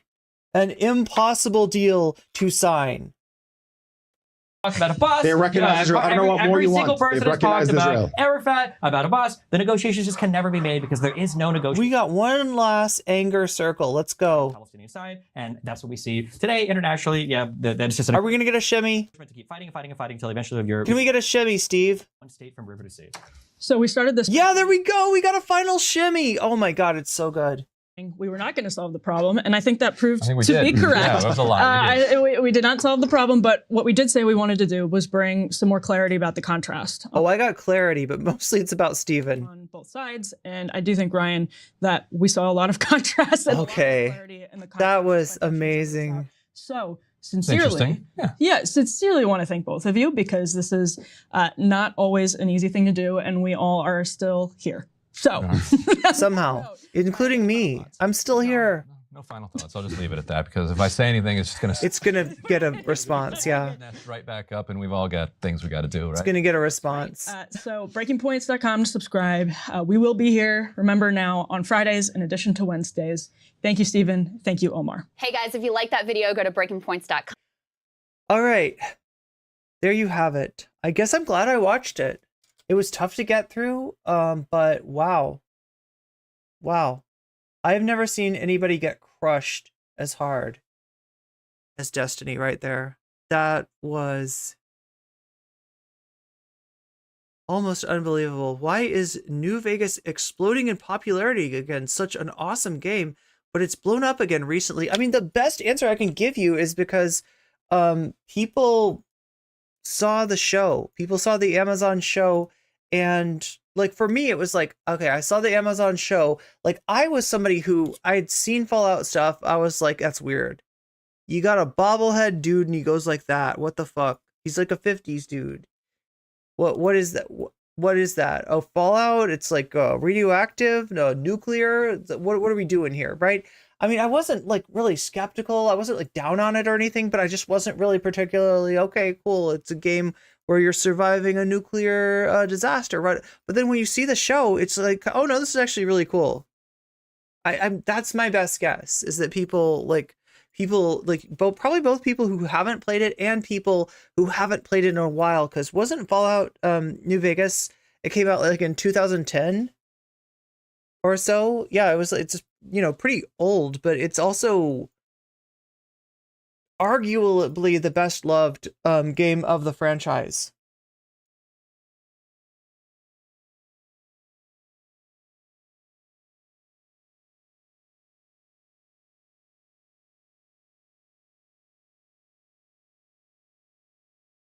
He learned it by watching Pierce. Is that how he? Yeah, he ends with the "Do you condemn Hamas?" Well, I mean, not really ends, but He's got to get one more. Do you condemn Hamas? I don't know what it is other than a virtue signal. Like, or right, or maybe like a negative, like a non-virtue flex on, or like, what do you, you're basically saying that your opponent's a piece of shit. You're basically saying, you know, you're trying to signal that your opponent is a Hamas-loving, anti-Semitic piece of dog shit.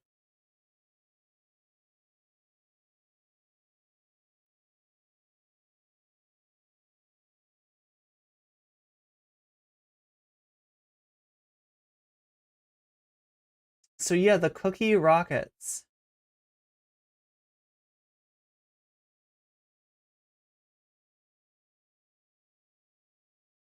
The army was low-key threatening a coup over that ruling. The ruling that you couldn't literally, yeah, that's the weirdest thing. After all the discussion of human shields, like, right, we have a literal example. Like, unless you strapped a person to your arm and held them up like that, you could not come up with a more literal, you know, example of what a human shield is, right? It just like literally walking to the door with, you know, having this person knock on the door and then having a gun trained on them.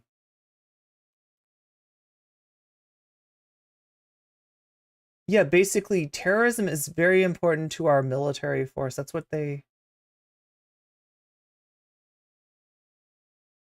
Oh my god, Sisyphean Task, thank you for the $5. I don't know why your super sticker...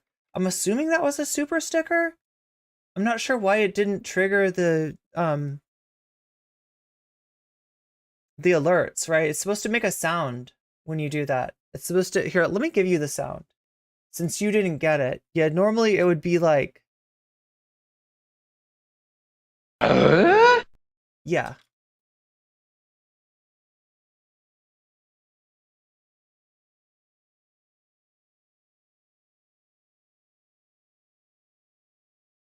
Inadvertently destroying his own position. I mean, this is what happens when you stumble through a debate on a subject you don't even understand, like half asleep. Or, I don't know if it's half asleep or... maybe half asleep is the wrong way to describe Destiny's state. I have a feeling that it might have had something to do with, I don't know, some ADHD meds or something. But that's just a speculation. That's just a guess on my part. Can you imagine SWAT teams in the US doing that? Yeah, that's worse than... Like, that's something that you'd see in a Dirty Harry movie, right? Even his debate partner agreed. Yeah, through a lot of it, right? I mean, she wasn't on the same side as Ryan and Omar, but there were so many times in which she had to be like, no, Destiny, you're just wrong here.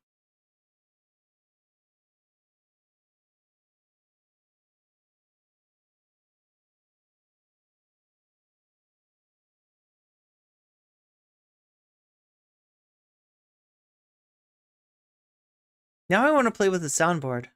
Dingus Gambit. That's right. That's right.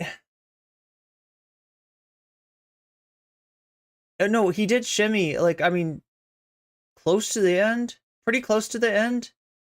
We definitely got a shimmy. We got a lot of shimmies. I mean, Vadim put like mega mix the shimmies.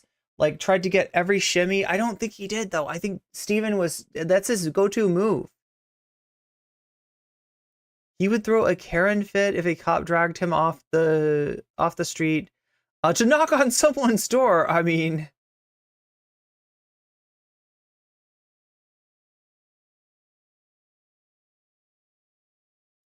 He characterizes his opponents as evil at the end of the debate, and this slop-fed audience thinks he is a total genius. Yeah, good move, Destiny.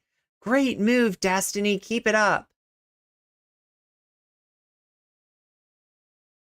Yeah, the guys who refer to mowing down Palestinians as mowing the lawn.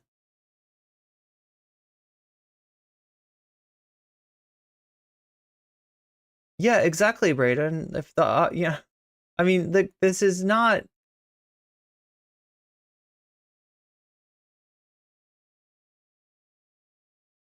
what surprises me isn't so much how he sounds, but the fact that he doesn't know how he sounds. The fact that he's so oblivious to how he sounds. This reminds me of racists who are afraid of marginalized communities because they imagine them. Yeah, this is what that is. I mean, Shakespeare said earlier, I believe it was argumentatum.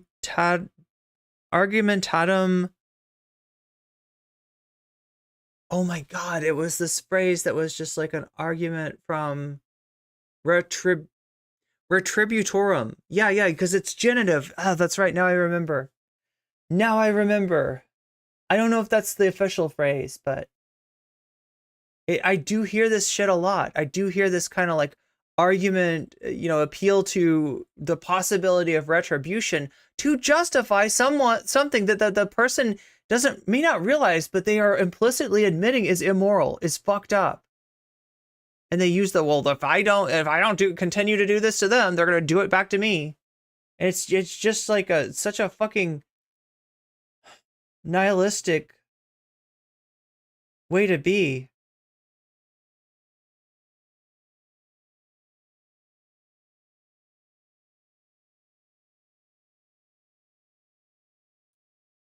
He almost got to, why would they not fight back?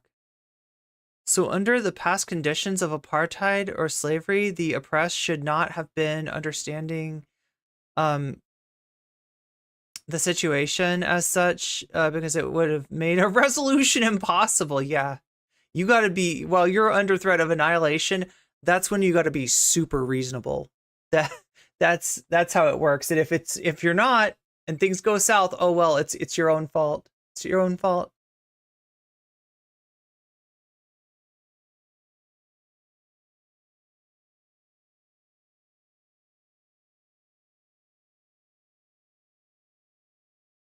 Yeah, he definitely holds some very fucked up views, indeed. Almost out of work, oh my gosh.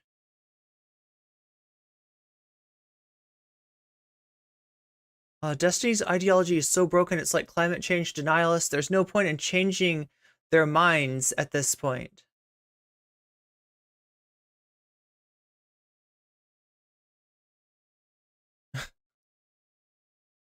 He thinks he's Kendrick.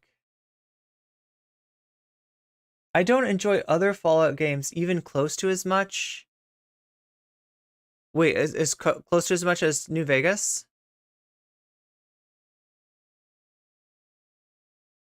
Like a Vice signal would be like if I was signaling like some kind of like, I don't know, like it's like an evil virtue signal, but this is like when you're signaling it onto your opponent.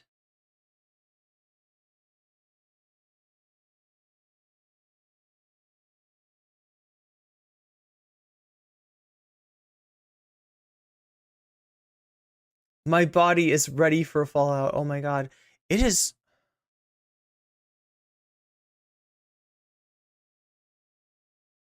She's from what is that called? American Enterprise Institute, AEI. And the other place is Heritage. She's Heritage Foundation? He had a Heritage Foundation person on there. Yeah, knocking on the roof. That's, he thinks he's bulletproof. He thinks he's Neo.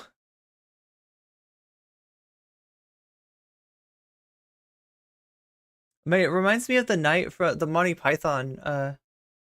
It's just a flesh wound guy.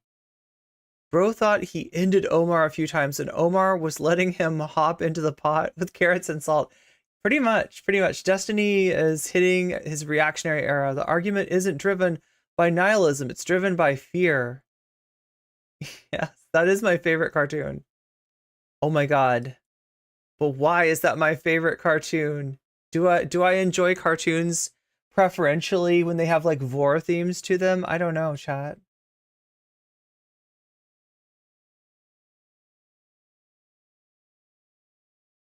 Chatting on shorts is horrible. I don't know. Like it wasn't every time I go in there, there's only like one person. Oh, I feel so bad though, because I am reacting preferentially to people who like disagree with me, and that's kind of unfair. Like it's like I'm incentivizing bad behavior somehow. Argument ad absurdum.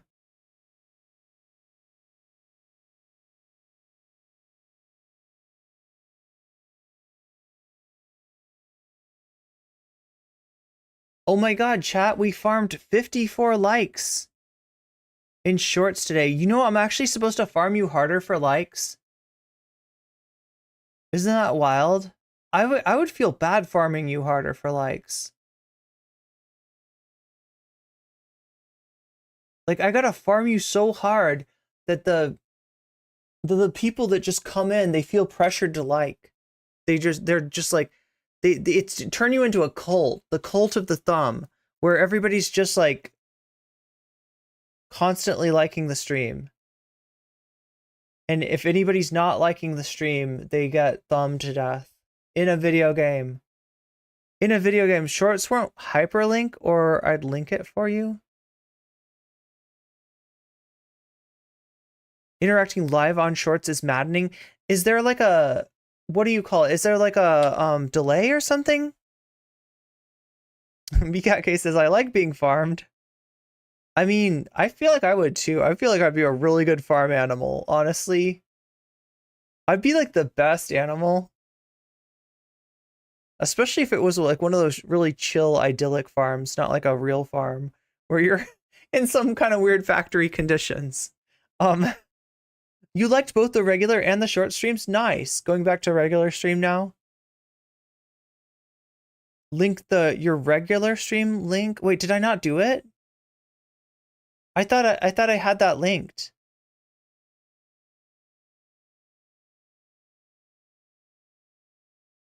Like, is that not what I have on? Did I not get the right did I give a link that just links back to here? That seems like a me thing to do.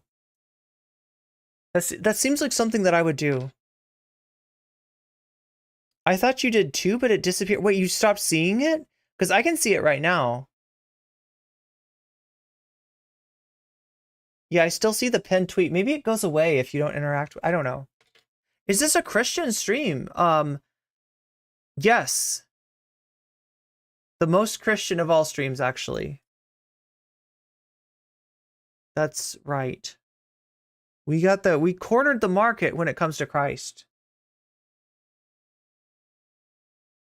We got a monopoly on the body and the blood. That's right. Right here. So everybody, if you could take out your holy sacrament, we're about to do. Oh my God, Chad, that's sacrilegious. Oh my God, Chad, it really is sacrilegious. Sorry, I'm not trying to suggest that Christianity should like improve their food game if they want to attract more followers, but I'm also not saying that. I'm also not saying that maybe like varying up the different you know, carbohydrates and alcohols might be advisable. But I do like the food thing. Like, that's the one thing. You got to give it to Christianity. They got snacks. Cultural Christians? What does that mean? They need to step up. Do they? Is that like a is that like a choir thing? Like when you sing and you do the steps? That's something different, right? I'm probably thinking of something different. You got some trolley sour worms? Wait, I feel like I've had those. Oh, worms. Yes. Yes, trolley sour worms. I do. Yeah, I know exactly what you're talking about. I don't have to pay taxes. That's right. I'm a church now. The Church of Irene. Snackrelicious? That's right, Spoops. That's right. I've recreationally eaten sacrament before. I'm sure you're not the only one, Dusty Den. Like, can you imagine being like a, I don't know, priest or somebody like that, like works in a church or not, like, you know what I mean? You're sort of, you're part of that life, right? And you're in a situation where you've just done church, you're bringing back all the, you know, the trays and stuff, and you're like, huh, there's a lot of crackers left. And there's a whole bottle of wine.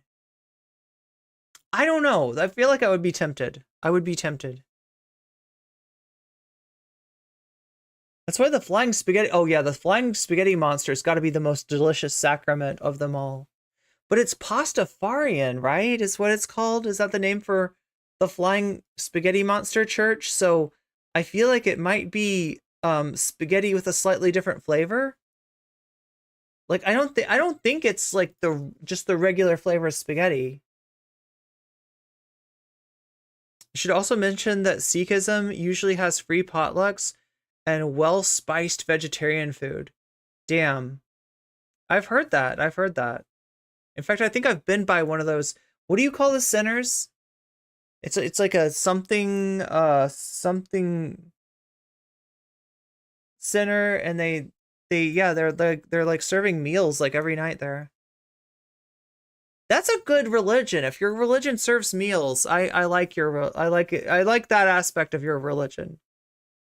Right? I feel like I used to be a part of a religion called Food Not Bombs that did that before.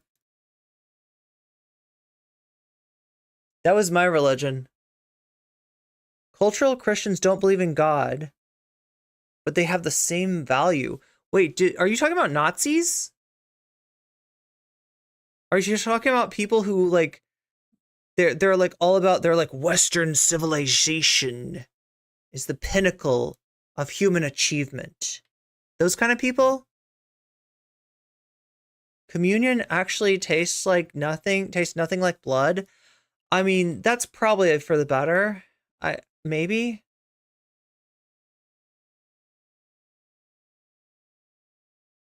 Communion wafers are only good with wine. Yeah, I mean, I could see that. Wait, you can't wait, what would I do with a communion wafer? Yeah, there's not a lot of salt there, is there? Yeah, Sikh temple is called Gurdwara.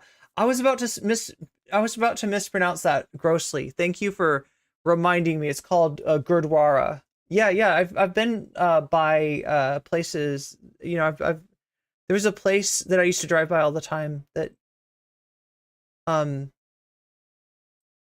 was like a Gurdwara center. I thought it was Gurdwara Center or something. Richard Dawkins calls himself a cultural Christian now. Then I suppose the snake of skepticism has truly swallowed its tail. I don't know what else to say. That's wild. Like first it was, what was that computing ideas guy or like something, not folding ideas. Forever Computing? Is that what his name was? Bread Bros. I really like breadsticks. You know, my favorite kind of breadstick though? Okay, not really. Like, I mean, breadsticks are good. All breadsticks are based, but I really like, okay, and I never get them. Like, I was like an appreciator of crackers at the table in any restaurant when I was a kid. Because, you know, as a kid, you go to a restaurant and you're like, we're going to eat. Cool. And you get there and it doesn't exactly work like that. You don't just eat, right? You order the food and then, you get a drink, right? But I wanted food right then. And there was food there. It was a cracker. And so I would always, open a cracker package and my parents would get so mad at me because they're like, you're going to spoil your dinner. How are you going to eat and I'll like, trust me, I'm a kid. I will eat. I will eat just as much. Dawkins hates Christianity, but loves the culture. Well, look, I mean, I guess I don't like, I'm not like anti, like if a church feeds the feeds the hungry, I mean, that in of itself is like a good thing, right? I don't think I would ever join a church for that reason. I would hope that there'd be other ways to, in fact, I know some other ways to feed hungry people. Yeah, I mean, like, assuming it's not in some weird way where it's like, yeah, but you got to come in the church and do a prayer first. Because that's always been super weird to me. Like, right, when people are like, yeah, we can give you food, shelter, clothing, all that stuff. But first you have to accept the Lord Jesus Christ into your life and into your heart. And it's kind of like, what are you doing? It's not a very Christ. I don't remember Jesus asking anybody if they believed he was the literal Son of God before before offering them, bread and fish. See, Christ knew that dinner should come first, and he's based for that. That's a good thing. That's a good thing.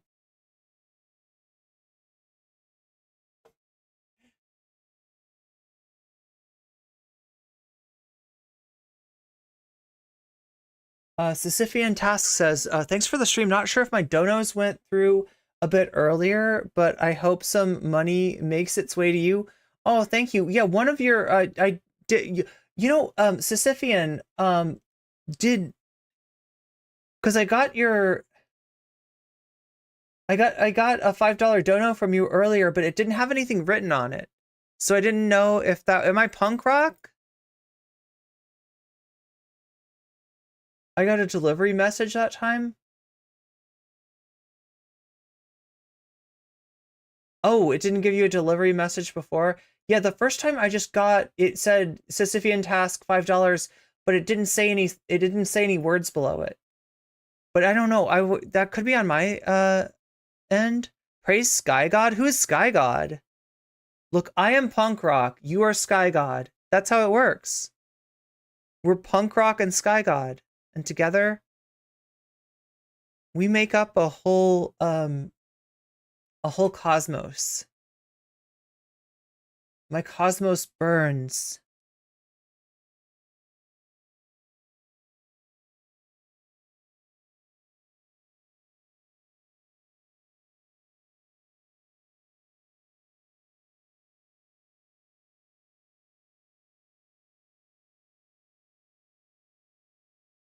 Oh, you hit super sticker. Okay.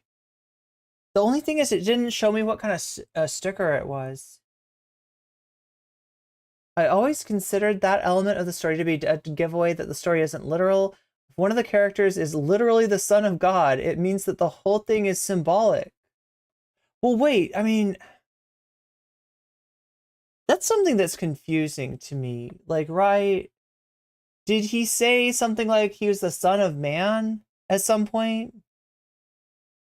Where does... Oh my god, I could be just completely ignorant. But is it Jesus that said he was the son of God, or was it like the disciples? Or was it like did Jesus literally be like, yo, I am like, you know how God is like the thing that we all worship and shit? And that's really cool. Yeah, I'm his son. I'm his son. I'm the son. I come from God. My mom was a woman. My dad was God. I feel like the character of Jesus is so focused on humility that it's almost something that I could... He said he's the son of Sam. The four gospels are not consistent. Well, neither is the beginning of the Bible either. You ever read the first 2 chapters of Genesis? And if you pay really close attention to like the order that God created stuff, it's different in chapter 1 than it is in chapter 2. And if you get into like biblical stuff, you find that a lot of people think that there was like a different person who wrote down Genesis 1 versus Genesis 2. And that they look at the Bible and they sort of find these like that it feels like they're narratives from different sources, right? Rather than being like the idea that like Moses wrote down the first however many books of the Bible, and that it really feels like there was like a lot of people, and it makes sense, right? Because the Bible is like a written down oral tradition. It was something that was like recited orally for a long time, and then like only later did it make its way onto scrolls. So this is becoming a Bible study stream. True. Jesus was a failed apocalyptic preacher. The gods are coming for dinner. I need to go to dinner somehow, right? And chat, I told you that I wanted to do... Oh my god, I want to do some Fallout New Vegas, but I gotta get something to eat. Like, I should have something to eat? At least some, like...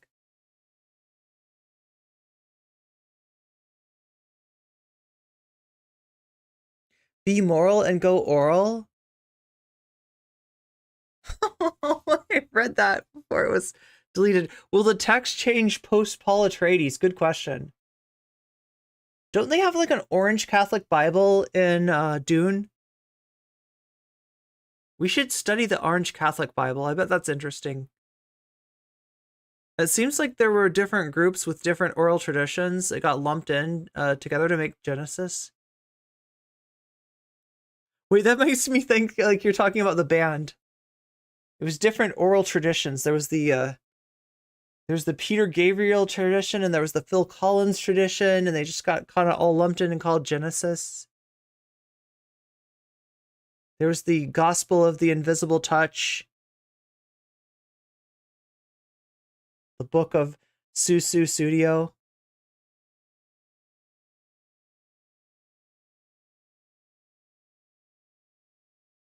Orange means something to UK Christians, really? Oh, like William of Orange? I feel like the guy from, what is that show? Or show, it's not a show. It'd be great if it was a show. They should make American Psycho into a show. How sick would that be if it was a Netflix show? If it wasn't just like, you know what I mean? If there was like always more American Psycho to look forward to. And it's like every time he's explaining why he likes certain bands and then killing people for not appreciating those bands. I was Catholic before my parents divorced. Then I moved to Tennessee and joined a Church of Christ, but basically have left the faith. Pretty sure, wait.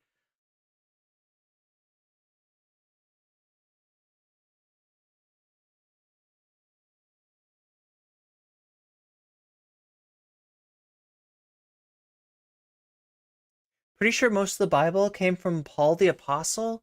The New Testament, you mean? Which was a Roman who hunted Christians? What?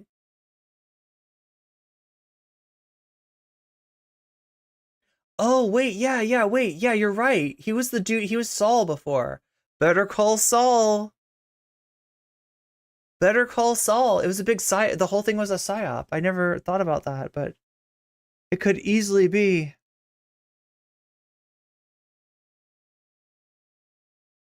Where are you getting this? Which information? This is not like information like it's like proven somewhere. This is just people who are scholars of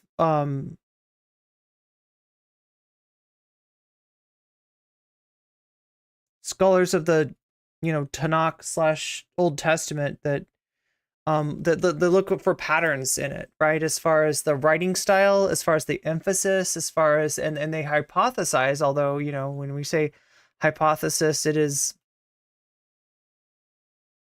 somewhat, I think, accepted that yeah, there appears to be. But as far as unless you're talking about the and this shouldn't freak you out either. Even like, okay, I am not on stream to freak Christians out. I am not on stream to disprove your, beliefs or anything like that, right? I feel like as long as you do the right things with your beliefs and, you take care of each other and take care of people and you're generally a good person, I don't care what sort of cosmology or metaphysics you believe in at the end of the day. I'm not some kind of like, atheist, like hardcore, I'm not a fundamentalist atheist, right? But what I am saying is that that taking the Bible completely literally requires believing in contradictions, right? And contradictions are great when they're figurative, because that's called a paradox, and a paradox is cool. A paradox is cool, but when they're literal, right? And you say something like this was the order of creation that God did, and then you do another chapter and you're like, actually, this was the order of creation that God did. Though you can't resolve those if you're going to look at it as a literal, a book where everything's literally truth. And that's like part of the proof of the book. That's why the book is good. It's, it makes predictions, and the predictions always come true. It makes, if you're looking into it as that, you're going to be disappointed, unfortunately.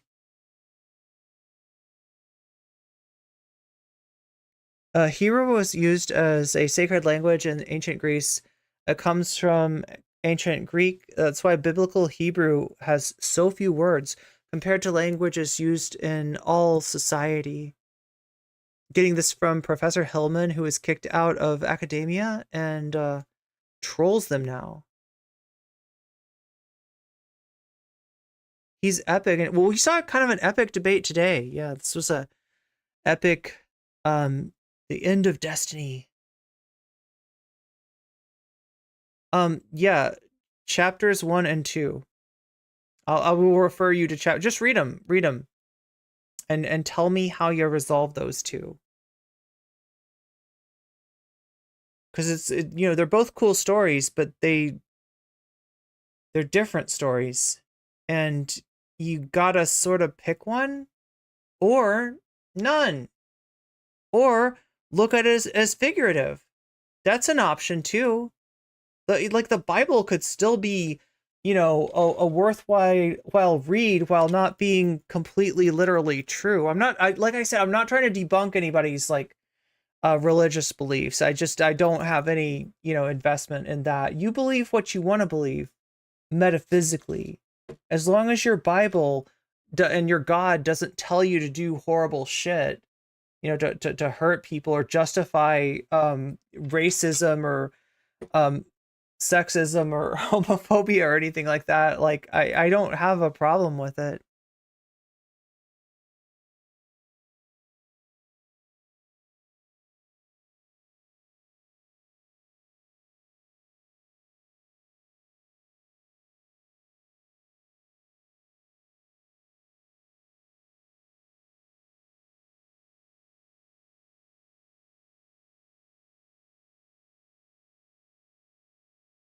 Spoop says, I went to Catholic high school with mandatory theology classes, and the evangelical kids' parents were so angry that they were teaching us about the Bible and how it has such a messy history.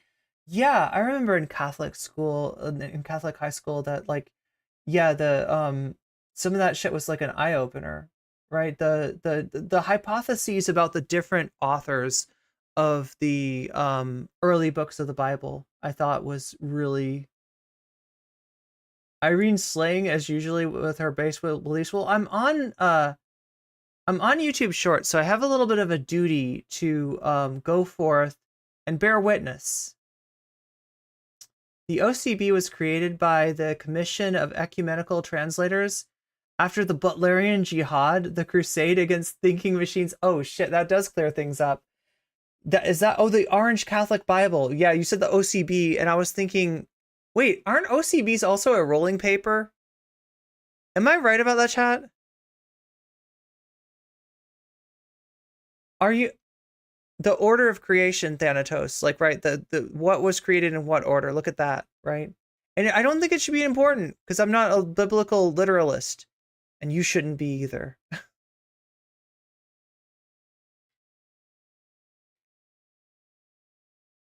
You can love your Bible without putting it on a pedestal, okay? It's a very old book of many ancient things. And I don't think it needs to be like 100% literally true for it to have a value to people. It's not something that I, find, I can't remember the last time I found value in a biblical verse, but I'm not hating on you if you are. Hating people for existing is bad, so if a domination does that, then they are bad. I resolved the two stories by stating with a philosophical explanation of the universe that both stories can function as a symbolism for there's a great way to look at it, or contemplation, or I mean, there's even atheists who appreciate like the Bible as like a cultural document. I guess Dawkins falls under that. Wow. But yeah, the whole cultural Christianity thing, I don't know. Like it does sound sus. I have yet to run into like a cultural Christian that is not justifying some of the worst parts of Western culture. We can all agree that the evangelicals are the furthest from Christ, that their theological understanding is cultish. I really don't like I don't know if it's all, is it all evangelicals? Like evangelical Zionists, right?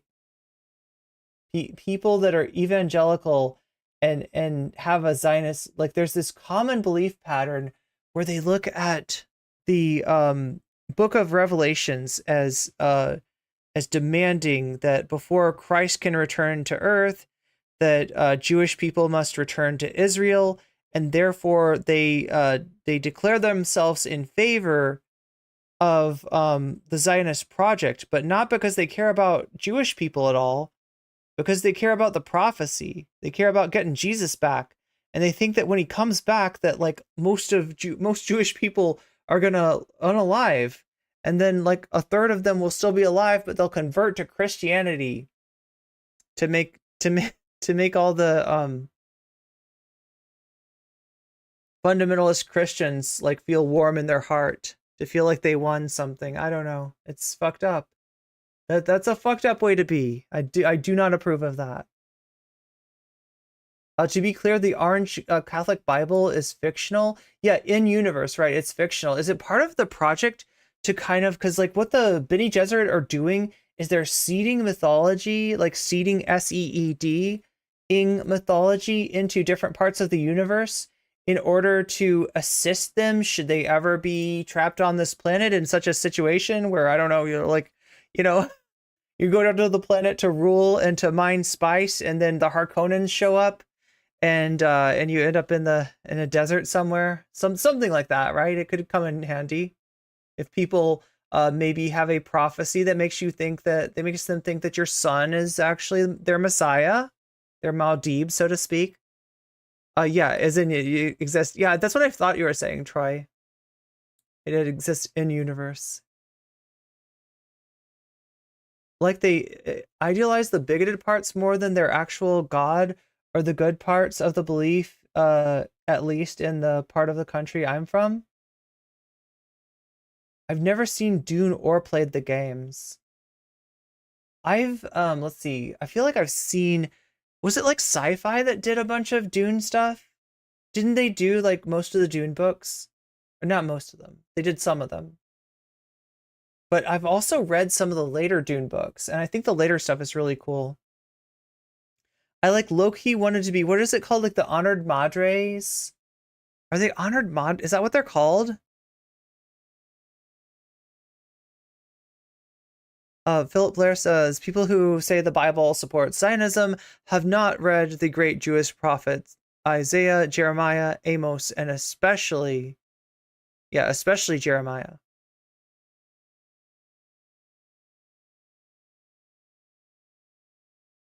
Bundies are cringe, very often so, yes. They are farming the Quetzal Satarak, just like I'm farming likes.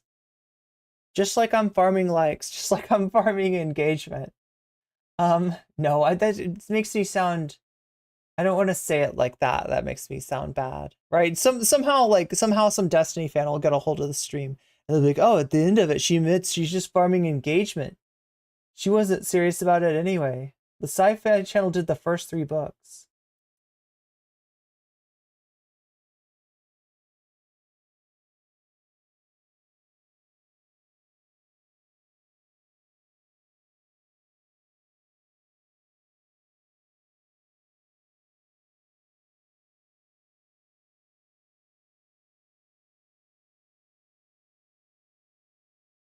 Wait, Sci-Fi did several. Did Sci-Fi get to the Honored Madres?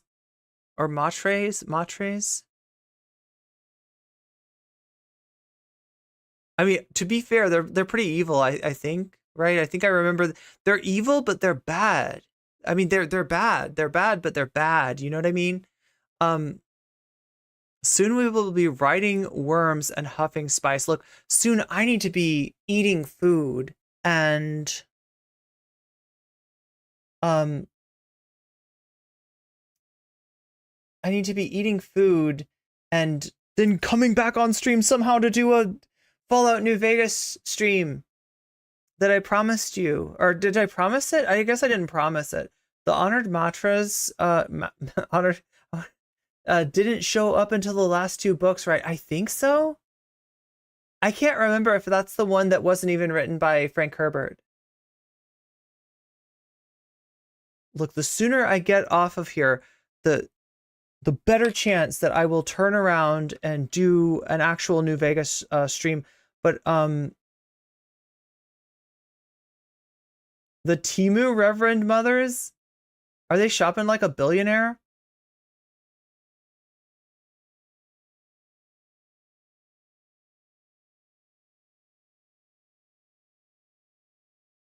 Wait, that's something different, right? Temu Reverend Mothers. Or like, what do you call that? Like, you can be like a... Aren't there like 29 books? If you count like all the extra books that were written by the kids, right? Have a pleasant dinner. I'm gonna try to. That's just the new name for the Honored Mantras. Temu Reverend Mothers? Wait, did Temu base itself off of this? Do I need to get Temu as a sponsor?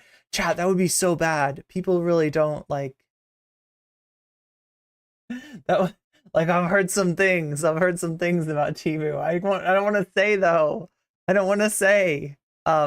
Anyway, I better get to dinner. I'm gonna try to come back on here and do a little bit of New Vegas. But I'm just always burning it at both ends. Hey, again, thank you everybody. Thank you for all the support. You kind of bowled me over with your support today and made me believe that I can actually get through. Like, I think this summer is going to be the toughest thing. I feel like it's definitely like a bottleneck that if I get through, we're going to go good places and I'm going to be able to make this fucking work as a full-time gig, right? That's what we're shooting for. That's what I want, and that's what I'm ready for. I am ready to be able to do video essays, live streams, and short form content. What's the other thing? Yeah, like shorts, probably. We got to do shorts. If we're going to do short streams, we better do shorts. I'll figure out a way to make it work. And if you just have faith in me and you keep supporting me like this, I'm going to make this happen. I'm going to make this work. I love this community, and thank you to everybody who supports me, whether you're supporting me monetarily in some way, whether you're supporting Waluigi getting a new mic through Throne, or yeah, again, massive thank you to the gang on Patreon. I literally was able to pay my rent because this month because of Patreon. So that is amazing, and I can't thank you enough. But also thank you to the Thumb Gang. Lest anybody think that I don't appreciate you as much if all you support me with is your thumb.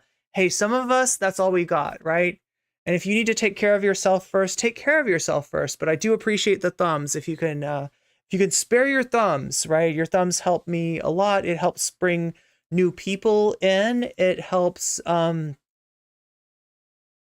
helps us grow. It helps this be feasible, right? So thank you to the Thumb Gang, especially. Thank you to the Thumb Gang, especially. Thank you to everybody on Twitch. Twitch is coming back strong. I was worried for a second there. I was really worried about Twitch. I was worried that Twitch would not, cause I've got to have a certain amount of subs on there just to make that viable, since I have to pay for restreaming services, which is not, it's like a yearly, or it's like a monthly thing that I have to pay for. So yeah, thank you Twitch for coming in clutch. Thank you all of you for coming in clutch. I'm gonna try to be back if I can. Please don't hate me if I can't. If you don't get a stream tonight though, you'll get a stream tomorrow, because I feel like there's more stuff to talk about. Anyway, massive thanks everybody. Do we need to, I feel like I need to be rating more people. I need to be making friends with other content creators. It's scary to me because content creators are scary. I know, because I am one, and I'm scared of me. I'm super scary. No, that's what they tell me. They tell me I'm super scary. Supposedly I've got folders on everybody, but Apparently I lost them. I don't know.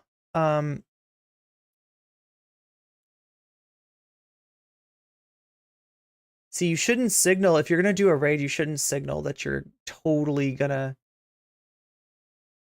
in stream in each second now, because then you don't have as many people in the raid.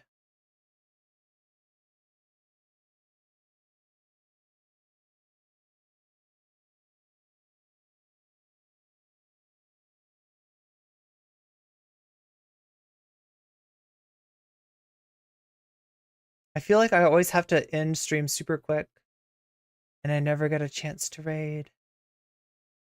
Oh no.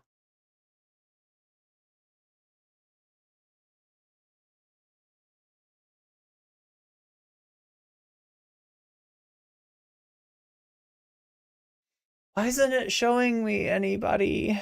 Aww.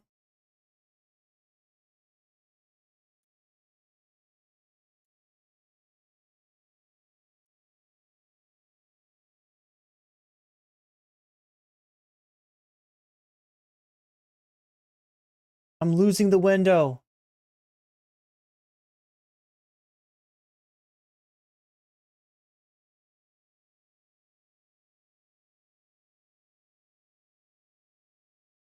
Okay, wait a minute.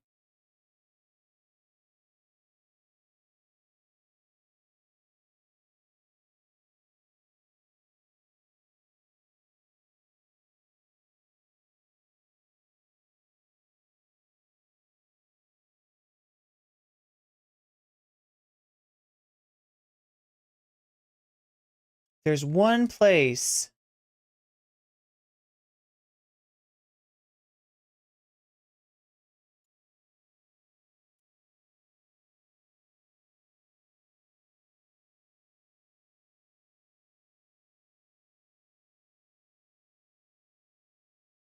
I don't know the streamer very well.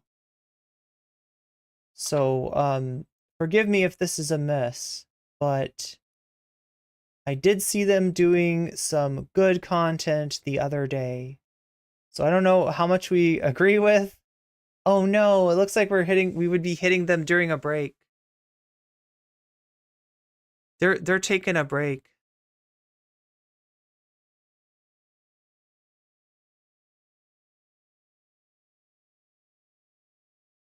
Either that or they're just off screen. I'm gonna hope that they're off screen.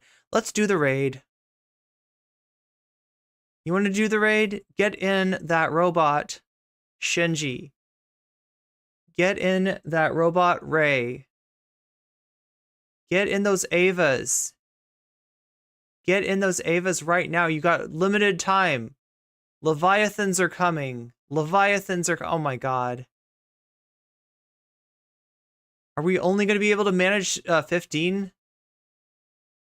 I don't know if I don't know what to tell people because I don't know how you get in the actual raid, but you've got a little bit of time left here before I raid in on Twitch. We're raiding in to Kyle the Communist. Again, don't know this person very well, but they seemed cool. We'll find out. 16, hell yeah. Leviathans are... Oh god, why am I quoting the Camden Gerard Davis guy? Talk about a meme. Anyway, I'm gonna raid you into this person and say hi for me and let me know how they are. So anyway, see you later. Meow. Oh, we got 17. Yes, 17 to raid. 17 to raid. Good night, everybody. Good night, YouTube Shorts. Good night, regular YouTube. Good night, everybody else. I tried, but Twitch has stopped supporting my browser. Oh, that's what happens. I was wondering. I mean, not I was wondering, but I've noticed that, Lexical. It's never everybody. It's never everybody that raids in. But either way, we sent some cool. We sent some people into Kyle the Communist. We'll see what we get reported back. I will ask them how Kyle the Communist stream was. So, and I'll see you again soon after I eat food. Hopefully, I'll come back and do the New Vegas thing. If that works out. If not, I'll try to do something tomorrow. A stream tomorrow. So you're either gonna get a stream tonight, which would be wild, or you're gonna get a stream tomorrow. But either way, you win. And thank you, Weasel Gang.